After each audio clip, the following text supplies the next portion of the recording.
is live images of Steamer Lane. Good morning, everyone. Day 4 of competition here at the O'Neill Coldwater Classic, and the lines are continuing to show up here at Steamer Lane.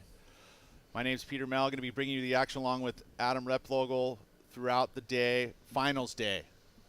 What do you think, Adam? You have seen the progression. It's another ditto day of weather. Just beautiful sunrise, and we're blessed with some surf.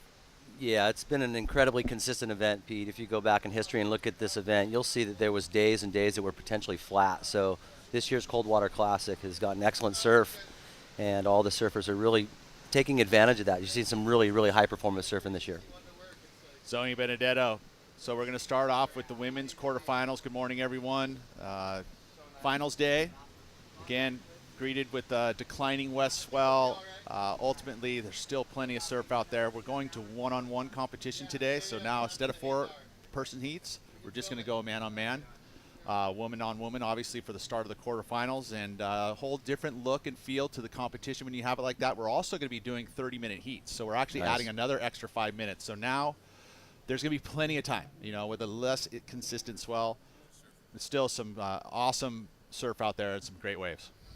Yeah, and you can see right there on your screen, Pete, really nice conditions this morning.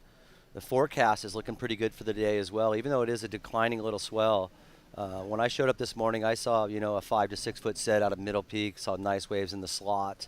But I think we should expect between, say, 2 and 4 feet throughout the day.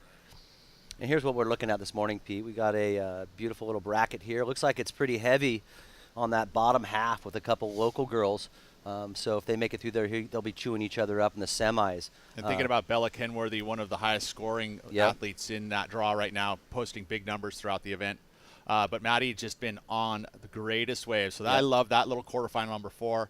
Of course, Autumn Hayes too. The really the favorite here, being that she is the locals, has surfed the lane. I would say more than anyone, even on the men's side, surfs here more than anyone at Steamer Lane. So she understands this place.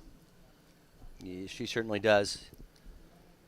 I'm sure her fellow competitors wish she had the first heat of the morning to really sort of guinea pig it out there and show the local knowledge. But we'll see what Zoe and Mia are able to do out here in this first heat. As you mentioned, Pete, it looks like they're going to give them a little more time, which is awesome. I'm sure they'll become a little pickier in the wave choices that they take. As you can see on your screen right here, I'm not sure if this is in the heat already, but I believe this is a warm-up wave. This is a beautiful little wave right here for Zoe off the bottom and off the top. As you can see, highly contestable today.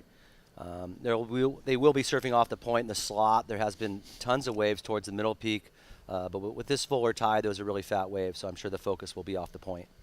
Yeah, and there was some, like I said, it's going to be one of those things again. With that west swell, it spreads the lineup out. It doesn't focus on any particular area of the lane. You'll see that some sets, there'll be two or three sets in a row that'll just hit Middle Peak, right? And then all of a sudden, you'll see 2 sets at the slot back to back. So it has been moving around, and one of the most challenging lineups, in my opinion, on a lot of our competition schedules, because of the fact that it's just identifying waves is very challenging, and then getting to the waves, getting to the position to be able to take off on those waves is tough. It certainly is.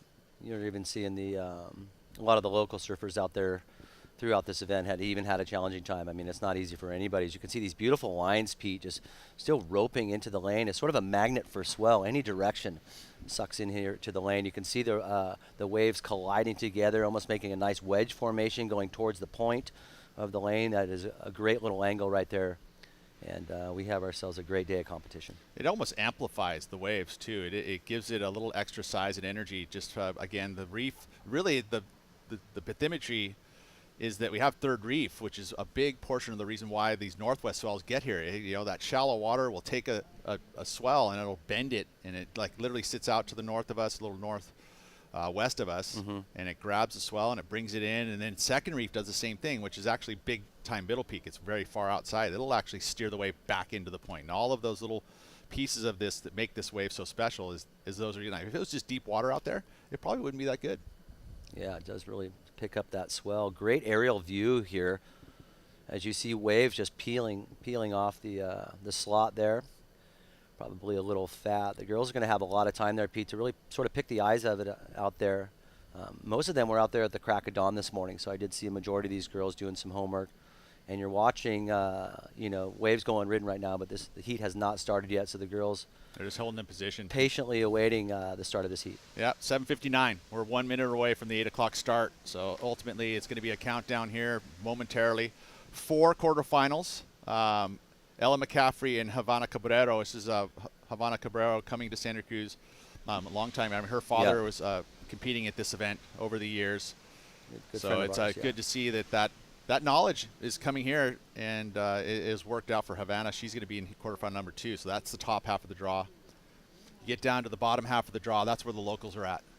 Speaking of locals, got our nice memorial wall and fence down here showing all the respect to fellow surfers from the past who have moved on and blessed us. You see Pat and Sky right there. That was our good group, friends. Pete. Those are good friends of ours. And there's Benny Milburn. See Buck Noe. See just a lot of guys in there. There's Rita and Jay. Everybody down here still supporting Tommy Hickenbottom. So one of our first pros around here was Hickenbottom. Yep. I just had a little moment. Bottom half of the draw. That includes the locals for the women. Autumn Hayes, she's in quarterfinal number 3.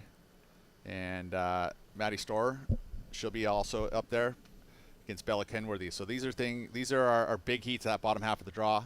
And it looks like we're going to have our first wave as we are underway here. Mia McLeish. Finals day. So that's one of the things about finals day is that you made it, right? And now the goal is the win. And you start pushing. You want to push hard, and sometimes it's like, just take a breath. You don't need to push so hard. That felt like she was really trying to drive that. It was the very first turn of the day, finals day. Got it out of her system, though. Yeah. And this is a contest within a contest, Pete. This quarterfinals on is a whole nother level of surfing, a whole a level of pressure, right? Exactly. And so these girls now realizing, too, that they're going to have to elevate their level if they want to progress into that next round. See right there, quarterfinals heat 1, 28 remaining. We do look like 4 waves, maybe a couple waves out the back. Let's see if one of these girls are able to get in position. Because just this morning I saw some incredibly well-ridden waves, so I think we're going to have a highly contested day. Never like to see it be a wave-catching contest. I like to see it become like a performance-based contest, and that's what I saw yesterday, Pete. There was a lot of performance. So cool, too, right? I mean, we saw, there's a bunch of heats that come to mind, but come from behind. Big scores early on. People losing that probably could have won, and there was just a lot of stuff going on yesterday. It was a great day of competition. Yeah, the Corey and Beatty, Cole, Hushman, those are that was that comes to mind. Mm-hmm. And thinking about today and the conditions of today, what changes is this? This feels like that's still the leftover northwest swell that we had on the down. There's still some subtly angled sets that I would believe are still showing up. There's been some activity down there. What is the choice today? What is the spot to be, you think, just by watching this morning? Yeah, I still believe the same zone is exactly where the girls were surfing yesterday, just off Table Rock, just right in there in the slot. Allow themselves the opportunity to move down in to the cove here if the wave's peeling really quick, or be able to move up into the point, as you see right there on the right side of your screen. Couple of spectators out there. That is a great little perch, Pete, to actually give some information.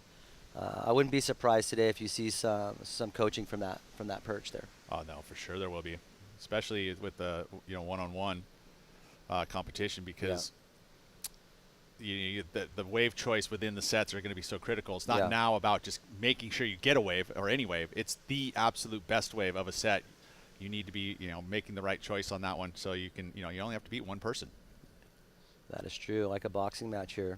So we see a couple waves up off the point. Mia's gotten a small little score of a 1. She didn't really get a first turn off too well, so she slipped and fell on that one. So I'm sure she's regrouping now. I'm noticing some of these gals too, Pete, have opted not to wear booties, and it's pretty common to hop off that cliff and have just a bunch of, say, clay slime on your feet. So it's not uncommon to see a slip or a fall on those first waves, and then they get their feet all in the wax. Yeah, and that's taking a look at this one here, Mia McLeish. Just again, the littler wave, just started pushing pretty hard there, tried to get the little release of the fins, a little accentuation at the end of that. first maneuver, and that's just where the fall happened. I'm looking through the rankings here of the North America rankings. This is Mia, we have to dig through the rankings. She's not really in that upper level of this. So this is a youngster. There she is, Mia McLeish. Nope, that's Mia Moore. I don't see her.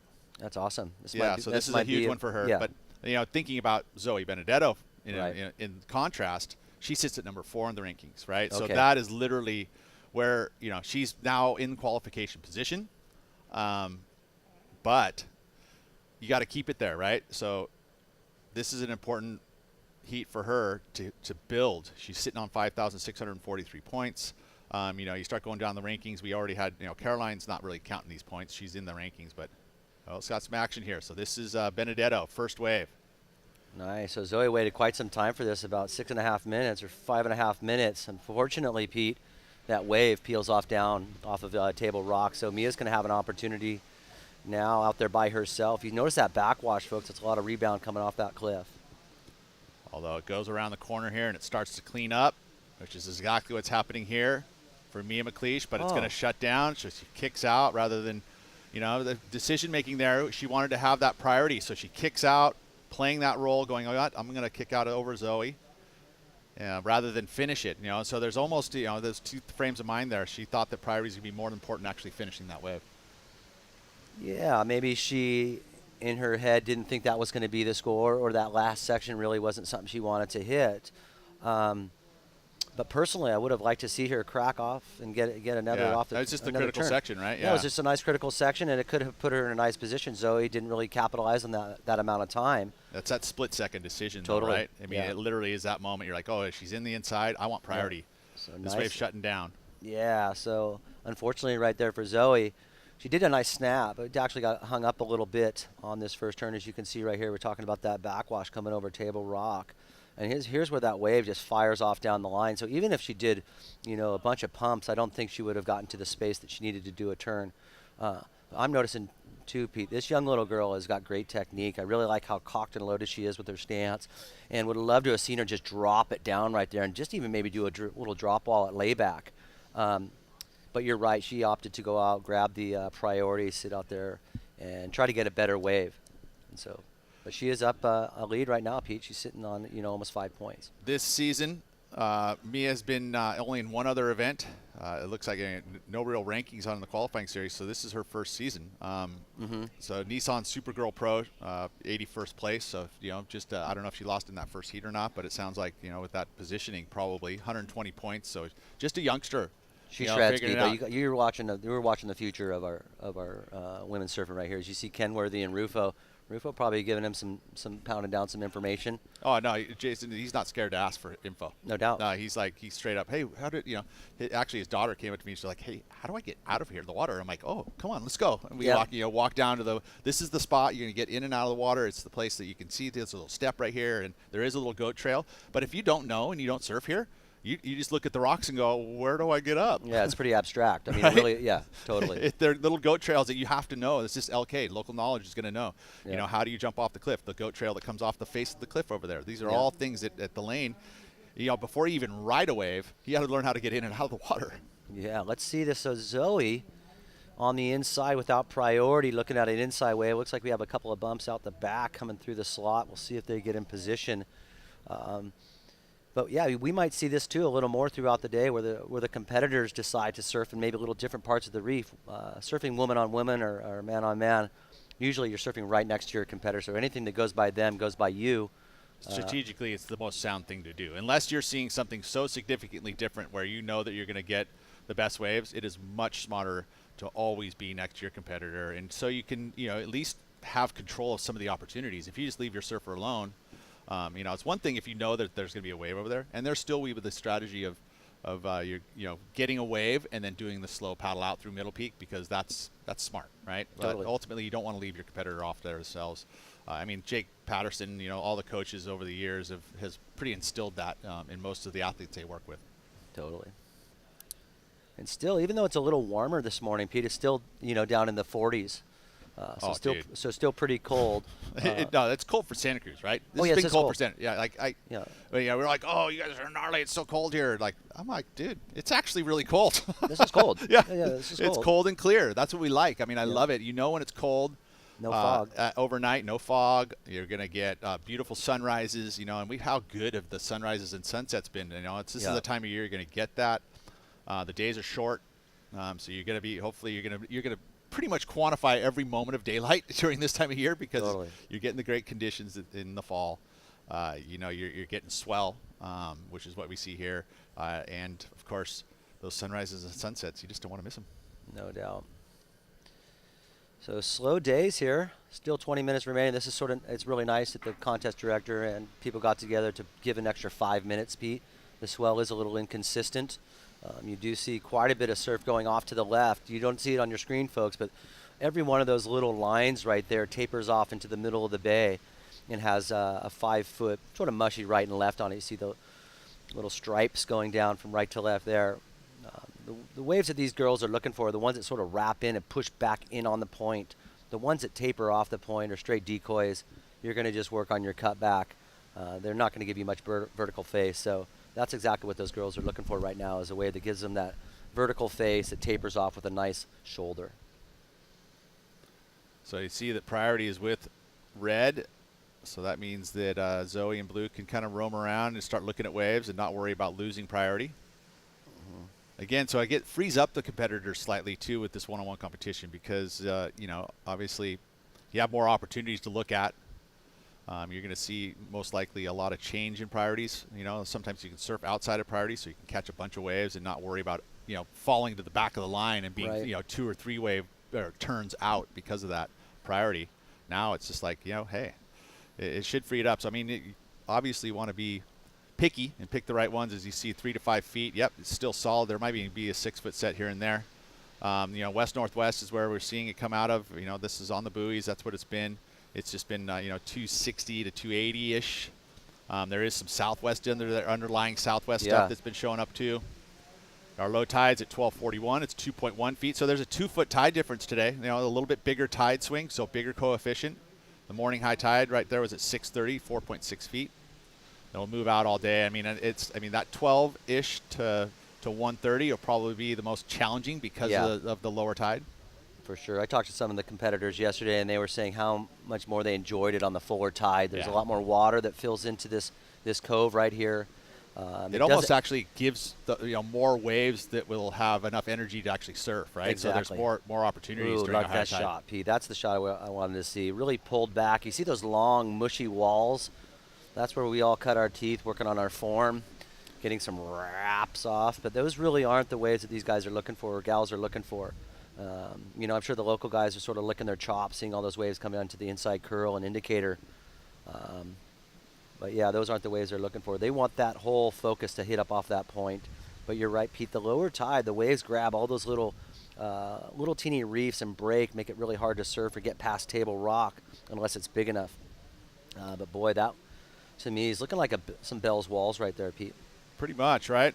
I mean, that's one of the things. I mean, if you think about Nat Young and his success on the championship tour, Bell's Beach. You talked about Bell's Beach, and I would say that's there's an amazing amount of similarities from that wave to a lot of waves up in our coastline. First of all, cold water, but it's actually a little bit slightly warmer at Bell's. But the transition, the actual face of the wave and where those moments of criticalness are very similar to Steamer Lane and to places up the coast. So that's why Nat was having great success there. He was able to semifinal, he was able to final, at Bell's. So that thinking about the schedule that we have on tap for Nat going into Championship Tour next year. Here we go. Let's talk about this Benedetto up and riding. Yeah, so Zoe's able to grab this wave. It looked like Mia might have been a little bit too far outside, but great couple of turns right here for Zoe.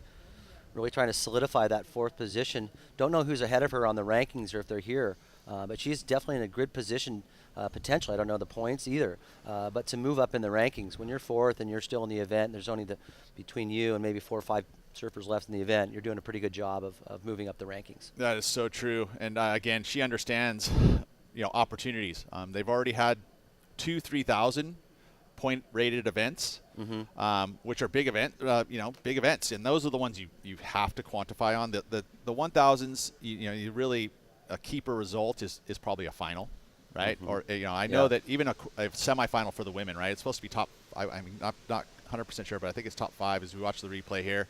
This wave did not give her the inside extra juice. It didn't have the little elbow back at it, but the work outside was pretty good. It's going to be the best wave of the heat. For sure. And what I'm noticing is that she comes in a mid-range score.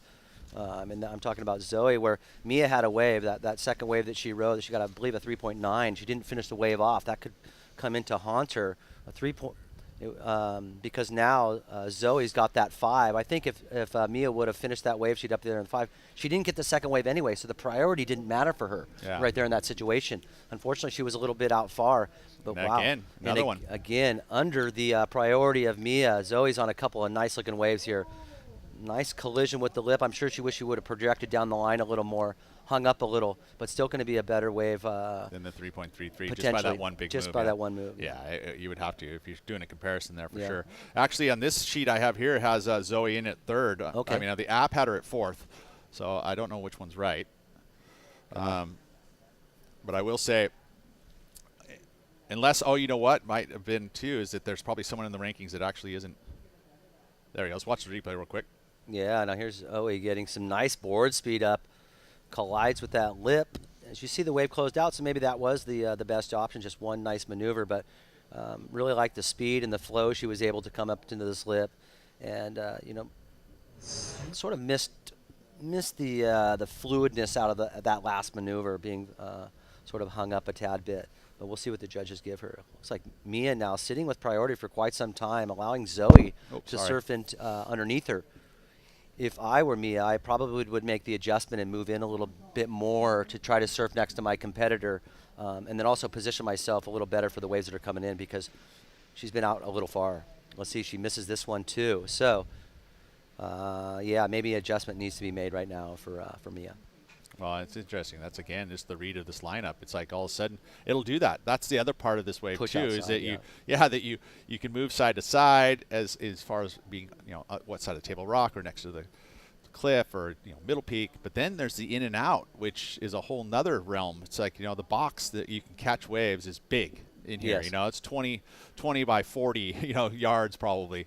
Wide, yeah. Yeah, at least at the point, right? I mean, because there's waves that'll go all the way deep up against the second level of cliff, with that south angle, all the way down to past Table Rock. That's your side to side, at least for this zone. Yeah. And then the in and out, which is, again, like, it's a good 20, 30 yards sometimes, depending on the size of swell. Because all of a sudden you can get a 6-foot set, breaks out on your head. Happens all the time. Happens all the time. There it is, Pete, a 4.83 for a single maneuver wave. Judges like the amount of speed, the commitment into the lip. And there's Zoe right there, most likely wanting a situation. There's a difference between flagging your hands like that and pointing to your watch. So majority of the time, these gals want to know the situation. Yeah, they're asking for scores. They just want to understand where she sits, what's going on. And even like McLeish doesn't really have any waves in the sense that she's wanting to kind of really know about the scores. She wants to know what Zoe just got, right? So she can start to map out the rest of this heat with 12 minutes to go. What kind of a wave is going to come in, and she's going to go, okay, does this have the scoring potential of of the 5 needed, which is what Zoe's holding on to, right? So, and those decisions. And 2, you know what? If you get a good score, that's part of the chess. You want your competitor to hear it a couple times. So you'd actually wave your arms occasionally for that? I mean, I wouldn't. I mean, but I think but that would be a wise psychological move for sure. No, for sure. And I don't know if it actually ever happens that somebody actually is thinking that, going, I want to play some mind games right now. We play it up. Oh, yeah. That's okay. Here's Mia on a nice little inside wave. Like I said, I really like her style. She's unfortunately not able to come off the lip, but she looks cocked and loaded. She's just a little girl, but she's got great form, great technique, and let's see what she does. Give her a nice formed wave. Looks like she can light it up. Yeah, this is gnarly. This is a first quarter final for McLeish, right? She's big time, biggest event, biggest moment in her professional, very short professional career. And these moments are gnarly, right? I mean, you remember as a kid, and it's literally you're in the spotlight, on the stage, on the broadcast, like all of those things play. Oh yeah. And this is growth. This is going to be like, hey, Still has 11 minutes to go, so she's still. This is only a 9.83 two-wave total. Yeah, I know. Right? She needs a 5.9 to get back in the heat, Pete. She's That's got plenty of nothing, time right? and a nice score. But like I said, going back to that second wave that she rode, that she got the 3.9 on, I really wish she would have finished that wave off. It would have got up into that maybe a 5 range if she would have really. She had a lot of speed, the great section. She'd be right back in here with that wave for wave. What's crazy about that too is think about it. Like if you're going to map it out, since we know kind of what's happened now, for the last 10 minutes, she finishes that wave, doesn't get priority. Because actually Zoe ends up sitting with priority. All of a sudden she could play the game that Zoe was playing, and so it could have been a whole different set of rhythm because of it. Exactly. I Beautiful mean, it can turn pendulum there. could swing anyway. I really like that turn right there. Total commitment up into the lip. She pulls that off. She's probably looking at one of the best. Like the 4.83 of Zoe's was a one-turn wave, and that would have been probably right in that same realm. Yeah. So a couple little errors here for Mia, but again, growth, learning, and she's still in it. There's still 10 minutes to go. Yeah. So Bella Kenworthy I have here, at least at this rankings, and she's still there. She's at number 4. Okay. Looking back through down all of that, we had Leilani out. Chelsea, I don't think competed. Noah Clapp, I don't see as competing from Germany. Kira Pinkerton, she unfortunately was out. Autumn Hayes, sitting right there, top 10, outside of qualification right now. And of course, you would say, looking at where she sits in the quarterfinals, not satisfied with that. If you, like I said, a result for the women's side of the QS 1000s is semis, right? Because there's only 4 women left. If you're trying to qualify top 5, right? Yeah. It's kind of a result. But ultimately, with a 1000, you need to get the final, right? Yeah. Like, you need to win. And that's what Autumn Hayes' goal today is that she come out. She's won a QS before, not even in her hometown. She traveled and ended up winning a QS, which was huge. So she's had that winning feeling before, but ultimately winning at the lane, whole different level. No doubt. A lot of pressure too, surfing in your backyard. Yeah, not just on yourself. I mean, you're putting it on yourself, obviously, but you want to perform well in front of your friends and family. I remember personally having just sleepless nights and having bad anxiety trying to prepare for these events. And I'm sure these young women, I mean, it's some of them seem to be really wise among their beyond their years. It's really something now that these young surfers have, mental coaches and physical coaches and technique coaches and stuff like that. Big thank you to all of the support we are getting through on finals day here. Of course, Kona Brewing, big time jumped in on this event. Nice. They've had the beer garden. They're actually going to have it on today. So if you have an ID, get yourself down there. Kona Brewing is one of our supporting sponsors, the city of Santa Cruz. We've had our city councilman Renee Golder in here. Sarah came from the city to come and hang out with us. So we appreciate the support from the city, and we love it. I know that there's a plan in place to keep the cold water here for this time of year and up and riding. A little snap off the top, but again, behind for Benedetto. Now, McLeish is having a look, moving over wide, a little bigger wave. So could the momentum shift right here? Double overhead, Pete. That's a nice bottom turn. Beautiful snap. Look at this wave she caught, Pete. Great wave choice and maneuver choice as well. Let's see if she's able to finish this wave off, and she does get a nice crack. Doing it again. And again, regardless, Pete, she got some great turns in there. I think it's going to be a nice score. In relation to the 5 that we just saw, right? Exactly. And then what the use of priority by Zoe on the first wave and being caught behind. She made up maybe for a mistake that she had earlier in the heat. Yeah. I mean, it's hard but to you think about if she pulls off that last move once again, do you see excellent score. Right? Excellent it would have gone 8s probably. You're right. Let's take a look here first at Zoe's. Just the one move. So there's the table rock section, had to get above it. The wedge moved underneath her board. Yes, and that is really maybe sort of lack of knowledge of the spot. You really want to get your board speed up and going down the line if it's a really fast wave. And here we are on Mia, and great bottom turn combinations right there, Pete. Nice glassy wall. Very poised. Surfing really mature for a young girl. So cool. Great technique. And again, this is just a huge learning experience. Look at this wave, Pete. I mean, that's well overhead for her. Don't know where she surfs every day. Never even seen this girl surf, but I'm totally impressed by it. She's just like, just a great little surfer. She's got herself a great little wave. She pulls that off, Pete. She's in an excellent score. Well, we're still going to see probably a pretty good number. I mean, she is slight in stature, right? So, yeah. The power element isn't going to be necessarily there because she's so young. So that will factor in too. I mean, she wasn't able to really lay it over on rail, where in contrast, Benedetto, much more mature, right? She's going to have a little bit more, stout to those turns. It looks like the number going to be done here very similar to this one maneuver wave of her earlier wave. Actually better. It goes up to a 5:07. So now looking at McLeish's score. Needing that. 6.33, best number of the heat, even with the error at the end. Wow, that would have been an exceptional score. And the lead, 3.93 with her backup. So the lead has shifted. Priority with Zoe Benedetto. Just getting to the 5-minute warning. There's a little pep. You see that little kick in her step right there, Pete? She's like, That's yes, awesome. yes. Even she probably would have been questioning the score, considering that she had the fall. The dismount, 100%. You see this wave going unridden. Let's see, no opportunity there. Girls don't look at that one for very long. Majority of the ones that break wide and come just straight in aren't that good, Pete. They have to have a little angle on them. They have a little hook on them, yeah. A little wave coming back at you to really sort of lay down some tracks. Similar to what Mia just had. Yeah, you got a couple of those waves that Mia got. You're golden. Or at least you've been giving yourself the opportunity to do some of the best surfing on the best waves that come through. So. Okay, let's talk about pressure. Zoe Benedetto, knowing where she is in the rankings, seeing the opportunity here against a young, inexperienced competitor. Now you got to be able to handle this situation in a big way. She has the priority, only needs a 5.2, so the next wave choice is going to be very important for Zoe Benedetto.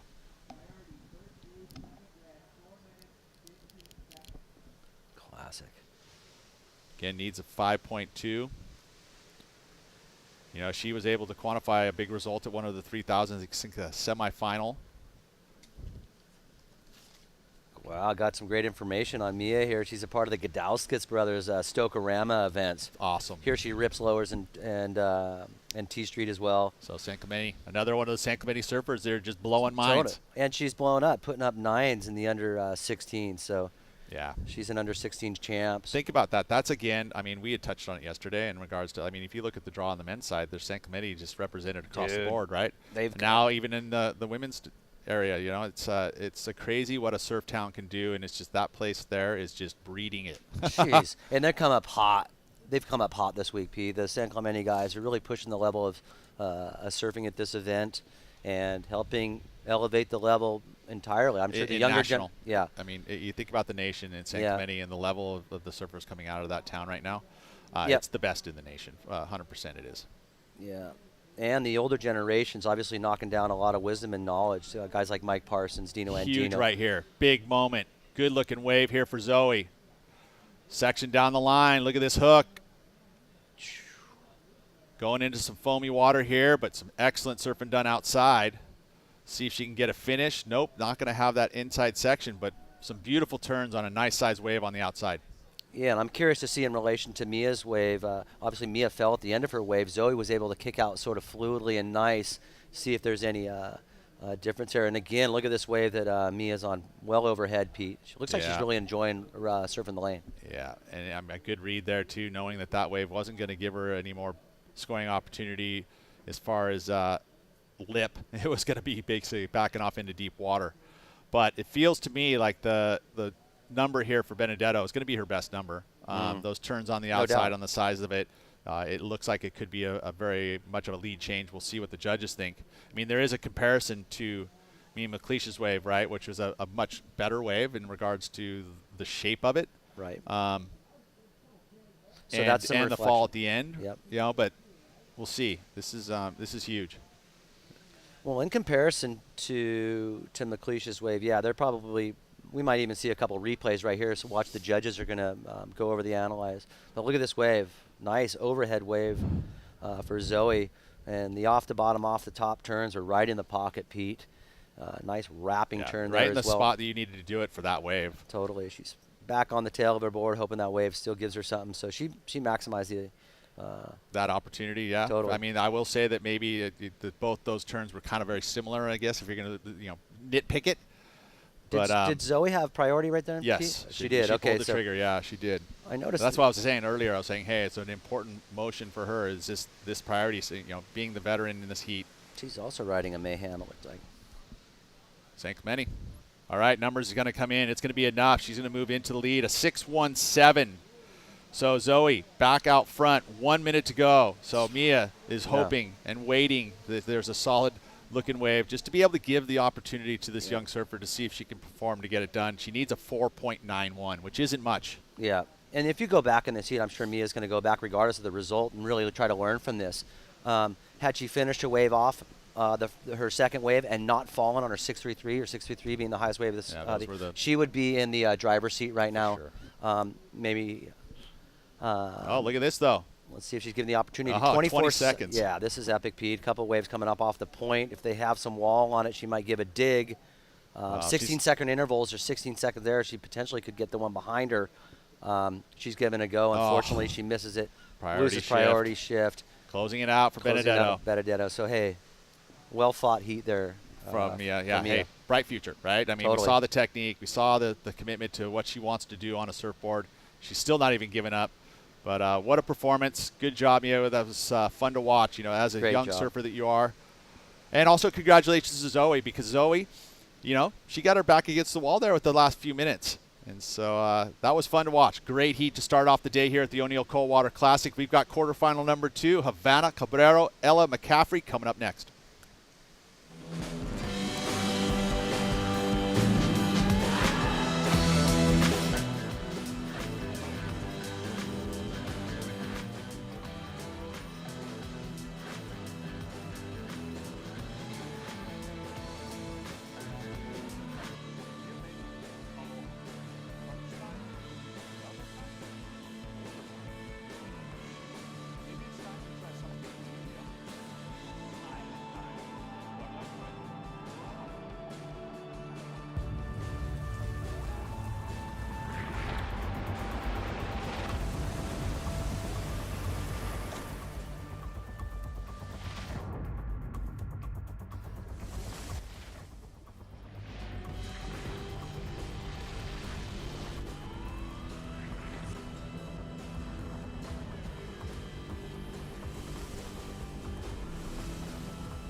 Coldwater Classic 2022.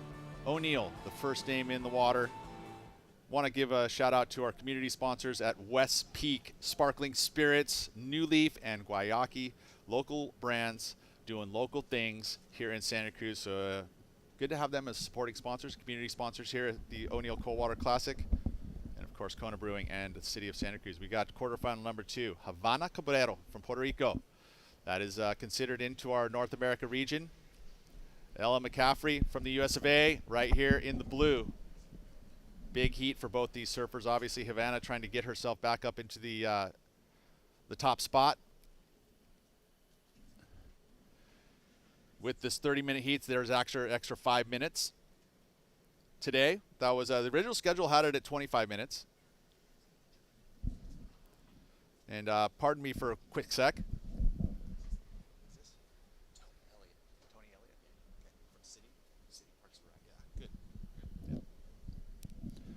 So we're actually going to bring in a bit of a guest here, Tony, from our City Parks and Rec. And I was just talking about our sponsorship and the support that the city has been bringing to us. Tell me a little bit about yourself and what you do for Santa Cruz City. Yeah, thank you. Really good to be here this morning. The Director of Parks and Rec for the city. You got a cough? Yeah, good, thank you. Working on a little cough this morning. That's all right. So yeah, good to be here. So Parks and Rec in the city, we maintain a lot of these places like Westcliff here. Yeah. These surf breaks, these stairs. So happy to be here. Yeah, and talk about that, because recently we did see a nice donation by Tom Ralston to build out a little bit of a safer area for the base of the cliffs. I mean, and you were probably a big part of that. Yeah, so obviously this area along West Cliff, these surf breaks are critically important, right? We're Yes, they are. World Surfing Reserve. So proud to have these amazing places to recreate, to surf here. So we want to make sure they're safe. We want to make sure they're accessible. So we work with amazing local people like Tom Ralston to keep it safe. Really experts like Tom Yeah. to build out these spaces, make sure they're accessible. to access these waves. Yeah, and it's so true. And it's funny because when you see this stuff happening, you have this little surfer like, oh, let's keep it raw. But Ralston put that thing out there, the pads, and now I go down there and I love it. Yeah. It made things so much easier. You get to hang out in that zone now, and this is a really good wave actually for the start of the heat here. So get to the action. Ella McCaffrey in the blue, smaller wave, but again, looking at the wave choice, sometimes those are actually the funnest and best waves at Steamer Lane. So ultimately, that is a good start here for Ella McCaffrey. Havana is going to get priority. Tim, and your last name again is? Tony Elliott. Tony Elliott, sorry. I got the T right. You got the T. All right, Tony. And he's here from City Park Director. And, I mean, where it is that, actually, you've got not just coastline, too. I mean, you've got some of the parks that are all through the city. Yeah, so the city of Santa Cruz has 50 parks. We've got almost 2,000 acres of land we maintain. Wow. A whole bunch of facilities. We've got our historic civic auditorium. We've got a golf course. We've got a top 10 world-ranked disc golf course here as well. That is amazing. I do know about that. Yeah, and it's a draw, right? It's a huge draw. Absolutely. It's almost like the Masters of disc golf. That's spot on. Yeah. Right? We've got some amazing amenities here. Obviously, outside of the surf breaks, amazing mountain biking trails, mountain biking destination. But yeah, we've got some just incredible facilities from archery and lawn bowling. And so it's really the full gamut cool. I mean, yeah, you come to Santa Cruz. I mean, you got the boardwalk, right? Obviously, you're gonna have to, the partnerships there. Here we go. We got a wave look here for Cabrero. So where does it stand as far as the O'Neill Coldwater Classic? What have you guys been doing to help support it here? Well, I think it's huge that it's back. Yeah. So it's so great that it's back. So happy to support it through the city. And I just want to shout out Sean Burns, who is doing it all this week, competing, right? Organizing. I don't think anyone really truly knows how much work and effort he's put into it, but I would say that a huge portion of the fact that this event is back is because of his hard work, and yet he's even surfing in the event, and he's into finals day. Exactly. No, we got to get the guy a trophy for right? just all of the efforts this week. It's unbelievable. But no, it's huge that this is back. The city is so happy to support it, and really support it. Too bad there for Cabrera, but go ahead.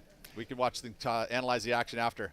Yeah, just happy to support this any way we can, and so glad to have it back. And surfing is historic in this town, right? With the three princes here, it's kind of the original surf city, and so happy to have it here to celebrate this moment. And there's just kind of a homecoming kind of feel this week, so just good to be together and celebrating surfing through the Coldwater Classic. And so you get to celebrate the actual history of Santa Cruz as a whole. I mean, we actually had Margot Oberg here from the women's, and I learned something. I've lived here my whole life and didn't realize. I knew about the Smirnoff event, which is actually pre-Coldwater Classic. In 1969, there's been a professional surfing event here at Steamer Lane, and Margot Oberg, the very first actual prize money paycheck went to Margot here at the Smirnoff. And so the women's surfing basically professional surfing started at Steamer Lane, and I had no clue, right? And here we are celebrating these women here.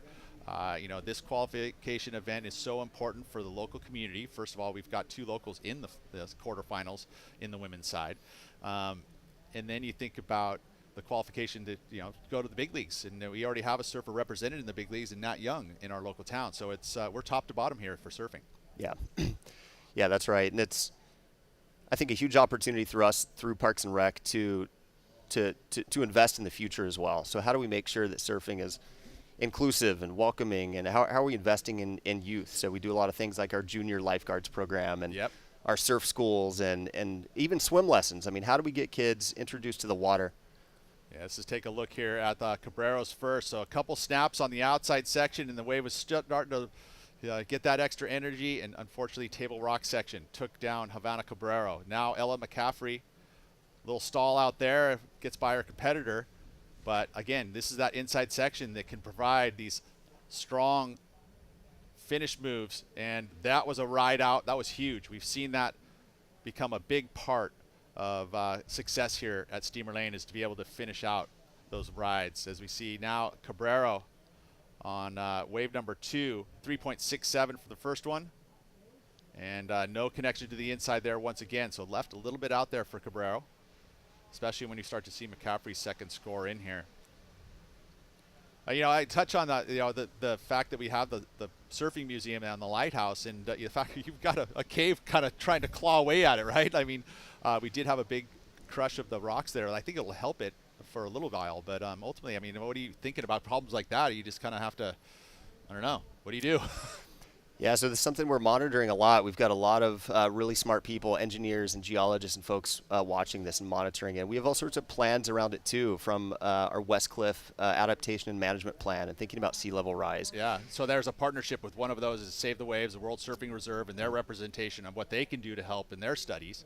You also have NOAA doing all of their stuff outside here too, right? I had mentioned there's a big buoy experiment going on right now where we have all these universities doing all these different things, and I think that the West Cliff Erosion program is part of that. Like, there's going to be some great information coming from NOAA. Yeah, that's exactly right, and all sorts of plans and collaboration around how do we address this? Because I think as we think about this, we want to protect obviously the cliffs and the paths and the road and those kind of things, but we also need to make sure to protect these breaks and protect the recreation aspect of it too. You know, it's so cool is that you think about local government and how important it is to your local community. I mean, you are literally living at the very basement level of government, and the focus that you have on saving a surf out here is just, it's great to have it, you know, and hopefully it translates all the way up to the federal government, right? You know, and all the levels in between. So I know the state is a big part of this, right? They own the park, the state park there, so you're partnered with them. Absolutely, yeah. We work with state parks a lot, and your point is a great one. And yeah, originally I'm not from this area, so I'm a transplant to this area, and I'll tell you, I've been really impressed just by the collaboration here in Santa Cruz, in particular, in this area. The collaboration with the federal government, with our elected officials at the federal level, the state level, the local level. So there's something really to be proud of there, and really the communication, absolutely, which is so key, right? It's so key because you stick to your own guns sometimes, and you're not going to get the support needed. Yeah. Yeah, and it's huge to have that. As we think about how do we protect these places into the future. Paddle here from Cabrero with priority. Moving down the line very quickly. First turn here, up and over, hangs on. Can she get around the corner? No, she can't. So Cabrero comes up with the number, though. 6.33, best of the heat. 2 strong maneuvers on the outside section, even without making it to the inside. Still has the best number there, but she finds her way behind right now. Doesn't need much to move up in front there. 4.5 would get her over Ella McCaffrey. So Ella with priority now, and 19 minutes. So plenty of time on this in this heat. How much experience do you have with professional surfing? Not much. Not much. But glad to be here. Okay, cool. It's kind of cool because I've actually had a few folks from the city come and join us here, and it's basically you're kind of learning how this all works, right?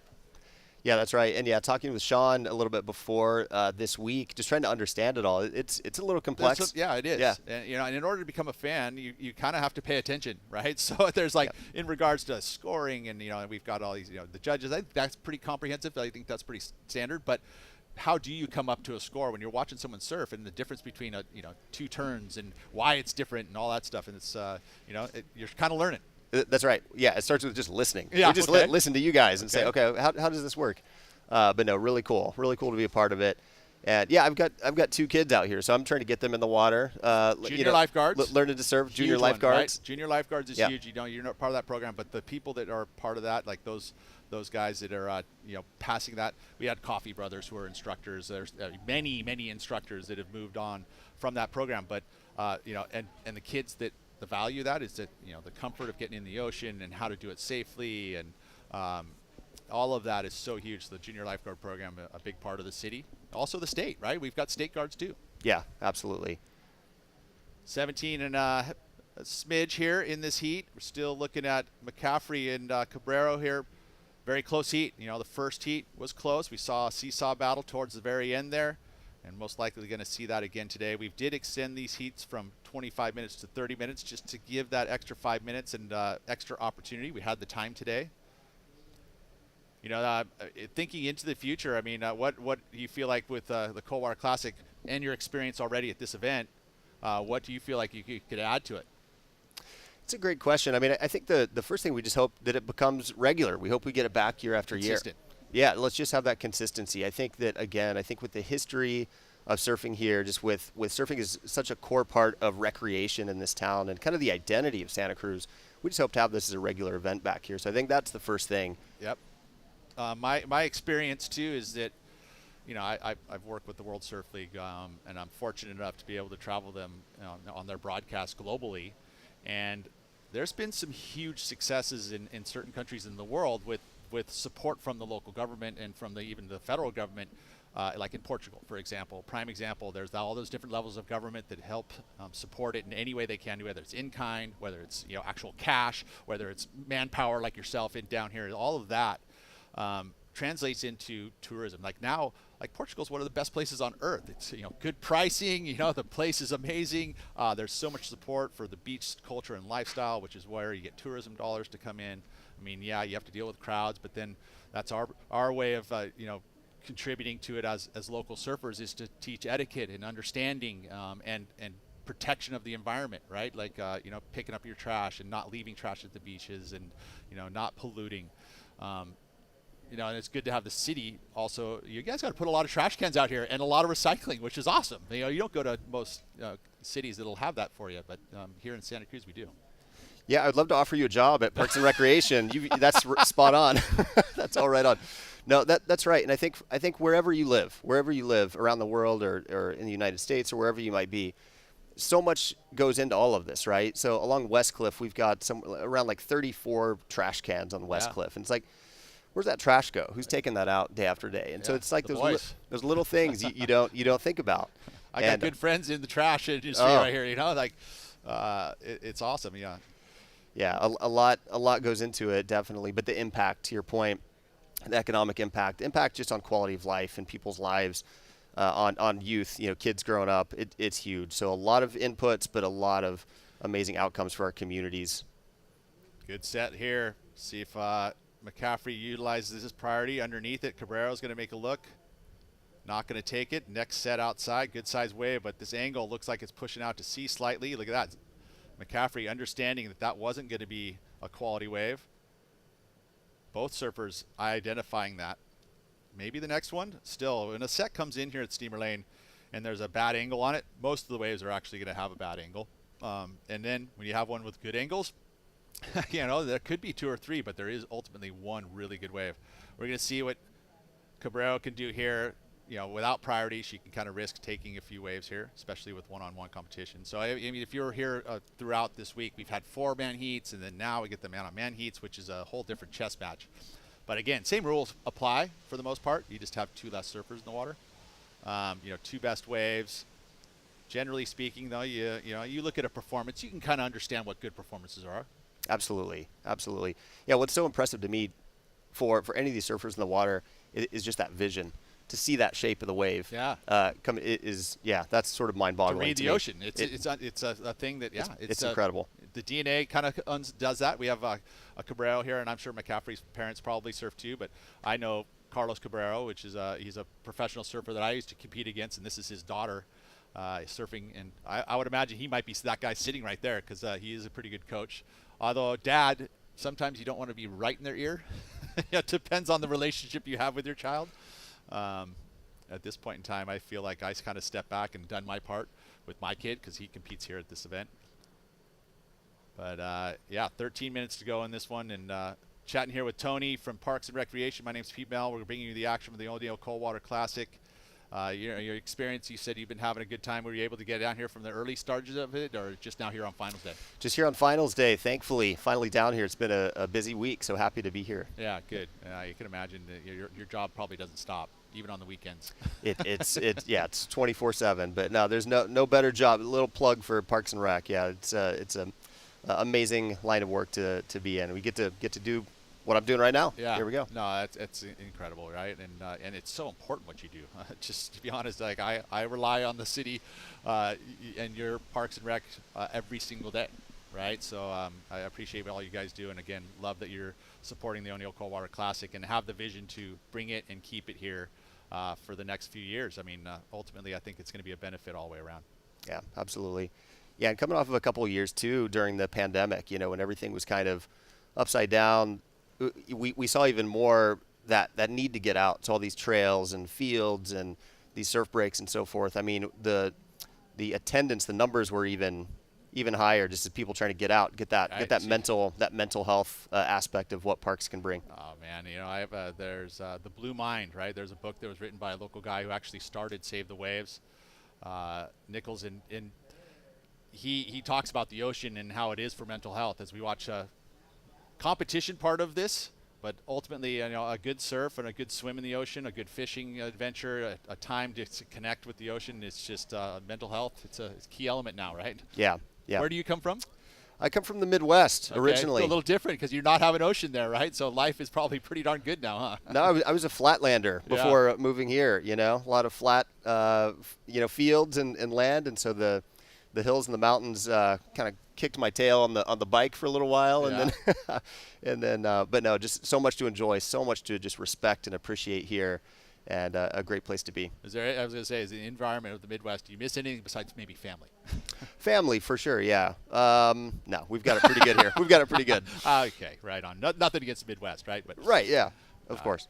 And you take a look at what this is what you're in charge of, and man, it looks pretty darn good. I think Lighthouse Field is a prime example of something that stayed true to its roots. Hasn't had, you guys don't go in there and mess with it too much, right? It just stays as it is and keep it clean.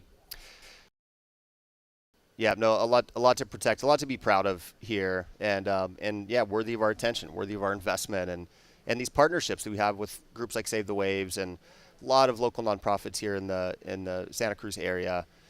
Yeah, how do we protect these places and yeah, keep them going for the future? Well, I mean, okay, so that you think about that, it's like your partnership with all these people all of a sudden goes into these just a plethora of a tree of this partnership that's community, so there's all this information to be able to make the true decisions that are helpful for everyone. Yeah.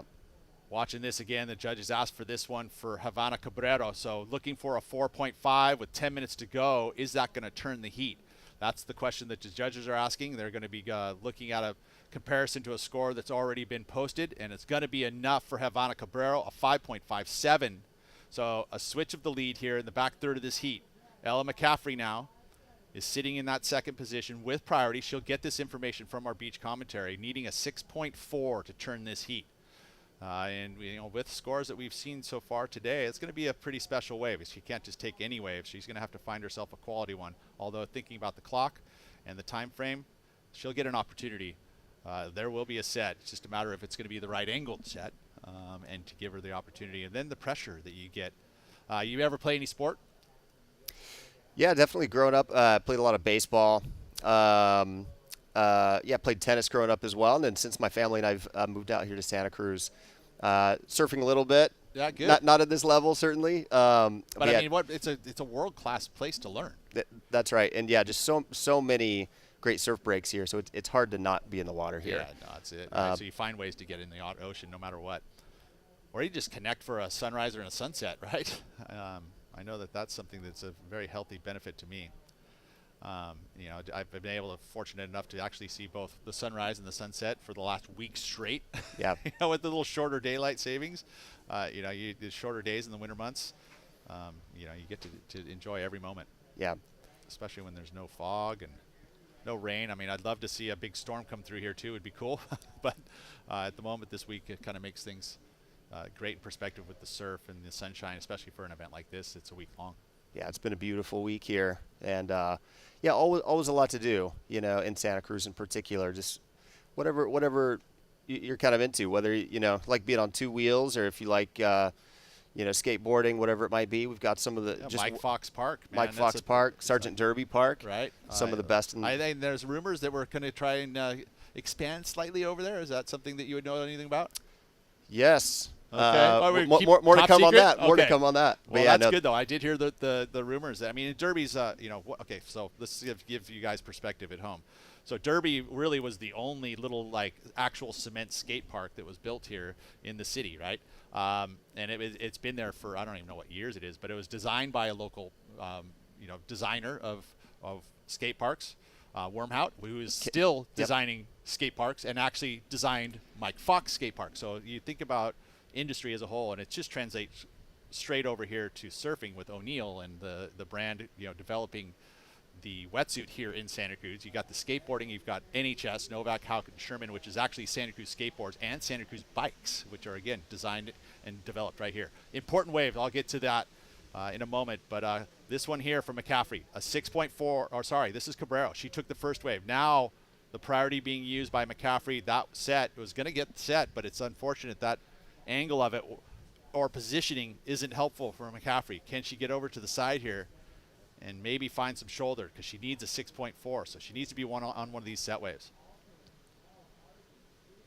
This might be the opportunity. There's maybe another one on the outside too. So if there's any coaching going on, she's going to let the first one go by and sees it now. The second one, you can see her paddle going deeper towards the point. There is a tapered shoulder here. The drone, a little tough to understand if there's going to be, yep, there it is. You can see she didn't like it. She wasn't quite in a position for it, but maybe one more opportunity here. She's looking at it. Is she in the position for it? Gonna paddle, gonna take it. Looking for a 6.4. Board speeds up. This wave's got a nice first section. Nice snap there from McCaffrey. Back around the corner here. Digs that rail in for a second maneuver. Looking for the finish move here. That was a nice spray off the rail there, so it's a showcase of power. So 3 solid turns. This is going to have something for the judges to think about. Nice complete package there from start to finish. Good turns outside and onto the inside. It was a set. I don't think there was much of a change for Cabrera as far as her last score to factor in. Although we're going to take a replay look here. Let's see. Was I paying attention? So nice first turn there, actually. That was beautiful. That was a more committed maneuver here. Trying to better a low score of the 5.57. I guess the really kind of the staple of that wave was that first turn. And now in comparison, here's Ella McCaffrey. So she was definitely able to fit in 3 strong maneuvers. You would have to say, though, that Havana's one single maneuver there was pretty solid as well. So we could see a slight change here. We'll see what 6.2. It was higher for Havana Cabrera. So she extended her lead. Now what that did to Ella is this next wave has to be above a 7.03, and it doesn't look like it's going to do it. It's going to come in under, and she's going to have to keep working at it. So now the strategy is changing for Havana. She has priority. She's got to have to make sure that she covers Ella and doesn't let her get those opportunities in this last 4 minutes. Although she's sitting down at middle peak. Wait, no, that can't be right because she still has priority. Sorry, I'm just talking to myself over here, Tony. We're trying to educate you here. So ultimately, yeah, she's now moving down the line, right? She's going to actually now start to cover. She's sitting out there on the top of the point. I don't know if you know a little bit about priority, but priority here has been established right off the point. So if you actually move out of that region and you have priority, they'll suspend it, which is unique to kind of this venue, one of these venues, because of the fact that you've got all these different takeoff zones. So if you move away from the point slot, there you go. Some Cabrera right there. That's Carlos. That's the father of Havana. Again, old school friend who's had a lot of opportunities here competing at this event as a cold water. Great surfer at places like Pipeline, and one of the legends in Puerto Rico. Runs a surf shop, Tres Palmas. So he's similar to me. He's got himself a family with kids in the events and runs a surf shop at home. Sounds like a good life. It is pretty cool. I mean, surfers are mad. That's the reason why my father moved here. Yeah. You know, it was this, right? And the fact that there wasn't a lot of industry in the town. You know, our surf shop started in 1969 right there on 41st Avenue. And my father came here from Hawaii. He was trying to, you know, shape boards on the North Shore, but, you know, shapers were a dime a dozen over there on the North Shore in the 60s. So he ended up realizing, you know what, let's go to Santa Cruz. And, you know, the industry was just starting there. O'Neill Surf Shop was there at the time. You know, my father opened up his store and started shaping surfboards for a living. And now 53 years later, still here. Still here. You can't take, I mean, I've been able to cruise a lot of places on this earth, and I'll tell you what, this is the best place for me. There's some other spots. Is there a better place to watch surfing than Steamer Lane? I would say live, this is one of the best. Yeah. Yeah, and the reason being is that you got your natural amphitheater. Yeah. Right? You know, there's not a lot of places there. I mean, the pier, say, in Huntington Beach would be something kind of similar, but it's not natural, right? It's a man-made thing. Not that it makes a huge difference, but that's the only place you really get that kind of connection to the water, you know, where you're sitting literally from the cliff, able to chat to your athlete. And there's a lot of piers that probably around the world are like that. But as far as natural amphitheaters, you know, this is one of the special places on earth. Yeah, that ability for family to be there and communicating Yep. to the competitors out there is pretty unique, pretty incredible. And just like you could drive by, right? You've got the parking, you've got the park, you know, the surf museum right there. You've got the Dream Inn, which is a supporting sponsor just down at the base of the point with Cowles, which is a world-class wave right there in front. the wharf, and then the boardwalk. I mean, within a little 5-minute little journey of on 2 feet, you're experiencing multiple worlds. Yeah. And it's unique to Santa Cruz, I think, in the rays, the proximity of where it is on the coastline, which produces this surf. Because we're far enough north in the wintertime to reap the benefits of all the different swells, but yet not totally engulfed in the weather. I mean, you start going north of San Francisco, you're going to get a lot more rain. It's colder. Yeah, no doubt. We're very temperate here. And then the fact that we're on the top of a bay, as we see a paddle here, unique there. That was odd because I think actually McCaffrey's strategy there was to bait Cabrero into that one so she could gain priority. So sold that wave to Cabrero. She was protecting it, which is exactly what her strategy was to do here. But is this going to be a 7-0-3? Unfortunately there, McCaffrey at the last minute there, given an opportunity, but it was just a smaller set wave there. It didn't feel like she had to do something really big there in order to turn that with one maneuver to get a 7. So she did the right thing there by selling the wave, but she just didn't get the opportunity here, and we're going to run out of time.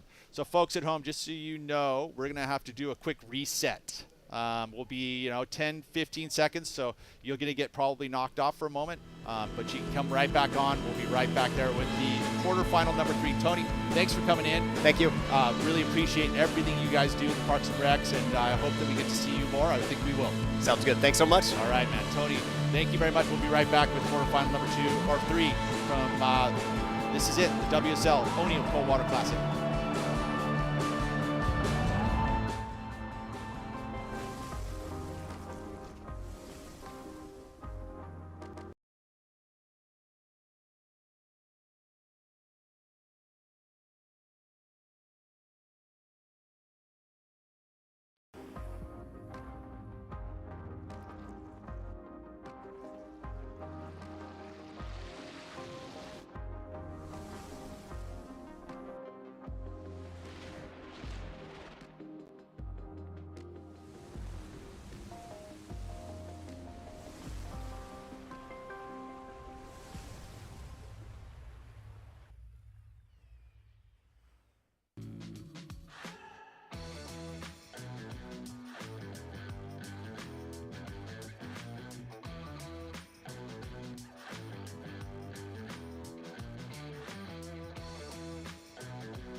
We're going to bring in Adam Replogle. Thanks you, Tony, from Parks and Rec. Just chatting it up, man. This is, I guess it's my first time meeting Tony, so we just did it on the broadcast. Got to live to know him. So unreal, and love the support from the city and the city Park and Rec. 28-minute heat here again. 28 minutes left in this heat. 30 minutes heat's underway, and we've got a new heat. This is the local girl, Autumn Hayes, Talia Swindoll. Both these surfers have been on point, have been on fire. So you got to love that, being that local girls are going to be here. Maddie Storer, she's going to be in the next one. So the cliff is getting lined with, I'm sure, some of the locals. It's still early. And I think into the men's divisions, we have 2 surfers still in the draw that are competing. That would be Sam Coffey and our amazing man of the hour, really, Sean Burns. And I don't know how he's doing it.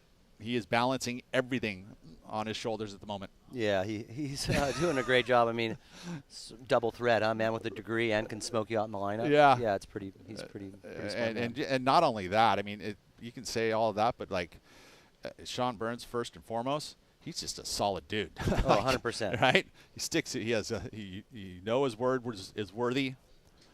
So yeah, thanks, Sean, and best of luck today. Autumn Hayes up and riding, driving through this one again. Very experienced at Steamer Lane, understands what the good waves are, and she has got free reign of the lineup. You think about that. That's the benefit, I guess, as a local, really, is being able to surf this place all by yourself. It can be a challenge, though, too, knowing what can come in out there. As you see right here, Blue up and riding on a nice wall, Pete. Talia Swindoll, this is a replay here, so we both surfers picking up the first waves of the exchange. Who's getting the better of it? Very even Steven in my eyes. Here's the inside section, though. Looks like this inside nice and solid for Talia. Can she hold on to that part of it? Oh, so important. We've seen that all week long. Got to ride out of those last moves if you really want to go into that high, excellent range.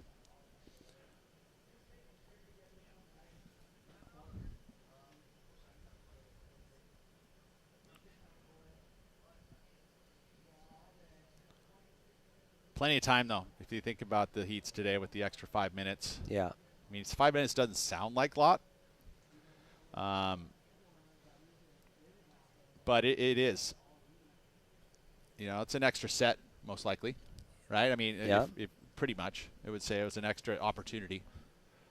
All right, smaller wave here, but loving the down-the-line speed and the look of that wave. And there's Autumn with, you know, again, the bar and what you have set as a goal here is a win. And, of course, with all of that comes the extra pressure. Yeah. Scores are in, a 6.0 for Autumn and a 6.5 to Talia. So a half point better for Talia. And, you know, every little increment of a point, even though it's a half point, will make a difference. So right now it feels like Talia has a slight advantage, being that we just saw Autumn utilize that priority and put up a 1. So a little bit of an error, but again, ton of time. There'll be some seesaw battles throughout this one, you would imagine. Yeah, and her being a local, too, she saw something in that wave that obviously she wanted to pursue. So she gave it a look. But I'm sure she'll be waiting now to get that priority, hopefully, or get one underneath her Swindoll. That last heat was a bit of a good one. And one of the surfers who is into his semifinal here at Steamer Lane for the first time, Havana Cabrero, has made it on. And what a heat. She's down there for the interview.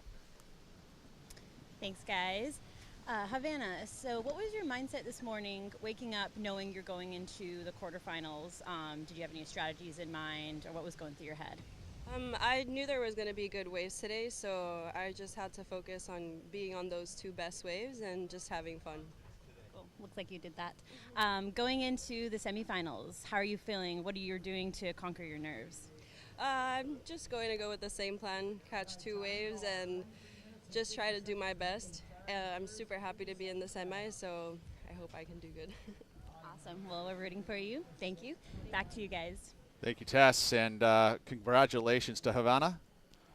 You know, Puerto Rico represented, so I would imagine this is her first, few experiences getting into, I wonder if she's wearing booties, into a full suit 4-3 in booties. Well, her dad's been here quite a few times, if I remember correctly. So he probably had some great insight on what to expect and how to prepare. But she seemed really poised, Pete, really mature sounding for a young woman. And job's not done. Yeah, right. She still realizes that there's some more work to do.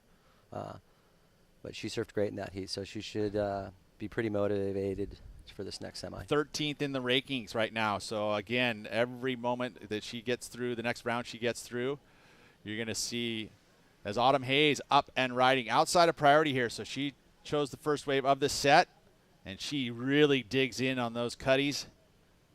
And then a loose little whip outside by Swindoll, pushing it. A little too much right there, but I really like the way that Autumn was riding that wave, Pete.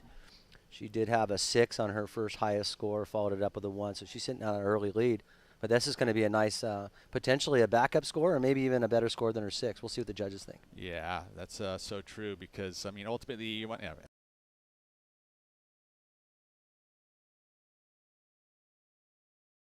to be adding to every wave. That's the goal. Well, that's the goal for sure. But you will see some of the gals go out there and just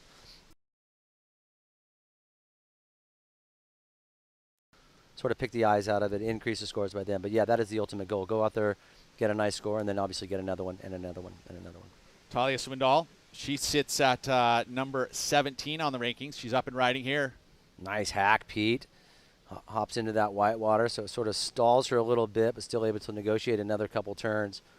Flicks out of that. So wave after wave coming in out the back, as you can see right there on your screen. So Swindoll, she's going to be replacing that 1.07. That's going to help her campaign. But we're still awaiting that wave for Autumn Hayes.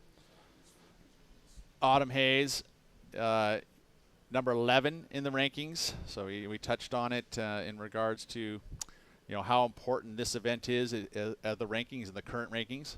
And Autumn obviously seeing this as a huge opportunity is to pick up some extra points and find herself inside of qualification, and a win would really help with that one.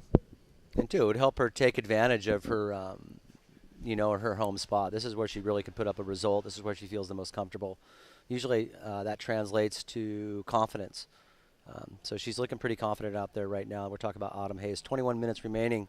So we're waiting on scores, actually, so we're going to probably have to throw up a replay, I would imagine. Yeah, so this is the quarterfinals. Heat number 3. We'll have one more quarterfinal after this. See another local gal in the next heat. So hey, Adam, will you cover for me for a hot second? I'm going to go grab something real quick, and okay. you can. I'll try my best here, Pete. So here we go. Autumn Hayes, nice blast off the top. Really enjoyed that turn. You notice where Autumn surfs these waves, really at the top of the wave, doesn't go all the way to the bottom. So Autumn Hayes doing 3 nice wraps right there. I'm sure that felt well. And now here we are with Talia up and riding. This is also a replay. Judges checking all this out. Unfortunately, just pushing it a little too hard right there. Looked like that was going to be a great wave. You see it right here again, coming into this nice little section. Oh, this is a different wave, I believe. So Talia up and riding on a nice little wave. I think she gets one more turn or flicks out right after this. As you notice, there's some waves out the back.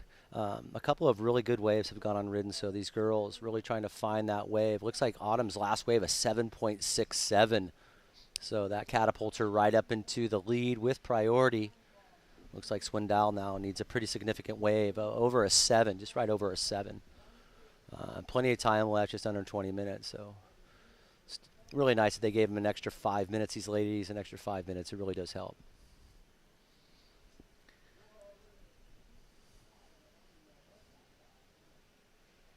Talk about it a little bit, but some of these little side waves really sort of are like little ape hangers, and they come into the slot, make nice little waves, but you got to be almost right off the cliff. You'll see the white water come in from your right to left. You need to catch that little chip right there. So if it doesn't break on table rock, you almost want to be off the wall if it's a point wave. So there's some sneaky little stuff that is still available out there, the wide ones and the ones off the point. But the gals in this heater decided to sit right over table rock. So yeah, 19 minutes to go here in this quarterfinal number 3. Great little heat going.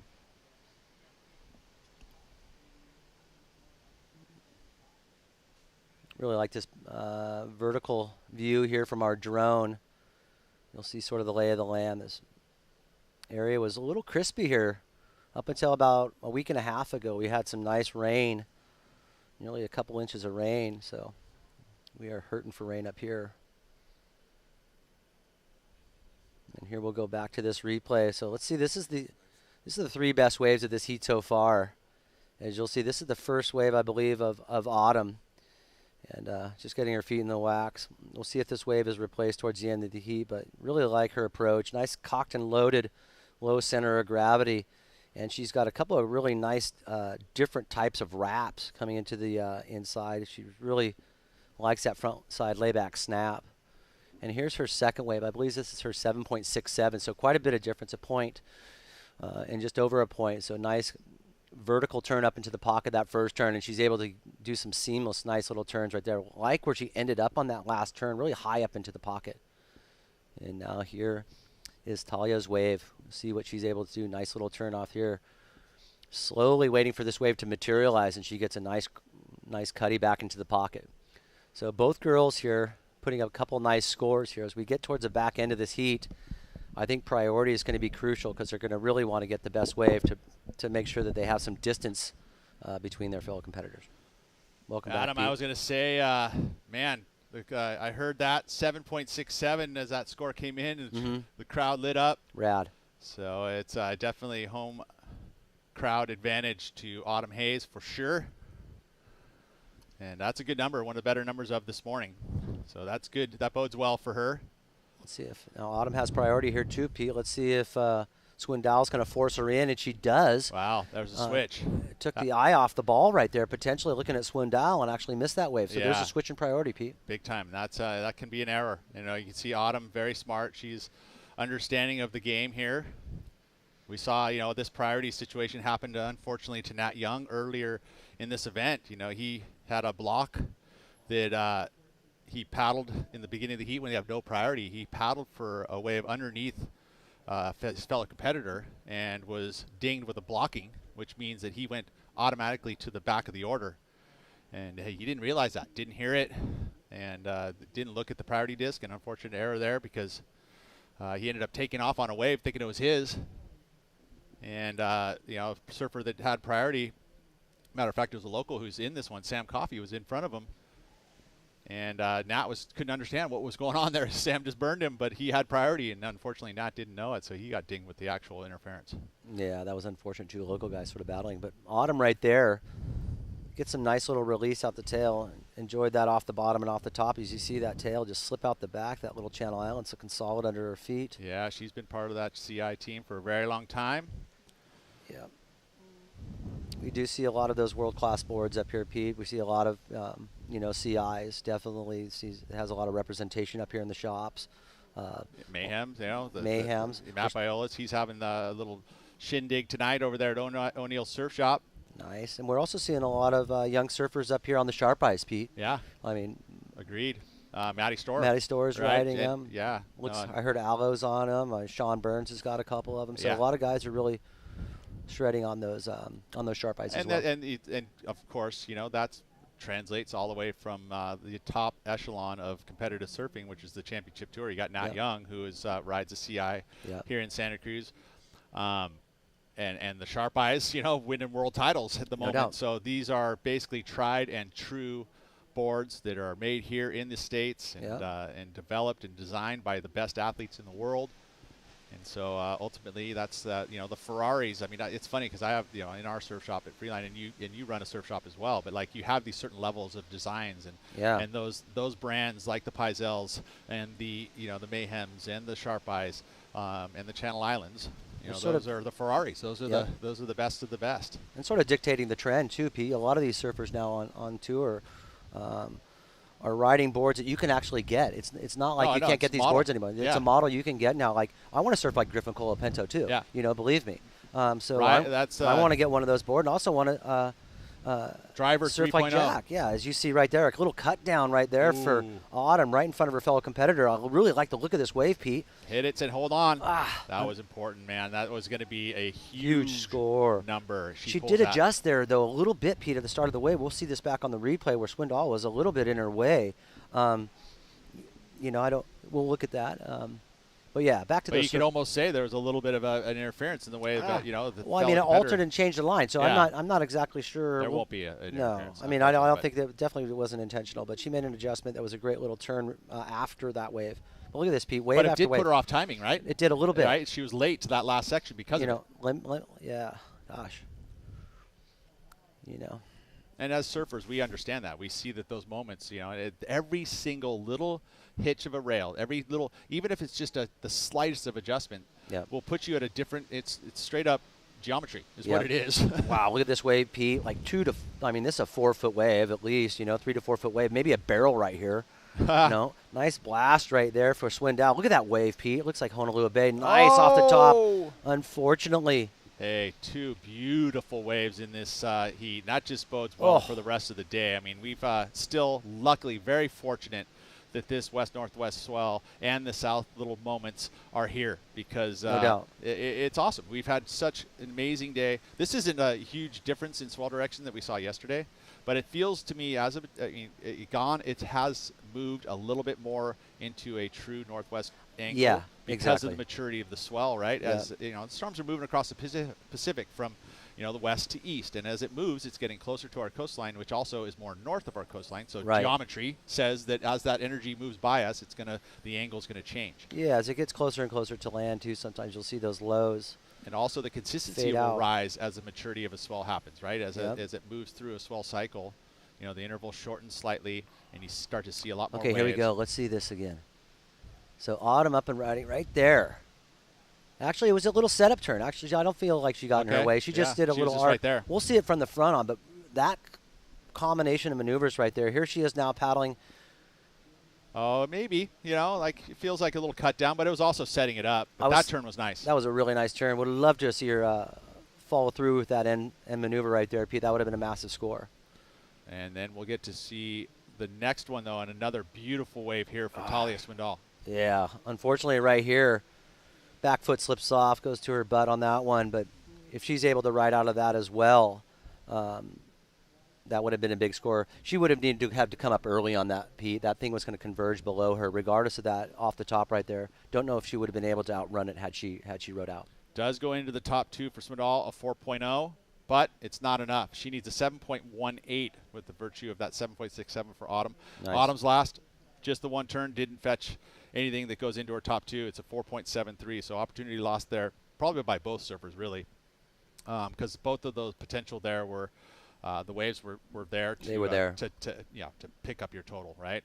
You know, Swindoll could have easily taken the lead there had she pulled off that last move.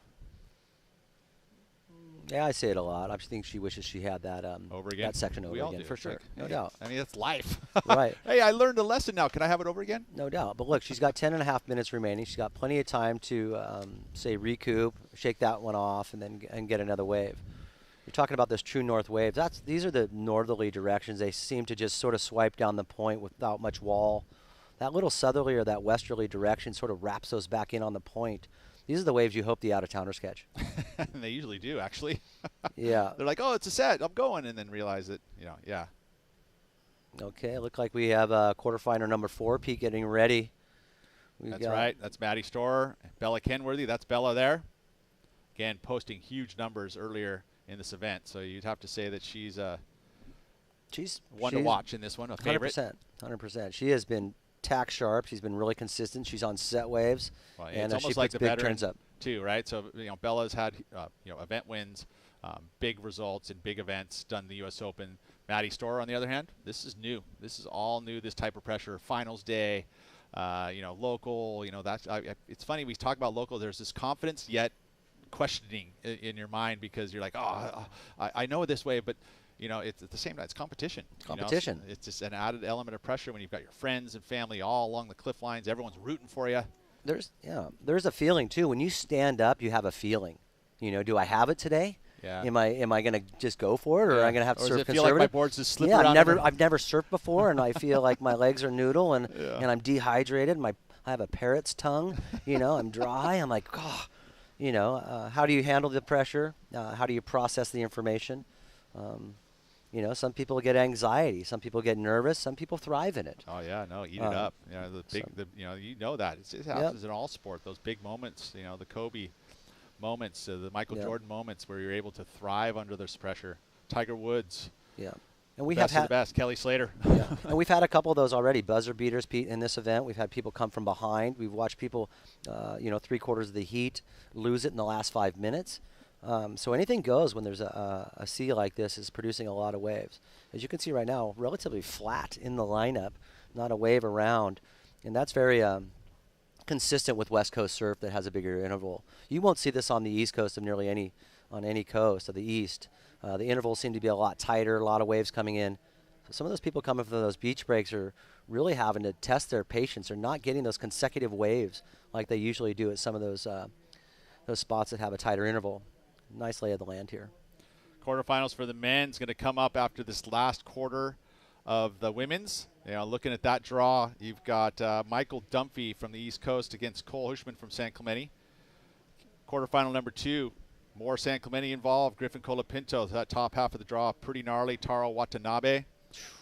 You know, again, Taro's looking for qualifications. So is Cole. So is Dunphy. Dunphy's already pretty high up in the rankings with a big placing in the 3,000 in Virginia Beach. Kolohe Andino, Sean Burns. That's quarterfinal number 3. Big one for Sean Burns. We've been talking him up, but I would say that he's probably against the most experienced surfer in this draw. Championship Tour surfer for many years. Surfed the lane a bunch. Comes and visits. O'Neill team rider. 2 O'Neill team riders right there battling each other. And then the quarterfinal number 4, more San Clemente, Santa Cruz. Matched up Sam Kai Coffey against Ian Crane. Exciting finals day on schedule here already. Been some great morning heats. Autumn Hayes right now, the local girl, is out front with 7 minutes to go, but this is an opportunity here for Talia. She's going to utilize second priority on wave number 1 here, looking for a 7.18. She doesn't like the look of it, Pete, in and out of that one. No harm with second priority, right? It's not going to change anything. No, but she's looking back on that. I mean, maybe she's having second thoughts. You know, that's easily done. She only needs to, she's trying to replace that 4, but she needs that, you know, man on women heat, you need to either match or beat you can't come underneath. So she needs to go for an 8 to get that 7 right now. Obviously that wave she thought wasn't going to get her that score. Yeah, it's pretty clear, huh? Coming down today, make sure you set foot into the vendor village. You know, Kona Brewing is going to have a beer garden down there as you see the bracket for the O'Neill Coldwater Classic. You already finished up and set up our first semifinal. Zoe Benedetto, Havana Cabrero, both these surfers looking for valuable North American QS points. The bottom half underway right now, advantage with Autumn Hayes. So yeah, Kona Brewing Company and the West Peak Sparkling Spirits Beverages, that's going to be down there in the garden. You know, $10 to admittance for it, but that goes to Save the Waves and the Santa Cruz World Surfing Reserve. So ultimately, it's helping benefit the cause. It's a quick donation. So come on down, check it out. It's actually a lot of that's happening down there in the vendor village. There's a Santa Cruz board riders, you know, drive for finances. So there's a raffle actually to win a Channel Islands. There's 2 Channel Islands surfboards and a Pat Rawson and O'Neill wetsuits. So if you go down there for $20, you could actually Venmo them if you want. You actually could go onto the Santa Cruz Board Riders Venmo and put yourself in the lottery for it. So that's another way to put some money towards it. You know, you got extra money in your Venmo? No. Gave it to a couple of the board riders. This is a nice looking wave here for Swindoll though, right? Without priority, she found this one. Oh my goodness, she surfed this wave exceptionally well, Pete. Got 3 really, really nice turns on that underneath the priority of Autumn Hayes. We'll see if she's able to get that 7.1. As you see right here, it looks like nice little glassy wave here, Pete. It feels like to me, though, Autumn's got to surf this one well. She's behind it for the first part of it, didn't get the board speed up on the takeoff. That's that getting in early and getting the board speed up. She struggled to get over the top of it, and it put her a little bit behind. Needs a 7.18. Yeah, we're gonna see this wave once again, but you know, by the looks of it, this is definitely something to think about. You know, you have a comparison already with the 767 of Autumn. You know, were the maneuvers strong enough? So first wave of the set, she basically was smart by letting this one go for Autumn. I think, you know, her choice is don't go on the first wave, right? It's if there's 2. So layback snap to start. This wave slows up, but that was a nice, beautiful roundhouse cutback. You know, so it's a perfect maneuver for that style of section, and then the whip up into the top.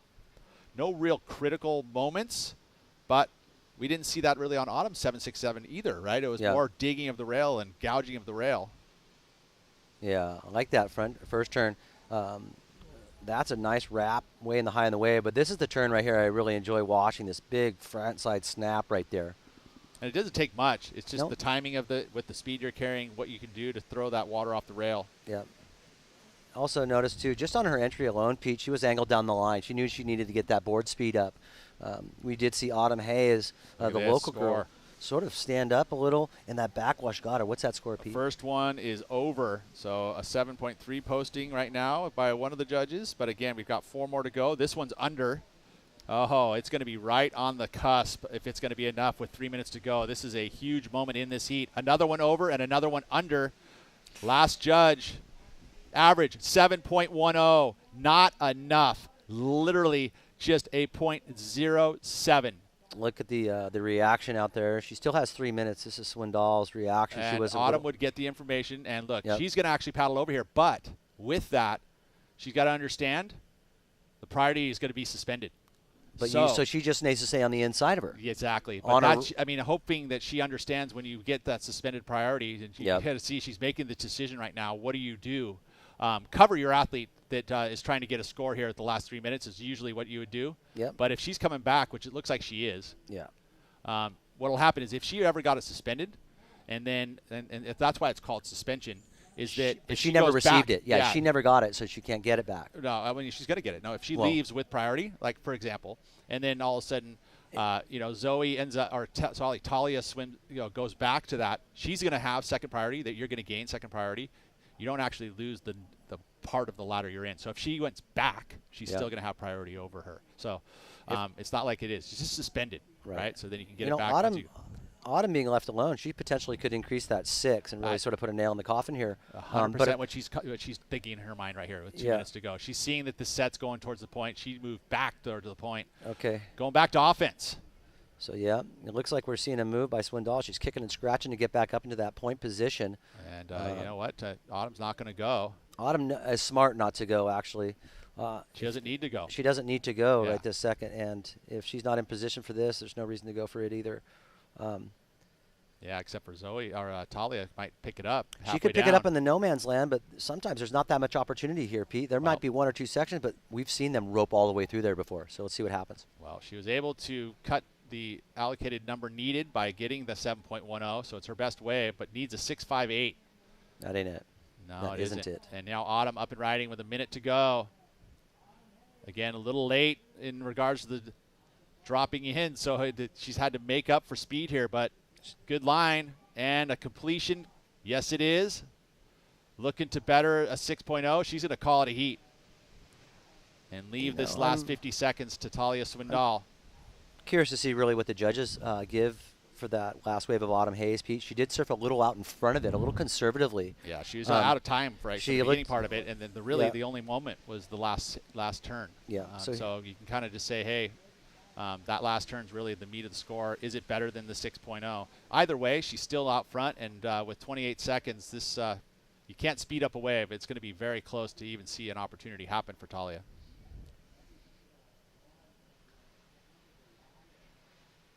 Wow. What is that, 7/10 of a point, Pete, or what is that? 0.0771. 7/100 of a point, yeah. It's not even it's less than 0.1. Yeah, so this is as close or if not close as you can. It was literally a 3-2 split. The number there for Talia, two judges had it at 7.3, 2 had it at 7.0, and then a low of a 6.8. So the high and the low knocked out. The average came in at a 7.10. Not enough for Talia. What another great, buzzer beater heat, or not buzzer beater, but all the way down to the wire. It has been on fire here on finals day at the O'Neill Coldwater Classic. We still have more to come. We've got the last quarterfinal of the women's, and then we'll head into the men's, so don't go anywhere. Lots of action to continue.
Feel like you're chilly? Well, head down to O'Neill's Surf Shop. Pick up yourself one of the new Hyper Freak Fires. That's what this woman right here is wearing. O'Neill's new Hyper Freak Fire 2022 focuses on the extreme warmth, flexibility, and high performance, increased durability and comfort. That's right. So Hyper Freak Fire, one of the new materials that they've been busting out. So good to have them on board. Obviously, the Coldwater Classic back 37 years since this event was incepted.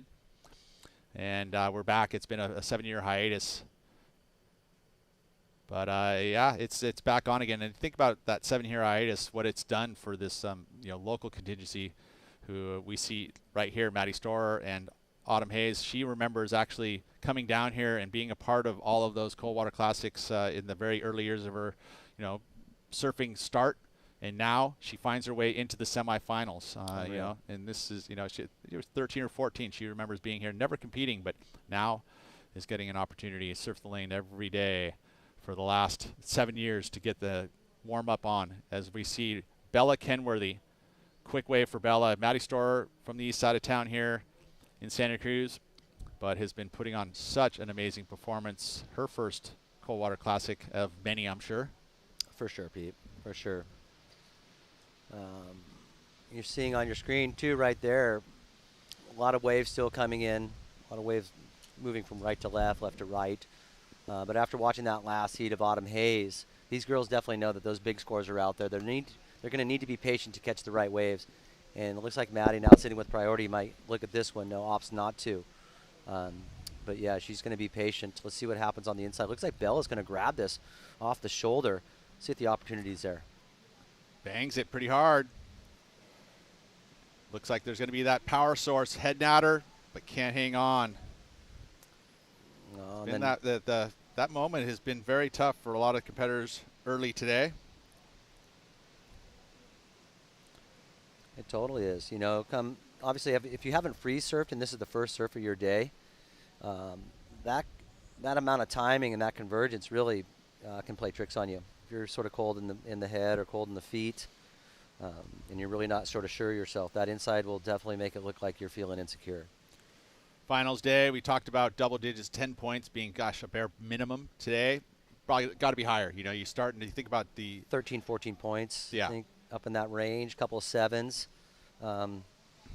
That's what I'm feeling right now. That's just a watching goal. this. Yeah. Yeah. It's not 5.5s anymore. It's now 7s or 8s or lates. Really, if you want to guarantee a win, a pair of 8s is going to do it. 16 points.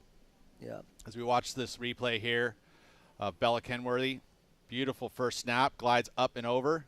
And then this was that last moment, which obviously is the most critical section that we were gifted on that wave, and she goes down. So just the one turn on that outside section is where she's going to be scored. It is a 4.33.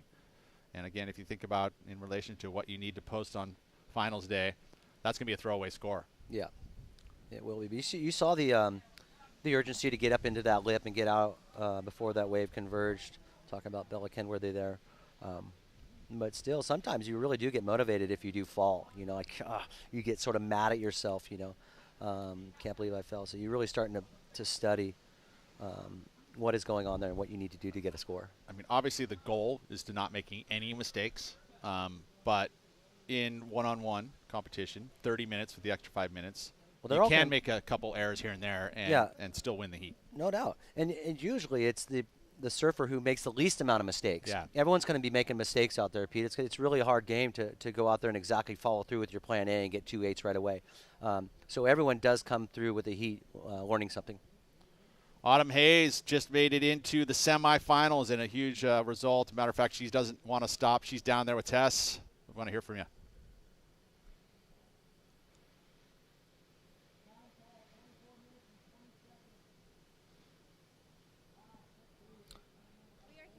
Autumn Hayes. Autumn, you were looking so relaxed and comfortable out there, having so much fun. Will you walk us through that 7.6 you got, and what was your mindset going into it? What were the conditions doing? How did it happen? Well, on the 7.6, the wave prior, I had priority and took off, and it was just a wave I shouldn't have taken off on, but I knew that there's really good waves on the inside, and I was like, I'm not going to let that mistake, define my heat. I'm going to get a good one right now, and sure enough, there's a little insider. And I knew that it was only going to offer one big section, so I just had to hit it and then do 2 carves after that. And well done. That was well served. What is your mindset going into this next round? Is there anything that you are doing beforehand to get yourself calm and collected? Usually my pre-heat, to calm my nerves, I don't listen to music or do anything like that. I just like to talk to everyone and keep it relaxed, because then it feels like a free surf, and I want I don't have a zone I need to get in. I want everyone to talk to me. I want to feel like I'm at home, and that's what makes me not nervous, is not stressing about the contest and not getting in that calm mode. I love that. Well, good luck. We're rooting for you. Right on, Autumn. And yeah, it has the biggest number of the round so far, 13.67. She had the 6th and the 7.67. Havana Cabrero had a 12.53. That was the next highest. 11.24 for Zoe. So it's building here. And expect big numbers from both Bella and Maddie in this one. Yeah, been plenty of opportunity, Pete, throughout these heats this morning.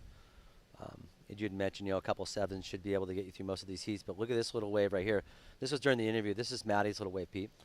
And this is, again, a youngster over from the east side of Santa Cruz. And just see that timing, little layback snap right there. Good place to put that style of maneuver. Again, just glides through the cutties here.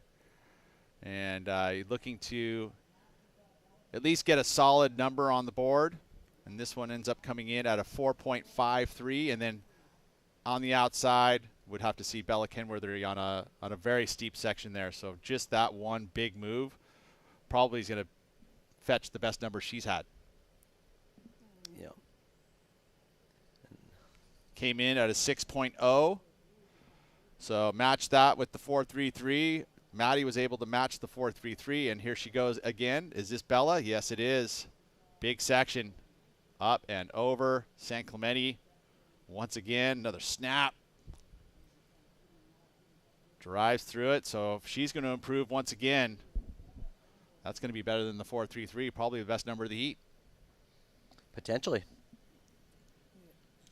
Potentially, yeah. This is the last quarterfinal heat, Pete. We're going to be heading into the men's after this. So if you guys are waiting for men's, check this heat out. Two of the best surfers of the event so far right now. Looks like Maddie Storr up and riding. Realizes that wave is not going to give her the opportunity, and she pencils out of that one. Would like to see her be a little more patient, Pete, right now. There's still plenty of time, 21 minutes remaining, and a couple of waves have gone by unridden that are really good. So you want to be a little more patient right now. You only need 2 waves. You got plenty of time, regroup, and focus in on those good waves. Looking at Bella Kenworthy's season so far, we started off with the very first event at the Jack Surfboard Pro, where she finished an equal third, which is a result. 650 points for that. Heads over to the Vans Pro, a quarterfinal finish there with an equal 5th. That was a big number for her. And then ultimately the best, as we see Bella here on this replay, it comes in at a 5.23. So reaction not as good as the 6.0. My bad. Felt like it was going to be the best number. You kind of said, we'll see. Well, I just saw that there was sort of a double stage turn in the middle of that wave and sort of lost the momentum. And this is the wave that Maddie decides to pencil out in. So, the judges are looking at waves, doing reflections on scores that they've seen in the past and making sure that they get the right score. Beautiful overview right now of the lane. Girls just have lay of the land out there. They can be positioned anywhere they want. But they're deciding to sit right here on the slot, right over Table Rock, to ensure that they get the best part of that wave that runs down into the bay here. Just to finish up on Bella Kenworthy's season, man, she has been on fire. The big events being the Vans Pro, where she finished quarterfinal, which is kind of a result. Ultimately, she would have loved to have gotten into the top 3 there, but it's still big numbers for a 3,000 event. She went down to the WRV, QS 1000, got a 9th, but then there's 2 more 3,000. So the women have had 3 events that are 3,000s. That's awesome. Which is, those again are the events you really need to capitalize on. And she, at the last event, which was just a week ago, Bella's coming off a heater. She actually lost to Caroline Marks, who won the event. She got runner-up. So she finished 2nd at the U.S. Air Force Supergirl Pro. And that event was her biggest number so far. So she's coming off that heater. Literally, that was last weekend. Yeah, she's got a lot of confidence, Pete. Big time. And to put her where she is in the rankings, that was a huge one, right? So she sits well up there in the top. She's actually number 2 in the rankings because of that. So Bella is the highest ranked surfer in the draw. Well, that's awesome, because Maddie now is being able to perform against, the top-ranked surfer in the draw, really elevating her surfing, and being her first cold water classic. I'm sure Maddie is really excited about being in this quarterfinals. I bet you if you had told her that you're going to be in the quarterfinals of the cold water classic, she would have been really stoked to hear that. Yeah, no doubt. And the fact is that at such a young age, the only way you get experience in big events is by doing it. There's not a lot of preparation to be able to prepare yourself for the type of pressure that you're going to feel surfing your home break. In this biggest stage, which is in her career. Right now, she's sitting in her head. Right now, it's like, okay, the beach commentary has told her the situation. She needs a 6.7. She has priority. There's talk. The clock's ticking away. And all of those things. You just can't emulate that type of situation until you actually feel it. So this is a great growth moment for this young surfer. No doubt. And she surfs plenty of amateur surfing events here, Pete. So she's definitely feeling at home. We had mentioned that she's from the other side, the Pleasure Point side of town.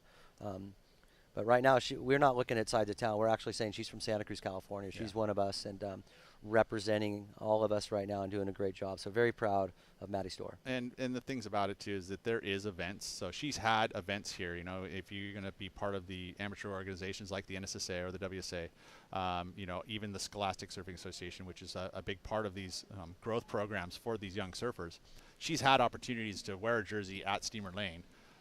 Just not a lot, you know, and especially not at this level. So, you know, now you've got the beach commentary at the full highest level. This is probably one of their first one-on-one heats, right? You think about that.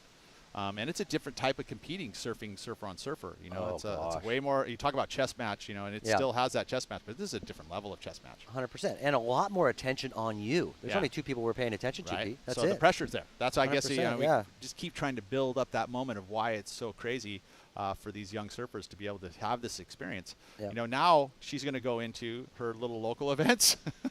And have so much more confidence. Oh, I know for me, when that, you know, when all of a sudden I've had this, you know, one-on-one experience and I've made it to a main event and surfed against the world's best and put myself there, you walk into those events and go, ha, I got this. Yeah, because up until that point, there is a lot of doubts in your mind if you even can play ball with the world's best. So it is reassuring knowing that all the work that you've done over the last, say, 5-10 years to get to this point is really paying off. Which goes into the fact of why this event is so important for national surfing, and, you know, even going down to the local level for the Santa Cruz, like for Maddie here. You know, this is that golden opportunity to be able to understand what competitive surfing is about, and when she goes to Southern California or Brazil or you know, Portugal, she's been able to kind of draw off that pressure-filled moments and can build from it. Yeah, you know what else also breeds sort of that pressure cooking type of environment is those board riders events. I mean, if there ever is any pressure, it's to go out, you need a 7 or an 8, and you got 2 minutes, and you need to get to the beach after you catch that wave too. So there's tons of pressure in some of these other events that are helping them really prepare for this. We are going to be going into that Northwest Division of the Board Riders Clubs on Sunday. Cool. It's not going to be broadcast, but you can follow along on Live Heats, which is an app that's been set up by a local surfer in Australia, and they've got, you know, such a great program over there in Australia with the board riders. Now we've developed the U.S. board riders here in the U.S., which means we are including the East Coast and growing the entire board riders program. And you know, the difference being is that as a competition, it's a team format. As we see Santa Cruz board riders there, those are the boards. There's actually one other CI as well. A little too happy moment, all, you know, custom yellow for you, and then the Rawson. So if you want to put in $20, there it is. You can also Venmo. Look at that! I think that's Bud Miller right there, putting in his $100, probably getting his 6 raffles. I think it's one for 20, 6 for 100. Oh, unreal! I would love to see that Pat Rawson or even that taco grinder in my quiver, Pete. There's a taco grinder that's too. That's a taco grinder there to the right. Yeah, that's made for like real surf right here. Totally. It's made for Steamer Lane. But look at that Buick right there. That Rawson is looking butter, dude. A bunch of merch too. So if you want to support the program, all of that's going to help build that whole entire program for the Santa Cruz board riders. Thanks to the Coldwater for allowing us to have opportunity to do this at this venue. I mean, obviously this is a huge place. There's a lot of population of people coming through. They want to support that right there. Again, Venmo, if you're sitting at home, which is probably where you guys are, just look up the Venmo right there and send yourself some money there, and you're going to get yourself the opportunity to win those surfboards. So 14 minutes here. We'll get back to the heat at hand. Bella with the slight lead over Maddie Storr. Maddie capable of the 6.70. She's got priority, so this is a good big moment in this heat. Still lots of time, but ultimately you'd love to see Maddie with this execution of priority pick up a solid number to rival Kenworthy so she can put some pressure back onto Bella. And this is a perfect example of an opportunity for her to step up in a position that's sort of a pressure cooker type of situation. With priority, needing a score, if she does get it, it's going to really help her confidence moving into the back end of this heat. Gone quiet. There is going to be these moments today. We are seeing a back off of the swell.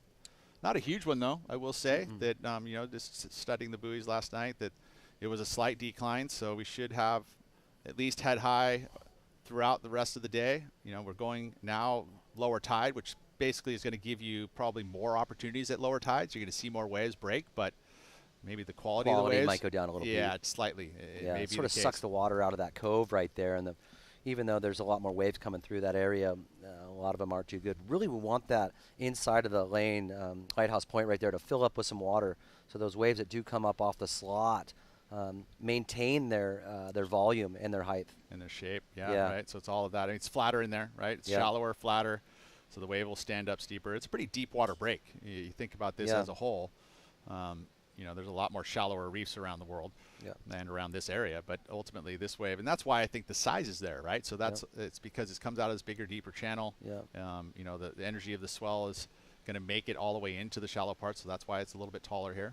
Yeah, you know, if I was Maddie with priority, I would move in a little, Pete. I'd be sitting a little closer to Bella at the moment. Looks like, from what I can barely squint and see, it looks like Maddie's a little further out. We did see Maddie actually lose a couple waves earlier. She paddled for some waves and didn't catch it. So just even that adjustment of moving in a little and surfing from the inside out versus the outside in. It's so funny you say that because is sort of a good approach. And they're different approaches. Yeah. That's the reality of it. Is paddling out to the wave or really trying to dig into it and paddle into it. Yeah, and some people are more comfortable doing one over the other. Yes, of course. Right? I mean, it's funny because you look at a slab wave and, you know, that style of surfing, you know, do you come from the inside out and run out to it? You can see the wave for longer and maybe position yourself. You know, for example, for me, like in big waves, I'm going to use big waves as an example, you know, which is something I'm really passionate about. But I used to surf inside out. I remember. I would watch you and Fleece sit there and wait for the ledge to go up the face and then paddle down the ledge versus try to chip over the top. And in those years, you know, that was the way we wanted to surf it because you didn't have to worry about crowds and bigger boards. And now I've had to change my approach. And I'm actually working from the outside in. And it's a whole different approach. It's something I had to get comfortable with. And, you know, as a paddler, you know, you have to change you know, when you start paddling, right? Yeah. It changes the timing of all of it. And it's just, it's an interesting thing to talk about. Well, it sort of looks like it paid off a couple years ago. Looks like you it did. I mean, that was a whole different level of where it was on the reef. But ultimately, true. It just, I mean, that approach probably is the reason why I ended up going there, right? Yeah. Because you know, the crowds got thicker, and I just needed. What adjustments did you make to your equipment to allow you to surf from the outside in versus the inside out? Yeah, more volume. Length and in the length, or not necessarily length, but I mean thickness. I mean, I used to ride pretty small. A 9.6 was kind of my biggest boards, and they were smaller volumed in well, you're regards to what I 6'2" know. on a short day, so I mean that's not that big, Pete. Look at that, Pete. Beautiful overview of the land here. Couldn't ask for a better day here in sunny Santa Cruz on finals day, Pete. This is an exceptional day. Far right, top corner of your screen there, you see the little lighthouse, little white lighthouse in the jetty. That's the Santa Cruz Harbor. That pretty much delineates east and west, right? I mean, you'd say that that's probably the spot, or, you know, depending on who you're talking to, because we don't want to forget about the Midtown. No. Right? With Midtown, there's a few surfers that have that zone. That's from, like, say, Rivermouth to Santa Mose. Yeah. I mean, they're sticking a fork in it, Pete. I'm not going to argue with those guys. They're pretty passionate. It's funny. But, yeah, so the San Lorenzo Rivermouth, you see the boardwalk in the backdrop there. That's the Big Dipper. Been around here for a very long time. If you have not gone and ridden that, you know, it's a roller coaster, wooden roller coaster, one of the oldest in the nation. And it's an exhilarating ride, and it hasn't changed much over the years. Same old roller coaster, but it's still exhilarating. Yeah, just hold on. And also noticing here, Pete, that kelp to your right there was actually the pyramid of Middle Peak. So it was actually showing us the you call it the bathymetry, showing us the bottom of the lane here. Come those big northwest swells, this wave actually turns into a better left when it's pretty good size. You know, over 10 feet. Second and third reef become really, really prominent going left, so we do see some massive lefts. And you don't want to forget indicator, which is you know, and those, if you want to stay going right, you can with indicator. On those big swells, you get these waves that'll double up through indicator, and they're one of the longest and best waves. I mean, you can see that parking lot there with all of on the top right of your screen. There's two of them. One's the Vendor Village, which is the one on, you know, just the left of it, but that's the indicator starts at that, and it goes all the way down. Yeah. But this is the main break here, and again, the natural amphitheater of Steamer Lane. West Cliff Drive drives directly. You get to check the surf. I mean, you know, my path of choice to the east side is, you know, straight down the hill to Natural Bridges, and then across West Cliff Drive for the morning. You get to see the sunrise. You see Dad there. Doesn't look like he's stressing too hard. He's keeping it cool. Keeping it cool right there, Ken Worthy. big part of the industry, and again, Yeah. this is what, you think about community and heritage and Generations, history and all of that, the generations of surfers, once the surfer, the siblings generally follow pretty close in suit. At least if you're in the community, you know all about it, the surfers, even if you don't hit the lineup. But it's just great to see all these second generations. We already have, again, like I said, Havana Cabrero, who is next generation from professional surfer. For sure. And Kenworthy, another one. Kenworthy is a big part of working marketing, photographer. Yep. Dad. Name we've seen around surfing for a long, long time. So coming up, quarterfinal number 1 of the men. Next, Michael Dunphy, Cole Hushman. Cole had an amazing comeback from behind victory to, it was big numbers he had to produce, and he did it. Dunphy's just been ultra consistent, so that's a great matchup. It's be coming up in about 7 minutes' time. Hey, Dunphy's been surfing exceptionally well and been on really, really good waves. That's going to be a great heat where we've seen Cole get slower starts, but able to piece it together. Had to work his way there. Yeah, right? had to piece it together. It's not an easy road. He's had to work hard. Long times there's heats that he had where there wasn't a whole lot of waves and had to produce numbers off of less than stellar waves. And ultimately, when you see surfers able to get stuck with the short end of the stick in regards to wave quality and able to turn numbers, that's the kind of surfing sometimes you're going to have to produce because you may not get the best waves. Yeah, guys that are able to turn a 4 into a 6, those are the guys you got to watch. Yeah, Griffin Colapinto, Kolohe Andino. Those are championship tour surfers that have put in the time. Yeah. That Balaram stack, it is. Wow. God, the big hitters coming here, huh? Well, we'll probably be seeing him a bit more. Why? He's dating one of the local girls. Oh, is he really? That's awesome. Yep. That is super cool. Didn't know that. Wow. Looks like this is one of my employees right there to the left. Wait, is she supposed to be at work? I think Bailey goes to work at 11. All right. 10. So there's Bailey right there. She's off. John Hunter to the left of her. So it's again, it's Earl Neal Surf Shop, Billabong Surf Shop. This talk about the community. Freeline design here. This is all. What's really cool, Pete, is that you and I compete against O'Neill's on a daily basis. We compete against each other, bro. Totally, on that too. Right, across the street from each other. Exactly. Although but we're all friends and family when it comes to events like this, and we're really trying to work for the betterment of Santa Cruz surfing and really trying to escalate the amount of attention that's coming into surfing right now. Surfing is moving the needle in Santa Cruz. It really does. Puts heads in beds, everybody into restaurants, they're buying booze. So this is exactly what our city needs right now. Our county needs this moving forward. And so it's really nice to hear the city of Santa Cruz, the county of Santa Cruz backing these surf events. Yeah, I know. We had Tony in here from the head of Parks and Rec. And, Rad. He's basically the steward of this region. And I was just, I was complimenting him about, hey, you can't go 30 feet without finding a recycle receptacle and a trash receptacle. The bathrooms are all clean. It's pretty awesome. If you're going to go and cruise, this place is pretty awesome because you don't find a whole lot of trash. It's always picked up. All of the gardening is groomed, right? Totally. It's sick. It totally is. And you're seeing a lot of support from nonprofits and groups that are taking special interest into the ocean, into surfing, that are giving back on the regular. Even other local businesses getting together to do beach cleanups, water testing, sort of figuring out why and what is going on so we can help improve it. Product of our environment. How would you not, want to love and cater and steward when you're in this region? Yeah, that's why I think that Sea Odyssey program that the O'Neills do on their is so important. Teaching the youth about the water, realizing that without the ocean we'd be in a world of hurt. So O'Neill's doing a great job of the Sea Odyssey, really educating the youth of all of our local schools and bringing people out there to test the water and just to show them exactly what we need to do to prepare for the future. Super quiet last 6 or 7 minutes here. This has been almost a 8 minutes. one. I think I've been watching that Maddie's had. She's been out there for quite some time, Pete. Like I said, now I really wish she would move in, realizing the lay of the land, the timing.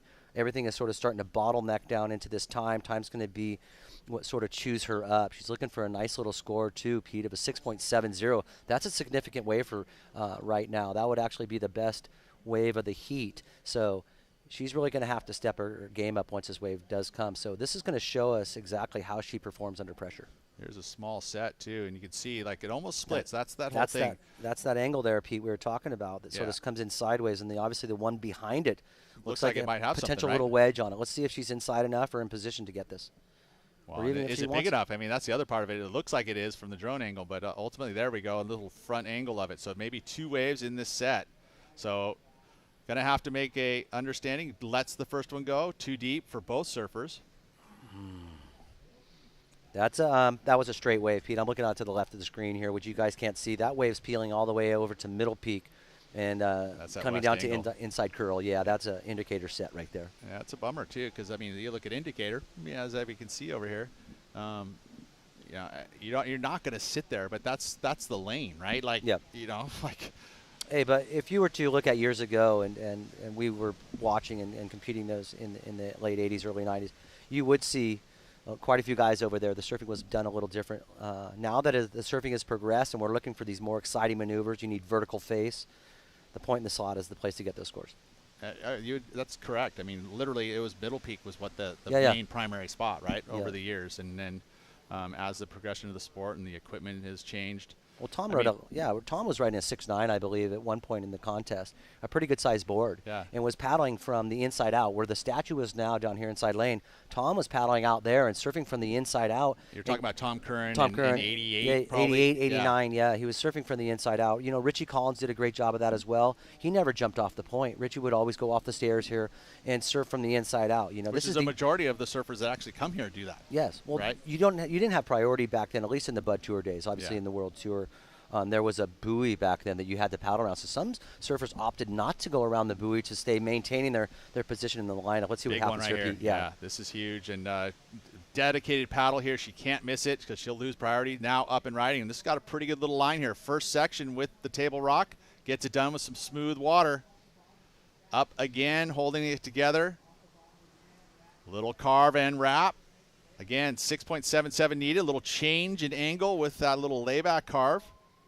And you can hear the crowd. They are definitely hyped up for Storer. 50 seconds to go. Was that a 6.77? Question marks in my eyes. Yeah, I don't believe so, Pete. I think that if she really would have attacked that second section and really had the judges thinking about that score. 5.97, sorry. So it is. Oh, really? Yeah, so it's not as high. I didn't know that. I thought it was a little higher than that. I'm going to look through my number 2 readers here. Yeah, you're right. As you see, you guys judge at home yourself. You know, you've been watching the waves all afternoon or all morning. Pretty cool little snap right there, though. Love that cut down, but that was a turn right there, Pete, where it got a little messy, a little too much water on her rail, so you didn't really sort of punctuate that maneuver. She probably placed it there, right, and let the wave kind of push her back down. Whereas actually, if she had gone in there and just really drilled that, put the fins up above the lip. Yeah, that would have made the difference. Oh, that's it. That's why it happened. What she did, though, was a 5.23. So they gave the score out there instantaneously. It wasn't enough, and then the score got dropped. That's why it was actually a 6.97 the whole time, but I wasn't just completely blind. So this is after the heat. Doesn't matter. So Bella Kenworthy is going to keep it. Did she get it up on time? Sounds like Either way, yeah. But it's not really going to matter. She's going to take the heat win here. The heat is over for Maddie Storer, and Bella is going to continue her heater and move on into the semifinals. She'll be meeting the local girl, Autumn Hayes. Congratulations to Maddie Storer making it to finals day. Yeah, congratulations, man. Men's coming up next. We'll have the first quarterfinal. You're not going to want to go anywhere. Michael Dumpy, Cole Hushman coming in.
All right, we are back. Welcome to the O'Neill Coldwater Classic. If you're just tuning in on the World Wide Web, my name is Omar Echeverry. I'm here with Adam Rapogel, former winner of the Coldwater Classic, and we are diving into that all-important quarterfinals. Check it out. We got in red Michael Dunphy and in blue Cole Hauschman. These guys shred. I got to interview Cole. The guy is 6'3" and weighs 203 pounds right now. That's pretty nuts, right, Adam? Totally. I mean, you put another 8 or 10 pounds on him with a dripping wet wetsuit. That guy's over 215, 220. Looks more like a linebacker compared to a surfer. But what you got to realize is that Cole has incredible technique. He's very powerful. He hasn't really had a heat yet that you've said, hey, from start to finish, he's been feeling confident. He's reeled in the heats towards the end of the heat. So right now I'm expecting Cole Hauschman to come out a little quicker than he's been doing. In comparison to Michael Dunphy, he's been on incredibly good waves. He obviously has somebody in his court looking at the waves, or at least helping him. I've seen him paddling into waves and then backing out. So there might be some information coming from the cliffs for Michael Dunphy. Oh, definitely. And Michael Dunphy, no stranger to Santa Cruz. No. I surf with him on a weekly basis, I feel like. He's one of those guys, too. I love it. He's got that perma-tour mentality. He's always traveling. He's always in events and always super positive and just surfing better and better with every wave. So it should be a great quarterfinal. Right now you're looking at the point. That's what we're talking about. A lot of the spotters sit right there. Well, you can actually speak to your athletes. You can hear them. You can feel the energy. It's pretty rad to stand up there. And I like saying stand up there. Sometimes it actually makes me stress, though, because you can almost feel the energy of the stress coming from your athletes. A super rare venue here at Steamer's Lane. It's where you can just kind of look down. I would say courtside would be kind of for anyone that's ever been to a regular sports arena, right? So the one natural arena we have in the sport of surfing, Steamer's Lane. Pretty rad. Yeah, it is. As you can see, Omar, the conditions are slacked. You see the wind very minimal right now, sort of glassy. 2 to 4 foot Steamer Lane, west northwest direction. There still seems to be like an underlying small little south swell, and then heard this next week, quite a bit of south swell down in Southern California. So we do have both the northern hemisphere and the southern hemisphere still liquoring up waves, so it's really a good situation for the lane. It does pick up all swell directions. Yeah, and I was curious about that. So I've been calling beach a lot, on and off, kind of doing double time, coming to web and going back. There, it's pretty late for a south swell, right, Adam? 100%. Oh, yeah. That's insane. Yeah, I wake up every morning, and I'm up early. I love to get on Surfline. I love to see how Puerto Escondido is doing. But, hey, we'll get back to the Surfline in a second. But look at what's coming here. Dunphy and Cole right now. No priority has been established yet, so early days in this heat. Let's see if we get a paddle out of one of these surfers. Wow, both surfers elect not to go. Probably a good call. Looks kind of chundery right there. You got a lot of backwash coming up from the point. Just like you said, multiple swell directions too. That can make a little warble. Whoa, gnarly. Look at that. They push each other so far up the point. That could be challenging coming into some of these waves because you got the table rock right there. Yep. That can just be so hard to get around if it's not a big enough wave. Looks like on the paddle. This is what used to happen. This is what used to happen all the time without priority. So this is good stuff right here. I really love the competition of this. As you see Cole up and riding on a pretty good sized wave, head high to him, and he's 6'2". Even though he doesn't get near the lip, he still blows out a bunch of water in again. So Cole doing exactly what he probably wanted to do. If he pulls this off, I love that. Riding, you have to be a bull to come through that convergence. And here again, we got Michael Dunphy. Oh, look at that. Searing. Hook back into the pocket. That was sick. Coming around this section. Got to negotiate, just like you said. That oncoming section comes so hard. He checks it back in the whitewater, looking for like a 1-2 punch. Pulls it off, dude. That was sick. That was smooth right there. I really appreciate that down carve and sinking it into that last maneuver right there. Some great surfed waves. Unfortunately for Cole, he wasn't able to stick that last maneuver. That would have been a nice score. So right now we started off this heat with some firecrackers. So great start to this quarterfinal, heat number one. That was rad. I hopefully we'll go into replay on those. Those were absolutely sick waves. As you see, swell just pouring into the lane.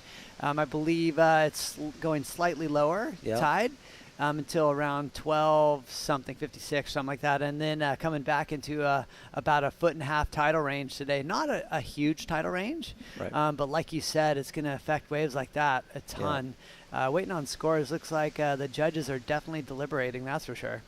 Yeah, that's two pretty different looking waves. We'll see The paddle here, this is Cole's first wave. This is what I used to like. I used to love this, just wrestling with guys and bumping shoulders to get the wave. You don't see that much anymore, only at the start of the heat. So look at it. Cole getting up a little late right there, but still blasting that turn. Not a high degree of difficulty on those 2 turns, but right here, this would have been an exceptional maneuver had he pulled it off, and that score would have catapulted up higher. But this is the turn of the heat so far. This first wrap right here, Omar, is incredibly tight. Oh, look at that turn, just all the way into the pocket. That was sick. Nice positioning, like you said. Yeah. And able to get like that extra little rebate. Because Yep. look, he utilizes that, drops all the way to the bottom, crack. Yeah, that's well served. Yeah, super well served. As you know, too, it's like if you don't get all the way back to that power source, it's super challenging to hit it. We're going to toss it over to the beach and interview Bella Kenworthy, the winner of the last heat. Take it away. Bella, so talk to me about the conditions out there this morning. It looks clean, maybe a little bump on the face. How did you navigate that and get that 7-point wave? I just try to pick like more inside ones with better walls so I could go up into the lip, and I got lucky that my wave was a little less bumpy. Well done. So you are ranked number 2 on the QS for North America.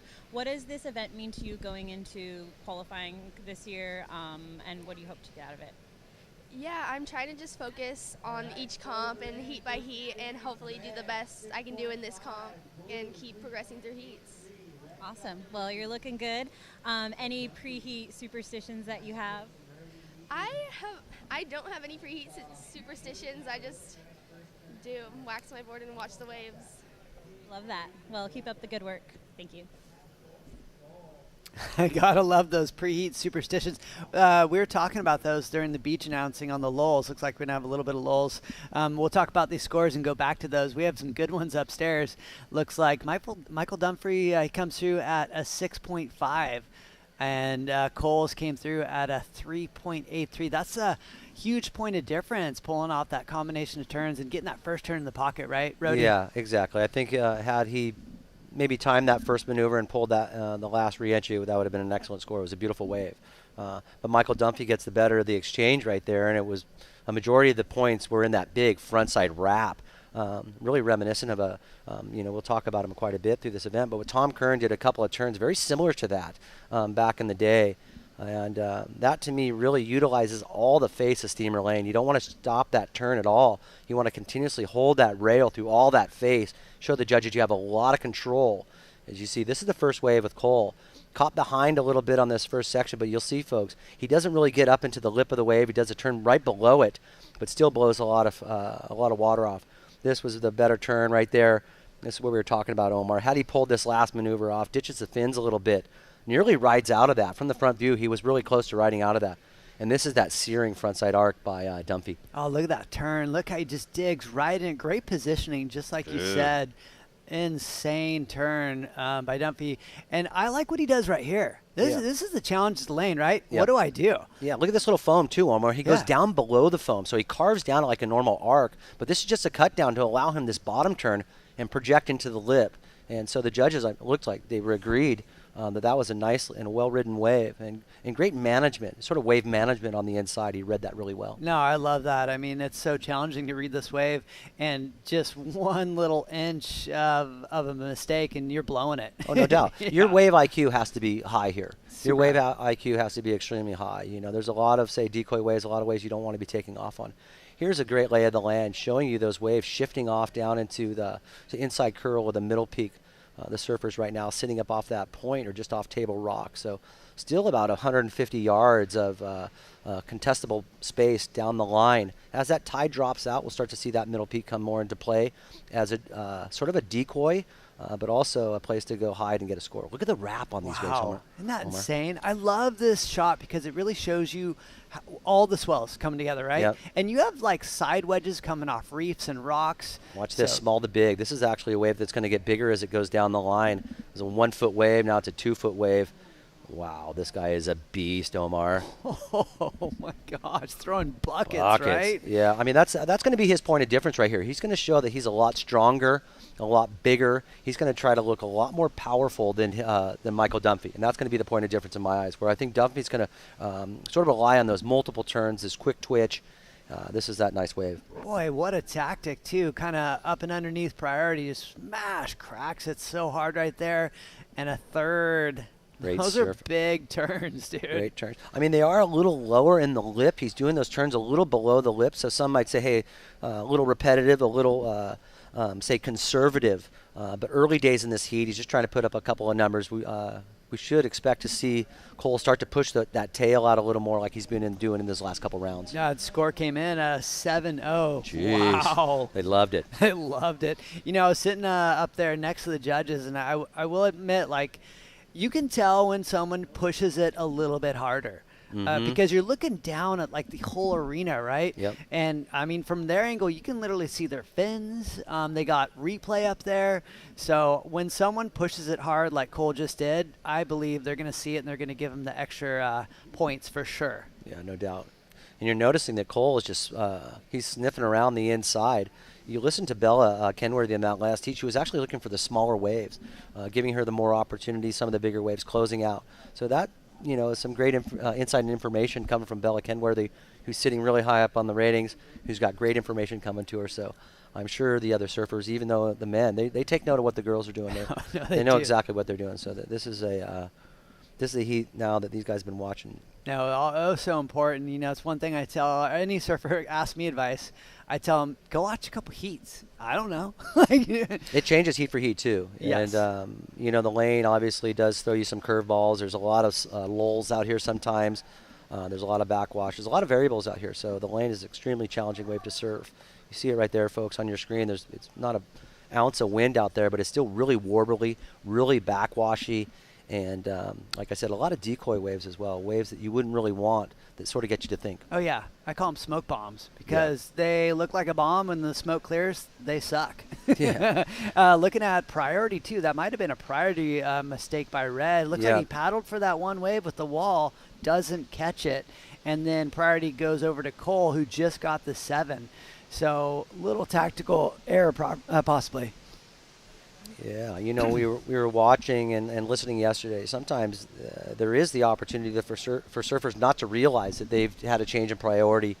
Obviously, you want to be listening to the announcers and realizing that there's a placard on the beach that shows you exactly the color, who is in priority. So if there is any misunderstanding, you can go check that board. 100%. I mean, I do have to admit, 4-person heat priority. It's crazy. It's crazy. It's gnarly. It's gnarly. I mean, that priority judge obviously has a lot to think about. There's a lot of little nuances too into the rules and how you can or can't be positioned yourself.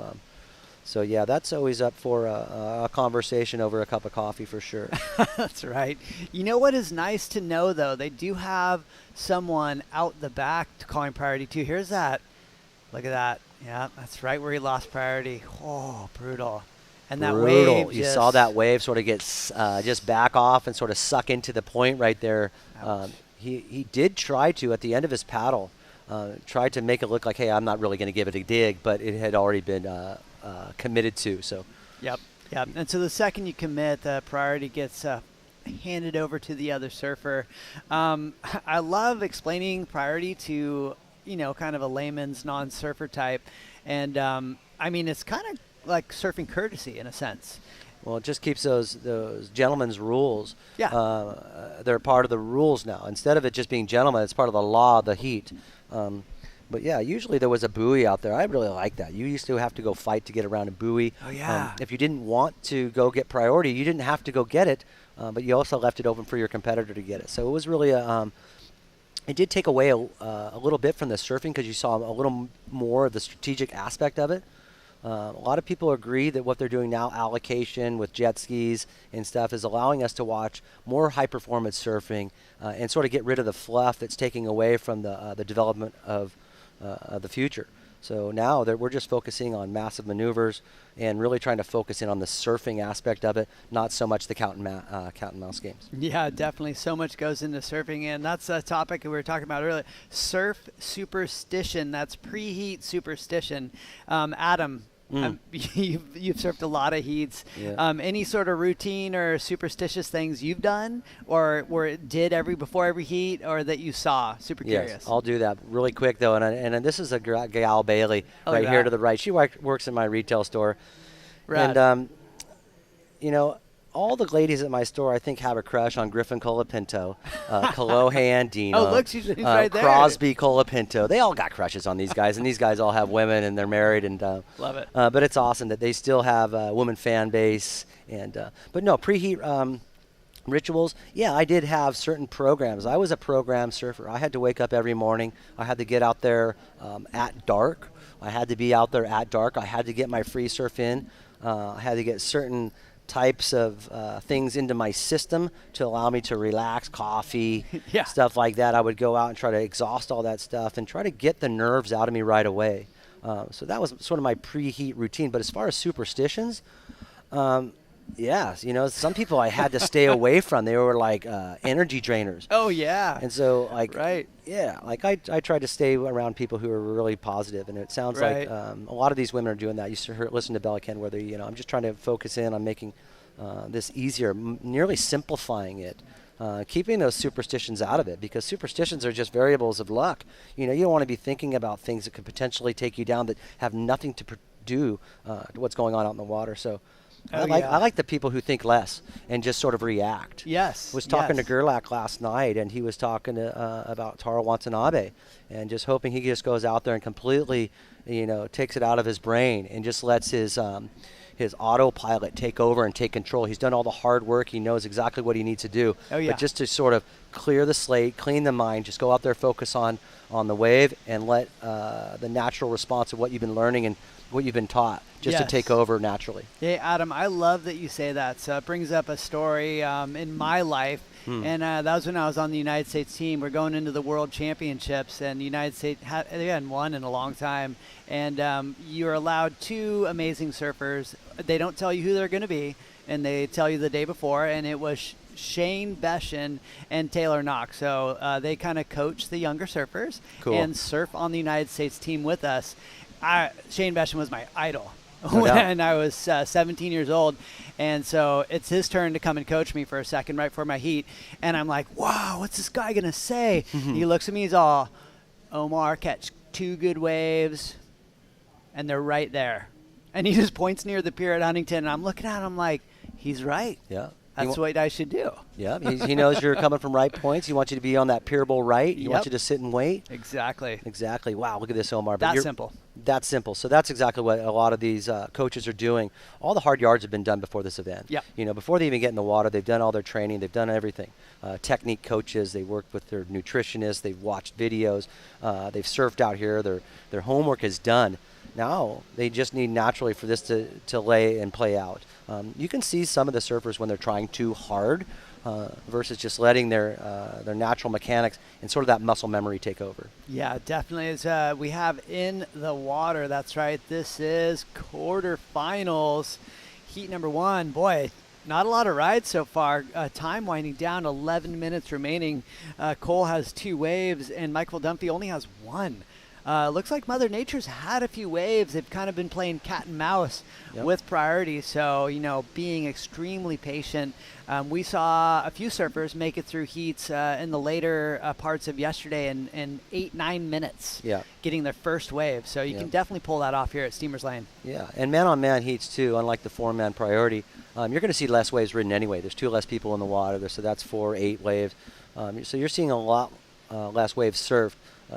But what you do hope to see is the quality of surfing and the quality of waves that they do catch go up because they have less competition in the water. Yeah, most definitely. And if you're just joining us, welcome to the O'Neill Coldwater Classic. This is your web coverage of the iconic event, Coldwater Classic, 35 years in the making. That's right, the 70th anniversary. We're going to go over those waves right here. This is the 7, I believe. Boom, cracks it once, cracks it twice. Wow, I love that turn. That was sick. Boom. Wow, that was amazing stuff. I mean, speed, power, flow, check all those boxes. And this one right here, this is the great turn by Dunphy. Unfortunately, he really only gets that one big move outside. Even though this was well surfed in here, this little down carve probably not going to score much. Now, a lot of the end score is going to be done right here with this nice combination right there, and connected with the lip nicely. Got a little squirrely there. Yeah, I think you're right. The point of difference was probably one more turn that Cole fit in and just smashed that last section. Yeah. So. There was that time, too, after Dunphy did that really nice arcing turn in the pocket, there was sort of that dead time. Yeah. If you notice Cole's wave, he was able to do that floater, get a bunch of speed, and then just did seamless off the bottom, off the top, textbook, world-class surfing. To me, it looks like both these surfers, given the opportunity, would probably do pretty well on the tour. Cole himself, though, is a beast. I think he is right in line. He actually matches all the power. Dunphy's been around for quite some time, been really, really close. Probably been the odd man out a couple times on the tour. So he's a veteran at this, and he's thirsty to get into that top bracket. Oh, boy, it looks like a set pouring in right here. Those ones are going a little bit wide. I guarantee at least one of these guys has a spotter up there helping them out. But, I mean, a lot of times a surfer can tell just as well. Looks like Cole's still holding on to priority. Is Dunphy going to go on one of these waves? No, he decides not to. And I agree. Just like Cole said a couple days ago, he's saying, I want to make it on tour. No, he said when I get on tour, I deserve to be there. Yes, he did. I love the confidence, and he's surrounded by the likes of Griffin Colapinto and the Colapintos and brother. So he's around that a lot, surfing in your home break. You got 13 Gadauskas brothers shredding all around you. You got little girls like Mia, her 13, 14 years old, 15 years old, that are world-class little surfers surfing underneath you. So the level of surfing in San Clemente right now is probably at an all-time high. Yes. When I was younger, Omar, there was the Andy Fomenko, Mike Parsons, Archie, Besham was a Grom in that group. And then came through the Wardos and that whole generation as well. San Clemente, it's the other SC, right? Yeah, I mean, geez, Wardo was another beast. I mean, he was a complete beast. Chris Ward from San Clemente. As you see a paddle right here, looks like Cole's giving it a dig on the inside. This is what Bella was looking for, too, these little ones on the inside with wall, Omar. Oh, my gosh. Nice check fade off the top, throwing buckets. Boom, a second one. He's just looking to build on that 3.83, 3.24 punch right there. I think he will. That was big. Yeah, we'll dissect that one. That was out of control. Wow. He's really set the judges up right now. He set the judges up with that first score because they really have something to think about now. I think he did a couple more turns than he did on that previous wave where he received that nice wave of a 7. So the judges probably really looking at very similar in the turns he was doing, but it looks like he got a little more release, looked a little more freed up, a little crispier on that second one. So that's going to reflect in the score. And Michael Dunphy right now, he's going to get out there, get that priority, and really now try to most likely get a couple of waves. This 6.5 now might not even be a factor, but he's going to need a really nice score here. That's right. And looks like Michael Dunphy's dropped in at a 3.0. And that's what they're doing. They're going to be doing a lot of replays right here. That's because they want to make sure they're creating the right score for last of Cole. So here it is right here. Check it out. Boom. Beautiful hook. Bigger wave than his 7.2. Another smash. Wow. That one was brutal. Wow. Boom, boy. I don't know. I could go way into excellent in my book, dude. That no claim too is pretty nice. But yeah, wow. I would think that would go up into the upper excellent score. Like I said, I'm not a judge, but if that was me surfing, I'd want a 10. Oh, score just dropped. What is 8.67, dude. Yeah, that's insane. He did an exceptionally good job there of reading that wave. Really like the amount of projection and speed he got out of that first turn. It set that whole wave up. Yep. If you're looking at a song and want to play a good song, that had a good tune right there. I like it. Great call. You're right. Good tempo from the beginning all the way till the end. Mm-hmm. Great judging. I do want to comment on that. They utilized the replay to give it the right score. Looking at the spread, too, you're right, Omar. It was a 3-2 split, a couple of 9s, a couple of 8.5s, and an 8, so they were all in agreement. That was a really nice position turn, that first one that set this whole thing up. Watch, we're going to be able to see his fins a bunch back here. So Cole doing a great job. There's the last turn again. So Cole. That felt good. Yeah. Obviously looking as confident as he is sounding on air, when he's topping. But there's that really nice projection turn right before the section. So a great read right there. Really mature surfing here by Cole.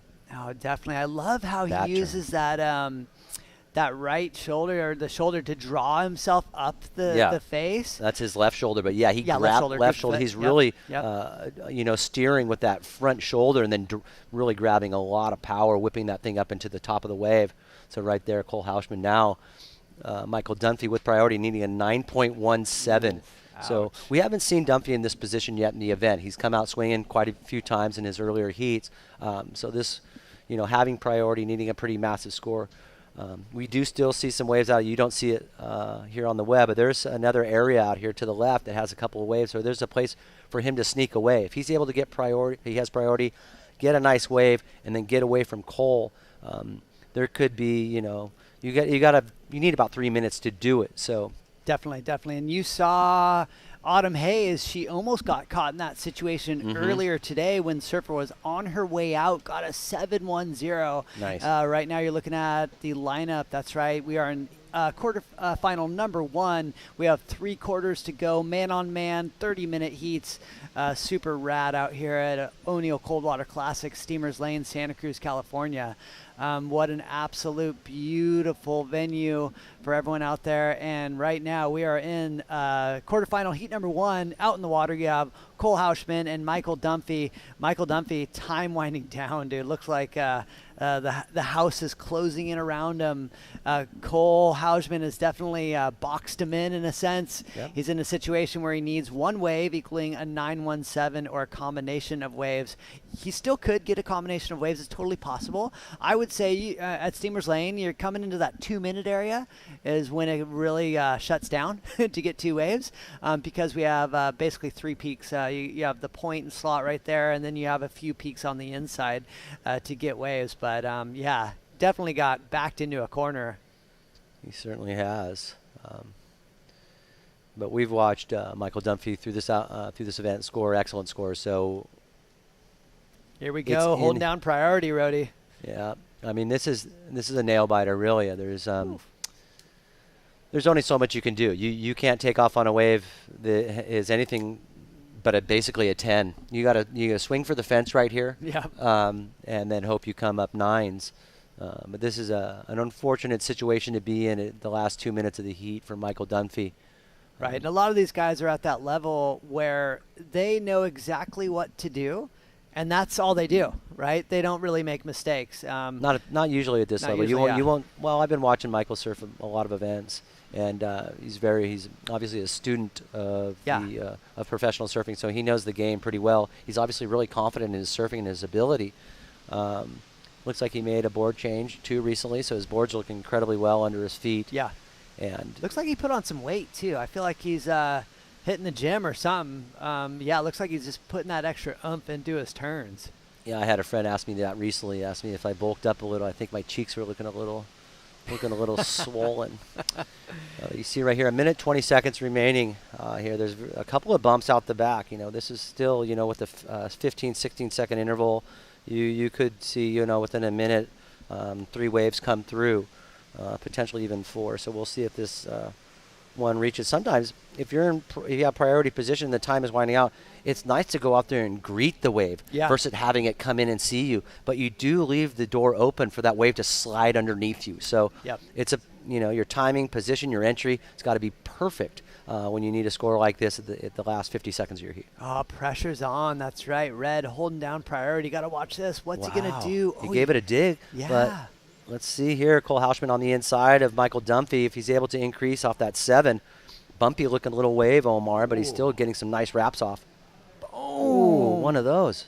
Oh, just barely comes unglued. Pushing unglued. hard right there. All right, here it is. This is Red. He needs a 917 off the bottom. Tons of speed. Nice, beautiful hook off the top. Comes around that section. Crack. That was a big turn, Adam. Nice and beautiful.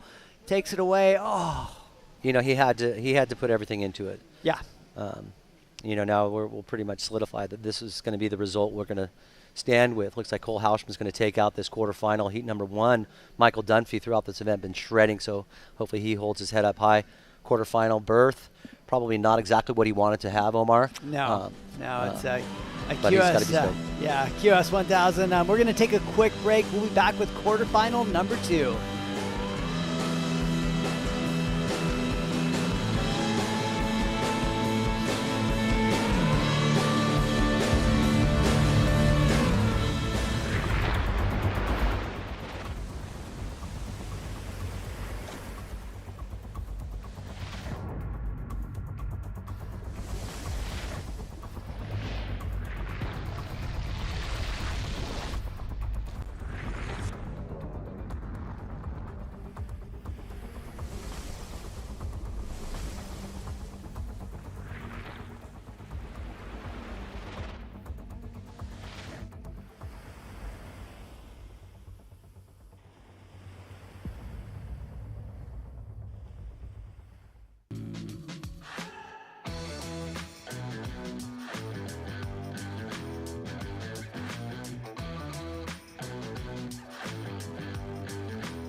Dear mainland, aloha.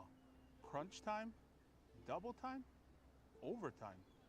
Shoots, maybe it's time you try something new, yeah? Island time. One life, right? Mahalo. All right, welcome back to the O'Neill Coldwater Classic. This is your online coverage. You're joining myself, Omar Echeverry, with Adam Rapogo, former Coldwater Classic champion. We're diving into quarterfinal heat number 2. Heats are they're going by quick now, Adam. They are, but they're still 30 minutes long. So we did see, a beautiful heat. That last heat was incredibly cool to watch. And now you're seeing on your screen Taro Watanabe and Griffin Colapinto, so 2 extremely talented surfers that surf exceptionally well on right point breaks. Yeah. This should be a banger of a heat. I'm noticing, too, the position of these 2 surfers in this heat have been out a little further. The tide has dropped, as you can see on your screen right there, so you're seeing the ocean retreat a little, therefore allowing the waves to break outside. Looks like the adjustment's been made. They probably saw a couple of waves that had potential outside. But, yeah, this is a little different position than we saw than Cole and Michael from that last heat. Definitely, and Griffin Colapinto yesterday, in my book, took it to 6th gear. That was pretty nuts. I think he caught a wave that most surfers would thrown maybe a 6 or a 7, and he threw a 917. The thing was nuts. I think he did 4 or 5 just tail thrashers in a row, super rad. But Toro, great surfer. I know you know more about him than I do, but his style's insane. Totally. I mean, I'm obviously a big fan of just his style, his technique, and what he's doing with Gurr. But he just produced a great little edit recently. Looks like he was maybe near Lakey Peak or something, but a great little, might have been on Stab or something, but it was a great edit and really showed us his ability in good waves. Yeah. And it was exceptional surfing. Yeah, Gurr was telling me he's been working with him for a while, and if you're working with Brad Gerlach, the master, it's pretty rad. Yeah. That guy has a PhD in surfing for sure. And these heats, they feel long. Not a lot of waves ridden in most of these heats, though. These guys are being ultra choosy, trying to get the right waves. And when you start out, there's no priority. This is when it comes into the old school. You know what's rad, Adam? And I noticed they all are way up there in the beginning. Old school. Yeah, nobody wants to relinquish the inside, if there's no priority established yet. But you'll watch some people completely surrender. So you'll see. We'll see. All right, looks like we do have the winner of the last heat. It is Cole. Take it away. Cole, great surfing out there today. Getting comboed was insane. What was your strategy going into that heat? Did you have any things that you were thinking about? On a man-on-man heat, you can kind of be more patient, but there wasn't a lot of waves. The heat before was flat, so I thought maybe our heat would get some waves, but there wasn't a lot of good waves in the set, and he got me on the opening exchange, but kind of lucked into a 7, then it worked out. He pallet and missed a wave, and I just knew I had to pick the next best wave off him, and I got the 8 and kind of put him on the spot with 5 minutes left. So it kind of worked out perfectly. Not a whole lot of super crazy strategy, just try to get on the best waves and surf. Seemed to work. Is there anything you've been doing lately to train? We were all just talking about how you've been looking really good out there, really strong. What's your training regimen these days? Yeah, I work out almost every day. I train with all the boys at home, and nothing crazy. We're not like lifting weights or anything super heavy, but yeah, a lot of cardio training and just strength and stuff. I think I'm naturally big, so I kind of like put muscle on pretty easily. But no, besides that, I work hard. I train almost every day, so that's about it. Well, good workout there. Back to you guys. Wow, big boy. That's epic. I love how focused surfers are now, too, on tour. It's so cool to see. Do I train? Yeah, I train every day. That's epic. Yeah. that's when am I going to make it on the CT? Stuff like that. Yeah. Love it. Well, you have to have first belief in yourself that you're able to do it, and then second, give yourself the opportunity. You see right there on your screen already 4.5 minutes. These are 30-minute heats, right? So 5.5 minutes has elapsed. We have yet to see a wave, and Cole was touching on it right there. It's relatively inconsistent out there with the good waves. Plenty of waves coming through, but the good ones in the set are few and far between. So the surfer's trying to pick the eyes out of it. They're talking about strategy a lot from the beach announcer. The strategy always is to be on the best waves. Definitely. Speaking of best waves, this guy gets a lot of them. It's Griffin Colapinto from down in San Clemente. Coming around this one dies out a little bit, but I love how he kind of delays his bottom turns. You ever notice that? Well, he's very casual, and he's reading this wave exceptionally well. So it seems like he has a little more time than the average. He sees something down the line. If he's able to get in the air, no, but that's that tail, little ninja kick we've been talking about. Wow. That he has on lock. He does that turn a little below the wave. Here now, Taro Watanabe, love his technique, and that is the maneuver that he's done twice in this event so far and hasn't pulled off. Now he pulls it off. Timing is right there for Watanabe to start really sticking the end maneuvers to really sort of make the judges, think about those scores that are going to get him through a heat, because we've watched Colapinto through this event. Nearly every single wave he's taken off on has been, sort of in the highlight reel. Yeah, definitely. Boy, I love how well-timed that last wave was from Red. We're going to dive into a couple replays here. First replay is Griffin Colapinto. And when I talk about delayed bottom turns, watch this. See? Just kind of goes all the way to the bottom and then up to the top. Yeah, tons of speed. Yeah, even just those little sort of hula pumps at the top of the wave to let the wave materialize before he went to the bottom. And this turn I really want to try to get in my repertoire one day. Don't know if I'm loose enough, but that was a great little snap off the top. Decided not to hit it. But here's the wave we missed out back for Taro Watanabe. Wow, great little release off the soup right there and direction change. So nice little variety. Really like how he gets his wingspan to open up too. He really draws that longer rail out. And here's the turn that I really like on the wave. Nice blasting tail, sort of pivoting around that front foot. So Watanabe starting off really nice right now. Judges looking at both those scores sort of in relation to each other.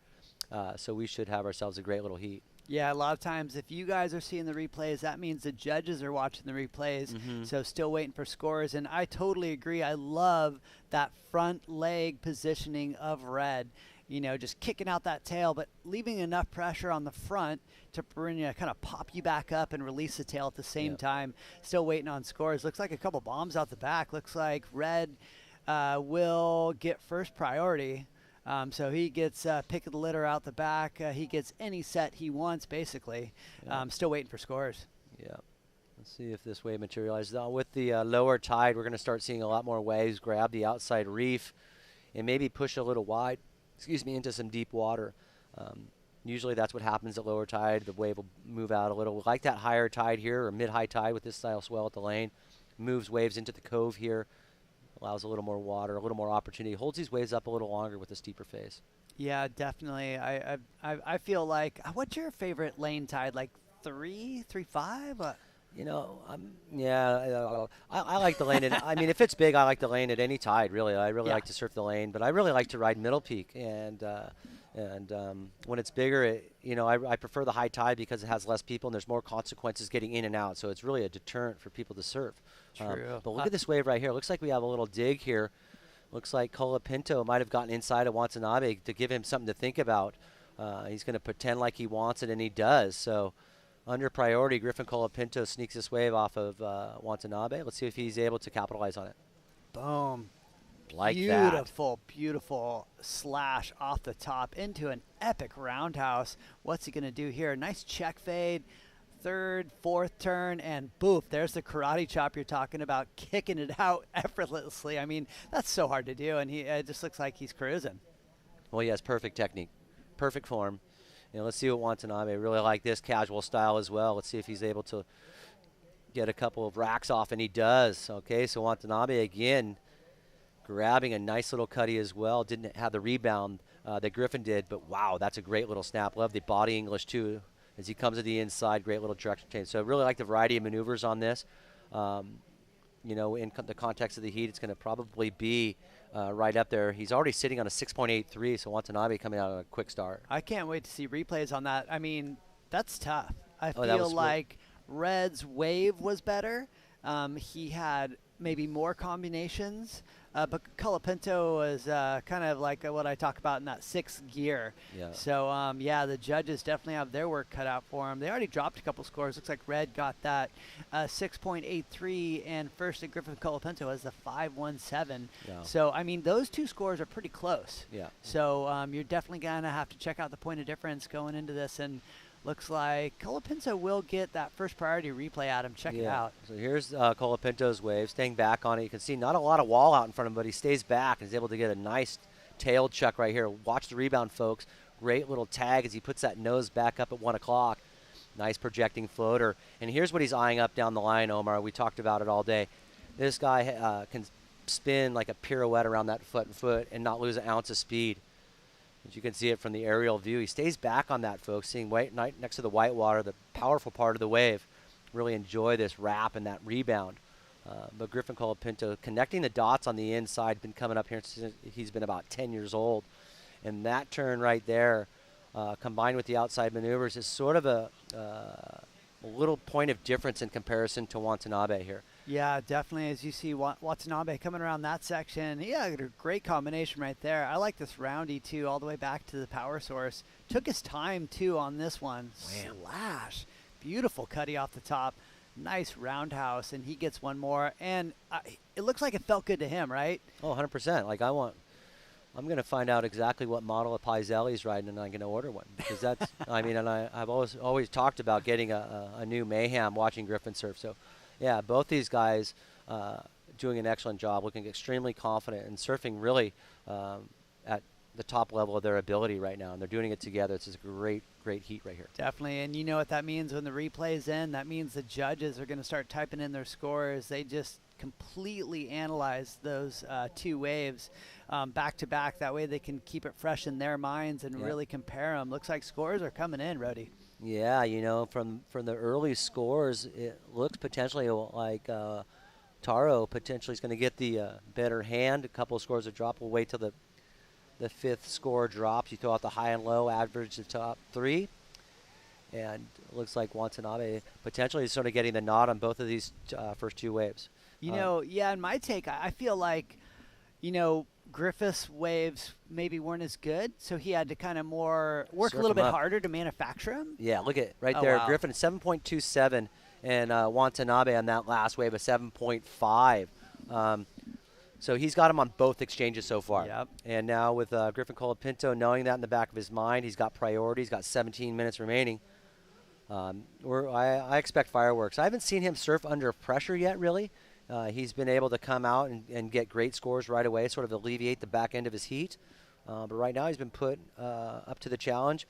Watanabe's doing a great job of challenging Griffin Colapinto here in this quarterfinal heat number 2. No, I love the tempo that Watanabe had on that last wave. Just played it super smooth and shred it all the way to the inside. Looks like the pressure is now on Griffin Colapinto because he also has priority. So, that's a stressful situation. You need a score, and you have to choose the right wave. I don't know if Griffin stresses. I don't think he does. I do. I watch him. I think he loses, and he's like, "Well, is there good waves up north?" Like, he's really sort of nonchalant as you see up and riding. Let's see what he's able to do on this wave. Nice hack right there, Beautiful. Omar. So Griffin on a nice looking little wave, bigger than his last two waves. Let's see if it has a wall on the inside. He's able to make up some ground. Wow, beautiful cutty. Does it have the wall you need to get that important inside turn? Looks like it just dies out. What's he looking for? He's looking for a 7.07. I don't know. That's going to be a tall order right there. Well, look, he could replace that 5.17 and actually need less of a score to move on, or less of a wave to get into that advancing position. 50% advancing in man-on-man heat, so there's only one person going to advance out of this. As you see, Watanabe left all alone out at the slot. No pressure here. Let's see what he's able to do. Oh, big turn off the top. That was smooth. I love his positioning. He's right in front of that backwash crack. Let's walk out of this one. Uh-oh. Oh, could be a missed opportunity right there. Looks like he went to his Unfortunately, he had to belly. go to prone right there. It almost was a massive score. I don't know if you're going to be able to get away with doing that against Griffin Colapinto, but that would have been a really, really extremely important wave had he pulled that off. That would have eclipsed his 6.83. So you can see him kicking water. He realizes probably that was a mistake, not being able to pull that last re-entry off. That was a beautiful combination, too. No, it I'm was sure we're insane. going to dive into replay right here. This is Griff, I believe, his early wave. I mean, the last wave. Caught behind it for a little part of this section, but still able to find some green face. And this Omar, unfortunately, was all he was able to do on this wave was sort of wrap up into the power section. I mean, I really know that feels really good. Yeah. But the judges want to see a little more vertical face, and they want to see those tail wafts he's been able. Yeah. Those ninja kicks out of the lip that he has. You can sort of see right there with his head going down. I could tell that he really wasn't 100% stoked on that wave. No, totally. As you see, and the wave wasn't that good. I mean, that's my first critique right there. If you're holding down priority, you better be getting the better of the exchange. And this wave's kind of flat. Well, had he capitalized on the first part of that section, it looked like he was pulled back a little bit, might have entered the wave a little late. So that sort of hindered the entry of that wave. The first section was missed. But like I said, Griffin Colapinto, nearly every single wave has been sort of a highlight reel. So this wave right here was crucial. Beautiful blasting off the lip right here. Nice hack. And look at the English in his back leg right there. Really enjoyed that. Now here, all he had to do was right out of that. Unfortunately, goes to prone right there. Doesn't even stand back up. But yeah, that's going to sort of sting. I know that's still going to be a pretty nice little score. But it won't be exactly what he was looking for. No, definitely. And both surfers catch waves. But Griff, he got the 5.93, but it doesn't matter. He's still going to be looking for that 7.07. Yeah, we got plenty of time left. Still 13 minutes, 20 seconds remaining in this quarterfinal heat. Look at them now sitting right on each other. This is going to be fun. This is the way that I hope this this heat would go, wave for wave. Either I like the really nice where guys are battling each other with good high scores, so you see a really close heat there. But I also really enjoy the heats that are in the 2s and the 4s.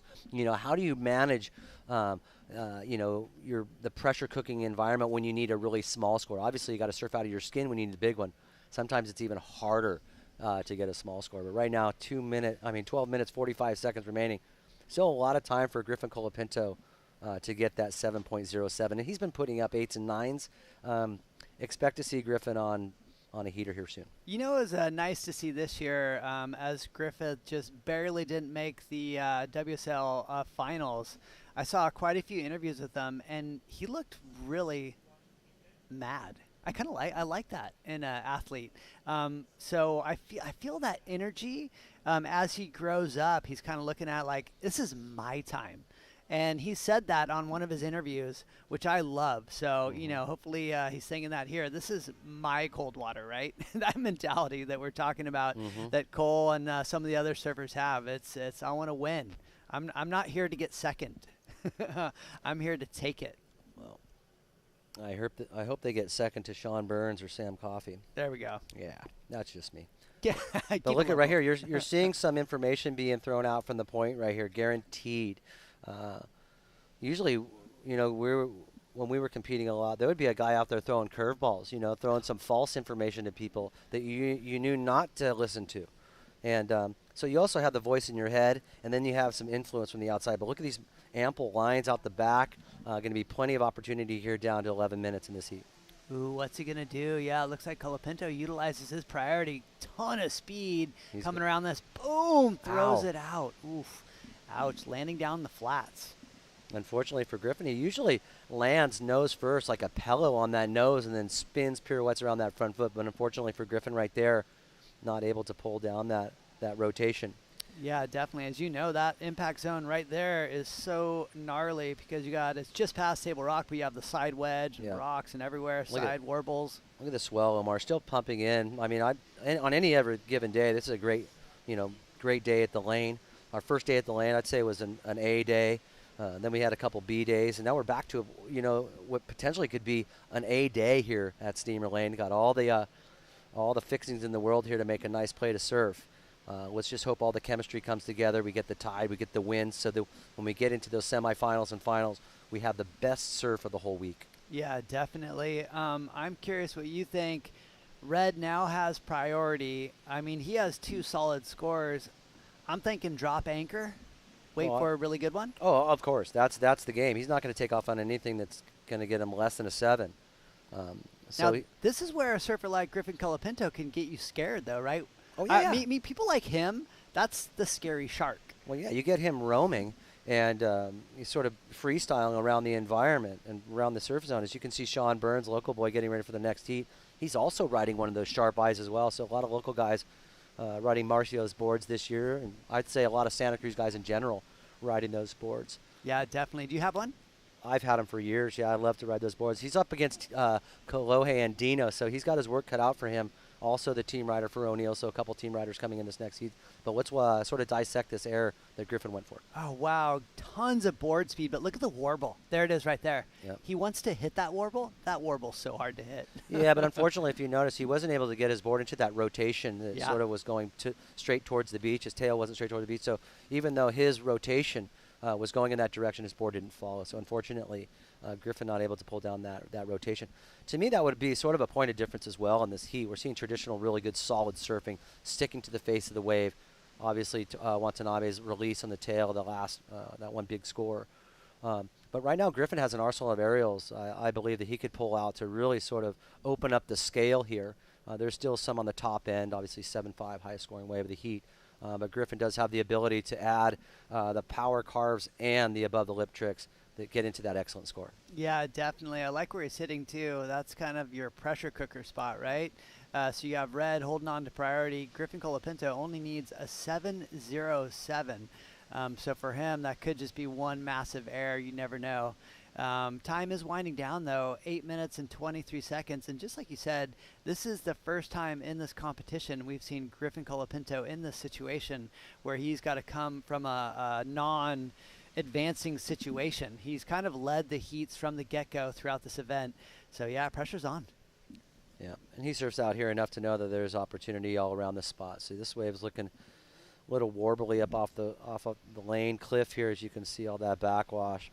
Those waves are really challenging to surf. If they don't get in front of table rock at this low of a tide, sometimes you get shut down. So it looks like the tide is sucking out Omar. The waves are grabbing a little more of the outside part of the reef. Let's see if the guys adjust a little and move out to allow themselves the entry and the opportunity of that first section. Yeah, definitely. Like you said, you can kind of chip witch into those things. If you kick and scream, we've seen local surfers do that throughout the years. Looks like he's going to force the issue too. So he wants Red to get this wave, making him to utilize that priority. Wow, big snap though. Looks like a good wave. Wants Nobby 1, 2, 3 punch. Might get another one. He's looking to better that score, Adam. What do you think? I don't want to talk until he's done. That was insane surfing right there. Really thought that was clutch surfing. And you can see right behind him, looks like we're going to have maybe a thunder stealer. Let's see what Griffin's able to do. And he throws up a little layback jam. Unfortunately, gets his board a little dirty. It looked like the rails got a little dirty right there. Didn't really blast that tail out like he wanted to. But we still have, 7 minutes remaining. We have plenty of time left. But I really want to see a replay of Taro Watanabe's wave. I thought he surfed that wave excellently. I say that without saying that's an excellent score. But that wave was well ridden, and that's what I want to do. Got the paddle battle. Check that out. Yep. Boy, I don't know. That's going to be a close one on priority, too. Look at him go. It looks like we're still waiting on some scores. Might dive into a replay. Depends. Oh, look at this, Adam. I love it. Old school. Old school, kicking and scratching and fighting. I really enjoy this. This is also, that's a great view. Wow. This is also a line judge. As a line judge looking at this as a priority judge that takes note on this, but you're going to see a really tight battle here for that priority position.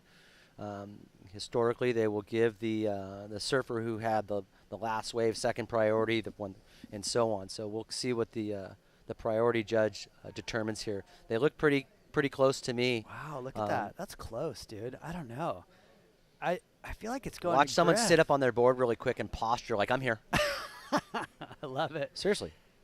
And throw their arm up and say, hey, I want a wave score. Wow. Dude, I would faint by now. Yeah. Right? Yeah. And that's why you're here and seeing a lot of these young surfers out there wearing 3.2s out there, Omar. Yeah. They're Yeah, winning 'cause they're 3-2s. overheating. Yeah. They're overheating, actually. You know, so you'll see in a big paddle here. They still haven't stopped yet. Looks like Griffin's got the position, and he does. So he's able to get back into that priority position. Wow, that was rad. That was great stuff. Love it, dude. You know what's cool too? I love a lot of these guys on tour. They kick while they paddle. Do you notice that? Of course. It's like they Well, you know what? If you look at the planing of the board nowadays, the tail block is below the water's level. So kicking gets you elevated your tail up. You see Griffin forced Watanabe to take that wave, and look what he was able to do. Really nice layback, committed layback snap right in the pocket. Beautiful. That nice turn as well. Start really connecting to the lip here and seamlessly jams it back up into the pocket. Gurr was mentioning that he just wanted him to get out of his mind, just naturally go out there and surf, and it looks like he's doing that. He's completely separated himself from his brain, and he's letting his body take over. Griffin prone takeoff, comes to the inside, nice hack, and then that, unfortunately, like I'd mentioned, get caught up in the soup a little bit, but still a nice little turn nonetheless. Yeah, definitely. Wow, looks like Toro's wave comes in at an 8.07, dude. That was big. That was massive. You see both of the surfers now just glued to each other, 4 minutes, 20 seconds remaining. So we do have ourselves, look at these guys, nearly touching. Wow. That's not uncommon, folks, to have your fellow competitor right in your ear. But if you want to make a fast move to your right, you're going to bounce rails off them. Yeah, definitely. But, you know, it looks like they might even be having a communication. I wouldn't be talking. No. No way. Would Burkhart be talking? No way. You know who Kelly would be talking? Oh, he'd be throwing you a curveball for sure. But you know what? There's a lot of chatter on that cliff too. You're actually involved when you're on the cliff here and you're hearing scores.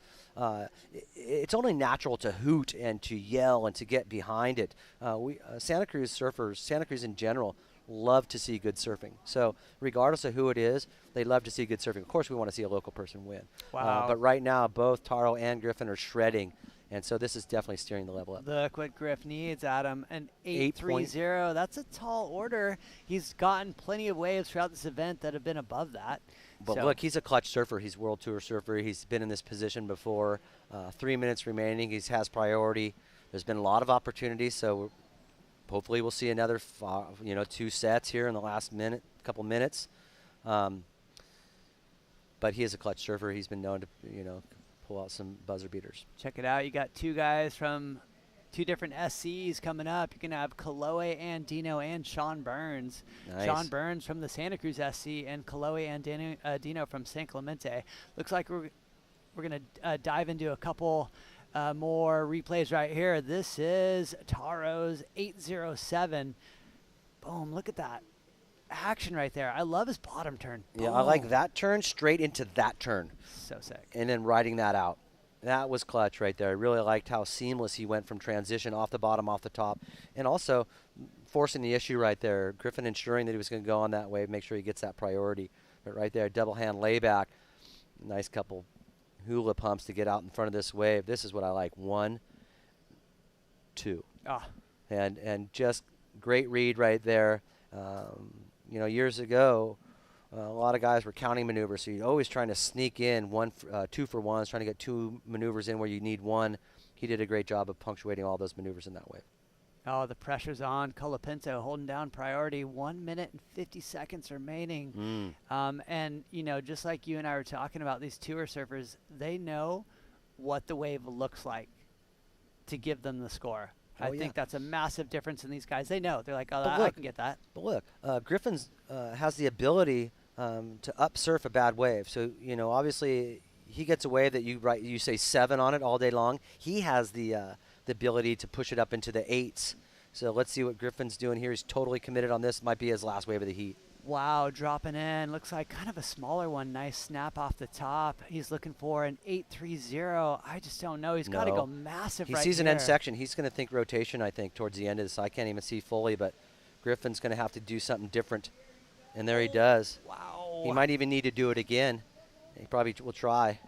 Nice little release, that little ninja kick. There's a little support claim right there. Needs that 8.3. So they're going to be looking back at Taro Watanabe's wave. It was the best wave of the heat. And they're going to be in comparison to that. So he's definitely trying to sell this wave right here. We'll dissect this one. So nice wrap. Relatively a smaller wave in comparison to Taro's wave. A little frothy as well. just don't think he's got that vertical face and the those extreme maneuvers outside to get it. Now that was an exceptional maneuver, tons of amplitude on that, and then coming into the inside, really like those sort of ninja kicks, selling it right there. But it's up to the judges now. 20 seconds remaining. Griffin's on the beach. I'm sure he'll be getting some googly eyes over those young girls in there. I think my daughter has a crush on him too. It's pretty classic. That's epic. I know it's one of my son's favorite surfers. So Right still on. waiting Look at it. Oh, scores coming in. No, I just see Watanabe smashing water. He is so stoked and so pumped. Let's see what they give him. What do you give him, Omar? A 7.57, just barely not enough. Did anyone go into the 8s? Yes, one of the judges did go up into the 8s. Couple of 7s, 7.2, average out to a 7.27. Yeah. So great surfing right there. Griffin Colapinto inspiring our whole town, inspiring the youth around the nation. Great heat. That was awesome. All right, we're going to throw you to a quick break. We'll be back with more quarterfinals action here at the Coldwater Classic.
Dear mainland, aloha.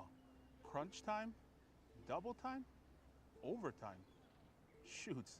Maybe it's time you try something new, yeah? Island time. One life, right? Mahalo. All right, welcome back to the O'Neill Coldwater Classic. My name is Omar Echeverria. I'm now joined with former winner of the Coldwater Classic, Peter Mell. Peter Mell, what's shaking? What's shaking, man? Well, we got a couple locals in the back half of this draw. I think there was a big upset in that last heat, having Taro Watanabe take out Griffin Colapinto, but full, well, and true done by Taro. He got that best wave. He was actually on the best waves the entire heat. No, he really was. You know, I feel like Griff was at the first time during this event, he had to surf up, right? He was coming from behind the whole heat, so super challenging right there. But we got two surfers from two different SCs. We have Sean Burns, the local boy, Santa Cruz, and Kolohe Andino, San Clemente. He's up here a lot. He is. I mean, you'd have to say experience-wise, competitively, well, good to go to Kolohe Andino, obviously, you know, on the championship tour for many, many, many years. Whereas Sean Burns, probably the most experienced at the lane, right? So it's going to be a battle of experiences.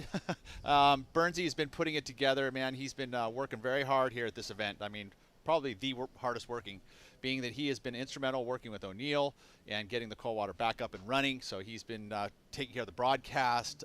He's been taking care of the community connections between the city and all the sponsors, and ripping heats all at the same time. I love it. You know, I feel like some personalities thrive off that, right? I mean, in a certain way, you're able to kind of like distance yourself from all the stress. You don't think about it too much. You're always thinking about, oh, what I got. He's like literally, he's on his phone or he's talking to somebody, or so he's not even looking at the surf. I literally all morning long, he's like, yeah, I know what the lane looks like. I know it's going to be different anyway. Yes. Right. The tide's going to be different. You know? I'll look at it right before my heat, and then I'm good. Or to in my go. heat. Yeah, in my heat. I know. No, definitely. And looks like we are going to throw it down to the winner of that last heat. Take it away.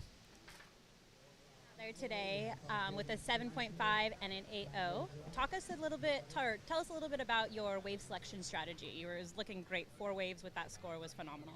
Thank you. I knew it was going to be like really hard with Griffin. He's one of the best surfers in the world, and I knew I had to get the good waves and surf them as good as I can, and I'm so happy to do that. Well, nice work. So you're coming from Malibu, California. How do the points down there, or surfing the points down there, prepare you for surfing here at the lane? Yeah, any right point break helps for out there.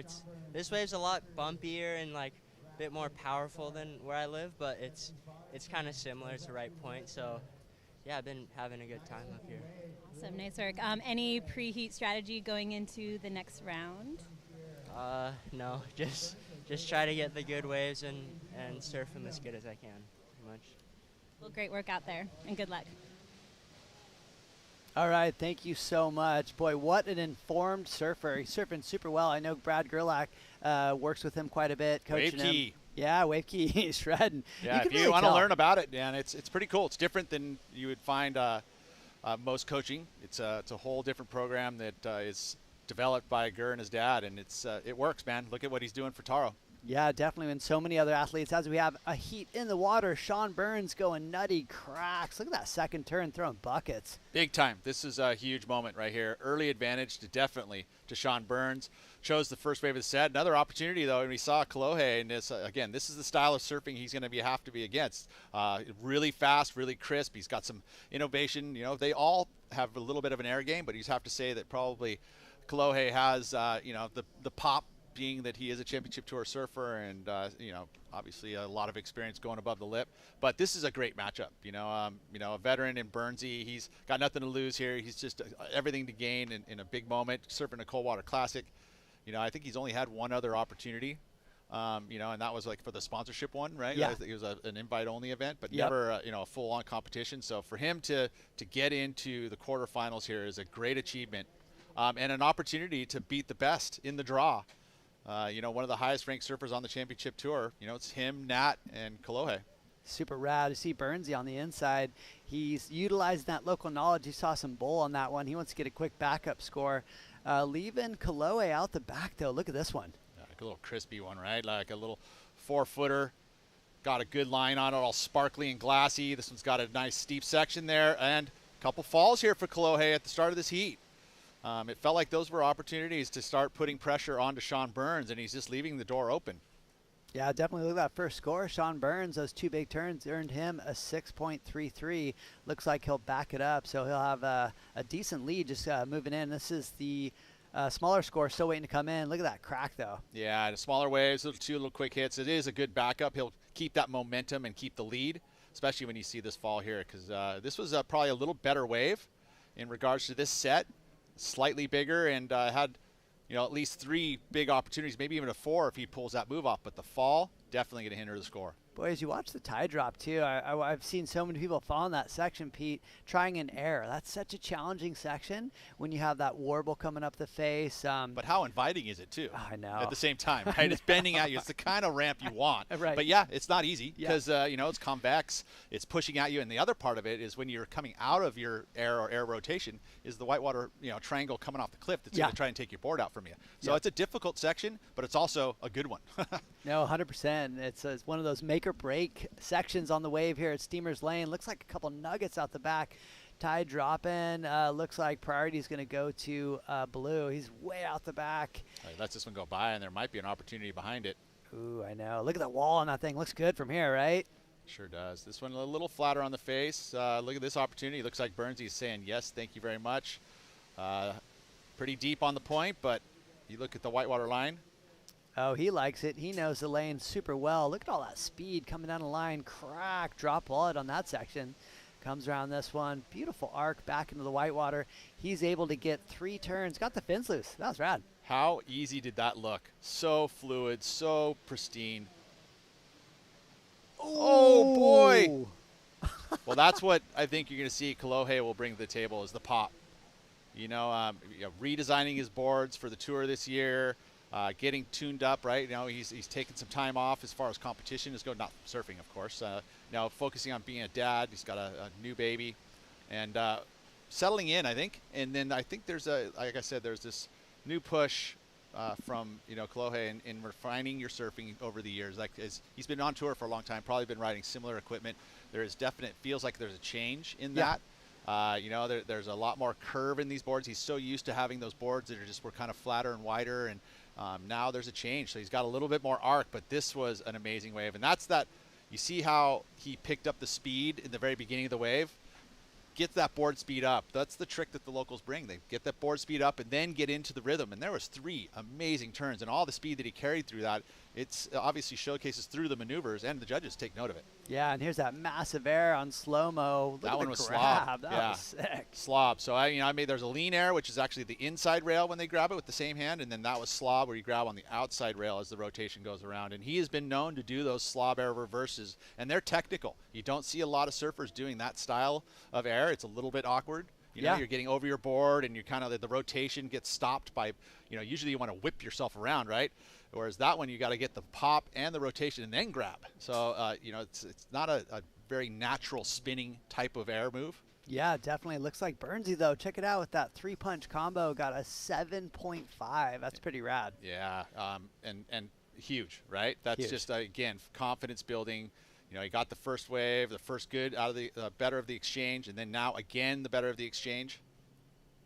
And now Kolohe, at this point of the heat, there's still lots of time, don't get me wrong, but a momentum shift, right? Like, it needs Kolohe at this execution of priority. You feel like it's important for him to the next move is to at least match something of Burnsy's style right there, or else the momentum will shift right back into the priority. Will go to Burnsy. He'll have an opportunity to better a 6.33, and control of the heat will be straight on Burnsy's shoulders.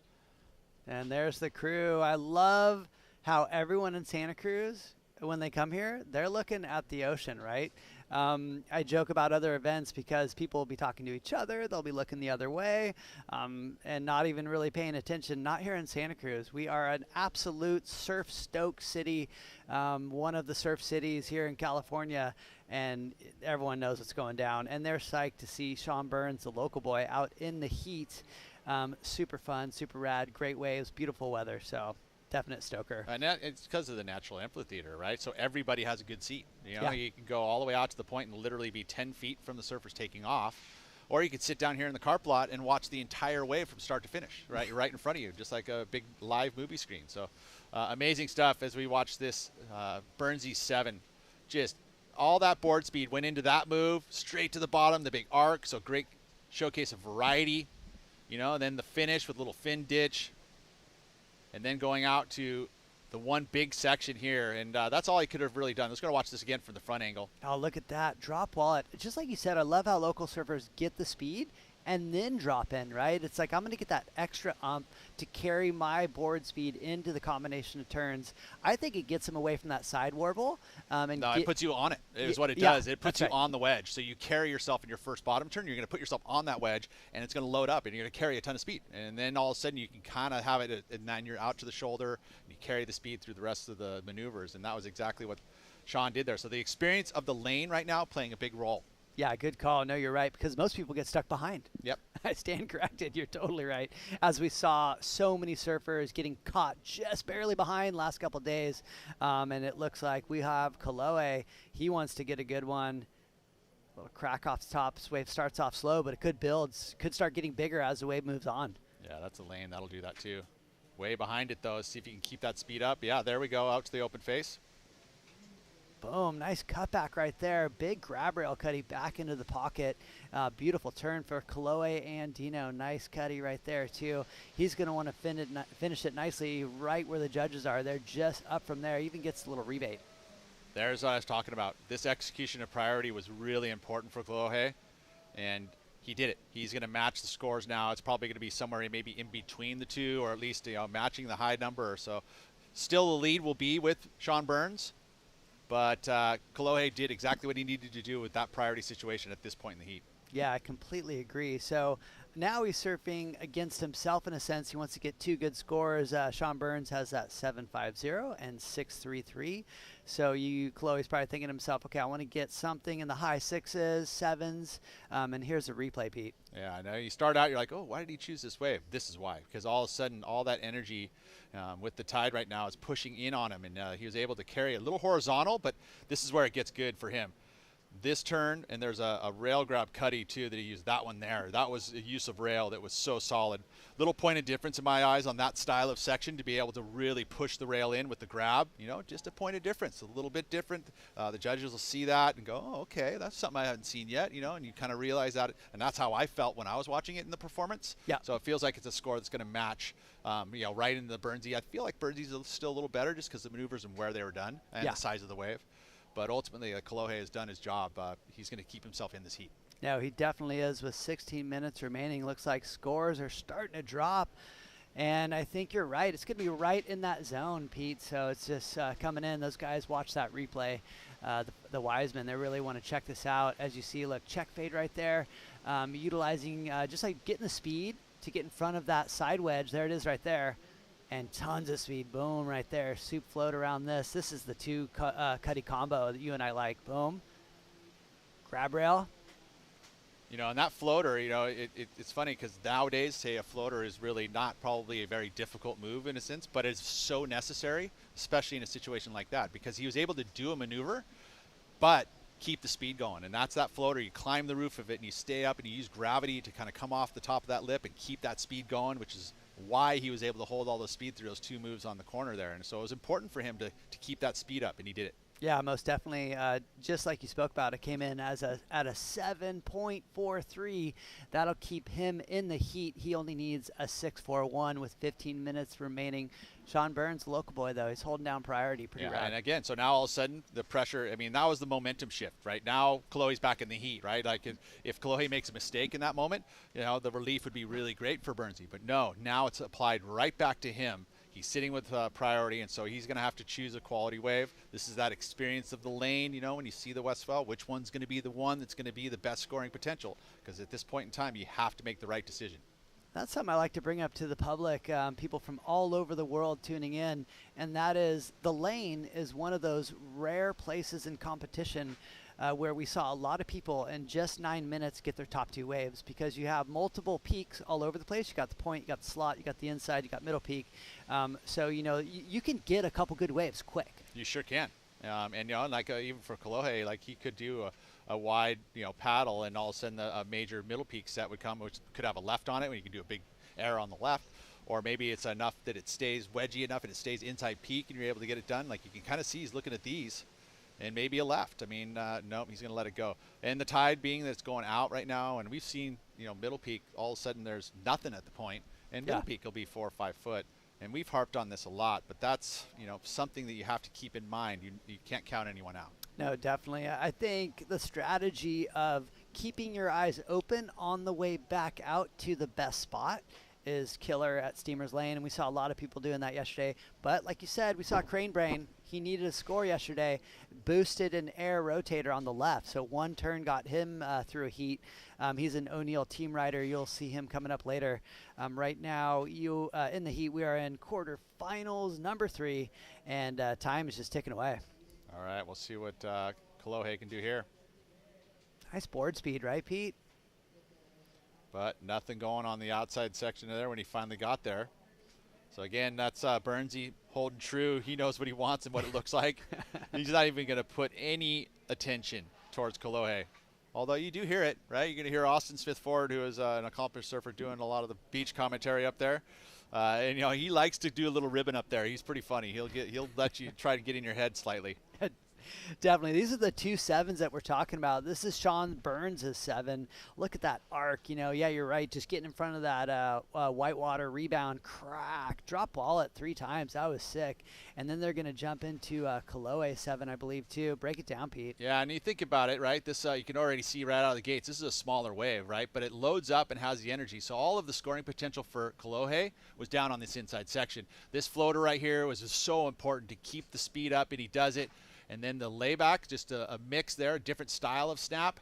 Then the arc and carve right here, that was beautiful. That was one of the better turns of both the waves, right? It felt like in my eyes, so a little bit of quality there. And then just another straight up carve and finish, you know, a couple more maneuvers there. If you look at the judging scores, like judging number 1 saw Burnsy's higher. Judging number 2 saw Burnsy's higher. Judging number 3 saw it higher by a half point. Judging number 4 saw Kolohe's higher by a half point.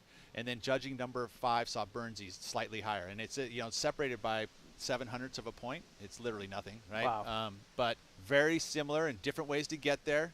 And I'm sure there's some opinions of you folks out there on in internet land and on the cliff that would have said, wait, there was way more meat on it for Burnsy. And some people are like, wait a minute, Kolohe's was an 8. Oh, yeah. And That's what judging. Instagram's for, right? People are getting haywire on there. I love Put it. hashtag Team O'Neill or hashtag Coldwater Classic, and let's hear the conversation. Oh, you got to love it. What I noticed with Kolohe, I out of all the athletes, I took time yesterday to go look at his equipment because that's the first thing I noticed. It's so different. It is different, right? It's so different. Yeah, what were your thoughts on that? I mean, I know you understand equipment, so. His volume is bigger. Bigger, so but more thickness. More thickness, but it's drawn out, right? So he had round tails. Yep. Traditionally, usually riding squashes. Yeah. I mean, and this is real wave boards, right? Yeah. So it's like a normal short board that he'd drive with a little bit of power. Yep, totally. I believe both are drivers. Driver 3.0s is what I heard. Yeah. Yeah. So they're basically a refined version of the driver, which is. Yep. Obviously the name kind of says what it is, right? Yep, It's a board that's meant to go fast and be drivey. Yep. And so that rocker is not going to be as extreme, but it is like a continuous curve, right? It is. And my big takeaway was there was a decent amount of hidden volume in the middle.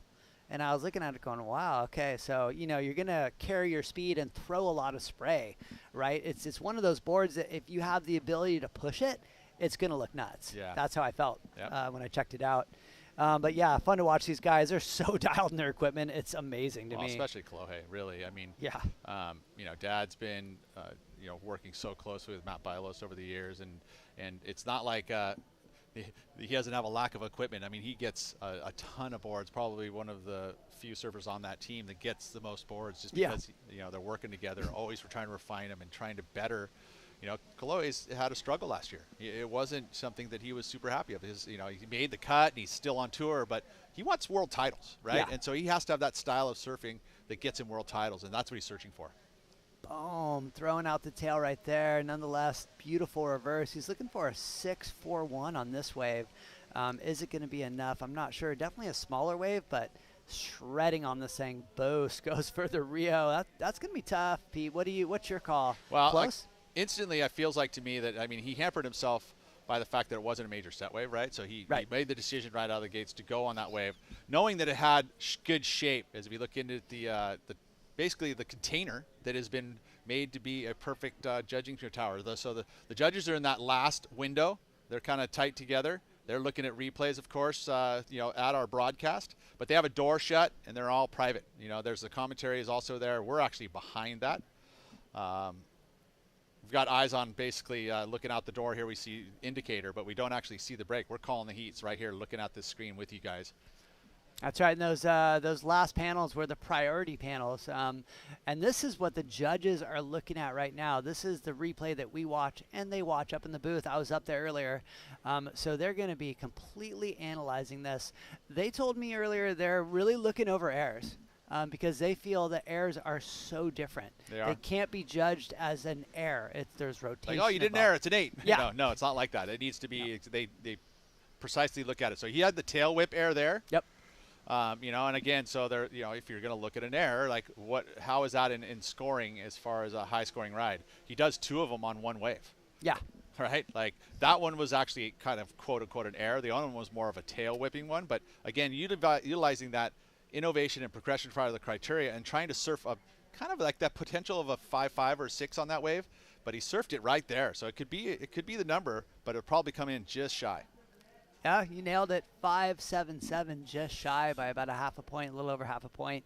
And they scrutinize, which is great. I think that the level of judging has gotten so good lately with the instant replay, the priority. With the progression of surfing, keeping up with it, because those guys, like you said, they'll look at an error. They're like, okay, is he rotating right? So when I say rotation, it's like, is the guy going straight? And then how far is he rotating from his axis, right? And is it tail high? Is it not tail high? Is it all inverted? Those things. Is it how high is it? Amplitude? What kind of a section it's on? Yep. Does he, land or her land backwards and rotate out, or does he actually spin all the way around and just land and stomp it? That's ultimate, right? Is to do 360 degrees in the air, or 540, depending on who you're talking to. But right. A flip. Yeah. No worries. John, what's it? I don't even know what those are called. Yeah. Well, there's 720s, right? It's they're trying to do double spins. It's been pulled by a few surfers, and I know it's going to be coming here and probably in competition. Oh yeah, definitely. Double rotation? Yeah. No, it's coming. I mean, it's here, like you said, but I think for competition, it's coming very, very soon. The next generation's ridiculous. You're taking a look at the lineup right there. That's quarterfinals. Right now, we're in quarterfinal number 3. We still have quarterfinal number 2. We're going to see local boy Sam Coffey against Ian Crane, the Crane Brain O'Neill team rider. Cole Hauschman and Taro already in a semifinal number 1. Dude, both those guys are ripping, Pete. They are. All the quarterfinalists actually are. I mean, you think about San Clemente, what they've been able to produce. I mean, they've got a surfer in every heat in the draw in the men's side, and a few in the women's. So, San Clemente is just spitting out quality surfers. It's incredible what they've been able to do, and they've always been able to do that. I mean, there's been, and I think the product of the environment. You think about where they are, they get a lot of great surf. You got trestles, so they learn how to use the rail, surfing a wave like that all summer long. They've learned how to ride the barrel. They can go to Mexico. They've got a group that is just so talented. Great shapers. Look at this wave, Pete. Break it down. Wow. Nice waft. Again, very similar where he's able to get 3 solid moves, just super smooth and crisp and fluid. Oh, he left Kolohe out the back, though. Dangerous. That was a searing first turn, second turn, and he gets the last rebate. Oh, that was exactly the same amount of maneuvers, very similar style wave, 2 different approaches. I mean, I get it, top to bottom was very, very clear, but like if you look at how the performance of Burnsy he was very flowy, very buttery, right? Yeah. Didn't look like he was working too hard. Whereas you saw Kolohe, he was in it. He was, he's compressed and he's pushing and so, and very similar. I mean, literally very similar style waves. But for me, the performances, which one is a little bit more push on it? I feel like Kolohe just ever so slightly. But someone might disagree with me and go, you know what? I like the fluidness of Burnsy's. I think it's way more crisp, and he doesn't look like he's working too hard. And so it's, wow, this is going to be a fun one to see how it unfolds because it's an important wave in the heat. Super important. I guarantee you they're going to be pulling up replays on this one. I agree. So if you really want to dive into the numbers, Burnsy's looking to better a 6.33. Kolohe is similar. He's looking to get a 6.41.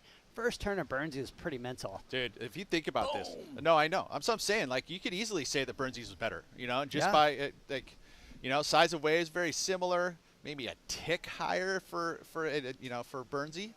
But you think about their first scores, separated by 0.07. This is going to be probably separated by that as well. So this is a very tight heat. That is tough. I mean, I don't know what to do. I'm so glad I'm not a judge right now. Like, I'm being honest. Like, I have no clue right there. I mean, Burnsy's wave was bigger. That first turn was nuts. I mean, that's what they want, right? Yep. Commitment off the get-go. Yep. Kolohe had a little, not a slow moment, but he waited for it. You're going to see, though, look at the score. They're seeing a significant difference. There's a big split between these 2 waves. Wow. Right? So the extra push, the extra oomph that we saw is going to pay off, and it's going to be a big number. 8.67. Wow. Wow. Yeah, so I thought they were very similar, but they're separated by 2 points. And wow. I guess I've got that local hat on. I'm like, I know.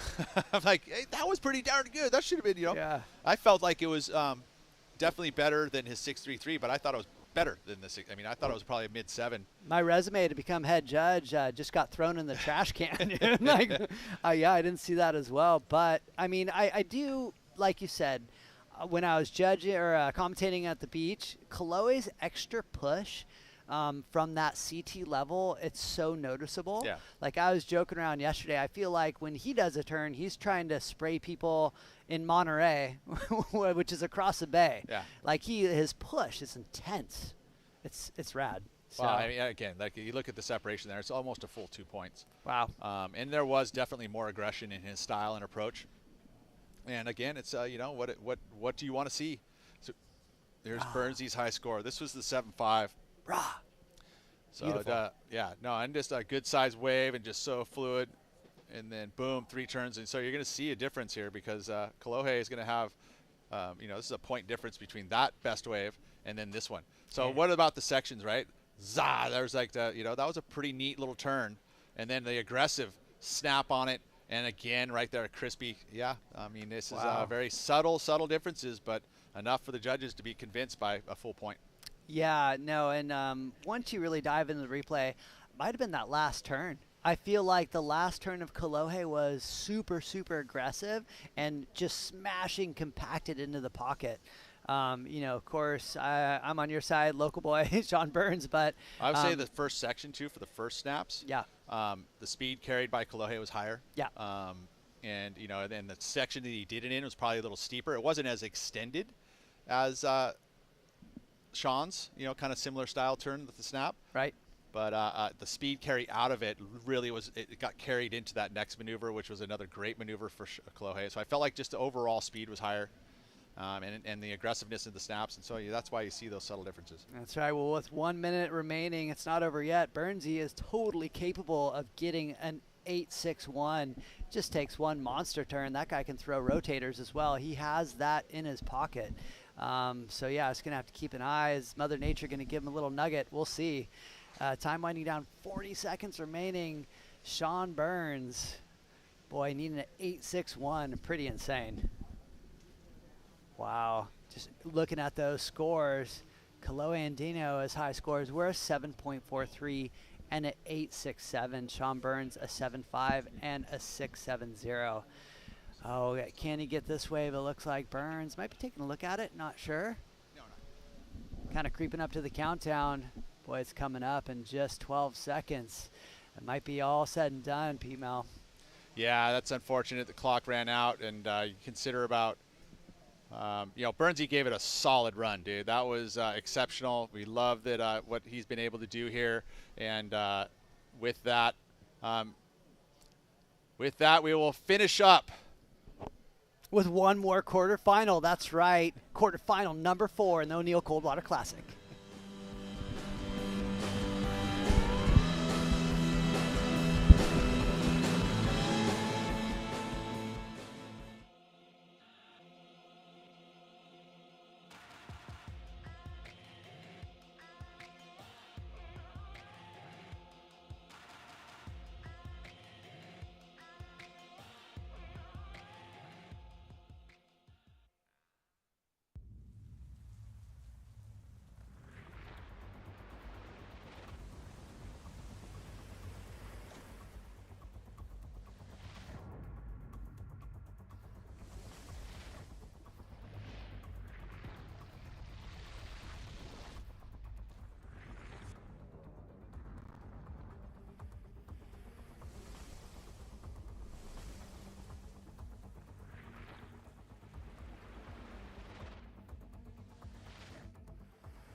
O'Neill, the first name in the water.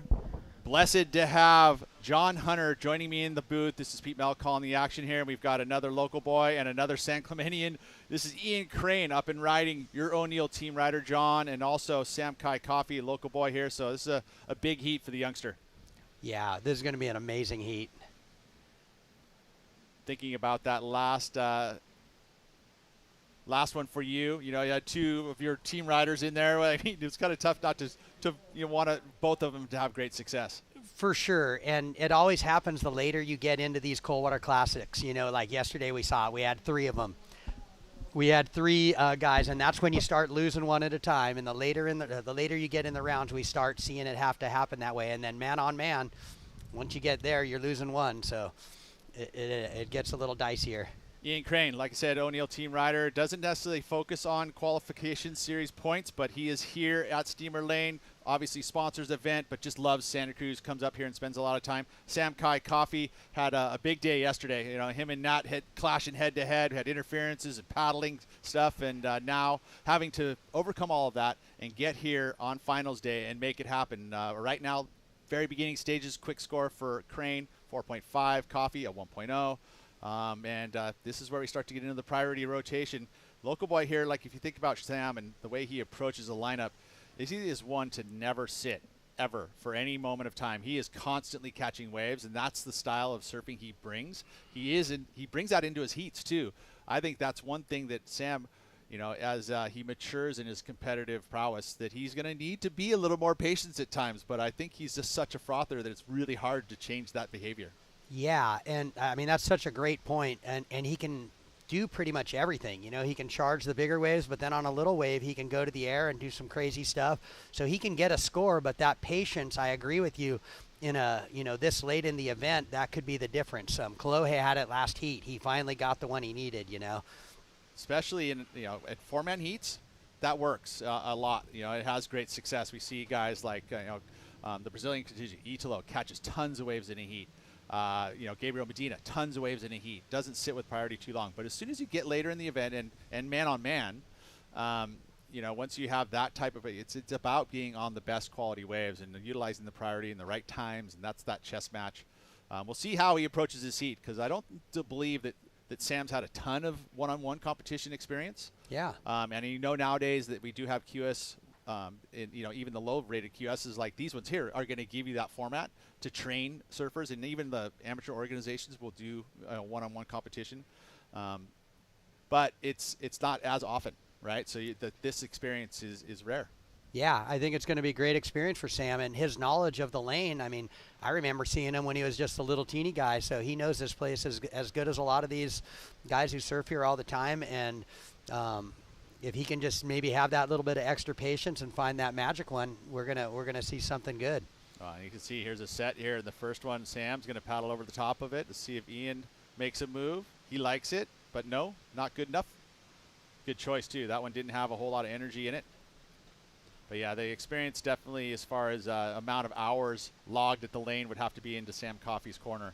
Yeah. But you'd say competitive experience, I would say, goes even to Ian Crane. I mean, Ian Crane has championship tour experience. Yeah.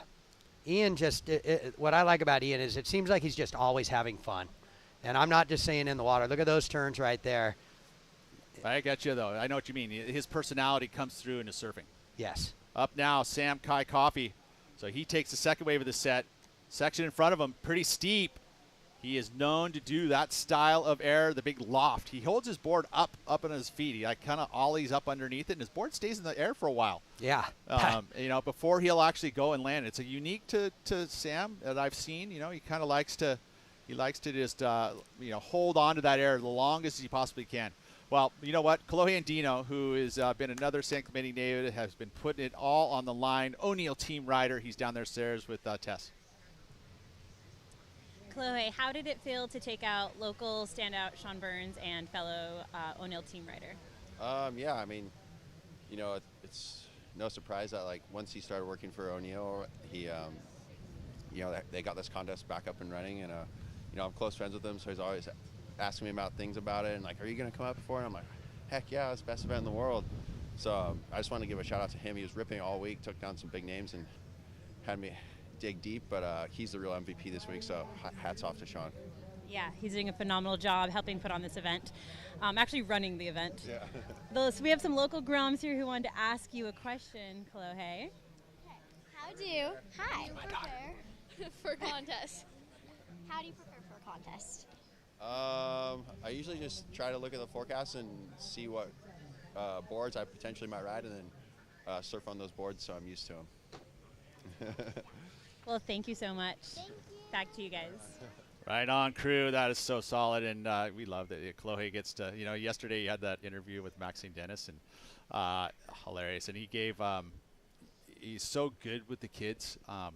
That's one thing that I believe that Kolohe has brought to surfing in America for everything, and it's one of the best things he could have done is his love for the kids and the youth, and how much time he gives, and it's just amazing what he's able to do. And when he comes up to Santa Cruz, he's always very humble, very respectful of the local surfing community. It's due to his parenting and his respect for a lot of the people around the world that have brought him up. I mean, you think about the hose in Hawaii, all the time he spent there, and all of that has turned him in quite the man. Yeah, I love him. He's so fun. Prior to signing him, he came up to Santa Cruz. Garth Tarlow hooked him up. Here goes a little replay. I'll finish this up in a minute. Well, and this is a quick one here for Ian Crane. And he pulls that style of move off. We see big numbers. Just a 5.67 for that. Now Coffee. His last score comes in. It's a 2.67. So going big. He pulls that off. We're seeing lofty numbers, and he's got an early lead. Right now we're going to keep it with Ian Crane. Yeah. So low numbers to start. Yeah, both of those waves, the numbers would have went way up if they both finished that. Because those were both at the very end. They both went for that, they went to the air, and it would have really boosted those numbers a little bit. And it's thinking about it's the second wave of the heat. So there's no conservative going on here for these two. They're going for it pretty much full, very first wave, always start to finish, which is, the approach that these guys have been bringing to this whole event. Look at all this. How cooler is the vendor village, man.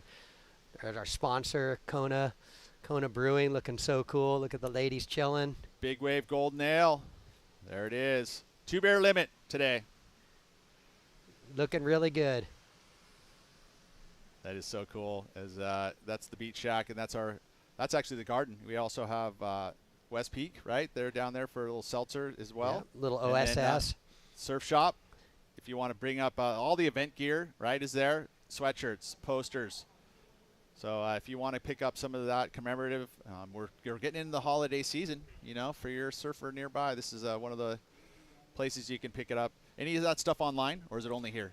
I think it's just at OSS in here. Okay. Yeah, and if there is any left, which I don't think so, I think all the T-shirts sold out, and it was crazy. We're running out of those posters, and we had a lot of them. So well, it's that's a good thing. They're going to be all great. over everyone's wall. It's really good, and the quality of them is amazing, and just everything looked really cool. And a little bit about the art. Yeah, so Connor O'Neill, one of the youngest O'Neills, Tim O'Neill's son, and of course Jack O'Neill's grandson. He's an amazing artist. He's been hanging on the O'Neill truck the whole time with his brother Riley and doing laps Uncle JJ, and they're just doing sick stuff. And he's actually doing art on hats right now and giving them away over there. Oh, no way. So yeah, Connor did all the poster art. Of course, he did the box truck art for OSS, and he did the hat art that he's doing right now for people. So yeah, stop by the Big O'Neill van and say hi to Connor O'Neill and family. They're just chilling over there, and it's right by competitor check-in. So yeah, it's cool to bring him up. And think about going forward into next year. I mean, so everyone listening online that didn't get here this year, book it for next, because we'll be here back in November again, right? We're gonna do this. Yeah. This is too much fun. Yeah, no, it is. I mean, especially you get to tell your story of the brand in your hometown. It's like, it's necessary. Yeah. Love the support from the city too. I've been able to hang out with a lot of the folks. We had city council members, head of Parks and Rec in here. It's just exactly the support that we need. Had economics, Sarah from the economics of the city. So, love it. Was that a passive of priority right there? I'm wondering, or was he under? I want to say that he had it, and made the choice there.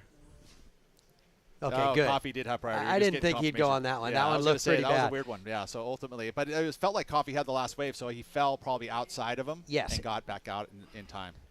We were too busy chatting it up. Hey, we're having fun. We got onto a little conversation. I was going to say, before we signed Kolohe, Garth set him up to come up to Santa Cruz, and one thing I didn't realize about him is what a tech guy he is. He's super techy. It was during COVID, and he came in and he hung out with me. It was just him and I in the office with his wife. She was pregnant. It was the coolest thing ever. I started showing him some of the new Techno Butter, showed him a couple of the suits, and he's like, I want to put them on. I want to feel these if I'm going to be doing this. This is back like in October, and it was so fun. We hung out. He was in a wetsuit the entire time we hung out, going full tech geek. It was so cool. Put him in the Techno Butter 3, threw him in this all Techno Butter 3X suit that he lost his mind on, and he's just chilling with me. And we hung in there for like an hour and a half, and most of the time he was in the rubber, like just feeling it and tripping on it, and it was so fun. And then now he just calls me constantly with little tech questions and stuff, and it's really cool what a tech geek he is. Ooh, nice little vicious snap there by Crane.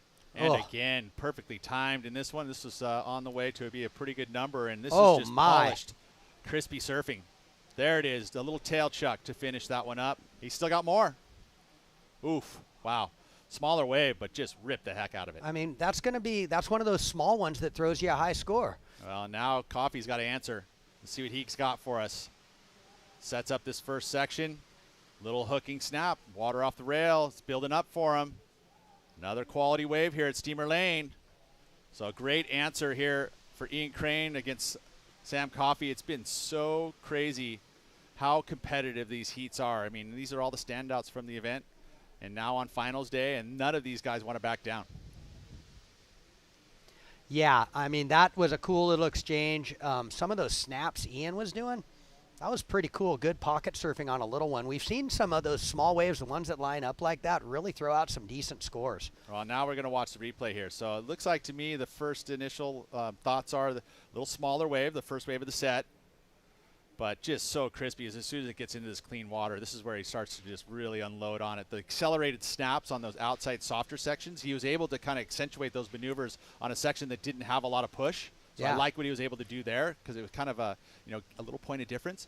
This wave a little better, it feels like to me, but the turns outside just a little different. Again, it's that fluidity. He get a little aggressiveness there, climbs up and over on that moment, but it was on that critical section, and there chucks the fins. Not overly committed though, because he had to kind of just stay back on that back foot. But wow, very comparable scores here. There was the hack on the inside right there. That was so powerful too. Just nice little hand drag. I mean, looking sharp. So sharp. Yeah, both surfers actually. Wow. Local boy going big. San Clemente, 2 SCs going to town. Yeah, we've had a couple of those already in this event. 7.33 for Coffee, so it looks like Crane's going to come in slightly less, a 6.87, 6.67, sorry. Yeah, I think you were on that. It was just a bigger wave. He got that follow-up turn. That ending turn, too, was so clean. Yeah, the ability, the wave gave him more power, so more juice. He had a little bit more speed, too, just because it had a little more juice. Yeah, it was impressive. Subtle differences between these two. In regards to scores, separated by, half a point, or a little over half a point.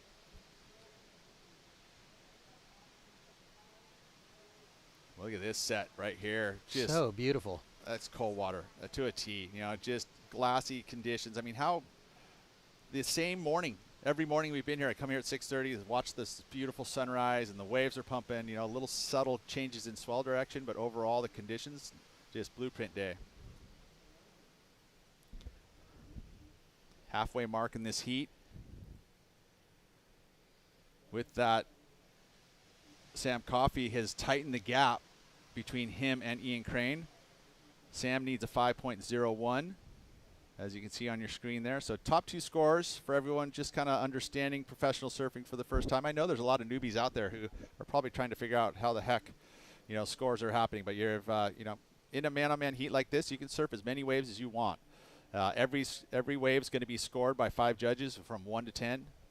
And then they're going to allocate a score, but your top 2 numbers are going to be counting in your score line. So you'll, perfect heat is 2 10s, which is 20 points. So the closest you can get to 20 points and beat your competitor, that's how you get through heats.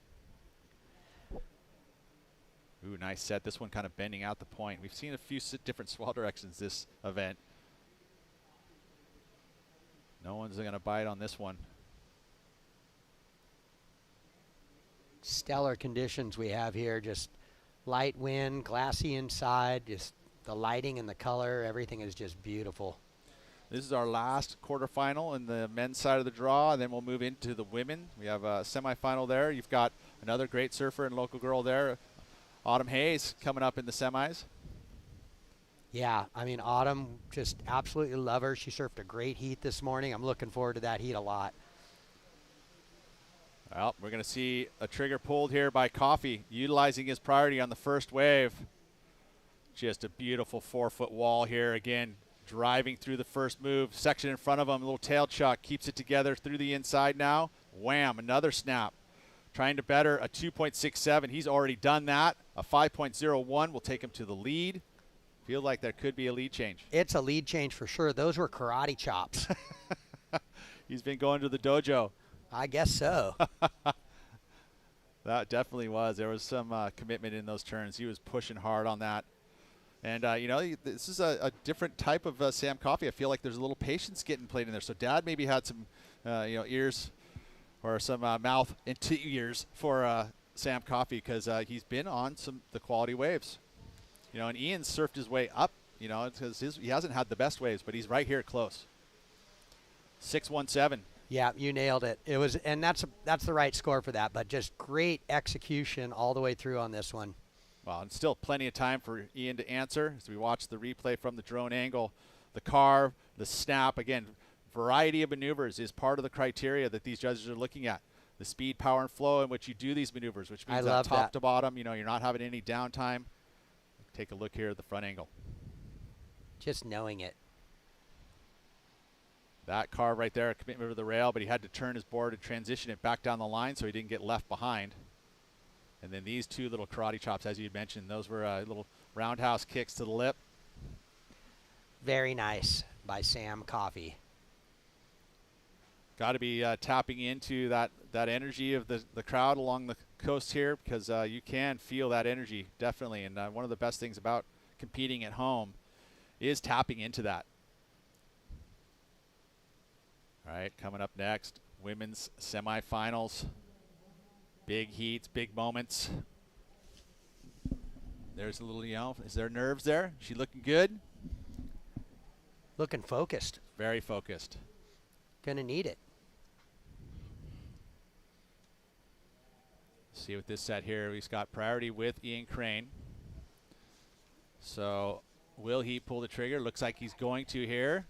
He's going to paddle into this one. Nice and easy. Nice measured. Ooh, steep section. Up and over. Ooh, little bobble, but he keeps it together. Wow.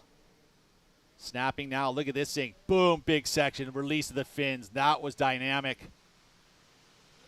Goes down on that last section, but man, what a finish to that one. That was really nice.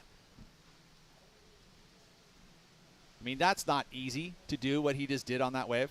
No, and he needs to better a 5.67, so it'll be really Feels like interesting. that's a 5.67, but is it the 6.84? That's the Right. real question. I mean, is there going to be the little momentum shift, and does he take the lead? I mean, because that was a pretty neat wave. I mean, the very first turn, you know, the explosion kind of bounced, and he almost like it was like, oh, shoot, is it going to bounce him off? But he kept it, no problem. Kept the speed going. Yeah, and then just a nice, two more nice committed turns. Yeah, that was a look at Zoe Benedetto, who is coming up against Havana Cabrero in semifinal number 1. Pretty cool. Autumn Hayes, the local woman here from Steamer Lane, up against Bella Kinworthy, another San Clemente. So we got the SC against SC. Here's the replay of this one. Watch this turn, folks. Oh, man. Just, you know, one of the things about certain styles of surfers where they have that ability to kind of unweight and weight on front foot to back foot. Ian's one of those surfers. That's why he gets so much great release. He puts pressure on the front foot to get the fins to release like that. And that balance is tough to do because generally we, you know, as surfers, one side feels a little heavier than the other in my legs, right? Like my back legs have a little more push on it. But if you're able to have that really balanced style, similar to a snowboarder would have, there it is. Whoa, big number. Yeah, and I wanted to say it. I just didn't want to interrupt you, but there was that. I was just going to mention sometimes one turn can get you a 7 if it's the right turn. And that last turn of those, you know, there was 3 total, but that last one, you know, you saw it immediately. You're like, oh, that was committed. That was a good turn. And I was thinking about that one turn, and then he had 2 more, and sure enough, it went into excellent. Yeah, 8.33, and so there it was. That was a big moment in this heat. Ian Crane taking the advantage with that solid number. You know, by a point, he has the highest, and that's huge. You know, you start thinking about half points and 3/4 of a point making a difference. That's going to make a difference. Ian Crane up to 15 points for his total now. Now he's going to go to work on the 6.67. But again, you look at the number there needed by Coffey, capable. You know, if he pulls one of those big lofty airs, you know, we could see that go into the 8+ as well. So he's not out of this. Yeah. Yeah, I mean, we've seen a couple pretty high scores on one giant Revo. You know, I think I saw one earlier in the contest that was right around a 7. Yeah. Yeah. So it's definitely worthy of it. That's a great, I love these aerial shots, and the view of all the kelp and the watercolor is so good. I was actually, you know, the guy here is, I don't think he's ever done actual competition before. Like the guys that we have on site that are running this, the cameras are killing it. And the drone guy, I was like, hey, he's got a great eye for composition, because all of a sudden I'm looking and you know, we're seeing great shots from the drone. So it's been a great addition to this event. Remember we were doing a zip line? We were going to do like, yes, right? Yes. That was like, this is now we got these flying machines that do it for us, and it's way better. So good, and all the different angles. And yeah, I love where the guys go who are flying them. They'll just go like hide, and you'll see them hiding over behind the lighthouse museum or something, like, just so they're not getting interrupted. It's pretty cool. Or of course in the booth here too. Yeah, no, I've been pretty stoked on it. Let's see here as we see a bigger set, and priorities with Sam. And at this point in the heat, you'd have to say that this is an important moment with his priority. Is this wave going to have a quality section on it? Nice, easy paddle. Little stall to take off and set the first section up. Drives it. Oh, gets hung up slightly. That might put him off timing for the rest of the wave. It does. Not much there, though. So he pulled the trigger probably. I mean, that's so hard to do. When you know there's going to be a first section, I mean, he probably knew that it wasn't going to have a whole lot of energy push on the inside. But it was too appealing to look at that outside section and go, wow, maybe there's a big one for me. I can just push it, because it did look like it was going to have a quality moment in it. And even, you know, he made the decision to go. I mean, I was talking to my son John, and he was mentioning how he knew the waves he took off in his heat. He was like, I knew that they weren't going to have a great inside, but the section outside was too good looking. And this is what the same moment. It's like, I knew this wasn't going to go to the inside, but the outside was just too strong. I couldn't let it sit to Ian Crane. Yeah, and you had a great point. If he didn't have that little bobble on that turn, he would have got a second smack that, if it was creative and different, could it have maybe got that score? That's exactly Two big right. turns, maybe. And what was interesting about that, though, is when you saw him kind of dropping in, there was those ripples, you know, and you know, with these kind of variable wind conditions, you see these little ripples will come in. Yeah, we got a little boat wake too from the boat we saw going by a minute. There's like little extra ripple. Huh? Yeah, it does affect the lineup here. I mean, know in the mornings when you have morning surfs and it's glassy like that, and you have the boats heading out, you're gonna feel them. They come in, and that's a little effect there, and that was definitely something that happened there for Sand Coffee at the beginning of that wave. Yeah, I see the O'Neill cat sneaking over. We're going to be seeing that in view in a minute. We got the Kona crew out there and some of the O'Neill team. I think so is that an actual new boat? That is a new boat. New yeah. boat. So the other cat is. Did you sold the other cat? Yeah, they got rid of. Yep, they got rid of one of the other one, and they've got this new beautiful cat that we're doing charters on, and we've got some of our sponsors on there, the Kona team and the O'Neill team, and a few of the other people in there. I think they're going to come in and get a little sneak peek at a few of these heats. So why not? We should see them rolling up here pretty soon. And then also the fact that they do they do tours with all the classes, right? All those kids. Yes, I mean that's the biggest thing that they've you know Sea Odyssey. The Sea Odyssey, which is I think one of the greatest programs Jack ever started. I mean that's the thing though. Jack started this, so it's probably how many years have they been doing the Odyssey? Oh man, I don't want to say a number, but it's a lot. I don't know the time. number. Decades. Yeah, I mean yes, decades. Right? Decades. Thank you. Yeah. The decades is a good one because it's definitely decades long. is amazing. You nailed it. And what they do, taking out kids and teaching them about the ocean and how we can keep the oceans, for our children later in life, and just doing things that really get kids interested in it. Like the way they do it. Yeah, you have them on a boat. You're teaching them. They got microscopes out there. They're talking about living organisms. I remember that my kid went on it. And we were doing water samples. Yeah. Like we were dragging stuff off the back, and you had these little nets, and you pick it. We were doing water samples, testing the water, which actually went to an experiment that was happening, with the Odyssey and the partnership that they have with other, the universities, and so it's just like, hey, I'm going to go out there every day, and we're going to take water samples, and we're going to take water samples at this time of the year, and next thing you know, is there how much kelp's in the water, how much, and it's just you become part of this community in a way that you're helping the community by going to the O'Neill Sea Odyssey. And if you want to find out more about that, the o'neillseaodyssey.org, you can go. There it is. Perfect. That's the boat, and beautiful new boat. Yeah, it's awesome. I mean, it's funny you bring up your son because my son Zealand, he went through it too, and it's one of those things that stuck with him. Like in school, when he went on that was something he talked about for a long time, and he's always. Now look at him. well, yeah, but it's one more thing that makes you respect the ocean, and getting that at a young age, that's the change we need if we really want to stop some of the things that have been happening on the earth. And Jack just had visions of doing different things different ways, and that was one more of them that he added to his legacy. Yeah, right on, Jack. And the whole O'Neill clan. It's been pretty cool to be literally a part of it, living in it. I mean, I remember as a youth, I used to go up to the surf shop up there and crawl through the wetsuits because you guys had everything all in the corporate building. It was the wetsuits were housed there, and I remember it was so fun crawling through the little warehouse with all the wetsuits. Yeah. I had Mitchell there that was running the shop at the time. It's just crazy. Those were good times. I got a little history that'll trip you out. Okay. So I was a Grom. I didn't have a lot of money. I was very intimidated. I was just getting into surfing, and I was a Freeline guy. So I was on your program. Pete Mell owning Freeline Design Surf Shop. My dad started it, right? Well, of course, legacy. But I mean, legacy of the Mells. So I was a Freeline guy just because I was intimidated. Not the greatest surfer at the time, and I was skateboarding by O'Neill when I was 15, and one of the O'Neills, they were like, hey kid, and kind of waved me over. I was like, yeah. And they're like, you want to work our big sale that we're having this week, and we need security. And that was right then at that moment, the beginning of my career at O'Neill, so over 40 years ago. Wow. So yeah, I ended up working the sale. I was supposed to be security, but I couldn't help myself. I actually, after a day or so, I started Next helping. thing you know, you're in sales. I was helping some people. customers, you know, and then that was the beginning of my retail career. That's so funny. And it was super cool. There was a bunch of Groms that started that weekend that did the security, and then they actually, you know, they could only hire one, and you know, Marcel was one of them, which is funny, but he was going more on the pro surfing career even at his young age. He was going to be too cool working security. Yeah, and I was just give me free suits. yeah, whatever. You know, I just knew I wasn't at that level of surfing, so for me, it was the entry into the surf industry for me, and what an amazing ride it's been. So cool, because I think that it's fully true, is that you know, the kids are going to get hired at the surf shops, and that's where, I mean, I've had countless people that have graduated from our retail floor to positions within the industry. Zach Boone was running at Nike.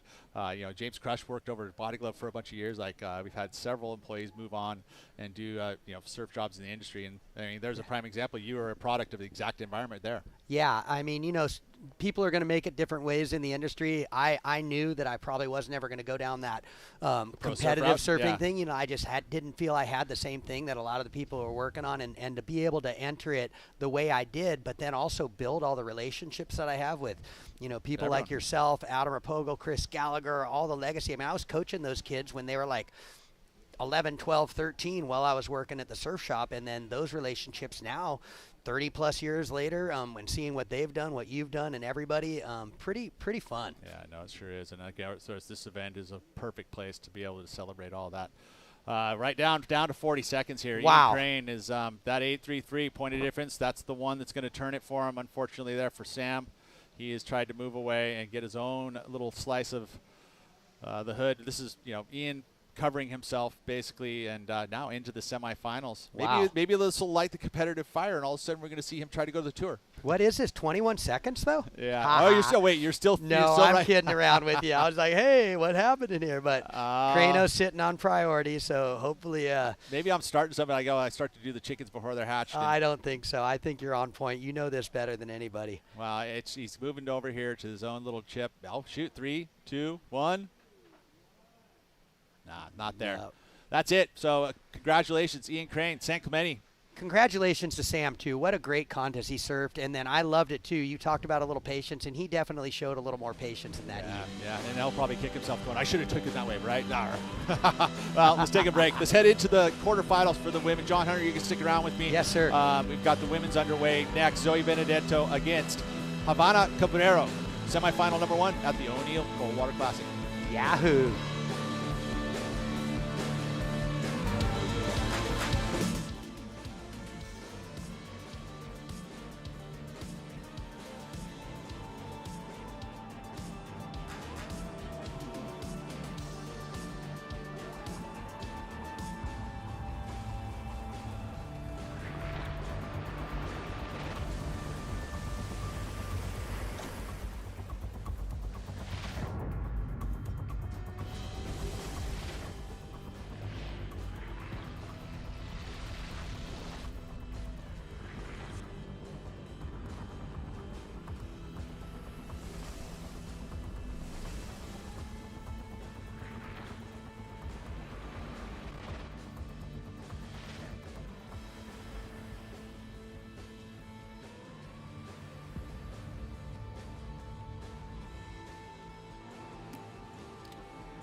Down to 4.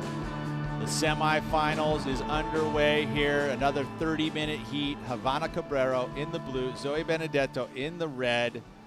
2 surfers in this semifinal. One will be our first finalist of the 2022 O'Neill Coldwater Classic. There are your surfers in the water. Puerto Rico represented there. Havana Cabrero. Tres Palmas Surf Shop right there in the capital city of Puerto Rico, San Juan. That's the daughter of Carlos Cabrero, the family-owned surf shop. And, of course, Zoe Benedetto, who has been putting on a solid performance throughout this event and one of the best in the rankings as of right now on the North American circuit. Wow. And this is another great result for Zoe to keep herself in that qualification picture when we end up finishing out the season. As the qualifying series is unfolding, we started in, I'd say, August for the regional qualification. We had the Jax Pro here in North America. We had 2 events back east. Let's watch this replay here. This is Havana's first wave. Came in at a 3.0. Just the one maneuver there, a little bit too deep. This is low tide, so with this tide swings, we saw kind of a more major tide swing coming into the weekend. It's a few more. I mean, it's almost 2 feet now in the difference in tide. Okay, good. So we're going to see a pretty low tide this afternoon. It's right around 12:41. What are we doing time-wise locally now? It's 12:07. So yeah, we're just out to get to that dead low tide. So it's going to be a little tricky. There will be high-quality waves. We saw it last heat. But yeah, I was just going to say with Zoe and where she sits in the rankings, it's way up there. Coming off of great results with the the women have been able to have Zoe's third in the rankings. She's had a runner-up finish. And the Vans Pro did well for that 3,000. Just had the Outer Banks Pro as an event. They actually just finished up another big one on the East Coast. So this, I'm wondering if that was actually an older rankings list, because that was made before we actually did this event. I'm just going to go look on that. Here's take a look at the bracket here. This is how we got here today. Mia McLeish, a youngster, put on an amazing performance at this first O'Neill Coldwater Classic. Even put Benedetto against the ropes in that first heat. It was cool.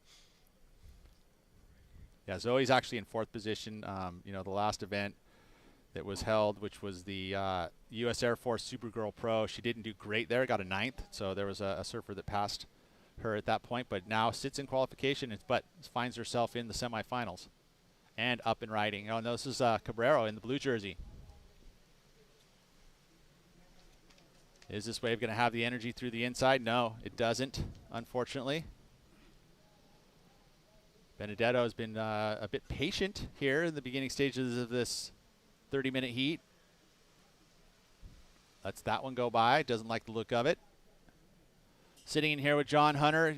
John, again, been part of the O'Neill brand for a very long time, 4 decades.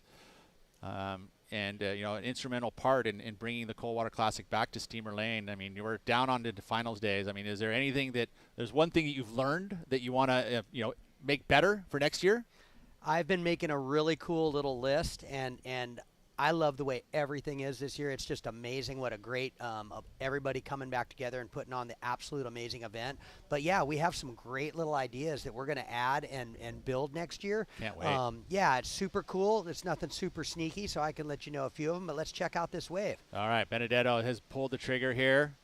A little bit of foam on the face. She liked the way it looked, though, and got some turns done. Considering what we've seen from Havana so far, a 3.0 and a 2.67, this is going to be right in that wheelhouse there. Probably the best wave of the heat. Just a full completion, although Here's we're another catching. little one. Yeah, this is Cabrero once again, wave number 3. Missed the outside section. So yeah, we'll hopefully see that replay in a minute, and let's see what that exchange looks like. But I love that the footprint is not gigantic, right? And yet you still have some, behind us, you've got a little bit of a vendor village, get some food here. You've got some of the sponsors, Bonsai Bowls has got bowls down there. You've got New Leaf, a little bit of a showcase down there. Sunridge Farms, right? Yeah. They're all kind of participating in it in a little smaller footprint. You got the garden, which is there, so the little 3 areas that you can kind of utilize. It's super We didn't fun stop setup. the roads. Here we go. This is the beginning of that one wave. Yeah, this is Zoe. Ooh, nice first turn. So, even though she lost a little speed out of that, she was able to get around the corner, no worries. Yeah, so this is definitely going to... Nice 3 little turns that were pretty sweet. Yeah, that'll be her best wave. And we got another one coming too, right? I hope so. That was Havana Cabrero. Yeah, so some of the cool ideas... Oh, let's do this. All right, well, let's head down to the beach because Ian Crane is going to have to get ready for that final... for the semifinals. He just won that last heat over Sam Coffey.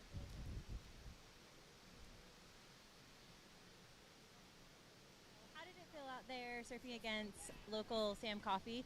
What was your strategy going into the heat? Yeah, surfing with Sam out there was classic. I think Sam probably surfs the lane more than anyone nowadays, right? Like every time I'm here, he's like only surfing the lane, and every wave he stands up on, he kills it. Like never falls, always does air, good air, and rips everything. So like I knew it'd be a hard heat with Sam, so I didn't really think about nothing. The waves were good, so I just wanted to surf my own waves and Little have additional. fun with my friend out with killer waves. Cool, seemed to work. What's your strategy going into the next heat? Same strategy, just keep surfing. The waves are so fun, it's just only like ride good waves and surfing well. Yeah, it looks like it's going to get a lot better. So the Groms have been telling me about these Crocs that you own. Is this how we are surfing so good in the contest? Keeping your feet flexed and aerated? Tell me the deal with these.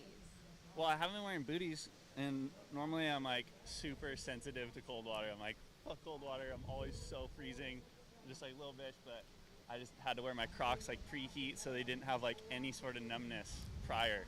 You know, you like run out in the lighthouse park, and it's all wet and dewy, and you don't want numb toe before you're gonna get numb toe in the water. So just trying to steer clear of numb toe.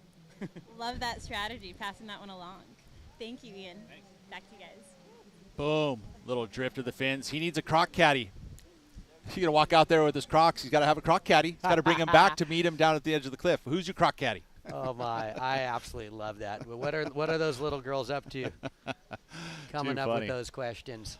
Yeah, so for the event, you know, like everything, like I said, is just spot on. We would love to see some bleachers possibly, a little bit more. Maybe Vendor Village out on the point a little more, like get a little more There is the whole action. field, right? Yeah. Like that old zone is definitely open game. Maybe in the beer garden, what about having some big screens in there? You know, sports arena, so they can be seeing these replays and stuff. Those are some of the cool little things. I mean, that's part of the U.S. Open, and it's a big part of it. You know, even the athletes use it, right? Like they'll be in the water and they're like, oh, whoa, I got to see what my screen is. So maybe just have it on the the cool guy parking lot, just have it set up there so you could actually look in, and even the surfers could probably see it when they're when they're paddling by. If you're driving by, you could cause some accidents with people. Yeah, in the beer garden, some of those ideas are super fun. So just keep adding those up, and then also just trying to figure out ways to make the competitors have better information. Maybe some type of a speaker or something out on the point. Yep. Just keeping super live stuff. I mean, what a great job the judges and doing everybody's in charge. but you can, but this is a very big venue. Yeah. And getting out that far and having it the way it is. I mean, there aren't many venues like this. I mean, I guess Bell's I think of as kind of a very big one, and they're out there. North Shore is a prime example of that, and actually one of the things they came up with, because ultimately.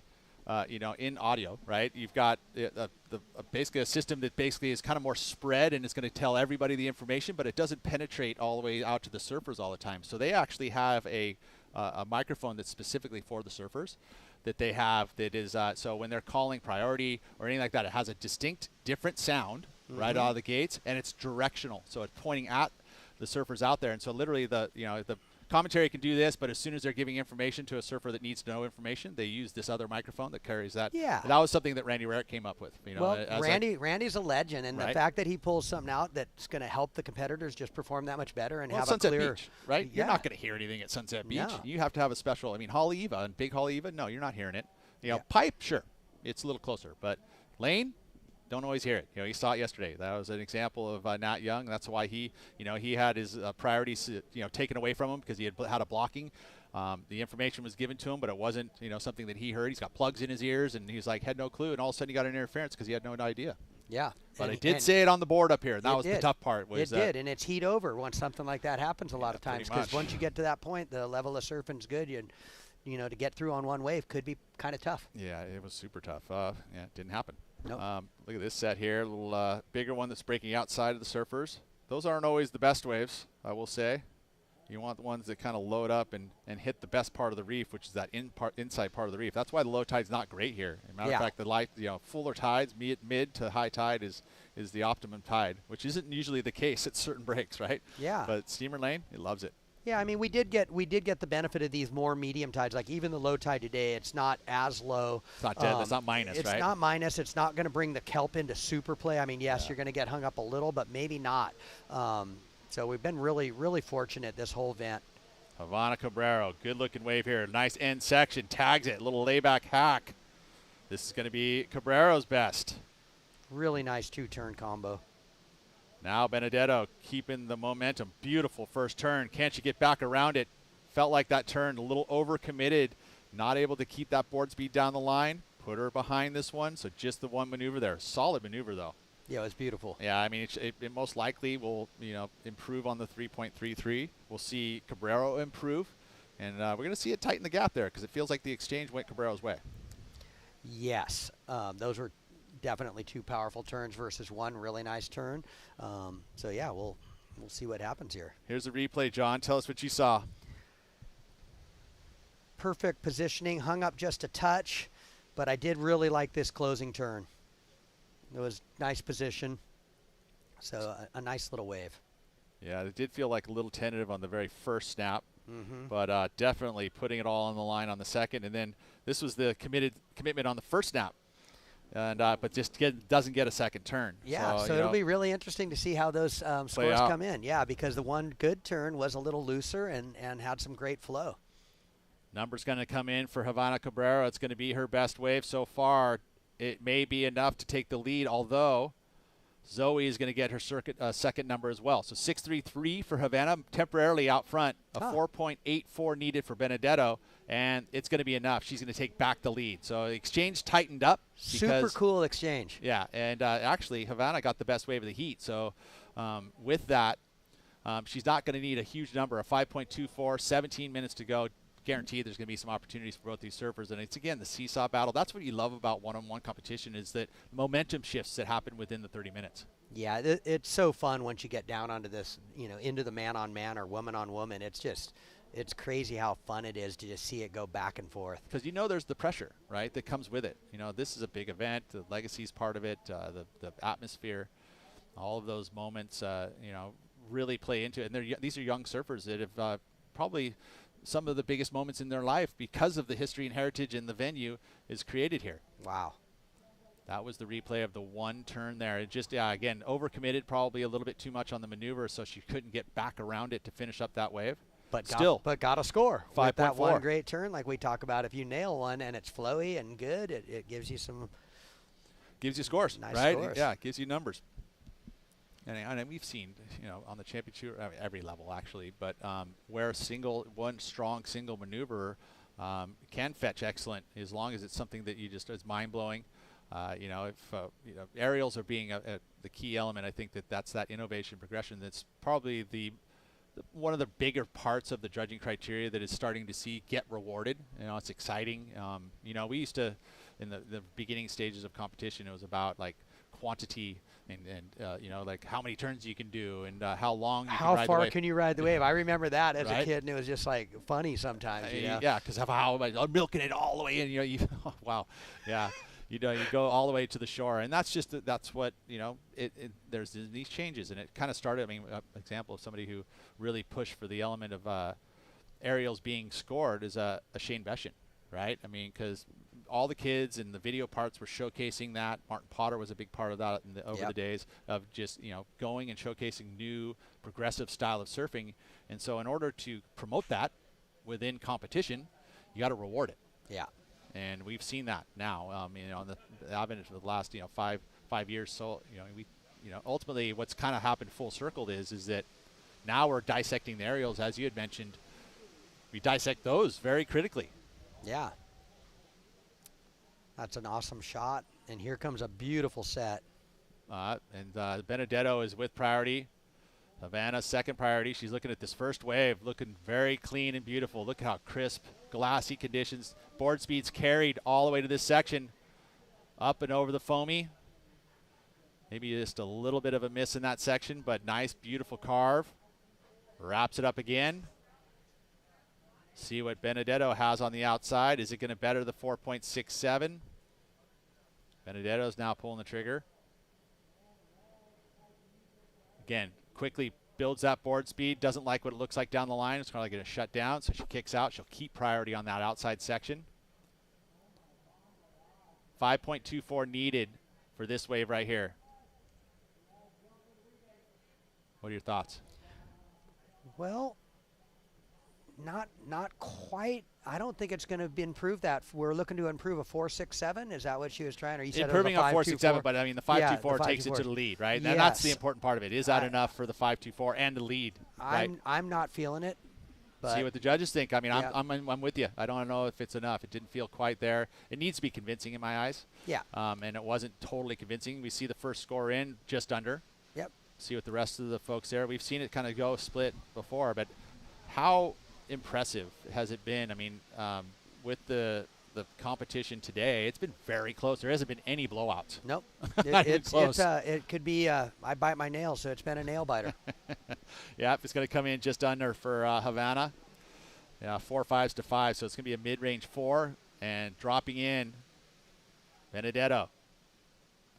Nice little carve there. I like the sweep of the arm, keeping it low across the waist. Little different snap there where the arm goes up and over. And I like that one the most. Right, and then again, there's the carve. Little ditch of the fins, little kink of the hip.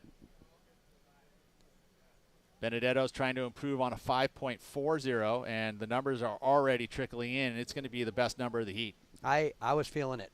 4 turns. And 7.0 and the lead for Benedetto. Cabrero now looking for a 6.85. Still lots of time, though, John. 12 minutes. Yeah, I'm looking forward to the replay on that one. I noticed a nice little foot adjustment after the first 2 turns, and then it really, that little adjustment, the 2 turns after, you could see the feet were in the sweet spot, and it'll be fun to look at because I think there was a little improvement in speed and release that helped get her that score. Well, and you ask, and here it is. This is Zoe's first turn. I love that it's just a little drive through it. It wasn't a great section. So but then she here's a drove through little it. adjustment. You just did a full foot adjustment, and look at the spice on this next one with that just getting a little more on the tail, and then one more like zzz. Little knee tuck. Something very similar we see from a Griffin Colapinto. You know, just a little style tweak. It's a little accentuation. Just, you know, you get that lower center of gravity. It looks so cool. Well, this finals day it's fun, man. The waves are good. There's some fun stuff happening. It's supposed to wrap up like around 3:10. Yeah. We'll do the award ceremony right after it. Cool. Yeah. Yeah. And we'll call it an event. Although we got board riders on Sunday, so if you want to watch the community surf, I mean, we actually are surfing against Ventura as a team coming up here. We have a new team with Half Moon Bay coming down from up the coast. Super fun. And then you've got Santa Barbara involved, right? Oh, and love it. The last team, Pismo, San Luis Obispo. So yeah, and while we're on it, we may as well mention with O'Neill and O'Neill Surf Shop's putting on a super fun event for everybody in the 8 Theory 1 or any area that's here tonight at 6 o'clock at O'Neill Surf Shop Receiving Building, which is at 1095 41st Avenue. We're going to be having the Lost Round Nose Fish video, the re-release. Here's a beautiful view of this. Let's watch this replay, and I'll come back to that. Again, that's the last wave that gave her the lead, best wave of the heat. And beautiful stuff there. Big, Super solid cool. 4 moves. Yeah, so back to that at O'Neill Surf Shop and Lost, putting on the new 5.5 19.25 Century video. That was one of my favorite videos ever back in the late 90s.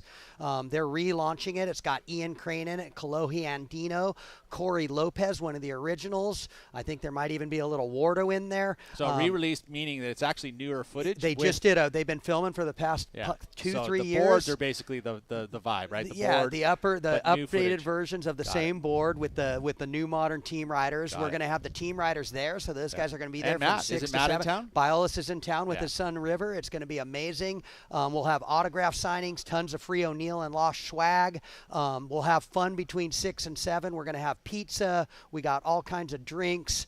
It's going to be great. And then the main video, we have a few other ones that'll be playing prior, and the main video will start at 7. And then, it'll end after that. And I think it's going to be a super fun event. It's right next door to O'Neill Surf Shop. Or is it just for? Yeah, so there's an invite only big swaggy event that'll be happening tonight. But there will be some other fun stuff happening around Santa Cruz. But yeah, always is. Yeah, come check it out. Always is. All right. Well, that was a look into Bella Kenworthy, who is coming up into the next heat, number 2 seed in this event, really. So big event for her. And then she's going to be up against this woman right here, O'Neill team rider, and all-around good girl, Autumn Hayes. Yeah, Autumn is absolutely amazing. Everything she does for O'Neill and even the community. all the young women. As a matter of fact, you know, one of the girls that she had to surf against pushed her real hard in the round of 16 before this. And it would have been a great matchup because they were both in the quarterfinals this morning with Maddie Storr and Autumn Hayes. And, you know, Maddie and Autumn have a relationship being that basically Autumn helped teach and mentor. All right. She sure did. Big moment here. This is an opportunity for Cabrero. Lays over the first maneuver here as it goes into some deeper water. Doesn't like it and kicks out. Needs a 6.85. Doesn't feel to me that that's going to be enough. She knew it wasn't going to be enough, so she's going to head back out. Yeah, the wave just didn't offer up what she needed. It was a little flat-faced and just didn't have that nice steeper face that's going to give these guys a chance, or these girls a chance to get the score they need. It's a decoy. Yeah, that's one of the things, too. He's like, oh, it's a major set wave. It looks like it's got a curve on it. You know, it's going to be a good one. And then sure enough, the energy level pushes out to sea into the deeper water. And you're like, dang it, why did I waste my priority on that one? Yeah. Well, going back to Autumn, oh, wait, we're going to see this nice little, look at how beautiful that is. She did pick up on getting the board speed quick. That's one of the tricks to the lane is just to get your board speed up, you know, halfway down the line. You can almost miss the first section just to make sure that you get around it into the, you know, the juicy part of the wave. Yeah, you guys definitely clued me into that in a couple of the heats yesterday when I was sitting here. Like, sometimes you don't want to do that first turn here. Yeah. And then just get that speed up and then get your turns going.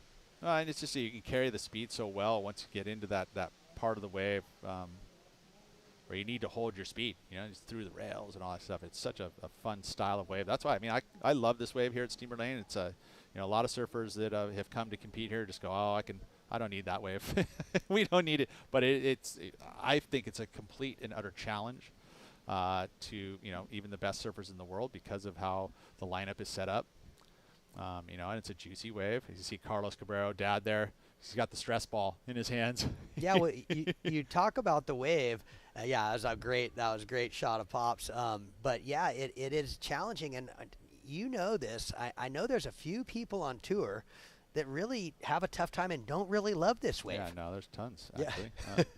Tons. But there's a lot of them that just love it, too. I know. mean, and it's been that way since it started. Yes. Because of this venue, you know. And Kelly Slater's been one of the surfers that really, truly has, you know, he said it. He's told me straight. He's like, yeah, I could leave that place. It's not that fun. First of all, it's cold. He's not a fan of the cold water, but you know, why would you? I mean, you're Kelly Slater and you can surf all these great exotic places in the world, but more than anything, he just hasn't had like a great surf. You know, the booty thing kind of throws him off, and you know, and just the idea of catching good waves. And it goes to show that, you know, the best surfer ever on the planet, you know, could look at this wave and go, yeah, it's not that great.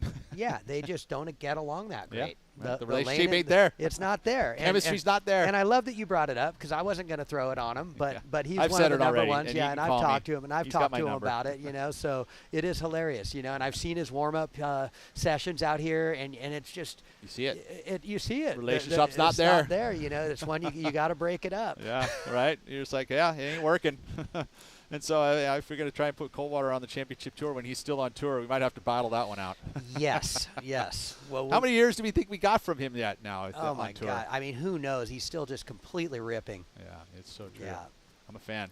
I almost wonder if he's having more fun sometimes lately. Yeah. Well, I mean, the pressure's off for sure. I mean, shoot, Yeah. he's, you know, I don't think he's worried about money. You know, he's does well with that. He's made some good investments. Yeah. Some great work he's done on some of his other projects, too, bringing some amazing, you know, things into the world with the surf ranch and a lot of other projects he's working on also. I love that, you know, we talk about the wave systems and how now all of a sudden there's all these great companies. There's the Kelly Slater Wave Company. There's, you know, American Waves. There's whatever. There's like 4 or 5 legitimate companies building out wave systems. So there's like this corporate battle between all of them, in which all that's going to do is we're going to benefit as surfers because they're going to be pushing hard to get these new systems and better systems in place. And all of a sudden we're going to be probably getting drained. We already are getting drained if you go to the surf ranch. Yeah. But ultimately across the board, I mean, we have them in malls. It's unbelievable. Yeah, I'd love to see the prices come down on That those. too. And I'm looking for a really cheap piece of dirt in the worst place on earth. And if those Build one prices out. get done, yeah, we'll just have our own. That's it. All of a sudden you get your backyard model. You remember the old standing ones that there's still Oh, a few yeah. floaters Those are around. kind of fun still, right? But, They I mean, it's can not be. the same. It's not quite the same. Here we go. This is Benedetto trying to improve on a Wow. 617, and that was a nice hack. This is the kind of wave that Oh. you like to see, right? More energy pushing at you, 2 turns. Where's that going to go, Pete? I don't know, but we'll see right now with Havana because she needs to keep pace here. It's 3:45 to go, so this is the same style set. Let's see if this wave has the same kind of energy. Little layback snap, nice little hooking snap here. Going to go right by Zoe Benedetto and goes for the finish. So quantities, oh, dang it. That's the question mark. That fourth one would have really pushed it. It would have helped, for sure. It definitely would have helped the 4.67. Does it improve? Because it feels to me like Benedetto is actually going to improve her total, even with the two waves. Two-turn wave going over a 6.17. I kind of want to agree with you because there was flair in those turns. Exactly. That's what it is, right? You feel something when you watch a wave, right? And you're like, wow. Oh, you know, and like, wow, those are the moments. And this is what we felt on this wave. I mean, especially this turn here. Like, carries the board speed up and then utilizes that board speed with just a hacking snap. Again, compressing the leg on the board. And again, 2 in a row. And I'm a sucker for spray. Yeah, I think the judges are too. Yeah, if you do a really good turn like that and there's no spray, you know, it doesn't feel like you're pushing as hard. Yeah. And the technique's not there. It's almost a mistake. Yeah. That one there, I mean, that is, in the contrast, right? So she does the layback snap, but doesn't come out with like any extra acceleration. That's what you want to have, acceleration out of a turn, which in turn, that's when the spray comes too, because you're pushing through it and getting the acceleration through a turn, and that's the appealing part of it. 7.83. You're right. Dang. Exciting. Yeah. Exciting. 2 turns going that big. 14.83 total. That's going to be massive. It's going to make things very difficult now for Havana Cabrera with 2 minutes to go. This next score is going to go into her top 2, but she needs an 8.5, and that's not going to change even with this last score as soon as it comes in. She's going to need to post the biggest number she has posted in the entire event. How fun was that? Like, we saw the flare, the flow, the spray. 2 turns, highest score of the heat, right? So cool. He's right. Yeah, 5.57 for Havana. And that exchange right there tilted way in Benedetto's corner. And looks like she's going to be our first finalist of the O'Neill Coldwater Classic 2022. Although, I'm doing it again, John. Putting for the eggs before they're hatched, aren't I? $1.30 left on the clock. Could there be an 8.51? Carlos is going to come storm the sitting out of there. He's already he's peeking through he's there peeking right through now. the corner. That's funny. Now Carlos, he has that attitude of not giving up until the final hooter. That's what gave him such great success. I remember competing against him all over the globe, and he's one of those guys, never say die attitude, and had great success. Matter of fact, his pipeline exploits, the man knew how to surf pipeline very, very well. 1 minute to go now. And you can see Havana is the one in the blue jersey. So she has some work to do to get outside to that zone that's going to give her the high-quality wave. I don't think there's enough quality of wave where she's at yet. So she's going to have to get outside and then have that magic wave come right to her, and she won't have priority. So it's a very difficult task in front of her right now. Yes, with 34 seconds. 30 minutes in a heat, and it comes down to the last seconds. We are going to have the countdown. It's over. I'm going to say it now. I did kind of say it earlier. Now I'm going to commit to it. I'm okay with that. Okay, Benedetto is going to move on and be our first finalist. Congratulations to Zoe. The hype is there, and the performances are there. Good job to Havana Cabrera as well, though. I mean, to come here for Steamer Lane for her first time and get herself a semifinal finish, you should be very happy about that, Havana. Good job, and I'm sure we'll see you back. Let's go to a quick one. We'll come back here. We'll start semifinal number 2, where we'll see the local girl, Autumn Hayes, up against another San Clemente native in Bella Kenworthy. Love it.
Crunch time, double time, overtime. Shoots, maybe it's time you try something new, yeah? Island time. One life, right? Mahalo. The Santa Cruz World Surfing Reserve. This is a beautiful look at just one portion of this zone. And two surfers that are having a grand old time in the beautiful surfing reserve of Santa Cruz. Autumn Hayes. Again, this is her bar is not done yet. She wants to be into this final, so this is a big heat for her. Up against Bella Kenworthy, another surfer who has been probably scoring the highest on the women's side is Bella. So it's not going to be an easy task for Autumn. But she put some numbers up already earlier.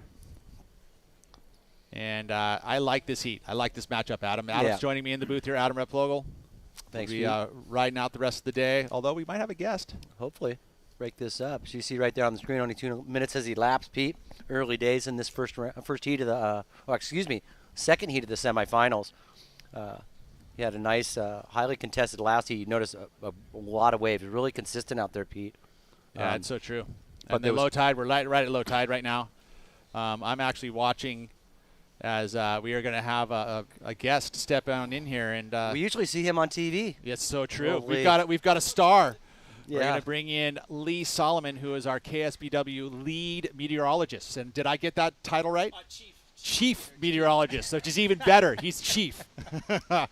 But I watch your weathercasts. I'm a fan of weather. I love watching it, and you definitely are a big part of my life, Lee. And you're also a great surfer who's been part of our world for a very long time. And you're here checking out the O'Neill Coldwater Classic. What are your thoughts so far? Well, I remember cleaning your dad's boat a couple times. Okay, that too, huh? I remember that. Classic. That's funny. What are your thoughts? As you guys know, the last few heats were insane. I was watching them at home, and then I was like, I got to get down here. Yeah, good for you. We didn't want a huge swell. I don't think. No. We've had years where we've had. I might have liked a little bit bigger, maybe. You but like bigger waves, a little bit bigger. But because then it gets into the middle peak versus the slot, right? Yeah, it does. And then I don't know how the judges. The judges don't even really judge middle. Do they judge middle peak? No, not really. Really. I put it this way. I think that we have a really accomplished contest organizer in Darren Brillhart, right? So if he had seen the forecast, I'm sure the judging tower would have been tweaked over so we could utilize middle peak. But knowing what it was in that forecast beforehand, he sets up the day before pretty much, and so he would have tilted that thing a little bit there if we knew that middle peak was going to be a big role. But we knew that it wasn't actually going to be a full on. And so we're in the carp lot. I know you know of the carp lot here. This is Steamer Lane carp lot. Do you hang out in the carp lot, the cool guy lot, or do you like the lighthouse? I hang out with the old guys. The old guys. You're in the carp lot. They like to give me, what we do in Santa Cruz. Give me a hard time. Yeah, right. I won't give you a hard time. Lee Solomon here, again, chief meteorologist at KSBW. This is our local news station, and you've been there about how many years? A little over 20. Wow, amazing. Yeah. And you spring chicken. You look great. Thanks, brother. You yeah, thank you. We're about the same age. You're a little bit younger. He's I'm in the same bracket. As soon as you get into the 50s, I think it doesn't matter what you are. Okay. You stay just in the older bracket. Yeah, we're all good. Look at these waves here, Lee. Avid surfer in the zone. Where's some of the favorite spots you like to surf? Do you surf over here on the west side at all? I don't get into this. I've surfed the slot point / summer swells. Yeah, south swells. Because they're a little bit less aggressive, maybe. Yeah, the swell. That. Okay, gotcha. A little tough for me to get a wave in that takeoff zone, but I like middle peak. That's kind of what I grew up on. I remember probably going back 10 or 15 years, it was a solid day, and you were out with John, and he was probably 10 years old. Oh, really? And cool. I remember you guys had towed Mavericks either that morning or the afternoon before. I remember, and then you're about to tell John to go, and he goes, "It's really big, Dad." And I was like, that's such a moment. Oh, dude, that's funny. Here, Autumn Hayes, real quick, trying to draw first blood there. Little move. Nothing going there. Looks like Bella is going to pass up on that first wave as well. You think it strategy-wise here, Adam, as Autumn Hayes is going to be surfing up against Bella, who, like I said, has been posting some big numbers this event long. What would her strategy be? Well, just obviously taking note on the heat prior to her, she probably realized there was a lot of really good waves being unridden. I would think they would want to be waiting patiently, saving some time, make sure they're on the right ways. There you see the bracket right there, Pete. We do have Zoe in that first one along with Havana. But Autumn Hayes right now with Bella Kenworthy. This is a big heat for Autumn. Bella's sitting pretty high up in the ratings. You had mentioned earlier that she's number Autumn 2. is out of that advancement position in the top 5. But I want to ask Lee something. How are we going to get this high-pressure ridge, Lee, over? I mean, we've had this ridge on us, it seems like, for years. We got great waves. Occasionally, we get the nice surf and great conditions as well. But we're losing a lot of rain, noting a lot of those lows pushing north of us. Well, it's typical in La Nina. We're going to get those steeper north angled Okay. swells at 300, 310, 315, kind of like how these were. Right. 5 at 310, 5 at 17, because the storms were really far away. Right. And they're coming in from a steep angle. Hence, we have the nice weather, like you said, high pressure. If we were getting into bigger swells, usually we're also getting into weather. Right. Right, because they're getting closer to the storm. Yeah, closer to the storms, getting to the coast, and then we get some fronts. We see this is Autumn Hayes' second wave here. The first wave for Bella came in, looks a little bigger, but this has a good line for Autumn. Aggressive snap for the finish. So a good exchange here, but both by Bella Kenworthy and Autumn Hayes. That was nice. Well surfed wave right there for Autumn. Notice the wave was a little smaller too, Pete.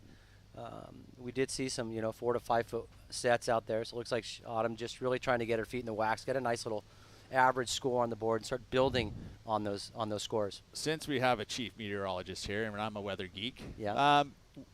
He had mentioned what are we going to do about it, but why is the relationship of actually warmer water La Nina create actually storms? I mean, they're not connected, exactly connected, right? It's like you think a storm just going to go across, but there's like warm water, and all of a sudden that creates actual weather?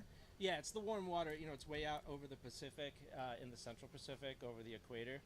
And La Nina is cold water, right? Exactly. So we're still in that cold zone, which we've been in the last 2 winters, and we're going into it now for a 3rd winter.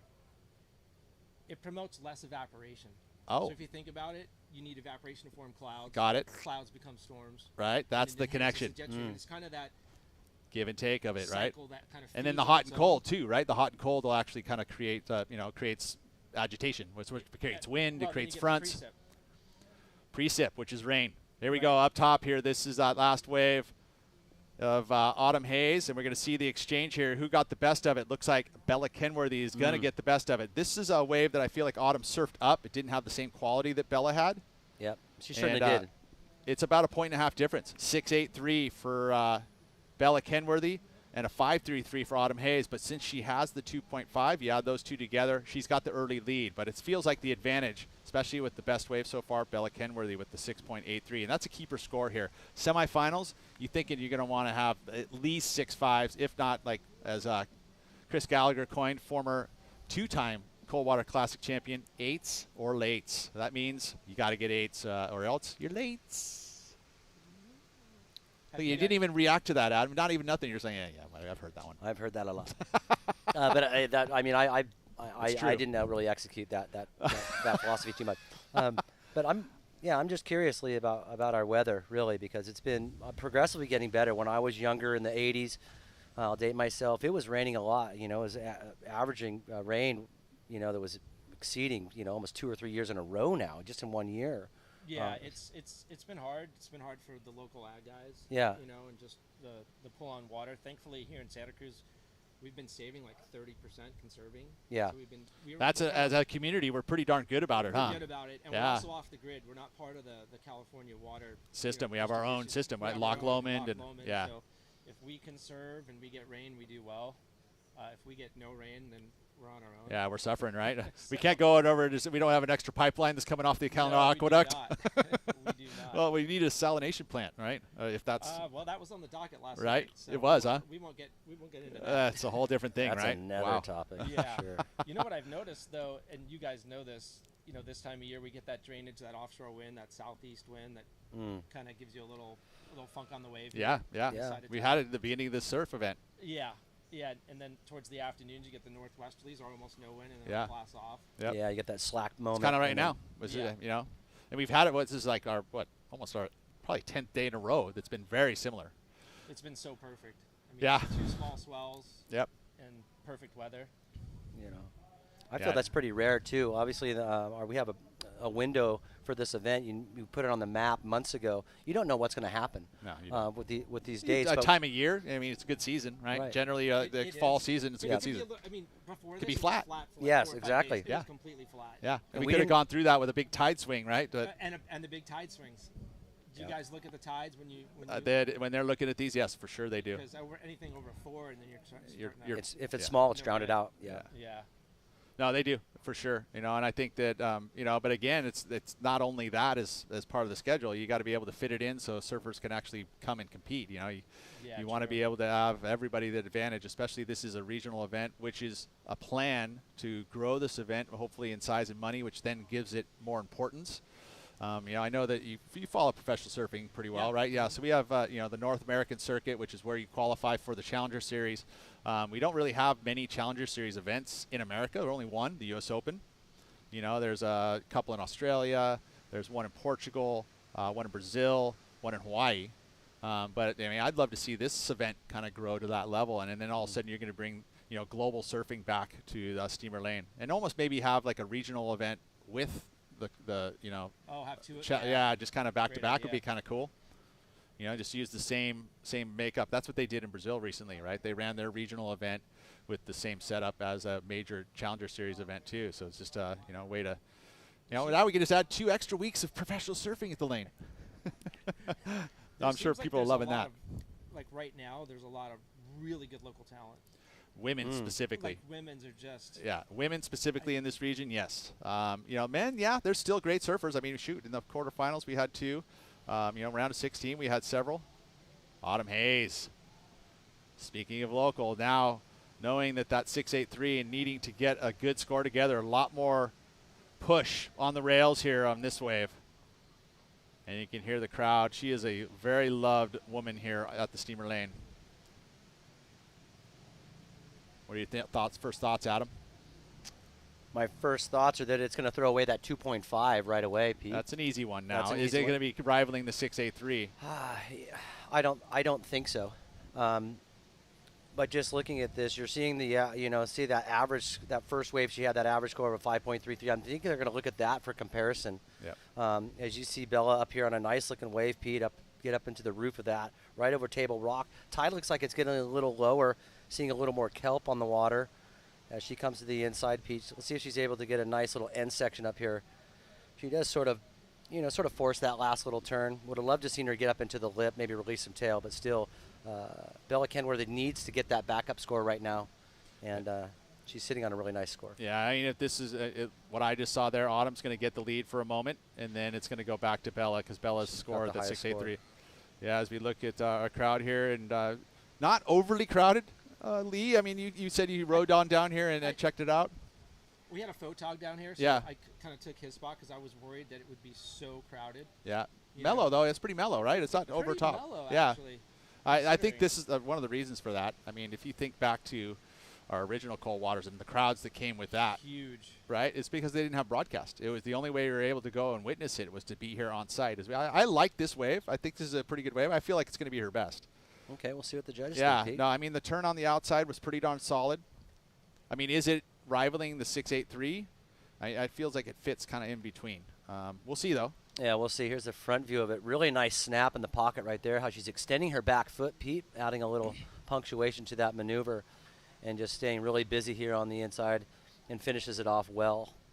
Definitely wanted to put up a score to get rid of that 2.5, Pete, but this is a great-looking wave, too. Here, really hard to surf this one. Yeah, you can see that all the low tide and the grabbing the bottom and, little ribs and pockets. But, she got back out into the smoother portion of the reef where you can see the wave smooths out, gets that nice, strong finish. Like I said, I feel like Bella's going to have the lead here, but this important score for Autumn because with Autumn, she needs to at least kind of start matching Bella's high number. Yeah, as this comes in at a 6.5, she'll be very happy. If it comes in at a mid-5, she'd probably be like, ooh, okay, I need to be on a little bit bigger wave because I feel like the surfing was there. Oh, there it is, 7.0. So judges did a little bit higher, and I feel like that was pretty good. Yep. Bella's wave, the 6.83, she had 2 beautiful snaps, but it wasn't a very high-energy wave. Yeah. But a 6.10, so again, that backup number. It's higher than. Yeah, so this is another one of those heats really that is so even. Unbelievable. There's our crowd. We were talking about that crowd, Lee. A lot of people coming down here. Obviously it's a beautiful day, but I think that this would have been on a Saturday. We'd see quite a few more people down here. I think you're right. Yeah, definitely. Even if you don't surf, when you see Middle Peak stack up, I mean, that is one of the most amazing views. It really is. Pretty crazy. I mean, and, I was talking with John Hunter. The onesie of O'Neill, he likes to call himself because he does it all. Yeah. And he was mentioning, he's like, yeah, no, I've got this list about what we're going to be, what changes we can make to improve the site. There's a golden opportunity. Is that big green area there for some sort of, art stadium seating? Yeah. He did mention bleachers for sure. I mean, that was one of the things that I remember, coming here in the early Coldwaters was the bleachers, and there's moments where I think we closed the roads. I don't know if we need to go that quite level, but it's so funny how we can kind of just, play off of history since it's 37 years since our very first Coldwater. Wow. Date us. All right. Let's see what Autumn Hayes. Oh, beautiful first turn here. Oh, had to dig through those bumps. Nice little Keeps recovery. it together. Is this wave going to give her a low road? She's going to stay with it. The first turn, though, was solid. If she can get a nice finish. Oh, another little down carve hack. Hair flip to finish. I think she's going to improve on the 5.33. Does she get the lead? That's the question as we see. Quick little look there for Bella. Man, this is interesting. So a 5.93 gets the lead. Hey, you guys would know this because I've been listening to you all morning. You guys do an incredible job. Thank you. Nicely. The waves that tend to peter out. Hey. Hey. We can use a different adjective, Lee. No, it's fine. Versus the ones that tend to get a little more rampy.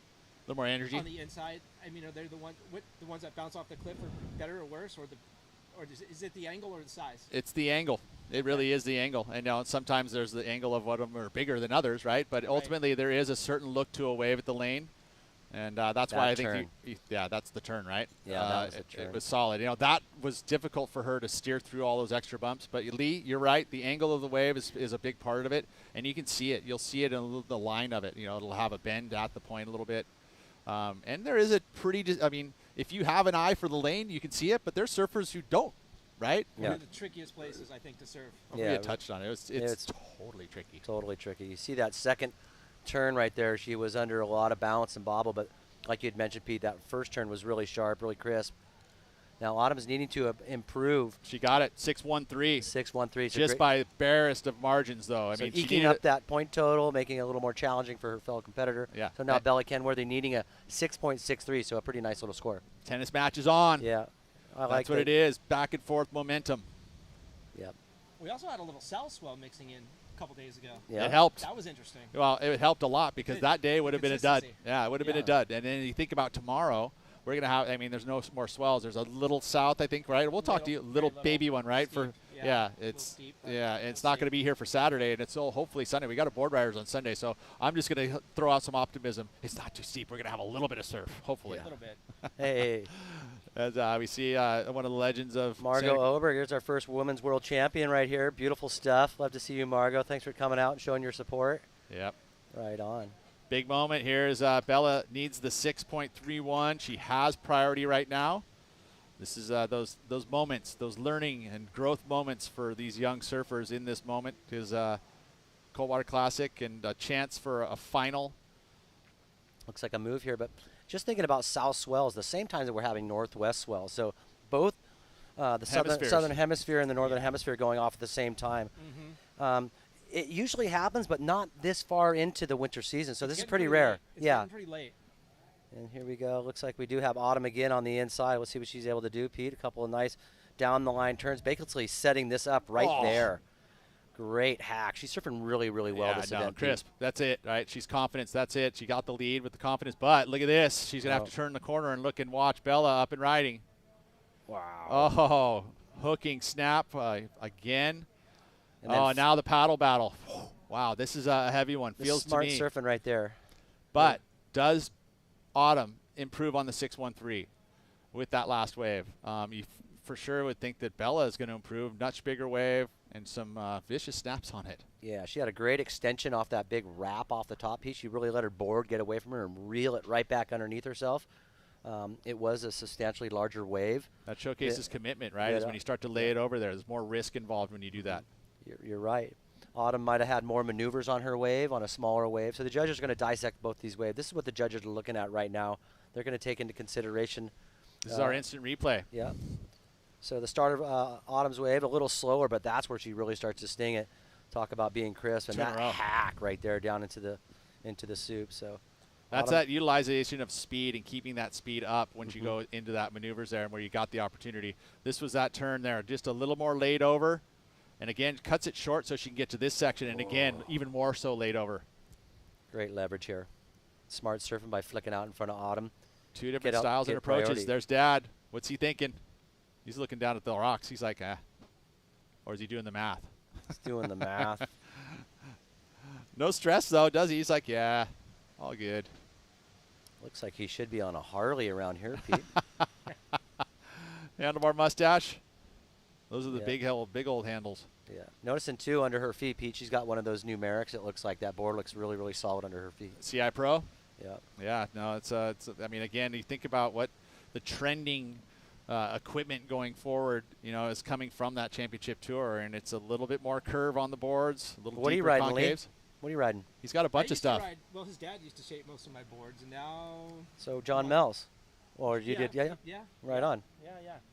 I'm And riding what all else the you Hayes. riding? In fact, probably my most favorite board was like a 610. It was quad that your dad shaped for me here. You do those big roundhouses off of indicators. Yeah. And you're coming back and you're kind of holding the rail and you're coming Yeah. all the way back. 'Cause Like that wave is snowboarding. So much push. Yeah. Exactly like a snowboard turn. Those things are sick. I'm Cool. riding Kirk McGinty's boards. Oh, are you really? 41s. Lower 40, Yeah. lower 41st? Yep. Right on. Yep, Right so on. A few good fishes and a couple of. You know, I'm also noticing you, I watch you on the television as well. When we start to get those big swells and those high tides, you're doing a really good job of educating, say, that entry-level surfer and that the new surfer within our community, and just giving them the pre-warnings and the education. Thank you for that. Yeah, that's really helped all of us out in the shops. They paddle out and then the tide's coming up to a 5 or 6, Yeah. and they can't get, and it's dangerous to get out of the water. Totally. Yeah. I mean, I do risk management all the time with our renters in that same realm, and we've been touching on a lot of those issues actually with coastal. Yeah, this is a big moment, right? So just to clarify, 677 for Autumn Hayes, which does go into her top 2, but 7.10, just the slight higher for Bella Kenworthy and the highest number of the heat and the lead. So pressure back, pushed onto Autumn Hayes here. She has second priority, so now she has to figure out a way to get the best wave in this next 6.5 minutes. Yep, sure does. But yeah, access, coastal access, Lee. It's been a little bit. The ocean's been clawing away at access to. Yeah, it's been changing. Yeah. So at the end of 38th Avenue, there's some stairs at that point in Pleasure Point that are very difficult to get in and out of. The hook itself can be. Sand can The be hook taken can be away. tough even Oh if yeah, there's there's no landmines for in there, sure. right? There's landmines at the 36th toilet Avenue. bowl. Yeah. There's coming in at the lane, right? Like think about your first time coming into the lane. It was pretty intimidating. Pretty yeah. dicey. Oh yeah, there's a lot of power out there, especially on that lower tide on the inside. For sure. Get rocked. All right, so pulling the trigger. Hayes likes the first wave of the set, digs in for the carve for the first snap. Next turn here again, pushing a little harder. Third section, one more time, keeps it together. Can she get the 6.94 needed? No claims from Autumn, but aggressive attempt there. She didn't wait long. She was straight into it. With the second priority, she was able to kind of pull the trigger on that early wave. I was talking to some of the firemen back to that coastal access, access, and I was talking to some of the firemen. They said since we've taken out all the riprap below the base of these cliffs, because that used to be happening. Is like anytime any of the construction was happening, they just throw it off the edge of the cliff. Exactly, but that would help. There, right? One, it would help dampen the backwash. 100%. But two, it would also help reel in sort of the pieces that fall out of the puzzle out in the water. It sort of shoves everybody into there. And there was, it was more challenging, but you didn't have as many, or you didn't have as few exit points. You could get out from a lot of different points. So obviously with the retaining wall and stuff like that. Scale that. No, you cannot. Wow, beautiful looking wave here for Bella Pete. And she's just been in rhythm with the priority at the times that is Those good needed. ones are Although, no improvement there for sure. Guaranteed, We're still waiting on a number here from Autumn Hayes. And again, Autumn Hayes, you got a 6.77 to compare it to, a 6.83 you can compare it to already. Okay, that wasn't a 6.77 the last Not wave? yet. No, Okay. she's got one more score coming. This is right. it. That last wave, though, the one that it wasn't a big wave, but talk about push and shove in there, and then priority is going to go to her. So if she improves here and gets the lead, that's huge control of this heat, because all of a sudden she's got priority and the lead. But if she doesn't have the lead, she's going to at least have priority. So, I mean, she didn't risk anything by going on this wave as we watch it once again, and she was digging in hard. Oh, guaranteed she was digging in hard, Pete, but in relation to surfing like this or on the size of waves like this, a lot more speed, a lot more face. Like you had mentioned, this is not going to go into Bella's top 2.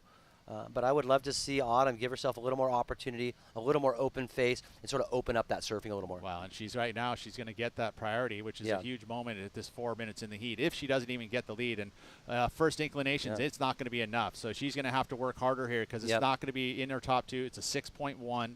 She's going to get this information right now, and she knows. So, yeah, I can hear she's going to probably turn her ear. Yeah, so this is it right here, 6.10. So no changes in regards to the placings, no changes in the regards to the. But look at the closeness of the scores: 13.93 to 13.77. Well contested. And right now, she is looking out to see there is definitely going to be some sort of opportunity. It doesn't mean it's going to be a quality opportunity or not, but there is waves coming towards her way, and she has priority. Needs a 7, basically. Flat 7 will do it. So she's basically, I think you got to surf out of your skin and go hard. You almost go for an 8. I mean, everyone wants to get 8s, but really you're going to have to surf outside yourself. I think she's been surfing waves up too, Pete. Autumn's been surfing well on sort of some smaller waves, getting a pretty high score for a mediocre wave.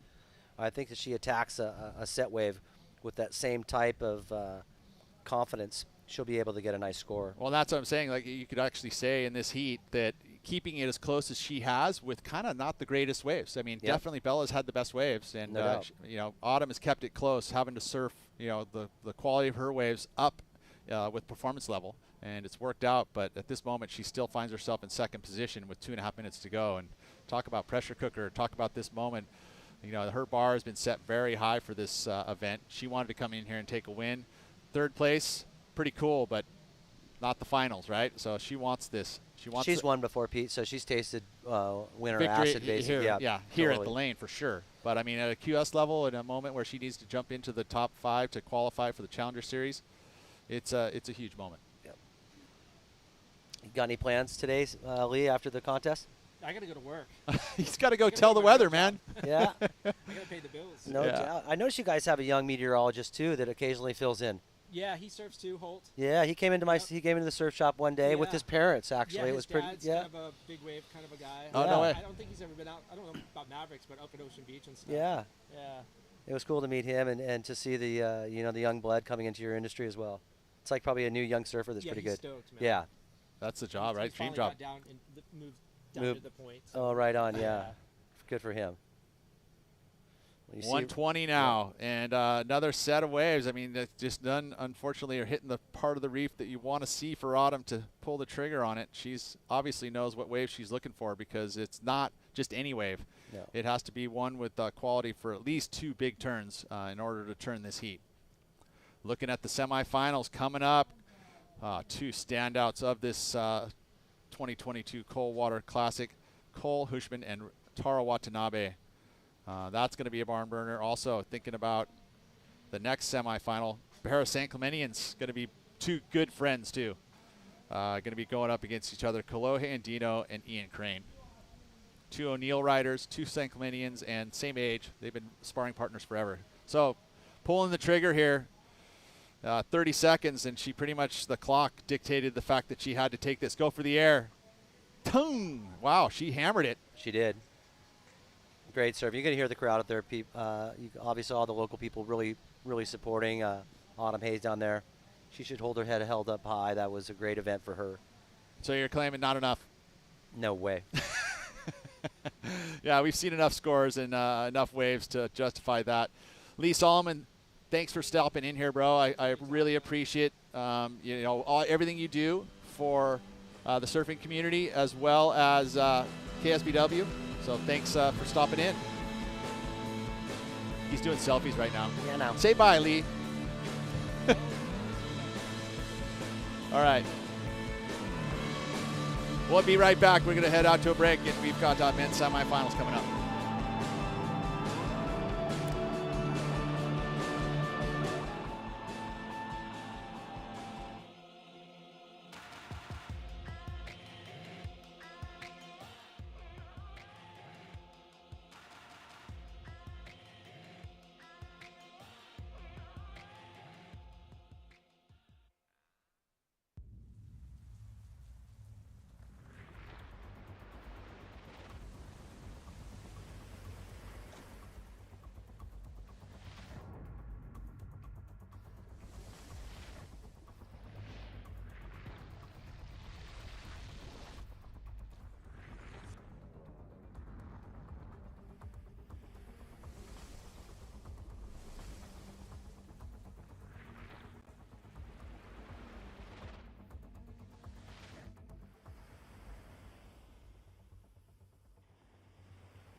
Well, the score is in for that last one. We went to break before we got to see it. Came close for Autumn It Hayes. came a lot closer to Pete than I thought it was going to come. 6.60, so just under needed the 6.89 and got the 6.60. Again, held her head high. Great performance here. She can look forward to next year, and it's a good result. She's going to finish with an equal third. This is going to help her move up the rankings, and so great stuff there from Autumn Hayes, and congratulations to Bella Kenworthy. I mean, just the heater continues. That woman has been putting in performances all through these last events, has found her way up in the rankings, so congratulations. And now, semifinals for the men's. We see a very strong, very astute, and powerful Cole Hushman up against another technically sound surfer in Taro Watanabe. And you can see it started this heat. Cole has taken inside position, and Taro has kind of conceded a little bit further away, but might be not a bad call to kind of start the heat out this way. Yeah, I like both their positions here, both giving themselves the opportunity to meet each other, too. They're not far away, so far away that they can't just paddle to them and sort of either do. Because we talked about there's no priority at the start of the heat. There is some cat and mouse games, but plenty of swell out here right now, Pete. We've been watching wave after wave going unridden, so I'm sure these surfers have taken into consideration that there's some waves outside. So they're pretty far outside in comparison to where the girls were. So true. And you know, being that really positioned for is Cole by sitting closest to the cliff. He, you know, a right-hand point break, he's going to be deepest in the lineup. So ultimately, with no priority, he is holding that. But then there's the opportunity for those ones that slip off a little bit wide. That's why Taro has put himself in that position. But well, you can concede that early position too, thinking that it feels to me like I'm going to set myself the rhythm for the best waves by doing that. You know, you can kind of go, okay, go ahead, take the first wave. You know, and or so there's like this vibration that you feel sometimes, because it doesn't always mean you're going to be in rhythm by having the very first wave. It just feels like it's most important, like you know, like I want to get the first good wave. Well, the first good wave. Yeah. You want to be able to put the first score on the board. As you can see, Bella Kenworthy here coming in after that last heat, definitely stoked. But this is what we were talking about, Pete. Even for the skilled and the educated surfer here that comes to your lake, can be pretty dicey. It's actually low tide right now, and this is what it's like coming up the rocks. So it can be really challenging. Sometimes it's even nice to have a spotter for you saying, hey, come up now. I will say that looks like an absolutely fresh, brand new board underneath Bella's feet there, and she has been riding to great success in this event. You know, solid performance, and especially when her competition up against local Autumn Hayes, very experienced at the lane, and she got the win. Yeah, great surfing. Okay, 2.5 minutes has already elapsed, Pete. Not a wave has been surfed in this Cole Hushman, Taro Watanabe heat. But there is quite a bit of difference in both the styles of both of these surfers. Cole Hushman sitting, you know, a couple 100 pounds, 6'3". We're going to expect to see a lot of power out of him. Watanabe, a little smaller, great finesse, great flow, really sharp on his maneuvers. Most technically sound, for sure, right? For sure. But you will see the difference in their surfing right away, obviously being a goofy footer with Cole and then regular footer with Watanabe. But Cole Hushman's got power like nobody else on this little tour here that we have today. So, well, I mean, even just globally, you know, you could post him with any of the championship tour surfers, and you know, and the way he looks, there's not many surfers with his kind of build that have that great a technique. No doubt. And you know, I've mentioned it from the very first day that Cole has that style of surfing that translates to the very elite level of surfing very easily. You know, especially when you look at the way the tour is set up right now. You know, powerhouses are going to have a distinct advantage. You start off, look at those venues they're surfing now, Pete. Exactly. You got to match power for power. Right. Well, Pipeline, right? Yeah. Pipeline's going to be a big, huge left. Cole, you know, not a ton of experience at Pipeline, but his build and his ability is there for sure. So he could do well at pipe, especially being a goofy foot. You know, generally speaking, the left is going to be the most consistent barrel out there. And if you can kind of know and see that, you can have success. Sunset Beach, you know, power for power, man, that he can, you know, I guarantee you that he can put together some great waves out there. It's just time in the water at a place like that, because it's very challenging wave to pick up the best waves. Where is Cole too on the ratings? You have well, he's been on the Challenger Series for all season long, and he's had a struggle. He mentioned that in his post-heat interview as well. He said he was having a challenging time for whatever reason. Well, a lot of it's because the waves really have been hard. very, very challenging. The waves have been great. You know, it's been very minimal for, you know, a lot of those events. I mean, the best event they had for our wave-wise was the Gold Coast. Well, yeah. You know, it was our first event that we were able to bring to the Gold Coast in the Challenger Series at Snapper Rocks. And I think he just had a bad heat there. And that would be one that you would think that he would flourish in. Then he went to Manly, you know, small, you know, and he just didn't have a good run there. Brazil didn't go great for him.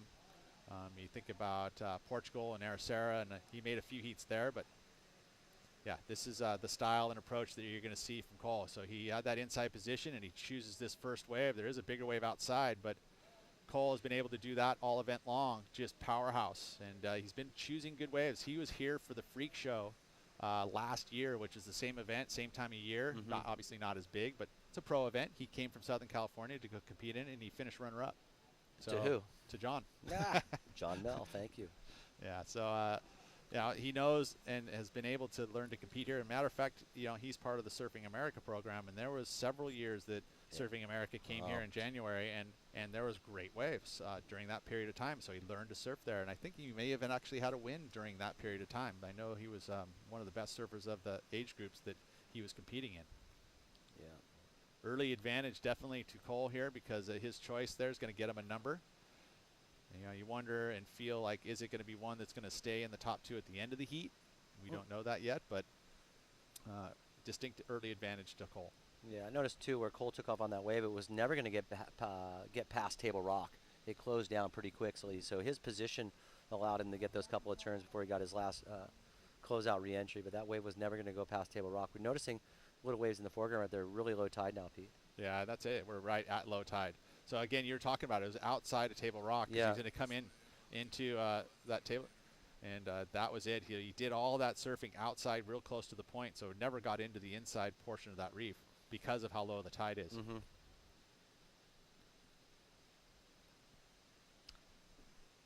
think you might have the winner of that last heat, Pete. Yeah, let's head down there. Bella Kenworthy taking the win over Hotham Hayes. Congratulations. Out there, a lot of trade-offs, a lot of back-to-back waves. How are you feeling going into being the first finalist of the Coldwater Classic for the women's? I'm excited to be into the final. Any strategy moving forward, or any ways you're going to collect and calm your nerves? I'm just going to try and find the best waves and hopefully surf them the best I can. Which it looks like you're doing well.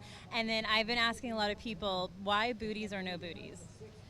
Booties, I feel like I cannot surf when my feet are cold, so the booties are come into play. Awesome. Looks like it's working for you. And good luck in the final. Surfing really well. Back to you guys.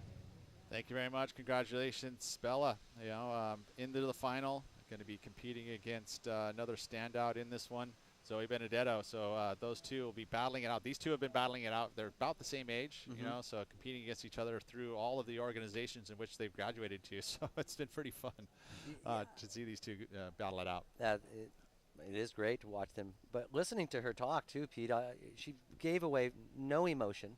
She's really flat. She realizes she still has one more heat to surf. Yeah, so that's the read on it, right? Yeah. It's not over yet. No, this is not until I get to, you know, get up on the stage and lift the trophy over my head. She's not ahead of herself yet. In the moment.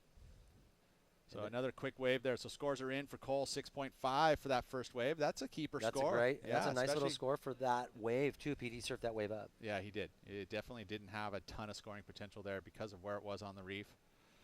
Taro Watanabe is not shy to wait and wait for that specific wave that he wants to get in order to turn big numbers in. He's thinking in his mind, again, 8s is what he was looking for. So he's going to find those quality waves out there, and he'll wait for it.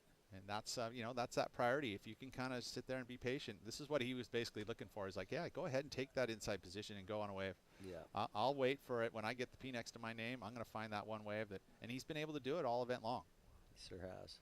I mean, there was the moments earlier today where he was having to pull it out with some pressure on him, and he you know, went for it and got it done.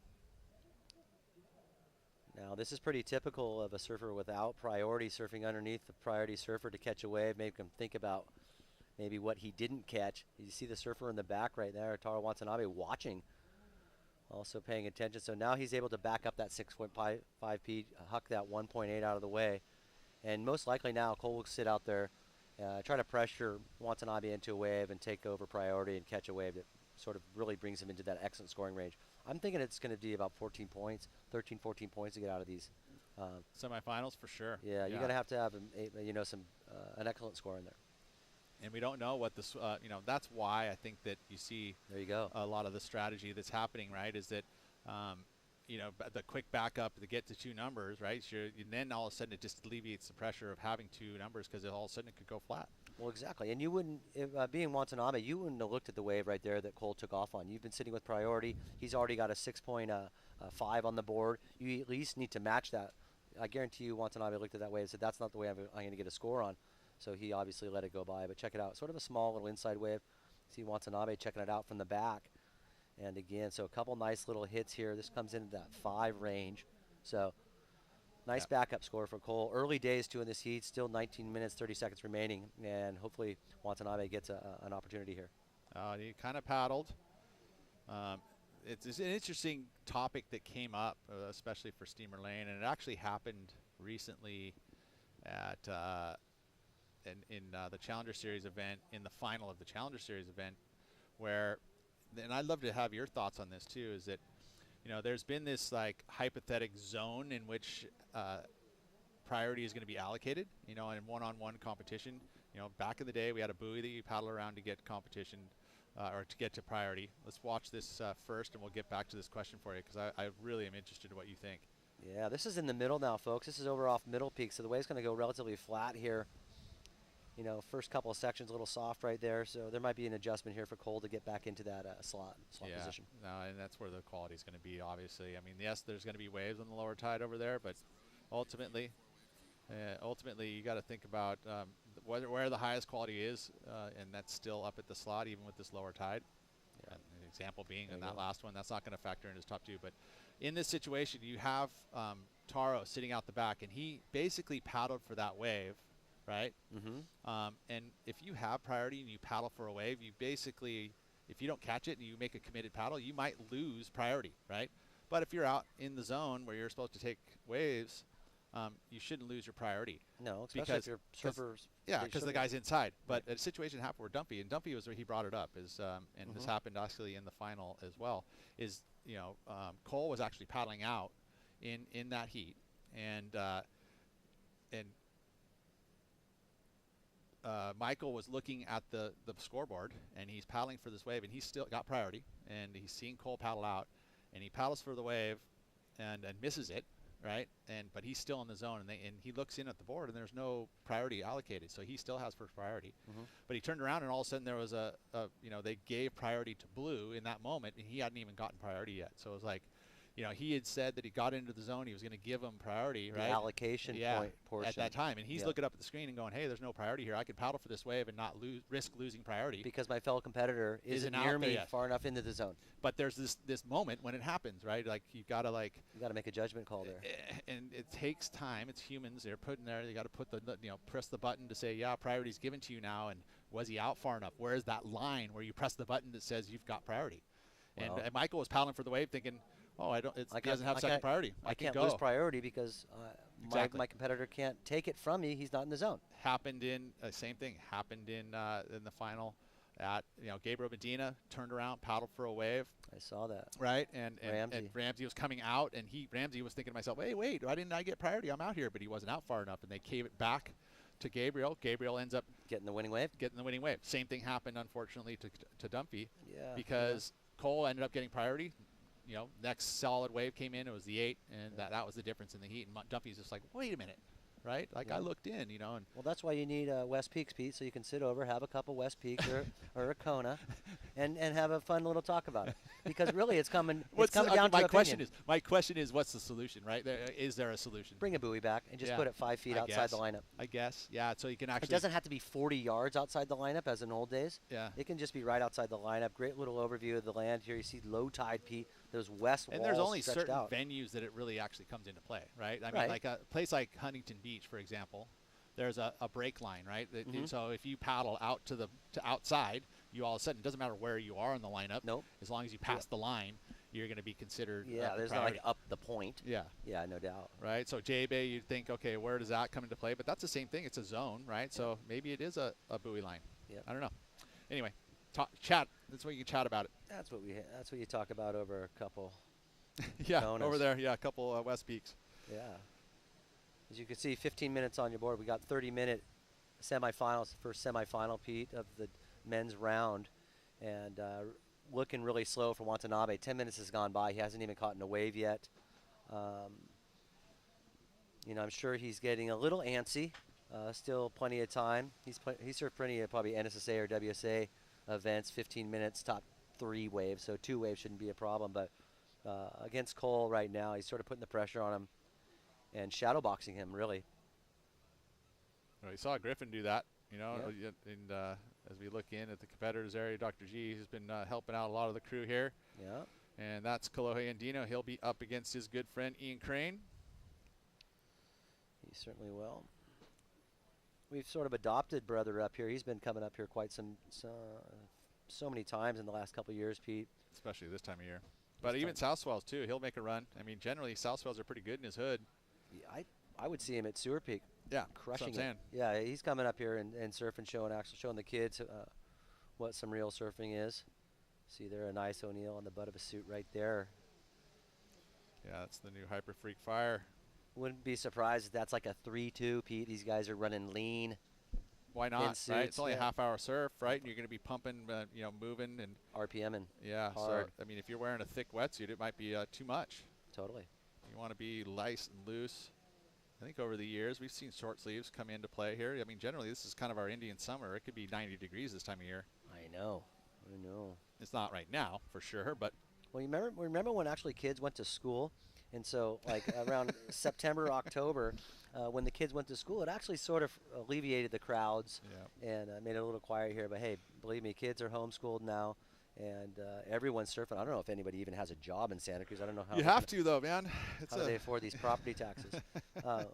But yeah, this actually is, to me, the place to be right now today to watch this surfing. This is the best place in Santa Cruz. If you're a young surfer, come on down here to the O'Neill Coldwater Classic. Plenty of space on the rail here, and check out some of this surfing. World-class surfing going down, and a lot of support for the locals too. Can't say enough about Autumn Hayes in that last semifinal. Great job to Autumn. Sam Coffey, Sean Burns did an incredible job today. Making it to finals day, yeah, it's a big deal. Finals day is huge. I mean, obviously there's room for improvement because they didn't win the event, but believe me, they've tasted a lot of victory, and we should expect to see them in the future because it sounds like, from what John was saying, Mark Tinkus, all the powers that be at O'Neill's, they're going to really bring this back and try to invest back into this event and really ramp it back up. And one of the things I think that O'Neill can do in that, and there's such huge support from the local community at the city, you know, is to benefit from that, you know. And I think that all of a sudden, if there's anybody who wants to in the region, I mean, because you've got regional people and regional players involved. You know, Kona Brewing is a big part of this.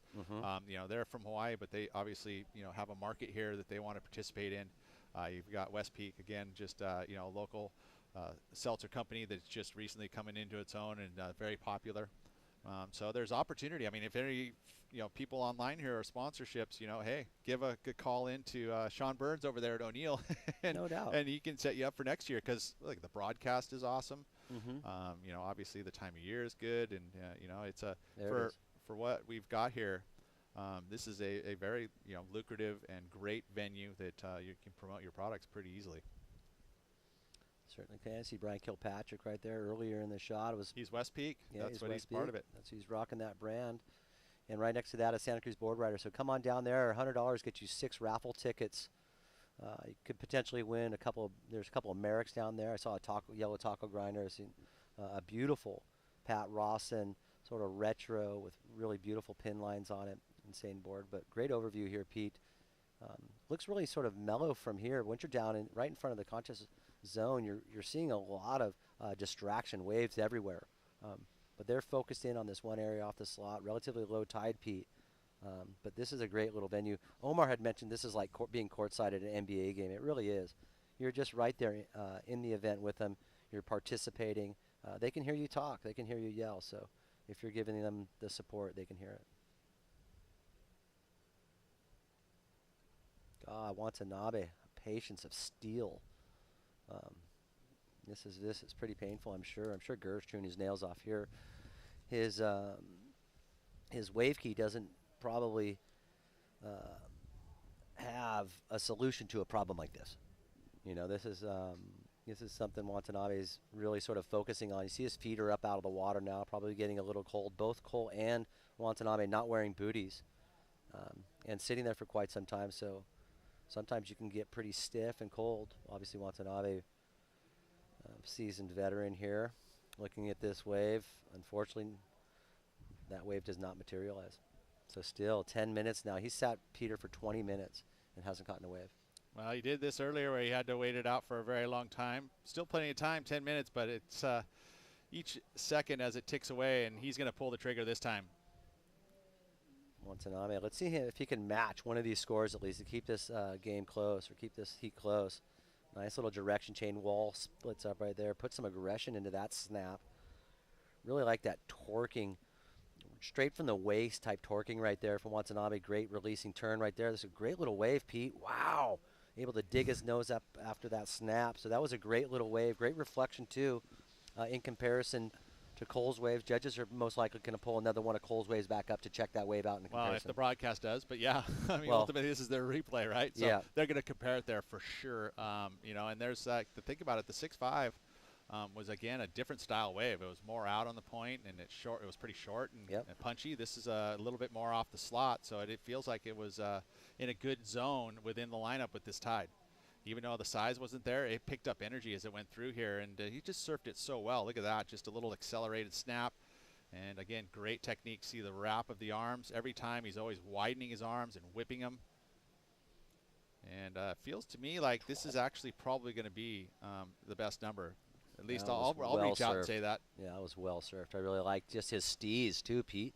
Just to sort of stand there and let that wave materialize and look pretty casual at the same time.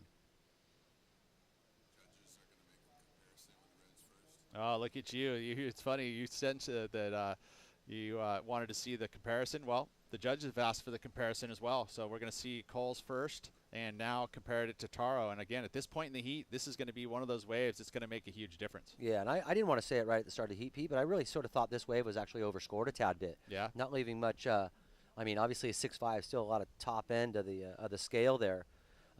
But in reflection, to his 5.5, I thought that wave was a little overscored. So in saying that, the judges wanted to check that out, make sure that this wave in reflection to scale was properly scored. So even the spread between the two numbers is going to be critical. Yes, certainly.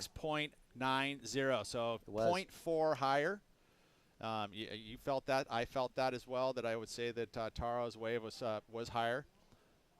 You know, and in relation, was there a big enough spread in your eyes? No. Okay. Yeah. I mean, I really thought Watanabe's wave there in comparison to Cole's was probably a 1.5 higher. I mean, personally, but I mean, you saw Cole's commitment to the start of that wave. You saw the commitment to Watanabe towards the inside. Maybe the judges taking note on that. But all of the judges.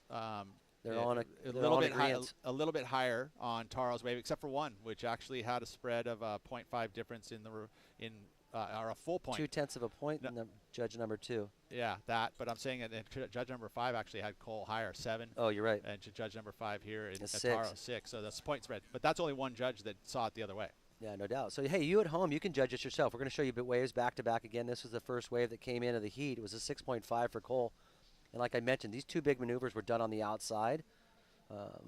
And a really nice end maneuver. So 3 nice punctuated maneuvers. And this wave, obviously, a little different tempo. As you can see, a little slower, a little sleepier from the start. But as he goes down the line, he picks up speed. Well, I would say that the more vertical approach came out of, and it's by the virtue of what the wave gave him, was for Cole. You know, it's more straight up and down. They're a little more quality in, quantity too. There was 4 solid turns comparatively to Cole's 3, but they're liking the way that was, very comparable. But advantage to Taro, and now he's looking for the backup here, and going up and over. Wow, beautiful turn, hanging on by a thread. The thread snapped. He's down. That would have been a beautiful maneuver right there. Pete would have had the judges really thinking about a one maneuver wave if that's all he was able to do. So he's positioned himself a little bit further down, and just to get completely away from Cole with this lower tide. There is some opportunities in that zone, but you can't get too, I think in his mind he's thinking, oh, well, maybe I can find a 5-5 down here or a 6 and just get the lead back before I have to go compete with him. Yeah, because believe me, I'd want to stay away from Cole too. Yeah. There's the art for the Coldwater Classic. We're going to be crowning a champion here as we see the crew. Wow, there's our next generation right there. And the Coldwater does it. These types of events are where you see these kids. They get all psyched up. They want to be a participant at some time in their life, and it was for me. I know when I came down here and watched the Coldwater, I wanted to be part of it. Oh, yeah, I wanted a hat. I wanted a shirt. I wanted the bag. I wanted a wave. Oh, man, I wanted to just even sit next to those guys. We can see again on the replay right here, Taro Watanabe's one maneuver wave. Coming from behind, check this out, folks. What a maneuver. If he's able to pull that off and continue down the line, he's got himself a great score. Yeah, not holding back. And I think he saw, too, that this was Might have just been one or two opportunities, right? So why not go extra large? Yeah. I mean, especially with the time frame on the heat, he may not get another opportunity here. So he's just kind of have to pull the trigger on waves and surf them up and try and gain the lead. Because 5.10, yeah, for sure. He pulls that move off. He's got the number, and he's going to take that first place position. Yeah. See what happens here, because it looks like there is a set. He's going to come back into position. They'll give him second priority at some point. But this is that situation I was talking about. If Cole were to paddle for the wave, because they never gave Taro position yet or gave him second priority. Because he was suspended in the suspended area? Yeah, well, no, because he never gained it He never received it. You're but right, I'm saying right now, if he gets it, they're going to give it to him momentarily. It looks like he's pretty close to the zone. No, he's most likely. Looks like it's going to be a one maneuver wave. Can he get around it here? Is this a mistake? He got there. No worries. Wow. Looking a little hurried, too, on that one. Unfortunately, that wave not really materially. He passed it back. This is so this is the baton getting passed back to Taro Watanabe here with 3 minutes, 30 seconds. I think this is a great position for Taro to be in, really. For learning. well, he only needs a five, Pete. We've watched him get 6, 8s, 9s, almost all events. So definitely within the range of his surfing, Taro Watanabe, like you said, right there. Capable, right? I mean, totally capable. What he wants, though, at this point in time is a guaranteed wave, right? One that he doesn't have to make a decision if this is the 5.10, because you're surfing to a funny number, right? Yeah, it's not like you're not surfing to an 8, which means you know what wave's going to look like. This is one that you could probably get on a wave that doesn't have a whole lot of opportunity. But way outside, this wave is already broken, and that's got opportunity, and it's not ridden because it's way out there. Yeah, let's see if he whips it on it, Pete. He does. 2 minutes. No, decides it opts not to. But look at from the point of entry on that wave where it was breaking outside the point. That was an exceptionally good wave. Yeah, and again, it just goes to show that the lane has so many different places. That's the point, right? We call the slot the point. That's actually true takeoff spot at the point. And there's opportunity there, but we haven't had it a lot in this event. We've been mostly surfing the quality waves at the slot, which is generally the place you'll see the most highest quality waves. But you risk, if you sit at the point, you risk sitting there, and giving the slot up to your competitor, which is not something you're ready to choose to do, especially when the lineup's only 2 surfers in the water. So, no, decides against it. Now Cole says, I'll take it. Oh, no, they both fade away from it as that wave kind of goes out into deep water. So that's sort of indicative, too, of that lower tide, Pete, pushing those swells off the bank or off the reef. Looks like Watanabe coming to the inside on this little frothy one. Let's see what he's able to do, Pete. Does it have the energy through the inside? It's going to start off. It's going to have to surf through all this foam. Ooh, beautiful turn there. Wow. I think he needs more, though. And an opportunity. Just hammers that section. Hammers it. He got it. And he's lucky he got that second section because that was critical, and he knows it. Look at that. He knows it. Look at that, Gur. Huh? Check that out. Look at your boy, dude. Slaying it. That's awesome. Obviously, your years of investment into this guy, over almost 10 years time and energy into this young man. He also made a point to me, too, is that he grabbed him before he was something. So he wasn't shredding when he grabbed him and just turned him into the ultra shredder. But he must have seen some potential, right? I guarantee you. I guess also the region in which they lived, too. At the time, I think it was L.A. was where they were living together, right? So he kind of just started working with him. No doubt. You could see Cole maybe splashing some water in the back. Love that stuff. Look at 1 minute to go. Taro Watanabe, from behind this whole heat, Pete, was able to pull it out in a couple of scores. So 6.9, catapulting him in the lead. Now look what Cole needs. Nearly the best wave of the heat. No, it's actually a 7.83 was that one, that last score. Yeah, no, he had the 6.9, the 7.83, best number of the heat with those two just tomahawks. and now puts Cole in a very dire situation. 40 seconds. He does have priority, but he's going to look for a rotation. I think he's looking for a one maneuver wave by now, Pete. 8.23 needed. Taro just, and again, you think about the wave, the quality of that wave. It wasn't great, but there was he surfed two it up. Very critical maneuvers back to back, and now you might get another opportunity here with some clean wall just by its positioning. A little dig there, unfortunately, and not a lot of energy, so that's it. Now, here's the opportunity. Looking for an 8.23. Cole starts off with a first snap and a second, hammers it, but goes down. The pressure cooker eats him up, and Taro into the final as they count it down. What a heat, so technically sound, and he handled the pressure, no worries, and you can tell he is excited about it. 100%, Pete. What a great heat. So cool, so cool. I love this Coldwater Classic, and congratulations, Taro, and congratulations to Cole, another surfer that is with an equal third position. We've got more semifinal action coming up. Kolohe Andino and Ian Crane momentarily.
Yes.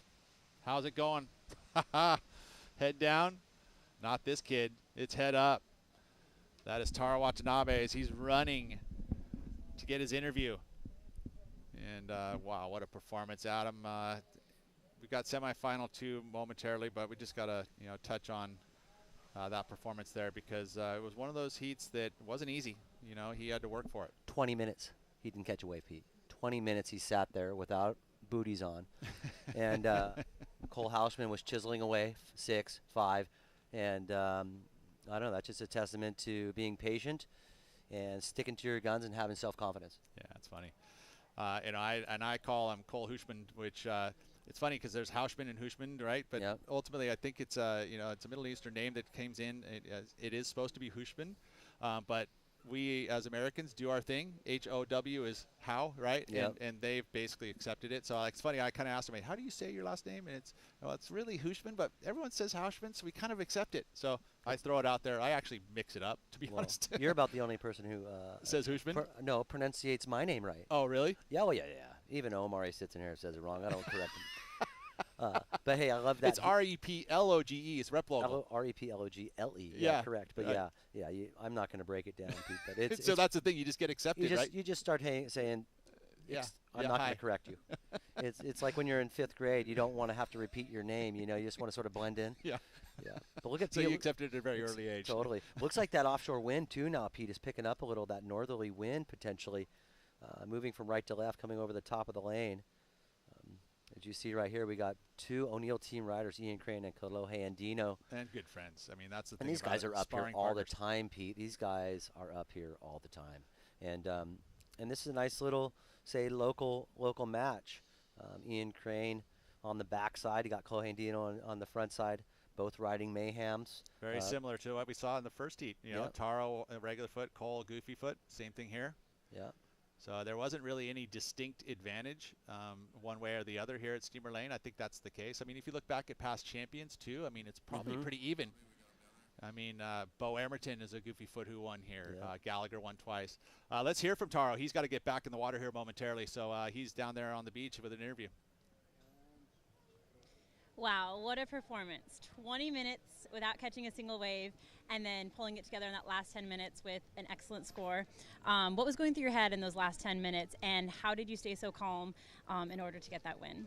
I was just hoping for a wave, and yeah, I was just praying. I don't know, just doing anything I can just to hope to get like a little wave come my way. And yeah, it worked out. I waited for so long, but I knew it was gonna come, and it came. So I'm so happy. Well done. How are you feeling moving into the final of the Coldwater Classic? Yeah, I'm so excited. I got either Kolohe or Ian, and like Ian's one of my favorite surfers, and I watched Kolohe since I was like a little kid. So it's gonna be fun either ways, win or lose. I'm just excited to be in the final and hope I get some more waves, and yeah, hope the final goes well. Well, congratulations. We'll let you go warm up, and good luck in the final. Thank you.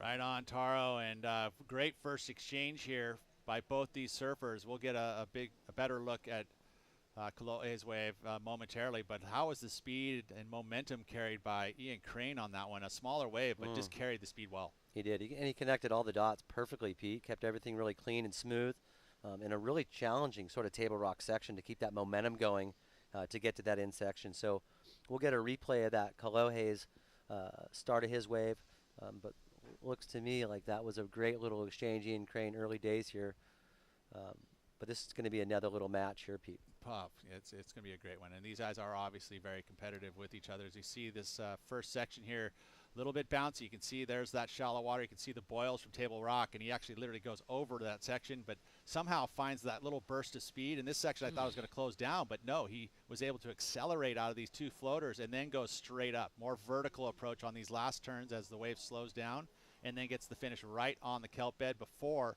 all that kelp was able to hinder his speed. He keeps it together. Now we get to see the outside section here at Kolohe.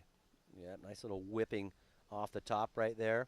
And quite difference in style too, Pete. You're seeing a little more drive in the front-footed surfing of Ian Crane. Kolohe situated a little more back on his board, able to get some whippy, tight snaps. Ian Crane projecting more horizontally down the line. We'll look at the judges' scores here to see what they preferred. Right, it's going to be a good, healthy split again. I mean, I look right, at those very things similar. Comparison-wise, I felt like Kolohe just had a little bigger wave and a little bit more impact, but so slightly because he didn't quite have the same flow that we saw from Ian. So you think about the criteria and the part of the criteria you get attached to in Steamer Lane. What emphasis do you put on it? Speed, power, flow. Is it innovation, progression, degree of difficulty? All those things that come as elements. It's slightly edged in order for a little bit more high impact, a little more critical, bigger wave, 6.67, so separated by exactly a half a point, and a 6.17 for Ian Crane. So very even first exchange. Yeah, with two different style waves. So now we are looking at position out there in the lineup. It looks like Ian Crane sitting pretty far on the inside, realizing that this is relatively low tide right now. Having a lot of waves sneak off underneath and down the line. There's that Table Rock section, that big boily section right there. And Kolohe Andino sitting outside with priority on the best score of the heat so far, 6.67. You did see Ian Crane say make a little more ground, but obviously was a little more lateral, a little more parallel in his surfing, as you'd mentioned, Pete. Judges really like to see you get up and down. And the majority of the scoring potential is out on the vertical face outside. They really want to see you commit to those first couple of turns. As is, right? I mean, generally speaking, at most venues, you would say that the outside portion of a wave is going to be the most critical. It's the biggest part of it, but that's not always the case in some of the venues we have. And the lane's probably one of those places that can kind of, fool you a little bit. The most critical sections could be in the middle part of the wave. Yeah. Where you have to work to get to it. Snapper Rocks, another kind of example where sometimes little you're grower. easy. Little growers. Those are the types of waves. Overall, I guess you'd say that the place that you need to do your maneuvers doesn't matter where it is on the wave. It just needs to be the biggest and most critical portion. And if you can execute your maneuvers in that area, the judges are going to reward it. They're going to like it.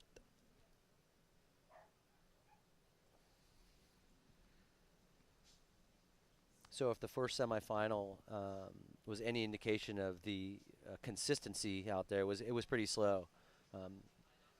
Actually, it was really slow. You heard Watanabe say he basically sat for 20 minutes, but still had faith and belief. As you see all the kelp out there right now, Pete, really low tide.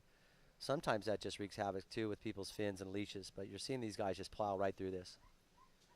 So you think about the judges and what the 5 elements that they have in the judging analyze elements, I will give it to you. Commitment and degree of difficulty, innovative and progressive maneuvers, combination of major maneuvers, which you touched on. You know, we want to see these surfers put it together in 2 solid maneuvers. The variety, which we talk about, the variety.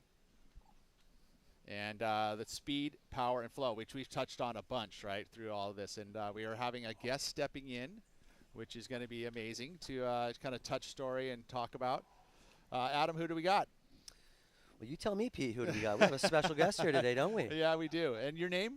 My name's Donna Myers. Donna Myers. And Donna, how are you? And I'm good. How are you relationship to the event here at Steamer Lane? Yes. I am one of your local city council members. That's right. And I was the mayor last year, and That's I worked right. really hard with Save the Waves to try to do as much as we can to thank you for all you really do, recognize right? surfing. Yeah. Right on. That's all the things you guys do in the water.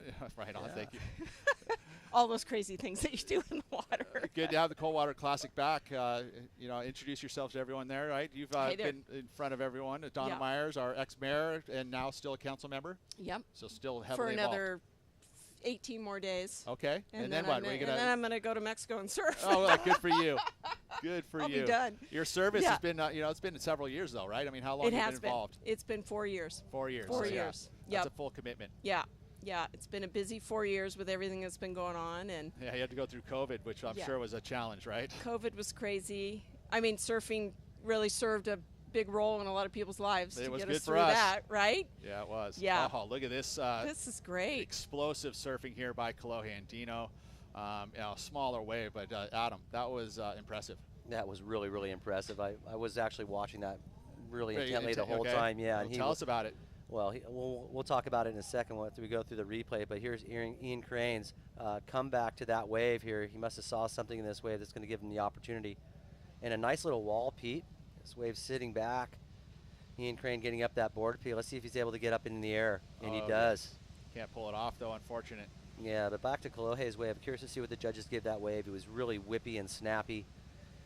And that's the improvement I think that we're seeing from Kolohe, at least this season, and what he's been working on, because he stepped away from competition there for a while because, you know, we ended the tour pretty early, and you had Challenger Series events he could have been competing in or local events, and ultimately he just took some time off, didn't surf the last event on the championship tour, and really went back and started working on his equipment. And he's come here with a new style of surfboard and a new style and approach. It seems like he's bringing to the table here. He sure is, and it's working. I'll tell you what, he said his dad said he came here with some boards to work on, and obviously he's found a board that's allowing him to surf his best and at his ease too. It's boards now he's riding that are a little easier to ride, a little easier to turn, having a little more curve. Donna, we got a beautiful set here, and I know you said you're a bit of a surfer. What is your favorite equipment you're riding these days? I'm an old-fashioned longboarder. That's okay. Taught by Johnny Rice. Perfect. And beautiful. I love Middle Peak when it's not too big, and you know, I have a healthy fear of it when it is too big. Well, but and Johnny Rice, also. just so you folks know at home, Johnny Rice is one of the best shapers that we have had in this community here, and you know, he's gone now. Do you still have a Johnny Rice in your quiver? I've got 7 of them in my yard. Oh, that's so good. Look at this. This is live action here from Kolohe Andino, and just not holding back whatsoever. Moves to this inside section and finds some impressive power off this wall. Wow. Talk about innovation and progression. That was impressive. Like I talked about, those 5 elements that these judges are looking for, pretty much every box was ticked there. The commitment and difficulty was there. The innovation was there. Progressive, combination. He did a bunch of that stuff. Variety, speed, power, and flow. All those elements were ticked there. So let's take a look first at the wave previous to this. Right? Yeah, this is the wave that that brother actually sort of set the judges up on to actually get that better score on the back. But look at how crispy brother is surfing right here, Pete, releasing his tail, having great control. Board's looking a little maybe narrower and a little smaller than usual, but it has more curve, so great little rotation there as well. But Donna, back to you. I'm curious. We'll talk to you in a second, but look at this last little wave here, Crano, Pete. Now this was his answer back. This is like the wave after too, right? Yeah, exactly. Right after Kolohe. And he's able to go with that backhand, a little more pendulum style straight up, so it's different. It's a different look. You know, and then this, I mean, if he whips that down. All of a sudden, we see a very comparative score. But it feels like to me that Kolohe will get a little bit of an advantage on that first thing. And then this, I mean, just the power mixed with the finesse, and then the driving through the rails there. So 3 major moves, and now we're going to see the best number of the heat. So progressively getting better and better. Nice. 7.5 for the wave previous, 8.0 for that one. That's why I said he set the judges up, Pete. He did, didn't he? He ripped the bag out of a smaller one. Then once he got on a set wave, they have to give him the score. Right, 5.33 for Crano. So really distinct advantage going to Kolohe Andino at the 16-minute mark. Yeah. Hey, but looking up here, Don, I noticed that we have the city of Santa Cruz as a sponsor of the event this year. That's really exciting to see you guys getting involved. Realizing too, I'm sure as we do, surfing brings a lot of people to Santa Cruz. Sort of turns the needle, puts heads in beds, heads in the restaurants. What do you see in the future for surfing in Santa Cruz? Well, I think we really made some progress this year. You know, we got our economic development department really involved in some of the work at the Save the Waves. That's Sarah, right? Sarah came in earlier in this event. And you know, we worked hard at the council level to really make sure that they understood the importance. We worked on cleaning up cows over the last 4 years. Yeah, that was a huge one. And, you know, we just need to, I mean, Santa Cruz is a surf town, you know, and we need to support that and promote it. And, you know, the Monterey Bay is the most beautiful place in the world to surf. So we need to really think about how to get that word out. Yeah. That's awesome. So I think we've got some headwinds to really have the city more involved in really what Santa Cruz is all about. You think about local government, you have people that have understanding. You understand how surfing is, how important it is to your life, which then translates into, you know, where businesses are going to prosper from that, and tourism. And it's kind of nice to see that there's you know, the new local government has been putting in the emphasis, because it hasn't always been that way in the past. I know we were a counterculture. We were a little tough to You were a little, right? yeah. You know, it's trying to get, you know, a group of surfers to agree on anything, or even get out of the water to talk. Right? So Yeah, I mean, but I think the city really sees that, you know, the environment is what drives Santa Cruz, and the ocean is a huge part of it. So I think the city is really committed in the future to really looking at how people want to come to Santa Cruz because of the beauty and the environment, and we want to keep it clean, and you know, it's going to be a win for everybody.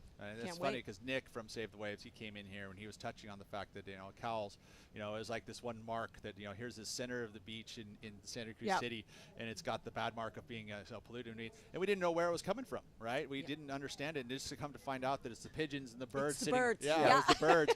Right, that are causing the problem, and then you know, it's a solution was figured out. There was an old, I guess there was a little old sewer leak too that was part of it too, that was, you know, fixed, and all of a sudden now we do the testing, it's fine. Awesome. And now we're off the list. Right, you know, it's great. It's so great. Yeah, and that's the great thing, is that the city has to work with the people who are using the ocean. You know, and they need to understand our concerns. So. I think the city's just onto a new acknowledgement of really what Santa Cruz is about, why people come here, you know. So cool as we watch the replay there of the 8.0 of Kolohe Andino, and just so healthy. I love that turn there. It's a really different style when you put both arms back like that. Rody, you've got that kind of turn in your arsenal. I like that little turn right there. You're able to sit your butt down on the wave and really put a double hand. Committed. And, totally. Because you're going off balance too, when you're putting both arms back like that. You don't have your arms spread like that. It's going to be very difficult to hold it together. Yeah, majority of the time you're really just sort of pressing on your heels and just burning off speed. It looks really cool though. It just changes up that frontside wrap. But I wanted to mention also is that we have this beautiful ocean, but we've been pulling back from these aerial views and getting a beautiful view of the university, the mountains in the background. So a lot of people come here too to enjoy our mountains as well. Absolutely. Hike in them, mountain bike. Yeah. You know, we've protected 50% of the land area we have here is protected land. Yeah, it's state parks, so it's county parks. Yeah. It's not going to, you know, we literally have an emerald ring around our city. It's so cool. It helped us with the wildfire, kept us safe. Yeah, well, it's funny because Lee was actually mentioning about the fact that our watershed is actually private, right? It's kind of our own water system that's here. And we don't get any water from the state. Yeah, it's all us. Right? Yeah. So we got to protect it. We manage it.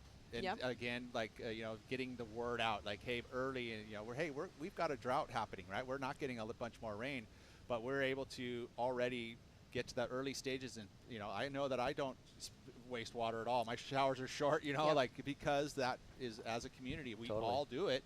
all of a sudden we've decreased it by 30%, which is incredible, amazing. right? And that's a community working together. That's a community, and at the same time, for 10 years now, we've been putting more water back into the river to keep the steelhead alive. Yep. And the salmon up on the North Coast. So the city not only is managing our own consumption as humans, but we're committing water into the creeks where all of our native salmon and steelhead live. I don't think I can think of any other city that's doing that right now. I mean, we really are committed, fully as a green city to improving everything. Yeah. So we live in a paradise, that's for sure. That's agreed. Yeah. Great shots, amazing shots. Aren't those beautiful? I mean, it's really interesting to see it from a drone.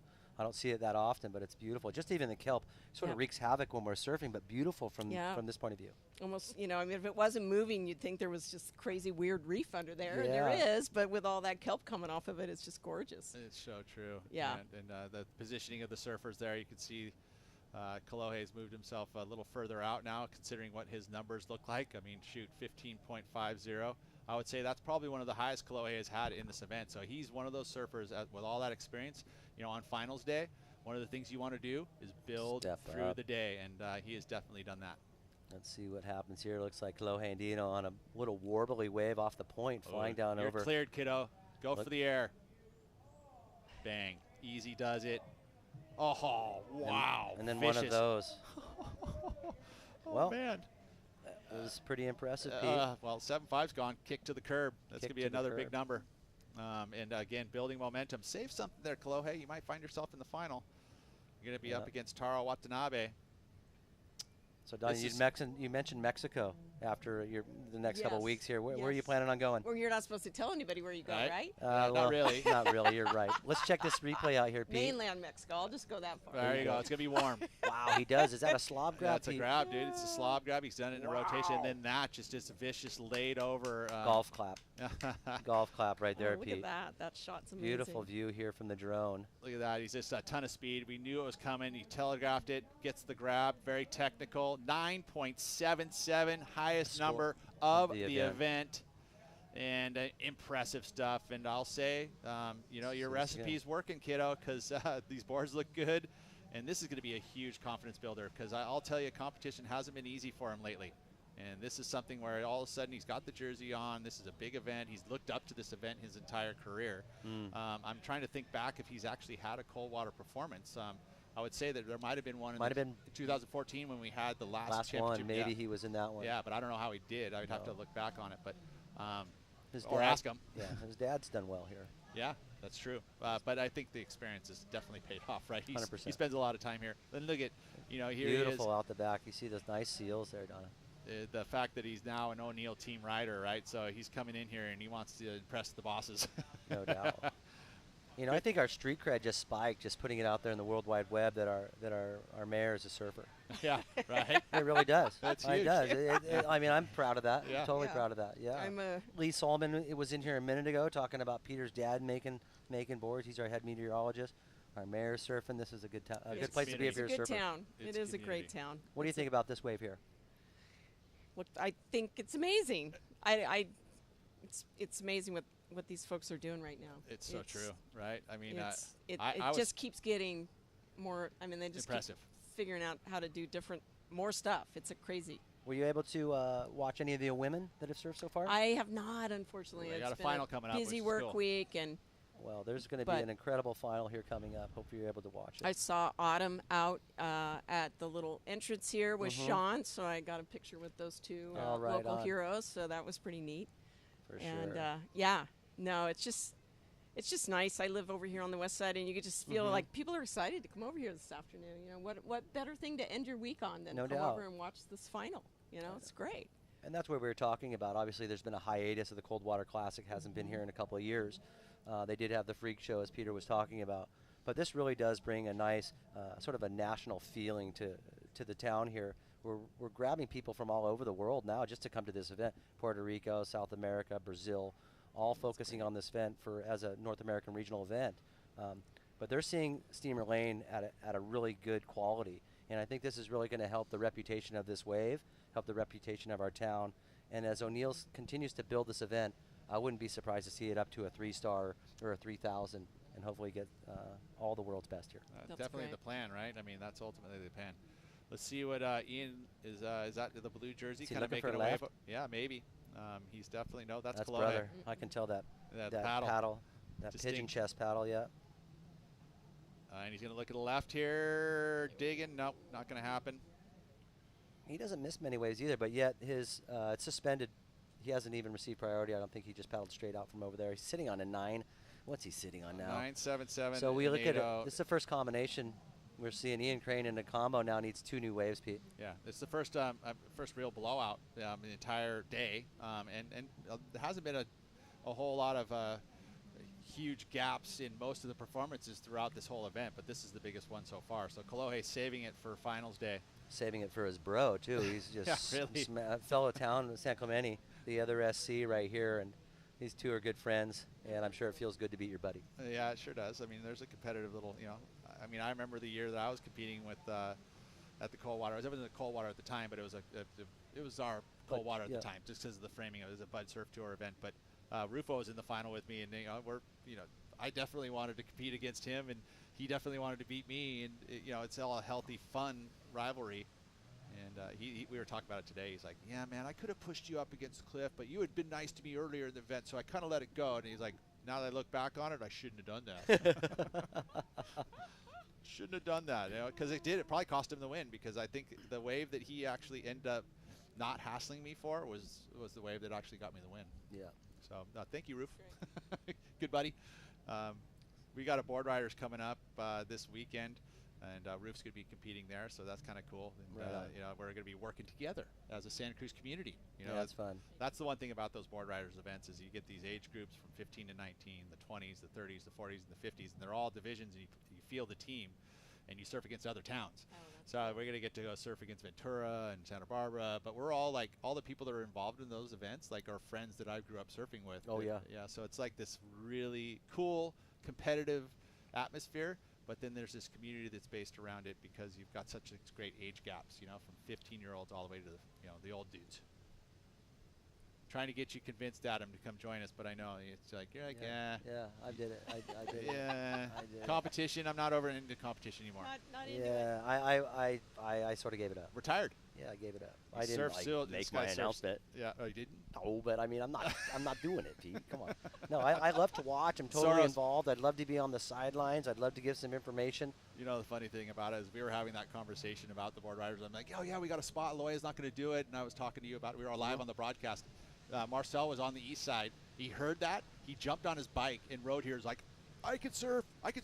I'm here. I could surf.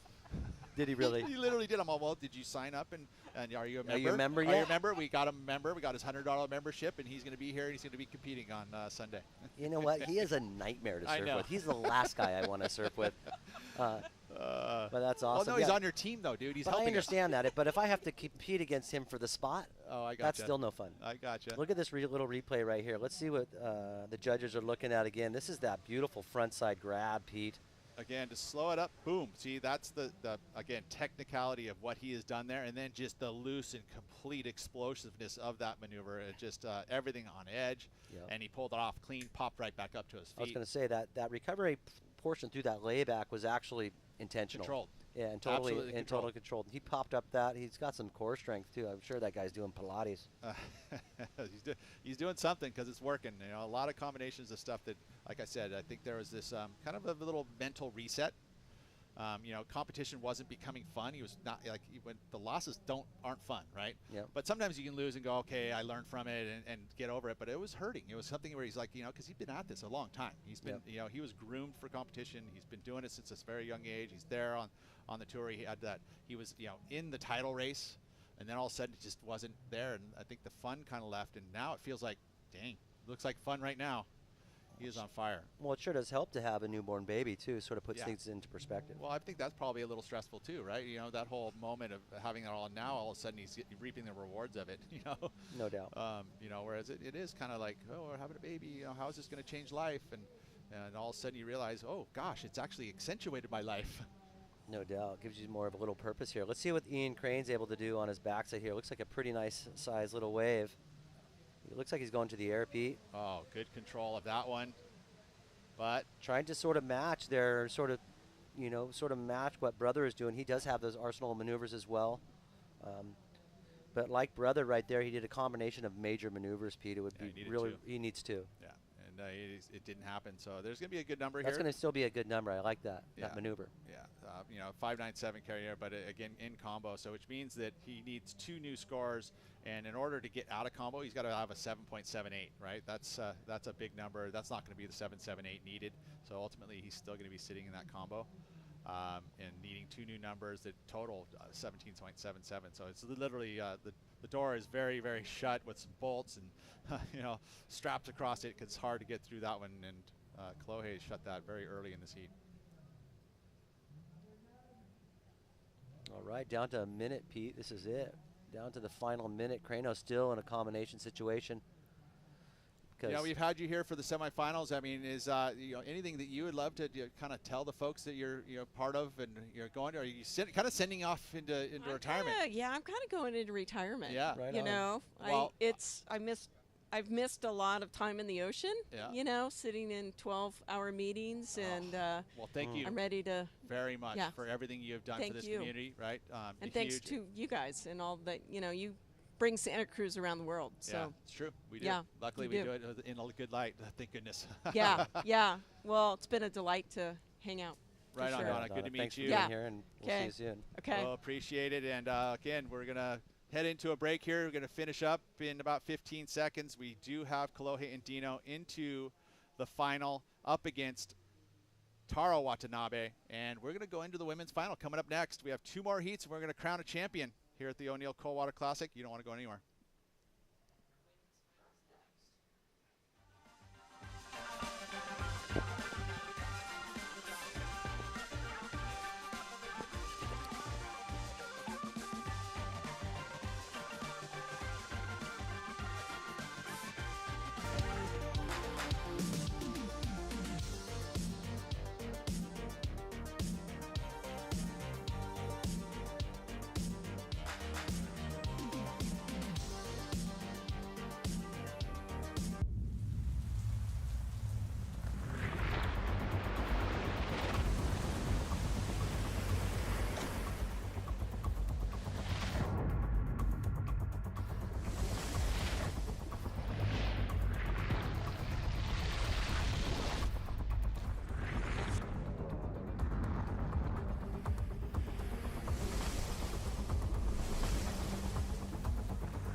We are into finals time. We have 2 young ladies in the water, Zoe Benedetto, Bella Kenworthy. The 2 standouts have found their way into the final. We're going to be crowning a champion in 35 minutes times. We're going to add 5 more minutes for this final, and that's going to give this extra opportunities to these young women and early inclinations. No rides there, but Zoe's taking that inside position over Bella. And we'll see now a little switch again. This is going to be that cat and mouse at the beginning of the heat. Who gets the first, first real quality wave, which is the strategy that you'd love to see from these young women. I wonder if there's ever been conversation to sort of figure out, maybe to try to determine priority prior to the heat starting. Has that ever been talked about, Pete? Yes, it has. I mean, there's a lot of surfers that basically have mixed it up. There's a lot of surfers that don't want anything to do with it. Just a flip of a coin before the heat. Or done by ratings or something that allows seating. Yes. I mean, there's I think that was one of the questions. Like, it's just the chance, but no, maybe there is the seating that. Is there a paddle here? There's a paddle. Is there a block? We're just looking at a quick one there. No priority, at least on the on the board. Yeah, Interesting. but we've had we've had that look before. True. If a surfer does block a surfer, like if you act like you're going to do it and all of a sudden you don't give them the opportunity, you can get a block, which means that they'll give priority to the other surfer. But yeah, there's plenty of talk of it. But I don't think anything's ever really truly come into fruition yet for a start of a heat where you know that priority is going to be allocated from the early stages. You don't have the hassling part of it. I almost enjoy it from a broadcast point of view. I kind of enjoy that part of it because it takes that waterman and knowledge thing kind of into play. Totally. And a little bit of hassling. Stronger paddlers can make something work for them. Wow, that's a beautiful hook there for Zoe. I really like the torque, Pete, she put in that. Coming to this inside again, nice snap and release out of this section. So a beautiful exclamation mark on the end of that wave for Zoe. Bella sort of had an up and down right there, not anything of any significance, a point. So it will be Zoe's first wave, will be the first real score on the board. And you'd mentioned, Pete, getting 5 more minutes. That's nice. Give these girls a little more time out there to sort of pick the eyes out of it and try to get on those best waves. So cool. Zoe's from the East Coast. She's cool. Coming to this place here. It's a lot different than where she grew up surfing. Yep. Look at this breakdown here, Pete. This is the way she got here. Yeah, it wasn't easy. Mia McLeish was one of the standouts, young really surfers. Girl. And then obviously Havana Cabrera right there, great little surfer in the semifinal. So she's had to beat some pretty good surfers to get here to the final. So true, absolutely. See if but I would say overall Bella has been able to put up big numbers consistently, Pete. Yeah, Bella has been on the best waves and executing some of the bigger maneuvers that we've seen out of the women's division. So yeah, Zoe does have her work cut out for her. But really, both these girls have been standouts, so this is going to be a great little final. Very smart competitors here. As you can see on the replay, we'll see exactly what happened to Kenworthy. Unfortunately, this little wave really warbly decides to flick out there. And this was the best wave so far. Watch these turns, folks. Really nice position turns. As she sees, she sort of stomps her back foot right here as these nice little whipping pizza toss to her upper body. You can see her getting into that flow. This wave have a lot of little speed here for these women, and that little body English in that last little turn right there really makes that nice maneuver. What'd she get there? Wow, she's going to get an insane score, Pete. It's a 7.33 for Zoe Benedetto to start this one off. Early momentum with Zoe, again, born in Palm City, actually, in the middle of Florida, surfing in those Florida. She has West Palm Beach just to the south of her and Melbourne to the north. So ultimately right there in the middle of Florida. But we had an amazing performance. Matter of fact, the performance of the event so far by Kolohe Andino. He's down there with Tessa. Spectacular performance out there today, Kolohe, actually throughout the entire day. You surfed against fellow San Clementian Ian Crane, who you guys are also really good friends. When was the last time you guys have surfed a heat together? Maybe in like a 1-star, like 2015 or something. I think it's 7 years ago. Yeah, it's 2022. Yeah, something like that. So 7-8 years ago. Well, pretty cool to have you guys back together again in the water. Any strategy moving forward into the final? No, the waves are super fun. I'm just excited to be in the final and big crowd on the cliff. And Santa Cruz like a second home to me, so I'm just really excited and hopefully I can win it. Yeah. Well, good luck. We'll let you warm up and get back out there. Congratulations. Again, another one of those more straight-faced, pretty even-keeled. The job is not done. He wants to go out there and take the win here and be a Coldwater Classic champion and, get on that list of illustrious champions. He just had the highest point total of the whole event. Yeah, he's got he was a flatliner. There was nothing there, nothing at all. Very similar to Bella prior to her post-heat interview in the semis. Flatline, didn't even touch on the fact that he got the highest point total or the air, the slob, or the big fat layback. Nothing. And just for him to be able to go back in the Rolodex too and to bring out 7 years ago on a 1-star. 2015 1-star. Like, who's remembering that, Pete? Come on, I can't remember yesterday. He's got it down to the dial. So I'm trying to think of when the last time we would have surfed a heat together. Yeah, here's that 7-3 of Zoe right here, Pete. Nice little first little snap in the pocket, but the real points start coming here as she starts winding up. Yeah, and again, see where that arm placement is when she drives those turns through. She brings it, sometimes when she wants her arc to be longer, she brings it across her waist. That time, you see it went behind her. Yeah. So that's the mix-up of those types of turns, is she was able to drive Variety the right arm. there. So through the arm, she did it by waist high. And then we did one where the arc was tighter. She put the arm above her head. And then that third turn, she actually put the arm behind her. So literally each and every turn was a little bit of a different look, different mix, and that's the variety. So smart from Benedetto. Each one of them was electrified too, you know, a little extra punch and push to it. Yeah, she really did sort of frame those turns really nicely, Pete. When we think about, you know, some of our world champions that are American world champions, let's say, not a lot of them coming from the West Coast. Matter of fact, basically Tom Curran, Lisa Anderson, but even Lisa Anderson actually comes from the East Coast, but she did live a lot of her years on the West Coast. But her surfing started on the East Coast, and that's where I was kind of letting into, is that Zoe Benedetto is from Florida, and all of the world champions in America that you think about, Frida Zamba. We have Kim Merrick, actually, was another West Coast one that we'll bring out there as a world champion. And Margot. Yeah, okay, there you go. And, you know, thinking about, but there is majority of our world champions that are from America are from the East Coast. Matter of fact, they're from Florida. You know, Kelly Slater, Hobgood, you know, Frida, right? Lisa, too. I'll even give her, you know, Lisa Anderson.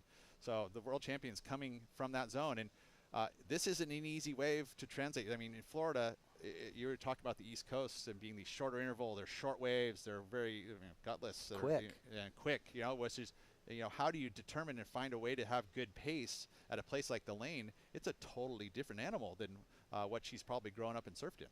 No doubt, but obviously these girls have been traveling around the world now for quite some time and around the state, right? so they're well versed in all different types of waves.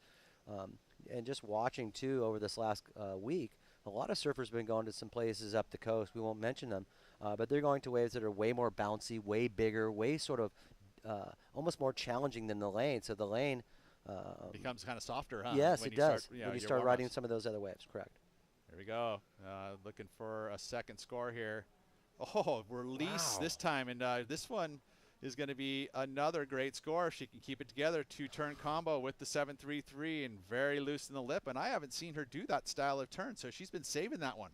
Well, that's good. Save the best for last, Pete. You talked about that earlier watching Kolohe. Hey, save a little for in the tank. You don't want to peak too early. You talk about peaking early. You hear that a lot, but usually it's like blowing, going off too hard too soon. You know, you want to sort of save the best for last. It's really hard to do to sort of conduct your surfing. Of course, you try to surf as hard as you can, the best you can all the time, but it sure is nice to surf your best in the finals. Yeah, it's just a momentum building thing, right? You do just enough to get the wins needed, or, you know, the advancement set. As you see Bella picking up the board speed as much as she could, but once she got there, the wall was gone. So unfortunately there, she's still going to keep priority over the top of Zoe. But, you know, Zoe just grabbed that wave too underneath her, so she's got to be feeling pretty. Maybe surfing outside of priority is almost sometimes a strategy, you know, again, where you're able to just kind of free rein the lineup as we watched it, just an unleash of the lip there. Again, compression of the knee towards the surfboard.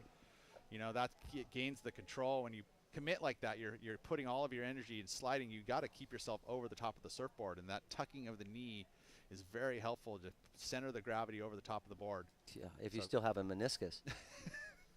That's usually the problem. Look at this little wave too. You're seeing a nice little line, sort of a westerly little line right here. See that nice little sea breeze adding a nice little texture to the wave. And still plenty of surf here, Pete. We're still in the 2 to 5 foot range, 3 to 5 foot range. You know, northwest swell. This is grade A steamer lane right now for the Coldwater Classic.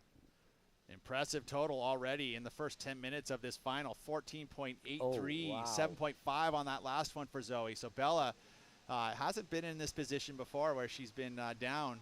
So let's see how she reacts to this, because she's going to be hearing the scores. The situation is being relayed to the athletes out there in the water. Yeah, and you know, was able to come back. You're right. She was. There was that moment that she was a little down against. Was it Maddie?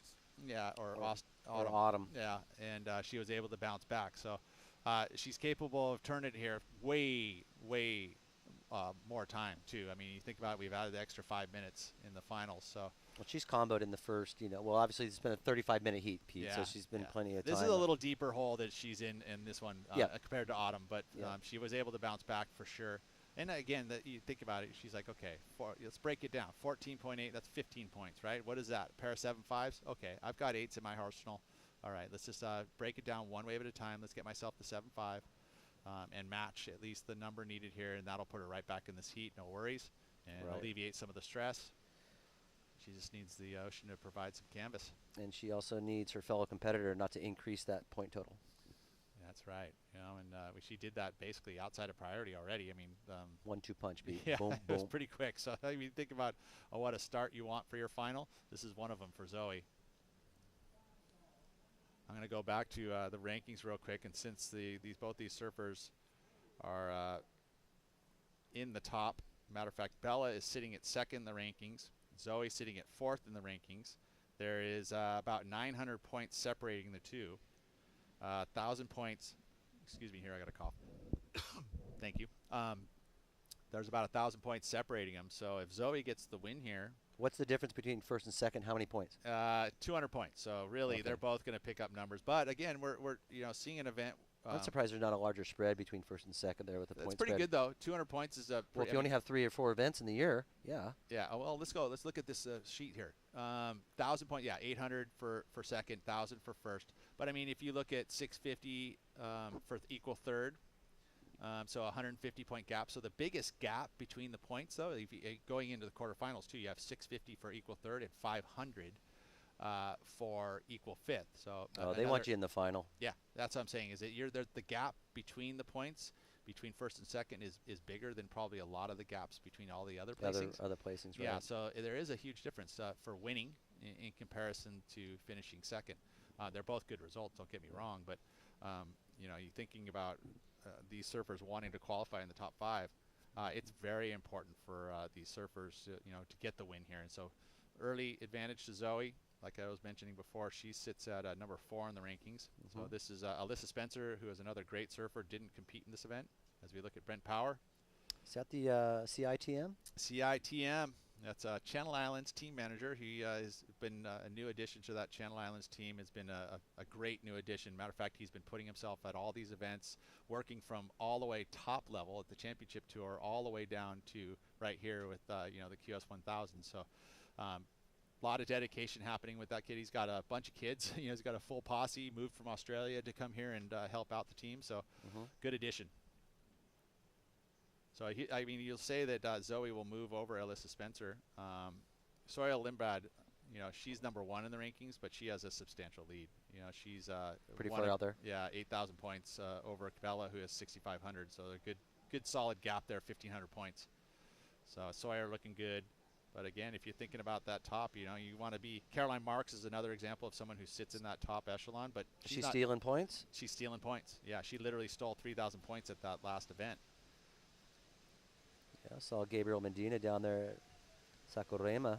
Looked like he was stealing some points too. As you see all the fans down here. Kolohe Andino right now, stealing points. And that's the thing is that, these the surfers that are here that don't necessarily need to be here. Is for the points value, but they do need to be here for the experience, especially if they're working on stuff. You got Gabe Adina, who's coming off of an injury / kind of an average run. Didn't win the world title, right? In his eyes, that's what he does. He wants to win world titles. Kolohe, on the other example, is here. Griffin, Griffin was unfortunately he wasn't able to make the top 5 at that very last event of the year. And, he wanted to keep the grease going. You want to keep it moving. You want to compete. And it's fun. And especially at a place like this, it's a lot of fun. No doubt. When you're looking at the schedule, when you're looking at the forecast for an event, and you see that this well is going to be pretty good, usually it's pretty motivating. Here's the breakdown, Pete, of the Women's Coldwater Classic 2022. This is the road to the final for both Bella and Zoe. See the couple local girls there, Maddie Storr and Autumn Hayes, did pretty good at this event. Autumn obviously making it to the semifinals, but young Maddie Storr rode a great event for her. I expect great things from her in the future, and she's pretty impressive. Yeah, well, this equal fifth is definitely going to give her enough of a rankings to be able to fulfill the dream of getting into other events. Yeah. Especially when you're going to, we still have some big events going into January and February. So I think tentatively on the schedule, there's 3 events that I do know of, at least for the men's side and the women's. Mostly they're going to be combined, but there's the Pismo event, which has been upgraded from last year being a QS 1000 to this year being a QS 3000. Wow. Again, hoping that it's not confirmed. It's just Okay. it's just talking to the crew and what they have planned, and ultimately getting those contracts signed and done. But it's pretty clear that that's going to be a bigger event than they've had in the past. They're also going to get a junior event, I think, involved in that as well. Rumor has it. And then, Shepherd Beach, which is the Ron Johns events, which does juniors, does, that's a QS 1000. That's going to stay in that realm. And then we go to Barbados, rad. which is the Super Bowl event. And that's, Really? again, tentative. That's still, last year it was a QS 3000, hoping that that's going to get onto the schedule very soon. And so there's your kind of your QS schedule for the North America region. Up and riding. This is Zoe Benedetto, your heat leader. She's on a heater, Pete. She's looking is. really sharp right now. Oh, you think really about sharp. what she's been able to produce in already score lines. It makes things a lot easier to surf on your surfboard. There's no nerves. No nerves. She's freed up. She's got a couple of great scores already. I'm sure she's tasting the victory. Still 17 minutes remaining, so a lot of time. Bella Kenworthy still has yet to put a wave of any substance on the board, Pete. And you see that wave, unfortunately, right there. Some little downtime, but a great arc, and she extends really nicely off that turn, able to get an end section as well. So that's going to be her best wave so far. Yep. And get her right back into this heat, get her out of that combination situation. Yeah, I mean, I would say that at the very beginning of it, there was this little bit of downtime. downtime. Yeah, it just kind of started out good, but I mean, the 2 turns were nice, and we saw numbers go pretty good size for Zoe's 2 turns, but just a little bit of the indecisive line, I guess I could say, in the very beginning of it, because of the fact that we've got a little bit of extra water there that gets disturbed by Table Rock. You can see she's like, okay, what am I doing here? This is actually Zoe, who another good number, doesn't go into her top 2, a 6.17 for these 2 nice dynamic turns on a heater, you said. And, in comparison, this is going to be a little slightly bigger wave, but right there, that little bump, she actually had to chase herself over to the wedge, right? And now she finally gets over it and is able to get some clean face. So a little downtime in the beginning, but 2 beautiful turns. Just looking at that 2-turn combination that Zoe had on that last wave, that's not going to go into her top 2, comes in at a 6.17. So expect to see something around that range. Let's see what the judges do here. Yeah, that's a comparison, right? Is that as you're kind of mentioning? Yeah. Yeah, for Vela. Yeah. I mean, it'll take her out of combo. I mean, anything over a 4.8 is going to be get her out of combo, and there it is, a 6.07. So she's out of combo now, looking for the 8.76. So job done, at least getting out of that situation where she doesn't need 2 waves to get the score. Right. But it's a big number, an 8.76 needed by Bella.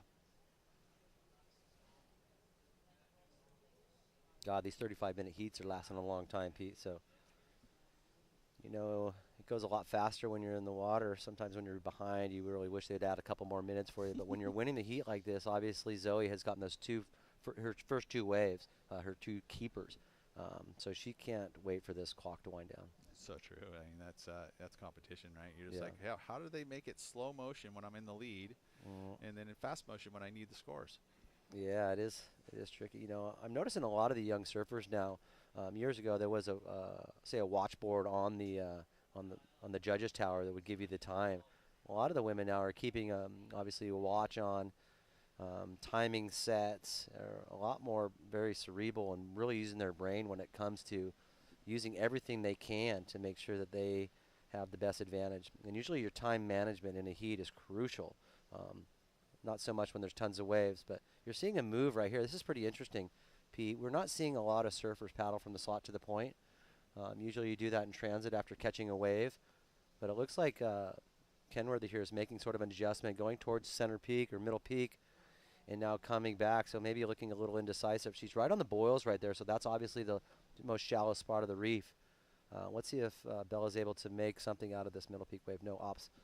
No, well, she couldn't get into it. I don't think that would have been a score, too. Well, that's that yeah, that no man's land. Yeah, it's sort of a gray area in there. Right, yeah, I mean, it feels like sometimes that there's going to be a score in that zone, but ultimately, it generally not. It's you had mentioned it all week long that you just don't want to be paddling across from the point over to the peak trying to chase a set, because you're not going to have enough time to get there. All of a sudden you're leaving your competitor on their own and chewing up time. Yeah, and it's not the way to do it. You just almost have to.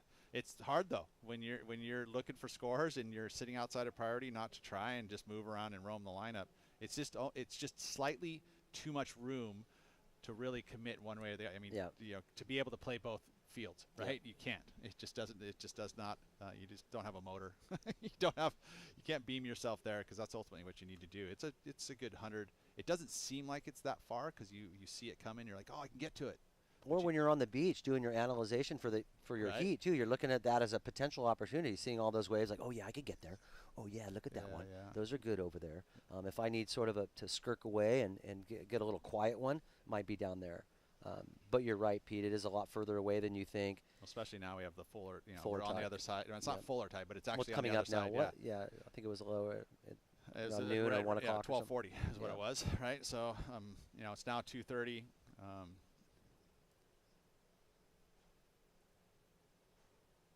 We'll see what we can do here in this next 12 minutes. But yeah, the extra 5 minutes is giving lots of opportunity to these two surfers in the water.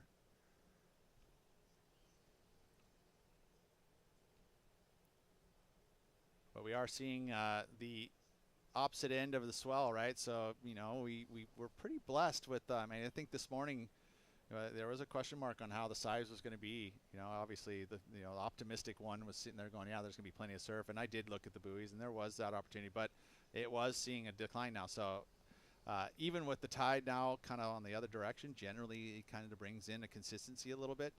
With the swell declining, we'll see that there probably isn't going to be as many waves as we saw earlier today, being that we are on the backside of a swell. Yeah. And as soon as I say that, the bumps start. The bumps start. That's why we have the directors have said, we had scheduled 25-minute heats this morning for quarterfinals, but we have the time, and so we went for it, and we went to 30 minutes. There's Dad here. He's got the eyeglasses down, making a look out there. It's interesting when you're watching your child, compete in anything, like you end up, you're trying to do all these different ways to just not, jump up and scream or whistle or whatever, like at least for me. Well, hey, the only competitions I really went to for my daughters was soccer. Yeah. When they were really young. Have you tried to go watch soccer with the young kids? I didn't. It is the most challenging thing you could ever do. You're sitting there, you almost want to get out there and kick the ball too. Or just get out there and show your son or your daughter, hey, look, go after the ball. My daughter was in the daisies, Pete, looking at gophers and just out of it. And I'm like, oh my gosh, what is she doing? Get involved, play ball, go after the ball. She's like, Dad, all those people were going after the ball. I don't want to go after the ball. And I don't know if you've seen young people play soccer. It's like kill the carrier. Everyone just sort of follows the ball around. And then there's a couple of kids that don't even want to get involved, and they're in the weeds. And it's just awesome. It really is. It does make you, as a parent, really want to get out there and kick the ball, And Rody, as long as I've known you two, your patience are very, very I'm working limited. on it, Pete. Yeah, I'm I know still you are. working on it. And that's where your children are going to test you. Yeah, oh yeah, believe me. And speaking of testing of patience, right now, Bella Kenworthy sitting out there in second priority. She needs to be patient. She needs to catch a certain wave here, Pete, to get that score. She does still have time to catch 2 potential waves and reset this whole heat. Yeah, 10 minutes. We saw that with Tara Watanabe, exactly. Yeah, it's just a matter of the opportunities being there. And, of course, not having priority. So in this situation, as a surfer sitting outside of priority, you look at stuff, opportunities. Is there, maybe a one-turn air type section, or trying to ultimately sell your competitor. That's what I would be trying to at this point. Let's see if she's looking for one maneuver. It looks like she may be trying to look for a potential air. It would be nice too to see one of the girls sort of ramp up into the air, Pete. It's something we haven't seen this event. No, but it's happening a lot lately in the women's categories. And you don't think that these women right here are knowing that exactly thing. I mean, Sierra Kerr, Brooks, all these young women that are going above the lip, because that's the funny thing about upbringing and being a parent with a successful or surfing daughter. Josh Kerr, you think about that, Jackson Dorian and other ones, they never really as parents push them to compete at the early age. They just wanted them to learn how to surf, and they're still not competing a ton. Well, they're helping them develop their surfing, as you see right there in the foreground. A couple of locals Nice snap right next to the otter right there and Siegel. But Zoe, again, with a great little wave under priority, Pete. Or did she have this priority? This priority. She executed it, right? Okay. And, and it made the choice. So now Bella's got priority sitting outside. If she doesn't increase her score right there, she's going to still need an 8.76 to get back in this heat. Yeah, and 8 minutes. There's still opportunity for 2 waves, but again, Bella is definitely worthy of getting big numbers. We're going to wait on this score for Zoe Benedetto. Does it factor in? We'll take a look here at the replay, Rody. Yeah, let's see what goes on here, Pete. Nice little direction change and hack right to the bottom. And again, really like, too, where she's placing these bottom turns, not really going to the bottom, maintaining all that speed. Nice little fade here. Let's see if she's able to get up to the top again. Love her body English, Pete, and the way she's able to break down in those snaps. She frames it nicely, makes those maneuvers look solid, and the judges like to see those as major maneuvers. 6.67, not in the top 2. So this is exactly what Bella would have liked, is that execution of priority and not building on the number that she needs. So now ball's in Bella's court, and is the next opportunity the one she needs to get the 8.76? So opportunity is there for her. Certainly is. You see the sun setting, getting a little lower here this time of year, Pete. Dropping it into the... stays low, all right? It doesn't ever actually go straight overhead. I mean, we're at that part of the coastline where we do the winter months. It kind of stays low and across the sky. I heard the UV's down to a 1. Good. Well, my daughter's looking for bronze time, and it just is not happening. Yeah. Nah. There's like 1 hour. So the bronze tower is 1 hour from like 1 to 2 or maybe 12:30 to 1:30. And then you're clipped. But look at this, Pete. It looks like another couple of bumps coming outside might give the girls something to think about. Maybe some opportunity here for them. Ken Worthy's going to let that one go. Maybe that one's going to wipe the reef nicely. Sometimes it's nice to take out some of the water on the reef. Look at the otters just cruising through them. Yeah, those are the having lunch. Yeah, otter Seagull and that seagull is trying to grab some scraps. Yeah. All right, opportunity here for Bella. Nice wave. Board speeds up. First turn, up and over the lip. Looking good. Little hop, little gaff snap. Wave starts to load up again. There we go. She got herself back in this heat, Pete. Very much so. Still going to need another number. I don't see it going all the way 8.76, but I think it could be better than her 6. I was going to say, agreed. And even if it's up there in the 7s, maybe just slightly lower, it's going to lower away a point or a total. Lower their number needed, right? So that's what she needed to do, is just better her best score if she couldn't get the 8.76. And I feel like she's done that. You know, it's just a matter of now decreasing that deficit in what she needs. Yep, and how much? How much better is that than the 6.07 if it is? I mean, I feel like it is. I think you do too, right? Yeah, I mean, I have a feeling off of that for sure. We'll get a replay here momentarily. You know, look at all of Zoe's waves, Pete. She's sitting on those 2 7s, obviously, but she's throwing away a 6.67 and a 6.1. So every single wave that Zoe's taken off on has been a potential score or potentially increasing her score total. Little bubble for the takeoff. Again, very smart to get that board speed up. Nice attack of the lip there. And then out on the face for a little snap. And then the finish on the closeout. Again, attacking that steep section. So 3 big turns. Right off that slot section. That's where you want to be to get the highest quality waves, because you're going to get the steep sections back to back. Right, so you can do those combination major moves. That's the portion of the reef that you really want to deal with. You're not going to deal with table rock. You're not going to have to deal with deep water. It's going to be shallow all the way across the entire wave. Yep. And give you steeper sections, and that's why you see the focus being put at the slot. Wow. Looks like a couple of scores dropping. There you go, Pete. There it is, 6.67 improvement. Not quite into the 7 range, but now still needs an 8. But it's not a high 8. It's a 8.16. And we've 422 left in the heat. We've seen her catch a couple of those big scores, Pete, throughout this event. It's well within her ability. 4 minutes, 15 seconds remaining. And now you're seeing Zoe coming right back in on the inside. If I were Zoe, I would actually paddle inside of her. Yeah, underneath her. Yeah, that's underneath what she's her. Done. Yeah. Right there, she's basically done that. And that's just smart. That's a strategy in this one-on-one competition. You talk to any coach in this portion of it, and she doesn't need to take a wave at all if she doesn't have her competitor looking at it. So she'll just try and not commit too heavily.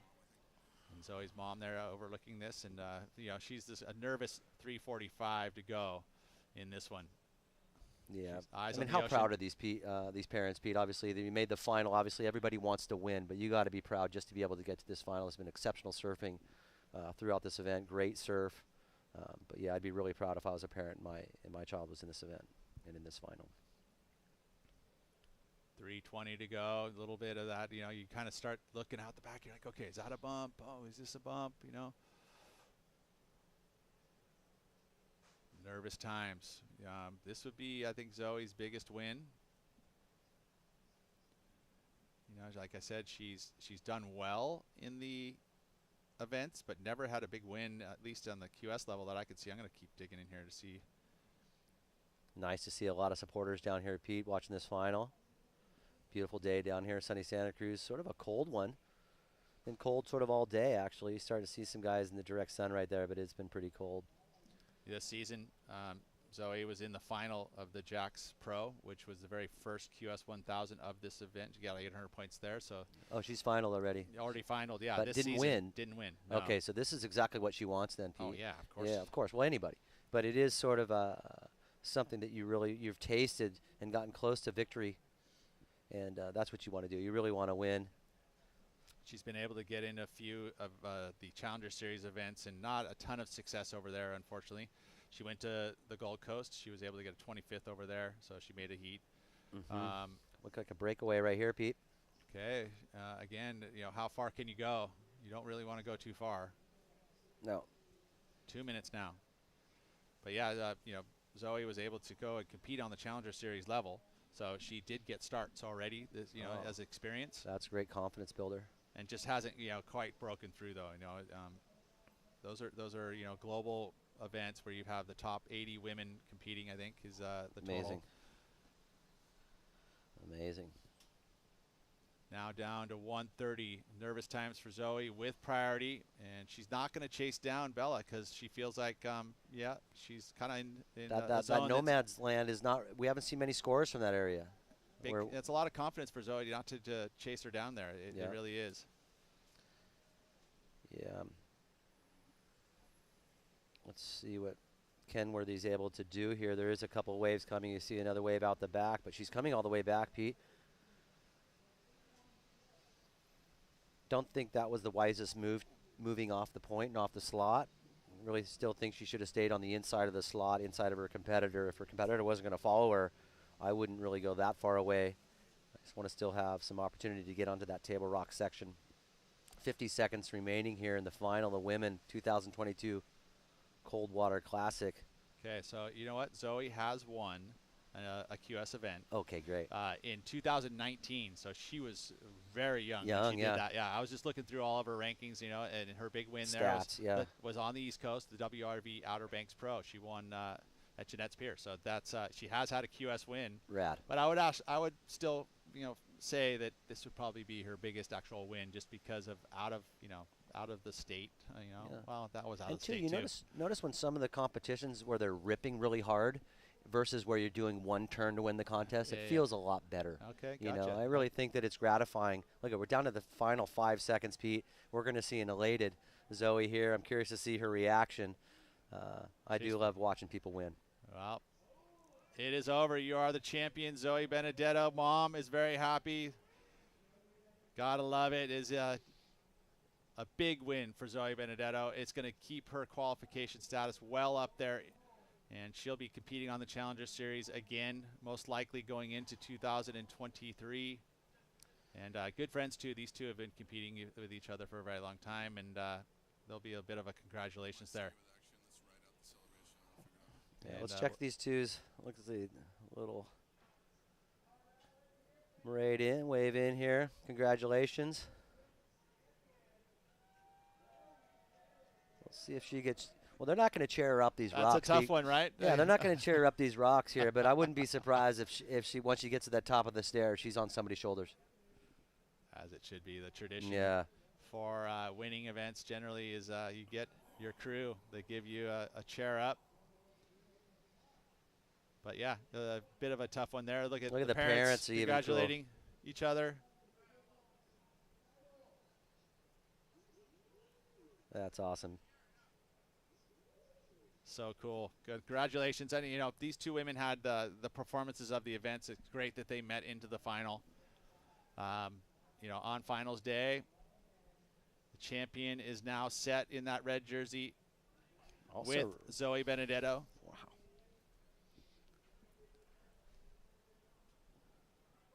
Yeah, no cheering going to happen here until Mom right there on the stairs, though. You know, I'm sure there's going to be the first hug is right there. Chachi, our local photog.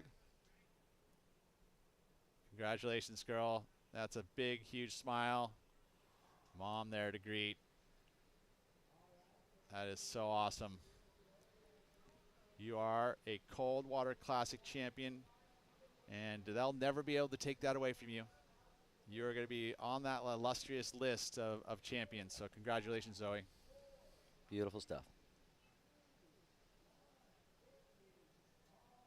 Well, we have now moved on to the men's final. Another 35-minute heat.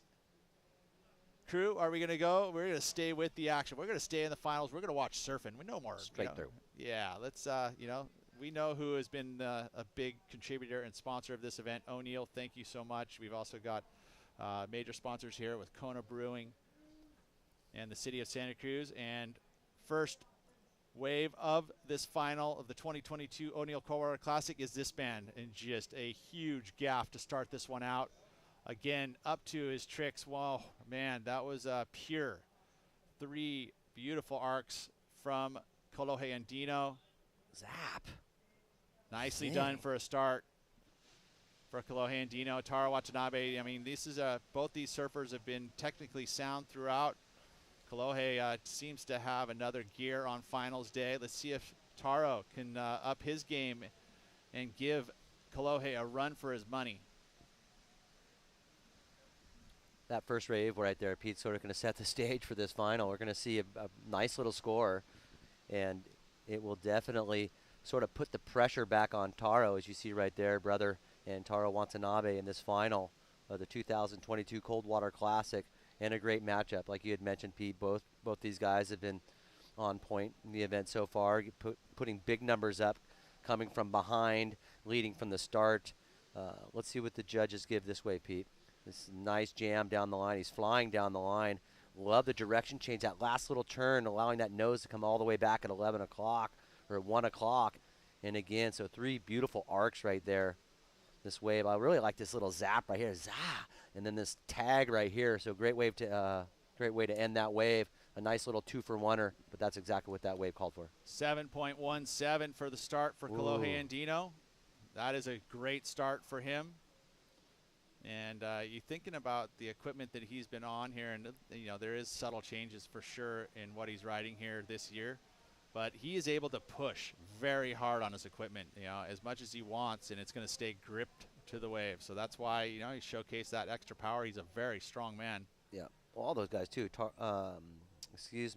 Hausman and Griffin Colapinto, all those guys riding those Mayhems right now are surfing exceptionally well. Yeah, pushing hard on them. Pushing really hard. Yep. I would say that Kolohe is probably at the lead pack of trying to differentiate his equipment, and especially when you've got someone like, you know, the tour Kolohe and Griffin, you know, riding similar boards. You know, you want to create some sort of point of difference, right? I mean, that's at least that's what I would kind of try and focus on in order to separate yourself on tour, because you don't want to look exactly like everyone else. You want to have an X factor, and so equipment's a key element in allowing that to happen. It sure is. And I do believe that, like, you know, pushing the envelope a little bit in regards to having different equipment, but you know, hey, you know, having a relationship with your shaper, going, hey, don't just give this to everybody, you know, right out of the gates. let me ride this one out for a season, you know, if it's that you know, if it's that magic formula that's working for you. But that's been happening for years, Pete. If you were to go down to an event at Lowers, and you're on the world tour, most likely you're going to go see Matt. You're going to go see Biolis and have him, you know, shape you a doozy. But you're right.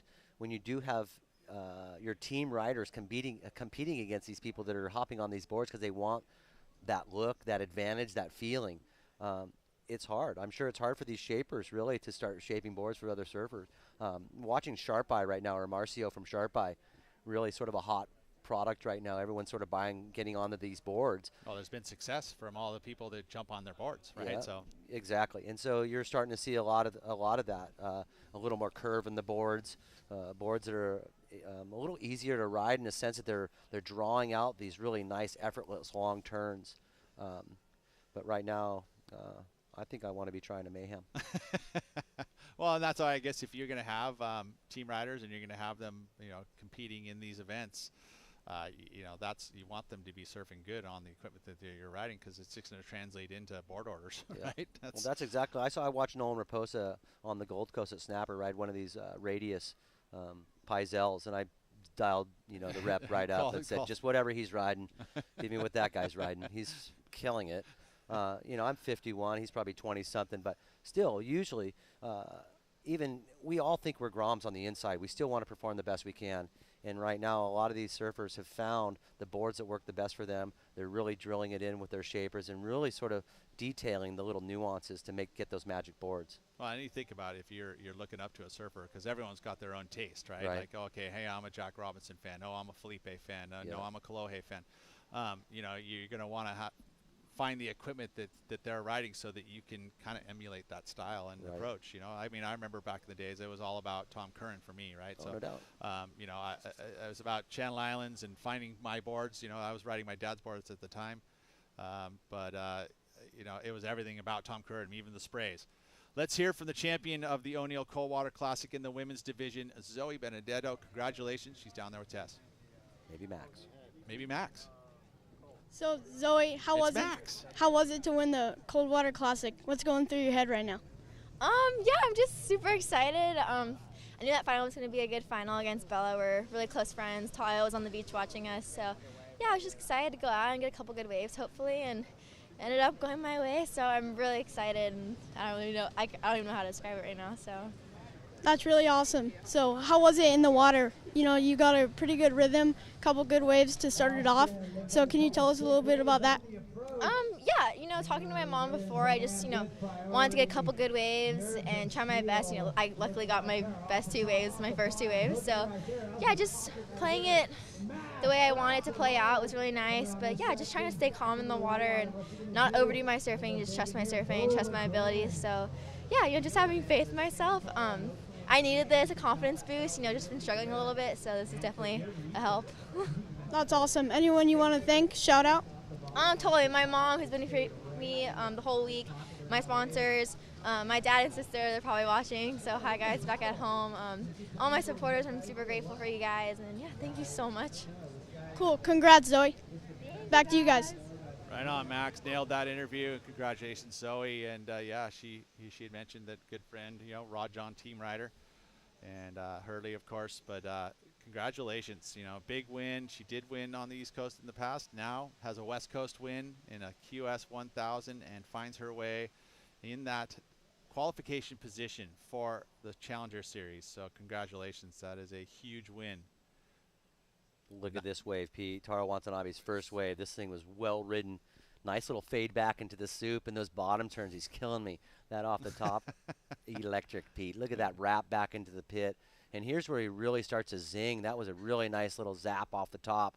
So Tara Zing Watanabe. and a zap. So that's exactly what he wanted to do. He sort of wanted to match what Brother was doing on his waves. I'm curious to see what the judges think about it. But it was really close in my eyes. But look at that, 7.93. So almost 3/4 of a point more, Pete. For Tara Watanabe, and he's done this now. Well, actually, the last heat he was in, it took 20 minutes to get that rhythm going. Yeah, so well, this probably feels a little better. Yeah, way better, right? Way better. And he just straight flat line forehand across the net over to Kolohe now, and then we get to see the reaction to Kolohe. You would hear that there was an advantage to Taro there, a 7.93. This isn't going to be an easy road for Kolohe.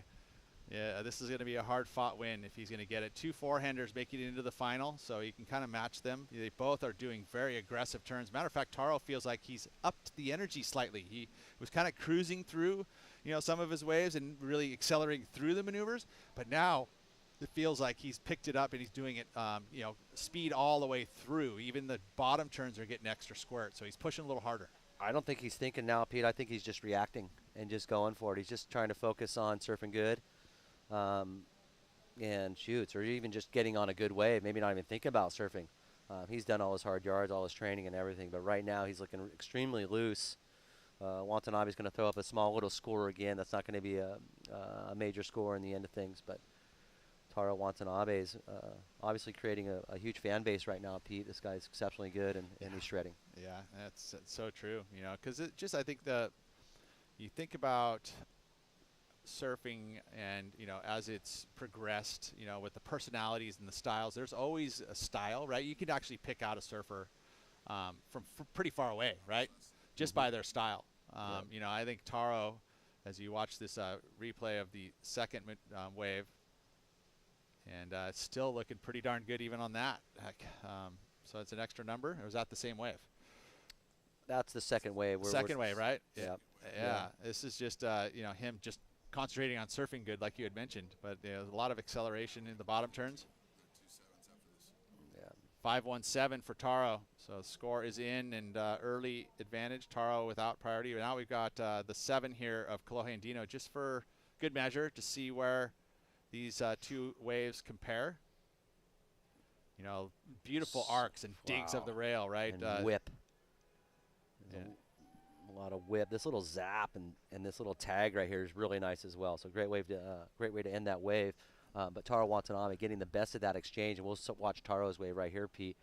Nice off the bottom. He hucks himself right into the lip. Great little fade right there back into the power source. It set that section up, didn't it? Extremely, yeah. He's been reading this wave really well this week, and I really enjoy that turn right there. Nice release out of the tail, and just a nice little ninja kick. Yeah, it's funny. You look at his bottom turns, you know, throughout it. He almost puts both arms back sometime. You know, it's a little unique to him. Again, there's these little subtle style differences that happen that you can see from miles away. You know, and one of the things I think, obviously, Gur working with Taro is that there is that arm and twist and all of that in the wave key way of doing things. You know, your body mechanics are what dictates how you're going to look and surf, and also it dictates the power and you know, the acceleration that you're going to get. And if you have your arms and your body and your twist all at the right times, you're going to get that little extra X factor, and that's what's been happening for Taro. Interesting here. Looks like a no-hander to me. Taro looking at that wave. A no-hander. There wasn't anywhere to go. Same go. thing as a no-hander. It's the same thing as a closeout. Yeah. No handing. You see a little gap between both surfers right there. Nice to have a 35-minute final, Pete. A lot more time in this. As you said, the swell's on the decline, so we're seeing a little more of an inconsistent type of ocean out there. But still plenty of swell on tap. And really, really awesome to see that the contest director and everybody got together to ensure that we were going to finish on this Friday, Pete. This has been one of the best 4 days of cold water I think we've seen in a long, long time. Yeah, consistently there's been opportunity every single day. Yeah, and quality waves every single day. Correct. Yeah, and again, you know, thinking about you know, who put this on and who helped put this on. You know, the MVP I think is behind the scenes would have been, you know, John Hunter I think is a big part of it, but Sean Burns, you know, again, just competing in the event, getting all the way to finals day, but also he's been bringing in all of our guests, and his communication with the city has been, you know, that's his play. That was what he did. He went out there and he put in a lot of time. Our broadcast group here, you know, they've done great. They've been able there all hours of the night getting ready before the event, and then we didn't miss a wave. You know, no hex on the next 22 minutes, but overall we've been able to see every single one of it. And it's important too, because this has been, you know, as far as our broadcast is concerned, it's been our replay, you know, for our judges to see too. So ultimately you're playing kind of two roles there, and it's a very important role. So good job to that crew, and you know, the communication happening within the broadcast is solid. The city of Santa Cruz, obviously a big part of this event so far. We got to see a lot of people from the city to come and visit. We had our mayor and council member here on finals day, Donna. Kona Brewing Company, the West Peak Sparkling Spirits, and there's Dino sitting on the cliff watching. Solo. That is a pretty nice shot right there at Dino. That is good. Classic. I'm sure he's chewing his nails off too. This guy is seriously competitive and still really involved in his son's career. Yeah. Big time. I mean, he's almost kind of like, he's not his manager, but ultimately he kind of is. I mean, he helped coach him as the youngster, and then now Parsons is taking a lot of that role and on. But also to New Leaf's community markets in Guayaki, Yerba Mate. Cruz.io Internets, they were in kind helping us out to make sure our internet was here. Verve Coffee keeping us fired up throughout the morning here. Dream In, and last but not least, the WSL, the World Surf League, and helping sanction this as a group and creating the format and the judging criteria and everything that's involved there. So I think they're going to probably watch this event and go, hey, this is a good opportunity. And we've been here in the past. It's been a hiatus for a bit of time, but we're back, and it was an exciting event from start to finish. Yep. You see sort of a move there on your screen. Surfers moving from right to left. They were sitting up off the point. Looks like they're moving down more into the slot, seeing a wave move inside. Now, brothers got Kolohe Andino with priority, sitting on that 7.17, needing now almost a 6 to get into that first position. 20 minutes remaining, so 15 minutes has elapsed, Pete. And right now, it's Taro Watanabe looking at an inside wave. Looks like he's going to give it a dig. No harm, no foul. Not sitting with priority, so nothing's going to change there. You saw that nice little rib right across the wave, Pete. He's now looking back on it. Just saying, is that an opportunity? I mean, that's knowledge, right? He's going, wait a minute, the tide's changing, right? So the ocean is ever changing, so you have to kind of do that. You have to kind of Adjust experiment. like that. Yeah, experiment at where you are in the lineup, because ultimately you kind of understand what's gonna happen, but is it already starting to happen? Like inside peak might be something that is going to have extra water and might have extra energy, and you find yourself finding an opportunity there because you maybe saw it on a higher tide on a different day, right? Yep. So you're like, wait, there was maybe one over here. Yeah. So you kind of test the water slightly.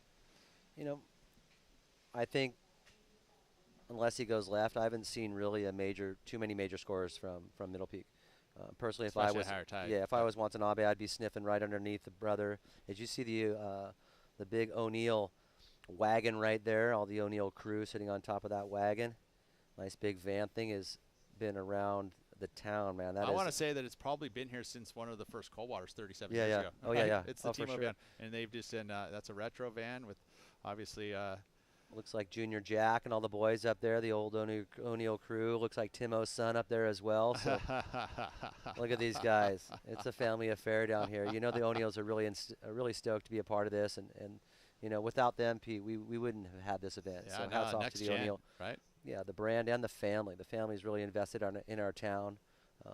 So it's really, really cool to have them a part of this. 70 years of the brand here in O'Neill. 1952 is when they were incepted. Again, Jack had his surf shop down there at the base of Cowles, which is where the Dream Inn is. Yeah, it's that zone. They actually have a memorial wall with Jack O'Neill's and a restaurant. I was going to say, even the restaurant's named Jack O'Neill Restaurant. So, again, a huge influence in this town, and really, besides getting us and keeping us warm and helping to, create this wetsuit. The fact that the surf shop and the retail and the business had started, and that was 70 years, like I said, of being in business, and 35 years since the Coldwater Classic, the very first one, started here at Steamer Lane. And that amazing. Coldwater Classic brand has moved globally. It went over to Scotland. We saw it in Canada, I think. Canada, right? Yeah, up in Tofino. We saw it in Africa, the Coldwater Classic. So it's a brand that's been moving around. Scotland, it's been awesome to have that Coldwater Classic brand hold true, and now we're back because it has been quiet for a little while. Never went anywhere really, truly in history, but and we're just going to keep building upon it. No doubt. Loving all the spectators. Really did come out, Pete, for the final. We haven't seen Happy Hour Friday. We haven't seen crowds like this the whole event, and Yeah, you're thinking about today's finals day and the action that started from early this morning. There was a bunch of close heats. There was all the way down to the wire. There really wasn't any complete blowouts except for semifinal number 2 of the men's. But other than that, there's been close heats, and this is the same thing. You got a pair of 7s on the board here by Taro. Just has that slight advantage. Kolohe understanding that the number needed isn't huge. But, I mean, I feel like, to me, like Kolohe understands that this point in the final with priority, that, it's 8s, right? He needs to focus on grabbing something of a high quality to apply a much higher pressure onto Taro. Yeah. Because that's exactly, Taro's just sniffing around trying to increase that 5.17 under Andino's priority. Fishing around on the inside. You see a couple bumps coming on the outside there, looking off the cliff there. I don't remember the call. Remember the very start of this heat? There was that wind was starting to fluff up, Yeah. and it was looking a little. Now look at it's just gone back to oil. Yeah, you're right, Pete. The variables today, and a very low variable at that. We saw that very slight wind pickup this morning. Yeah, think about the temperature too. I mean, it's dropped significantly in the last hour as well, and I think that kind of factors in regards to the wind. When you get the temperature to drop. 100%. Shush the glass off, that evening glass off. And EGO, evening glass off. We've actually got some pretty unique trophies for this event. You seen those? I haven't yet. Actually, I get to go hand some off there at the presentation. They're Megalodon teeth. They are, right? Yeah, they're huge. Supposedly 3 million years old, and they're mounted on iron forged by a local blacksmith, Dan Vermelier. And the Santa Cruz style, right? Yeah, this is the Casper family, divers who have found these megalodon teeth on their diving expeditions are going to put them on there. It's pretty awesome. Like, think about that. That's you're getting a fossil, 3 million-year-old fossil for your trophy. You're like, that's insane, right? Yeah, sick. I've been collecting fossils for quite some time. I know you have. Do some diving. I found a fossilized great white tooth, and when I was diving with my buddy Dennis Godfrey, and we were able to grab these things. Looks like Dino right there, sort of tripping. He's like, where is it? Yes, he does. But yeah, we found that they said the crust that we have here in the Monterey Bay. I took it to a geologist at Cabrillo College, and told us the crust here is between 3 and 5 million years old. And so a lot of the fossils that the people are pulling out of here, all those whale bones in front of Jack O'Neill's house. So as the cliffs fall in, as the erosion continues, right? yeah. I wonder if we could actually go look on the other side of Ditz Beach and see that big crease. There's no fossils on this side of town. Ah. All the fossils, he was saying, or a majority of them are down by Pleasure Point and going into New Brighton. He says if you look at a pond, Capitol and New Brighton are the low end of the pond, at the bottom of the pond. So everything sort of sinks down into that area, correct? Oh, okay. And sunk into the base and turned into the shale, and next thing you know, it's solidified as geology lesson from our from your instructor. Rookie. No, but I mean, you've actually found gold coins. I found a couple of gold coins as well. Yeah, we won't talk about where I found those. But yeah, but they're like ancient. I found 2 gold coins. Yeah, 2 $10 gold coins, 1907 and 1917. Wow. How's that? And it it's was random, right? They weren't found at the same time, or were they were found in the same spot? But actually. Consecutive days? No, one after another. Oh, wow. And the first one I found, it gave me my heart palpitation. Yeah. I found, and then I found the second one the second day, and I just shoved it in my wetsuit. I didn't say a word. I went home. I looked up underwater metal detector, and I just started thinking, gold, baby, gold. And didn't find anything. I mean, we found Did you actually end up buying a metal detector? Underwater metal detector. I bought one. Yeah, nothing there, though. It actually lightens up for you because it's pretty dark underwater. Yeah. And sort of vibrates when you come by metal. And you're finding nails? No, I found a lot of lead sinkers and a lot of weird stuff. But yeah, it was a lot of fun. But yeah, really cool, those new O'Neill trophies. I think these are probably some of the most unique trophies I've seen in a long time. And beautiful, like 4-inch Megalodon great white teeth. I mean, that are huge, Pete. Yeah. I mean, they're massive. So that's going to be a really nice trophy for somebody. Somebody's Who's going to take it right here? 12 and a half minutes. It's been quiet. Yeah, this is what happens. Sometimes the waves just don't pump. But even in a pumping one, sometimes man-on-man heats can get pretty selective. You see some people that are pretty selective. Maybe not as selective as Kolohe is right now. He sat here, like we've been talking about, 35-minute heat. Quite a bit of time has elapsed since that first wave of brothers. But yeah, sometimes you'll find that the 2-man heat, the man-on-man heats go a little slower because they are a little pickier, and obviously not so many waves are being ridden.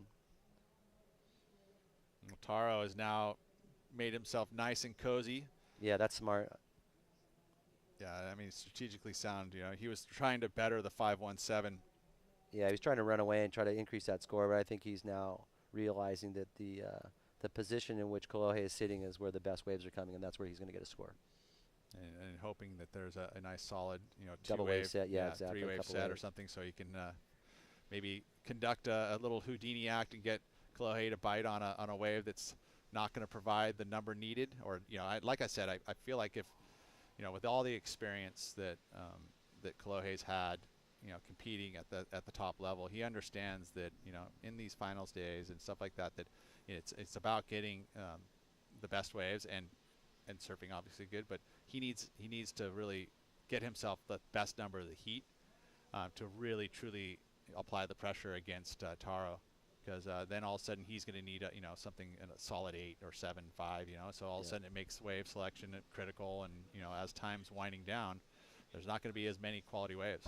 All right, here we do. All righty.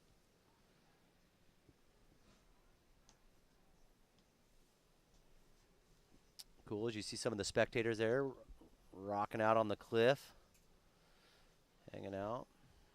Wow. Oh, geez. This What a thing is special heavy. We're day. just going to show you guys real quick as soon Here, as we get set Lucano. up in here.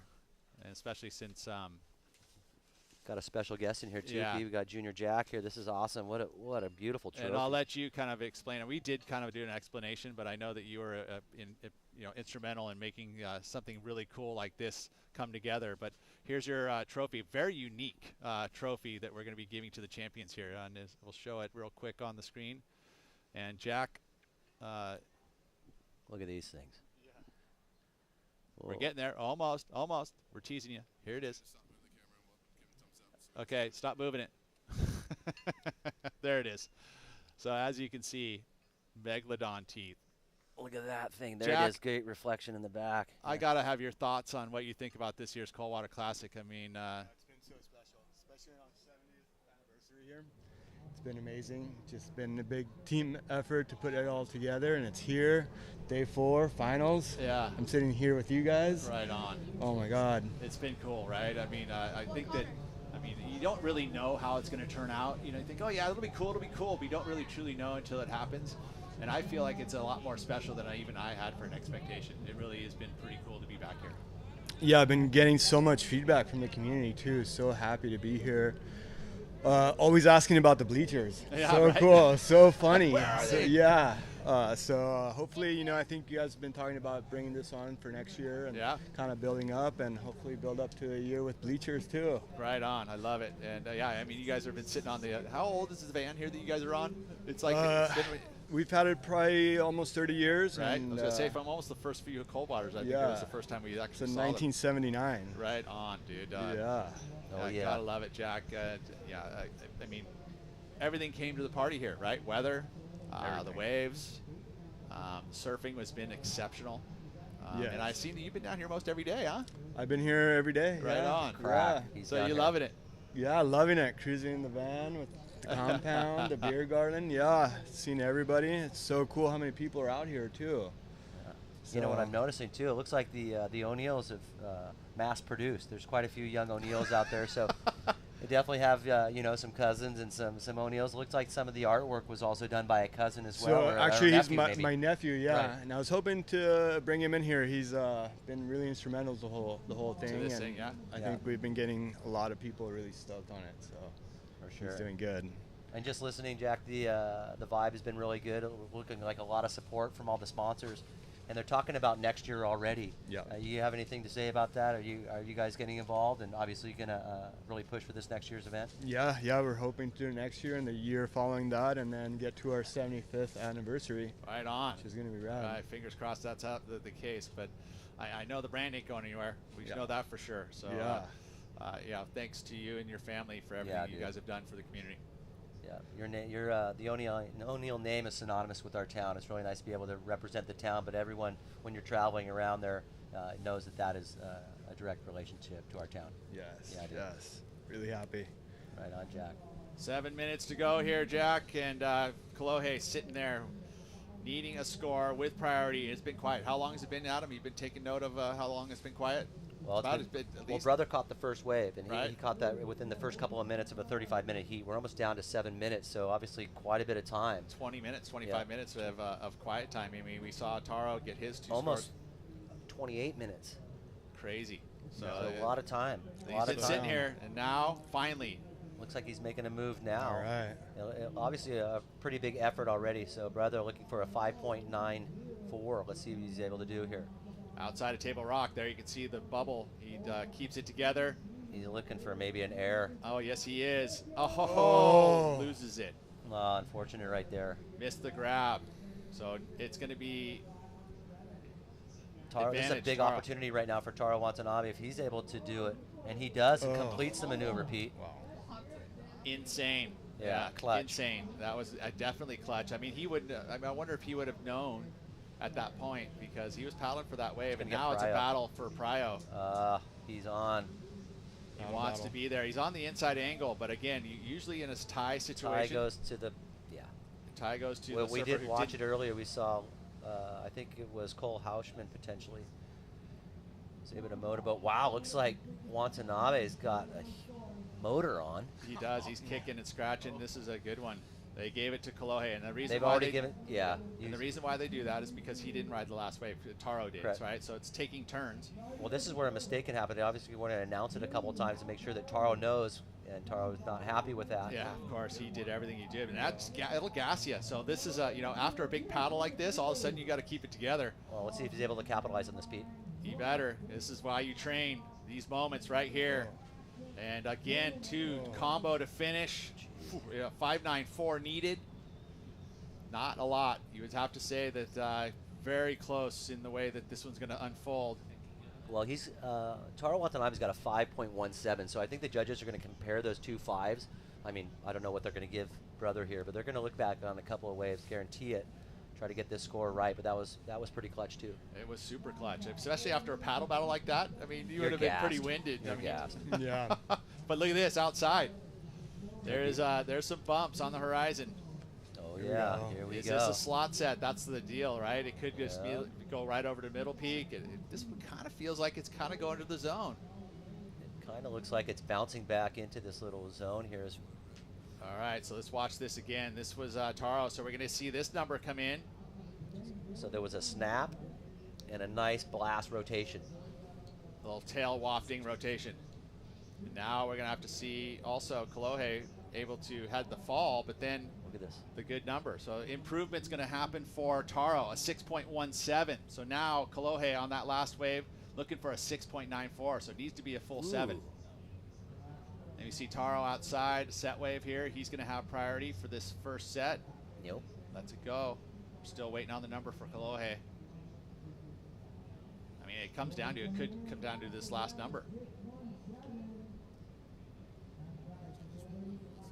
And so now we're going to actually showcase this one to the judges. This is a replay for Kolohe Andino, and it's a major important number here, especially at this point in the heat.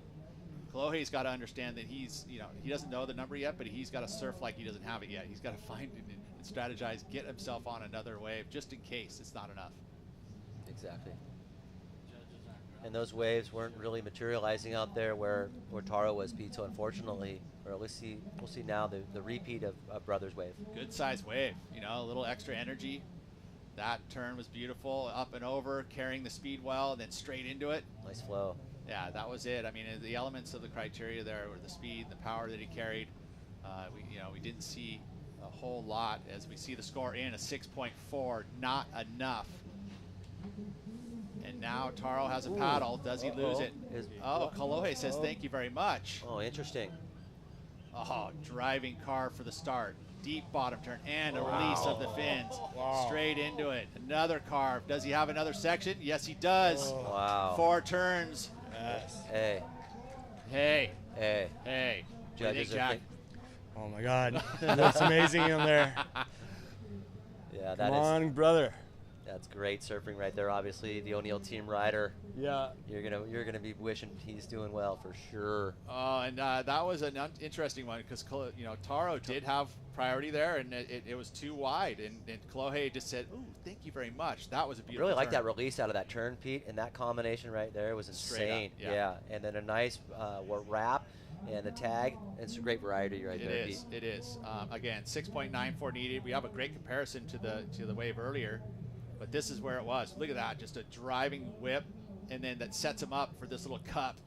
And he just went straight up into it. And then, again, another driving turn, and he's got one more section, and he just tags it hard. We'll see. Nice work. No inclination of what that number is yet. 1:30 to go. And the number starts trickling in. It's enough, a 7.23. Wow. Kolohe Andino to the lead. Yeah, all right. He did. You see a little splash from Kolohe. He knew that it was right there, and wow, what a heat. I mean, it was early advantage to Kolohe. Still a minute too, a minute 15 to go, so it's not over yet. What's that, 0.3 of a point? And what a 14.40 for the two-way total for Kolohe. Watanabe 14.10. Gers twitching in his seat at home. No doubt. But he wants to see at least one opportunity here for Taro. 1 minute to go. Is this second to make it here in time? There's still a couple bumps coming out there, Pete. We don't know if it's going to focus in on the slot.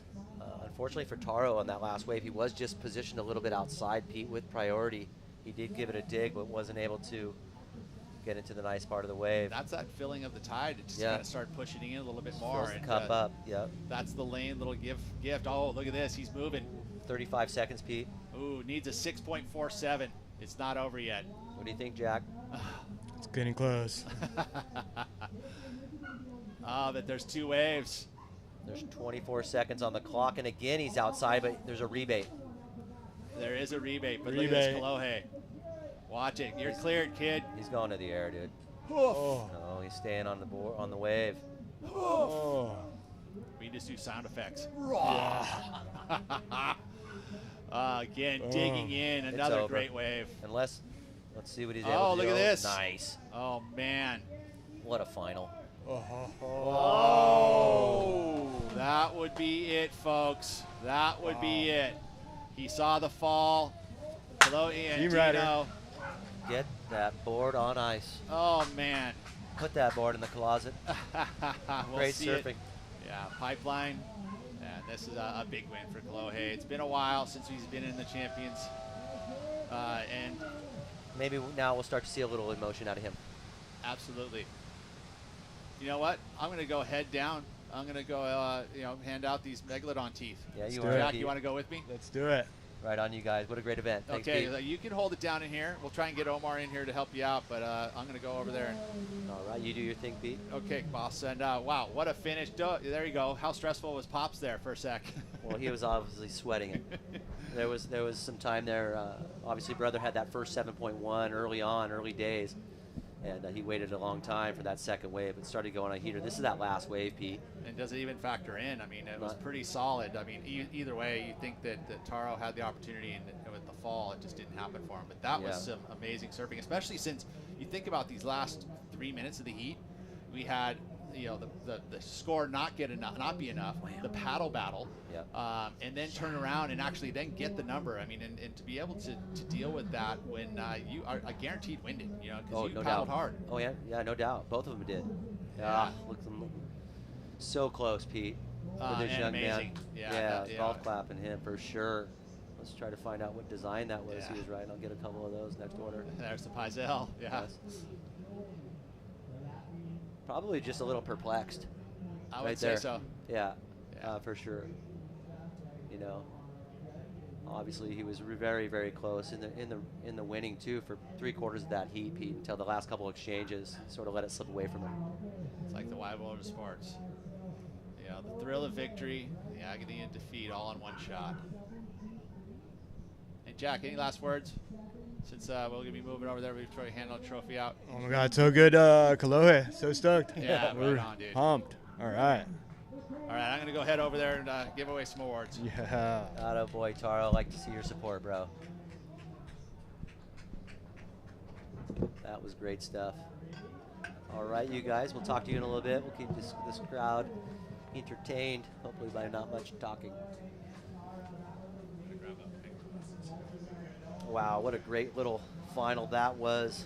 Really slow for brother until that last end of the couple waves. Look at him up there with the grobs.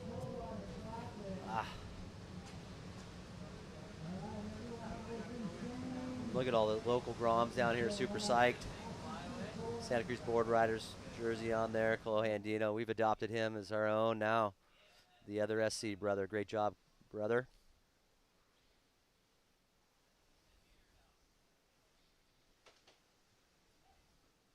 Look at this, great stuff here. A shower, a rain. Yeah, man.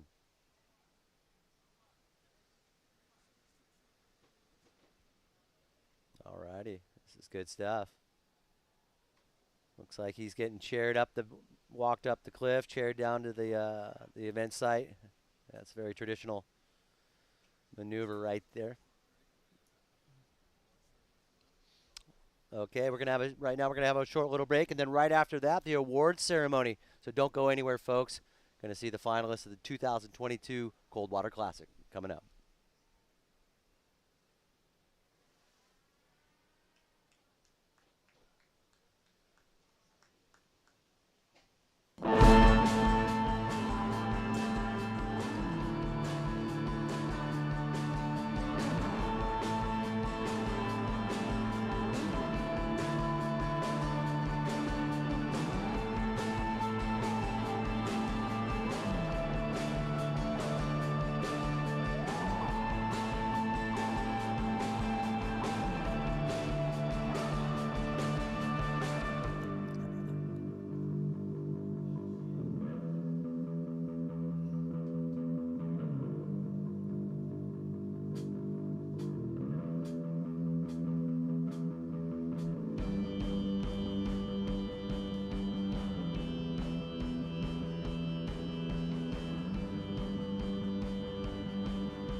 Mainland, aloha. Crunch time, double time, overtime. Shoots, maybe it's time you try something new, yeah? Island time. One life, right? Mahalo.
right, welcome back to the webcast of the Coldwater Classic. That was absolute fireworks. My name's Omar Echeverry. I'm here with Adam Rapogel. That was insane. Hello, everyone out there. Absolute fireworks, Adam. Yeah, I really enjoyed that final. It was come from behind for Kolohe Andino. I'm curious to see what he has to say. Yeah, we're going to throw it over to Kolohe Andino with a word with the man who just won the O'Neill Coldwater Classic 2022. Kolohe. Kolohe, how does it feel to win the Coldwater Classic? It feels insane. I was freezing cold out there in my suit. I was just so cold I didn't have much time to warm up after my semifinal. And then, yeah, I got the wave in the first, 1 minute of the heat, and then we sat for, it felt like ever. And, yeah, my knees are numb, and I had the claw when I was paddling. So, yeah, I was freezing. I was just trying to hang on in those last couple of waves, and Taro kept getting opportunities, and I was super nervous at the end, but stoked that he fell, and I got to win the event. That's awesome. How does it feel to ride for O'Neill? And also, that's the sponsor of this event, so how does it feel? Yeah, it feels great. I mean, Santa Cruz is like a second home to me, so whether I ride for O'Neill or not, I'll always do this event. And yeah, it's great to come up here, hang out, and see all my friends and family. I just want to give a quick shout out to Sean Burns putting this event on behind the scenes, the Young family for always taking me in, and then the Bartletts for putting me, my wife, and my daughter up this whole week, and family, friends, and also Anthony Rufo always taking care of us also. So. Cool, that's awesome. Congrats, Kolohe. Yeah, thanks. Back to you guys. Wow, rad. Gotta love that interview with Kolohe Andino, the new champion of the O'Neill Coldwater Classic, Adam. So rad. That final was gnarly. I was up commentating for the beach. As you can see right there, I was in that booth. We're about to kick off the award ceremony, but boy, to watch the composure of Kolohe Andino, insane. Yeah, it was. Did you notice he sat there for quite some time. He talked about being cold, having the claw paws. He had just surfed the semifinal just prior, said he hadn't had time to warm up.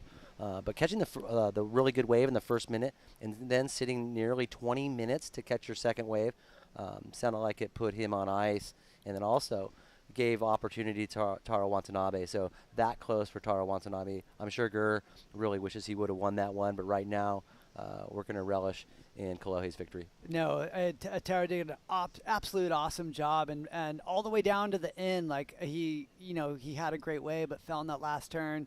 But nonetheless, boy, that surfer has nerves of steel. My gosh, in the semifinal, I think he sat for something like 9 or 11 minutes, getting the wave he needed. He even passed up like 4 waves and then caught the right wave to make that all-important final. Super rad to watch those guys battle at this gladiator arena here at Steamers Lane. So fun. It was. We had watched all the events. And you saw some really good surfing throughout this whole event. We have a highlight package right now, Omar, that we can talk you through. Like, this is the final package right here. So this is Brothers, I believe, first wave. As you can see just how crisp, Omar, he was surfing rail to rail. Did some really nice traditional surfing, but also added some new wave flair into it as well. So Kolohe Andino did catch the first wave, little zapped zing here on the inside. But it was Taro Watanabe who sort of came out on an early lead, sort of put the pressure against Kolohe, and this was Taro's first wave too, Omar. Yeah, definitely. As you watch Taro, look at his composure and his whole style. He gets such a wind-up whip off that bottom turn, top turn combination. He's been using that thing all week to make through heats. He was absolutely shredding out there. He certainly was. And this wave really sort of broke it open for Brother right here. Nice layback slam. And these 2 big carves into the pocket right here. And, actually a different wave, but nice slam again. He did catch about 2 waves at the end. This was the last one, I believe. But right there, Kolohe Andino sort of sealed it with that last wave. Oh, and here's the last wave of Taro. Boy, we were commentating. The crowd was going nuts on the beach.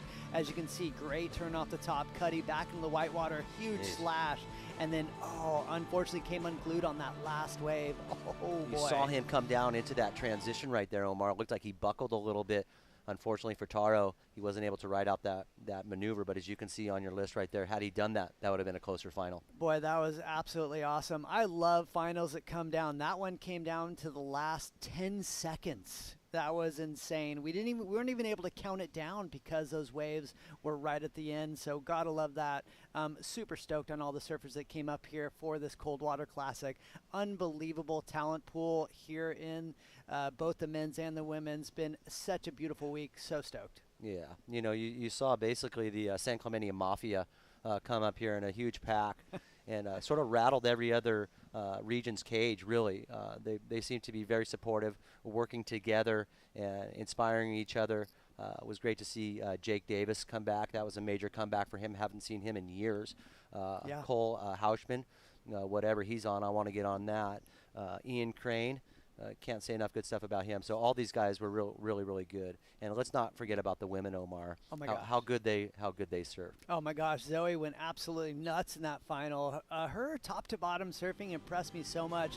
Here's the highlights from the final. Check that out. Her bottom turn, top turn is so rad. She takes her time on those turns, which I love. It gets you closer to the pocket. She had, I believe, a couple sevens in the final and just slashing. Look at that, chucking the tail out at him. Yeah, I really like that last turn of Zoe right there, able to break down her leg, really do a nice snap. And now Zoe picked sort of the eyes out of him, able to get that nice turn. That was really nice release, and that right there became two of Zoe's better waves. So great job for Zoe. And unfortunately for Kenworthy here, really sort of lost a little rhythm in this final. She had been on fire the whole event. This might have been her best wave for the final right here, sort of getting her back into it. But unfortunately for Bella Kenworthy, came up a little too little in this final against Zoe. Yeah, definitely. I completely agree with you. She was one of my favorites for this final, but just kind of lost steam in there. Bella Kenworthy, we're going to see this woman in the future. She absolutely shreds. She certainly does here. And that was great stuff right there. That was two of the final packages right there. Oh my gosh, so awesome. Well, thank you so much for joining us. And guess what? We have more for you. We're going to throw it to Pete Mel with the award ceremony. Take it away, Pete. The finals. Oh, there it is. Jeez Louise. The Coldwater Classic has been away for 7 years, and to have it back at Steamer Lane. As you all know, the Coldwater Classic is a brand name that's been there for 37 years with O'Neill, and it's good to have it back at its home here in Santa Cruz, California. And I must say, I want to hear a round of applause for all the athletes that have been putting it in today, because what a show. Every heat from start to finish was exciting to the last hooter. You know, you think about the brand O'Neill, 70 years, 1952, developing the wetsuit here in Santa Cruz. Jack O'Neill had a dream, and it is fulfilled. And once again, this event is a perfect place to celebrate that legacy, not only of what the O'Neill brand has brought to Santa Cruz, but Santa Cruz as a whole. It's been a joy to be online talking about it, the history of this city, and the spot and the surfing that has been happening at Steamer Lane, and the athletes that have put on a show today. Congratulations to you guys. That was amazing stuff. We have to thank our sponsors, of course, the city of Santa Cruz coming on in a big way. We were able to have guests that come on to the show and talk about how important this event is to the city of Santa Cruz, so great to have their support. Of course, Kona Brewing, big sponsors to this. The Kona Brewing Company, thank you. The West Peak Sparkling Spirits. They were able to have the beer garden up there so you can enjoy some beverages while you're watching surfing here. New Leaf Markets, Guayaki Yerba Mate, Cruise.io Internet to bring it live to you guys back home. Verve Coffee, the Dream Inn, and last but not least, the World Surf League. You know, they've been able to develop this regional program now with North America and the qualification, and give these young surfers a platform to perform at. You gotta love when you have championship tour surfing coming to a QS 1000, because you know what? That just brings that level up so high and allows these young surfers to actually match themselves against the world's best. So thanks for those guys showing up. I do want to touch on these trophies that we're going to be handing out tonight, and they're pretty cool. This is real megalodon teeth that are going to be a trophy, and so talk about unique trophies and innovation. The O'Neill brand coming together and pulling this out. These have been welded on iron. They're pretty lofty and put out there by the Casper family. Actually provided the teeth. And then also a local blacksmith here, Dan Vermelier, was able to produce this for you, so that you guys get to bring home a pretty unique trophy. So let's get the finalists up here. We're going to hand it out. Some iron. Zoe, Bella, come on up. And yeah, Kolohe, please. All you guys. I'm going to have both the finalists up here. Taro, come on up. So the women, first of all, I'd have to touch on the women here. Yeah, both of you guys come over here. You know, what a performance. Both of you very young. I've got to talk to you, Bella, first. As you are our runner-up, we don't know who has won, but incredible performance all the way through day one. The experience here is probably, I mean, is this one of the biggest events you've had to compete in? Yeah, this is definitely one of the biggest events I've competed in and one of the most fun events. And why was it so fun? Is it the wave? Is it the people? Yeah, the wave, the people. Santa Cruz is such an awesome place, and I want to thank everyone that lives here for letting us have this wave. Well, we love that, and you can come anytime. You've earned your keep here. Thank you. So congratulations to our runner-up. Let's get the trophy over here. I'll get to hand it. Yes, please, Jack. Jack O'Neill, we're going to hand you the trophy over here. Bella Kenworthy, and what a performance. I'm going to shift over to the men. Taro, amazing week for you. You know, the performance specifically today, you know, I think you understand how important it is on finals day to be able to lift your game, and you showcased that all the way to the very end. I mean, that paddle battle at the end of that final was a huge one. You know, Kolohe ended up with the win, but what a performance. How was it for you? Yeah, it was great. I got to compete with some of my idols today, so it was just fun to be out there competing with them, and yeah, I'm super thankful. And what was the brightest moment? Is there anything you can just pinpoint from today? For sure, my heat with Griffin. That was really big, and obviously surfing with Kolohe in a final is, you know, never would have thought about it. So, yeah, probably those two moments. And I was going to say, you had two championship tour level surfers that you were able to match up against. You got one of them.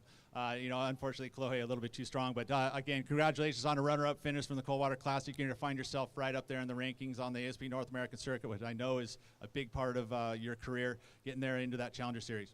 Yeah, that's the goal. So, yeah, happy with a good result. And, yeah, thank you, everyone, for coming through. Congratulations, Taro Watanabe. Jack, where are you at? Here's your runner-up, Megalodon. And now we get to introduce the champions of this event. And congratulations, Zoe Benedetto, the champion of the 2022 Coldwater Classic. Amazing stuff. Not even a claim? Yeah, I'm just really excited. I've never surfed Steamer Lane before this event, so just getting used to it and getting comfortable has been one of my goals here for this event. And sharing a final with Bella, a close friend of mine, was super exciting. I knew it was going to be a good final. We always push each other in our surfing, so yeah, I was just excited. Stoked to get a couple good waves outside of the free surf, so yeah. I got to ask you, considering that you're saying it was your first time competing here at Steamer Lane, and you come from the East Coast, this is a pretty different wave from your home break. Yeah, it's really different. I never wear booties. I'm never in water below 70 degrees most of the time. So yeah, it's been an adjustment for sure, but just another thing to learn from.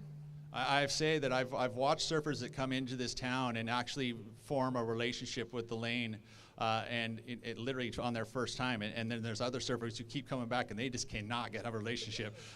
So you've got something fond here, I'm sure. We're going to see you back. Oh, 100%. I'll be back. Thanks, O'Neill, for putting on this super fun event. I didn't know how much fun this event would be and how exciting it would be, so I'm very grateful for you guys, so thank you so much. Your champion, Zoe Benedetto. 1,000 points on the QS circuit, and both these surfers are way up in the rankings, and this is great results for both of you, so we'll see you at the Challenger Series. Congratulations. Stay up here, please. Kolohe, come on over here. We'll move you over. Kolohe, you know, you are on the championship tour. This is a QS 1000. You know, you're here, and you don't necessarily need to be here, but what was the purpose, do you think, of coming to the lane? For me, it was like a part of my off-season training. When I looked at my year last year, it was a terrible year for me. So, yeah, I set it up so I was right smack in the middle of my training, see where I was at fitness-wise and my boards and all those things. So, yeah, it was very important to me. I was going to say, because your boards look a little different from what we saw you earlier this season and what you're coming here now, so the adjustments made with Matt Biolis is a good one.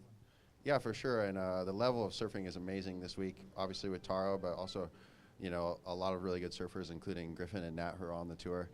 So, yeah, I was trying my hardest, and, you know, you still got to catch good waves and surf your best to beat these guys. So, you know, even though it was a lower grade event, I was still really nervous going into it. And I was going to say, you did lift your performance on finals day. I mean, in that semifinal, posting huge numbers against your friend Ian. Yeah, yeah, I don't know. Thanks. And then the paddle battle. I got to talk about that because I watched that all go down at the very end of that heat. It was a very tight finish. I mean, the last 3 minutes, you ended up getting 2 waves. You know, and after you'd paddled super hard to get priority, you know, you knew it was kind of a tie goes to you, but you ended up with it. But you had to whip around and take off in that wave. You must have been winded.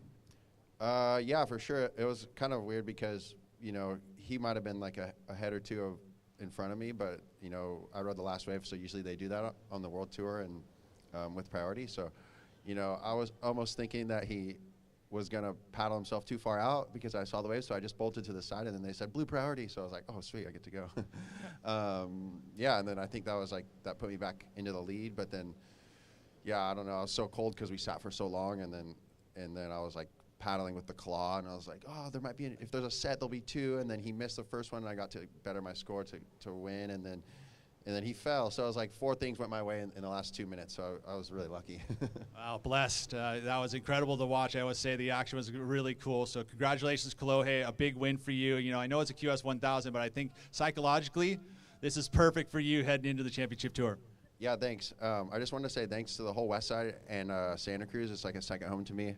I wanted to say thank you to Sean Burns behind the scenes who put this event on, the Youngs who always take me in and take care of me, and then also the Bartletts who we stayed with this week, my wife and daughter, and then the Goldens who gave us an insane meal about 2 nights ago. So yeah, a lot of friends and family around here. I just wanted to say thank you.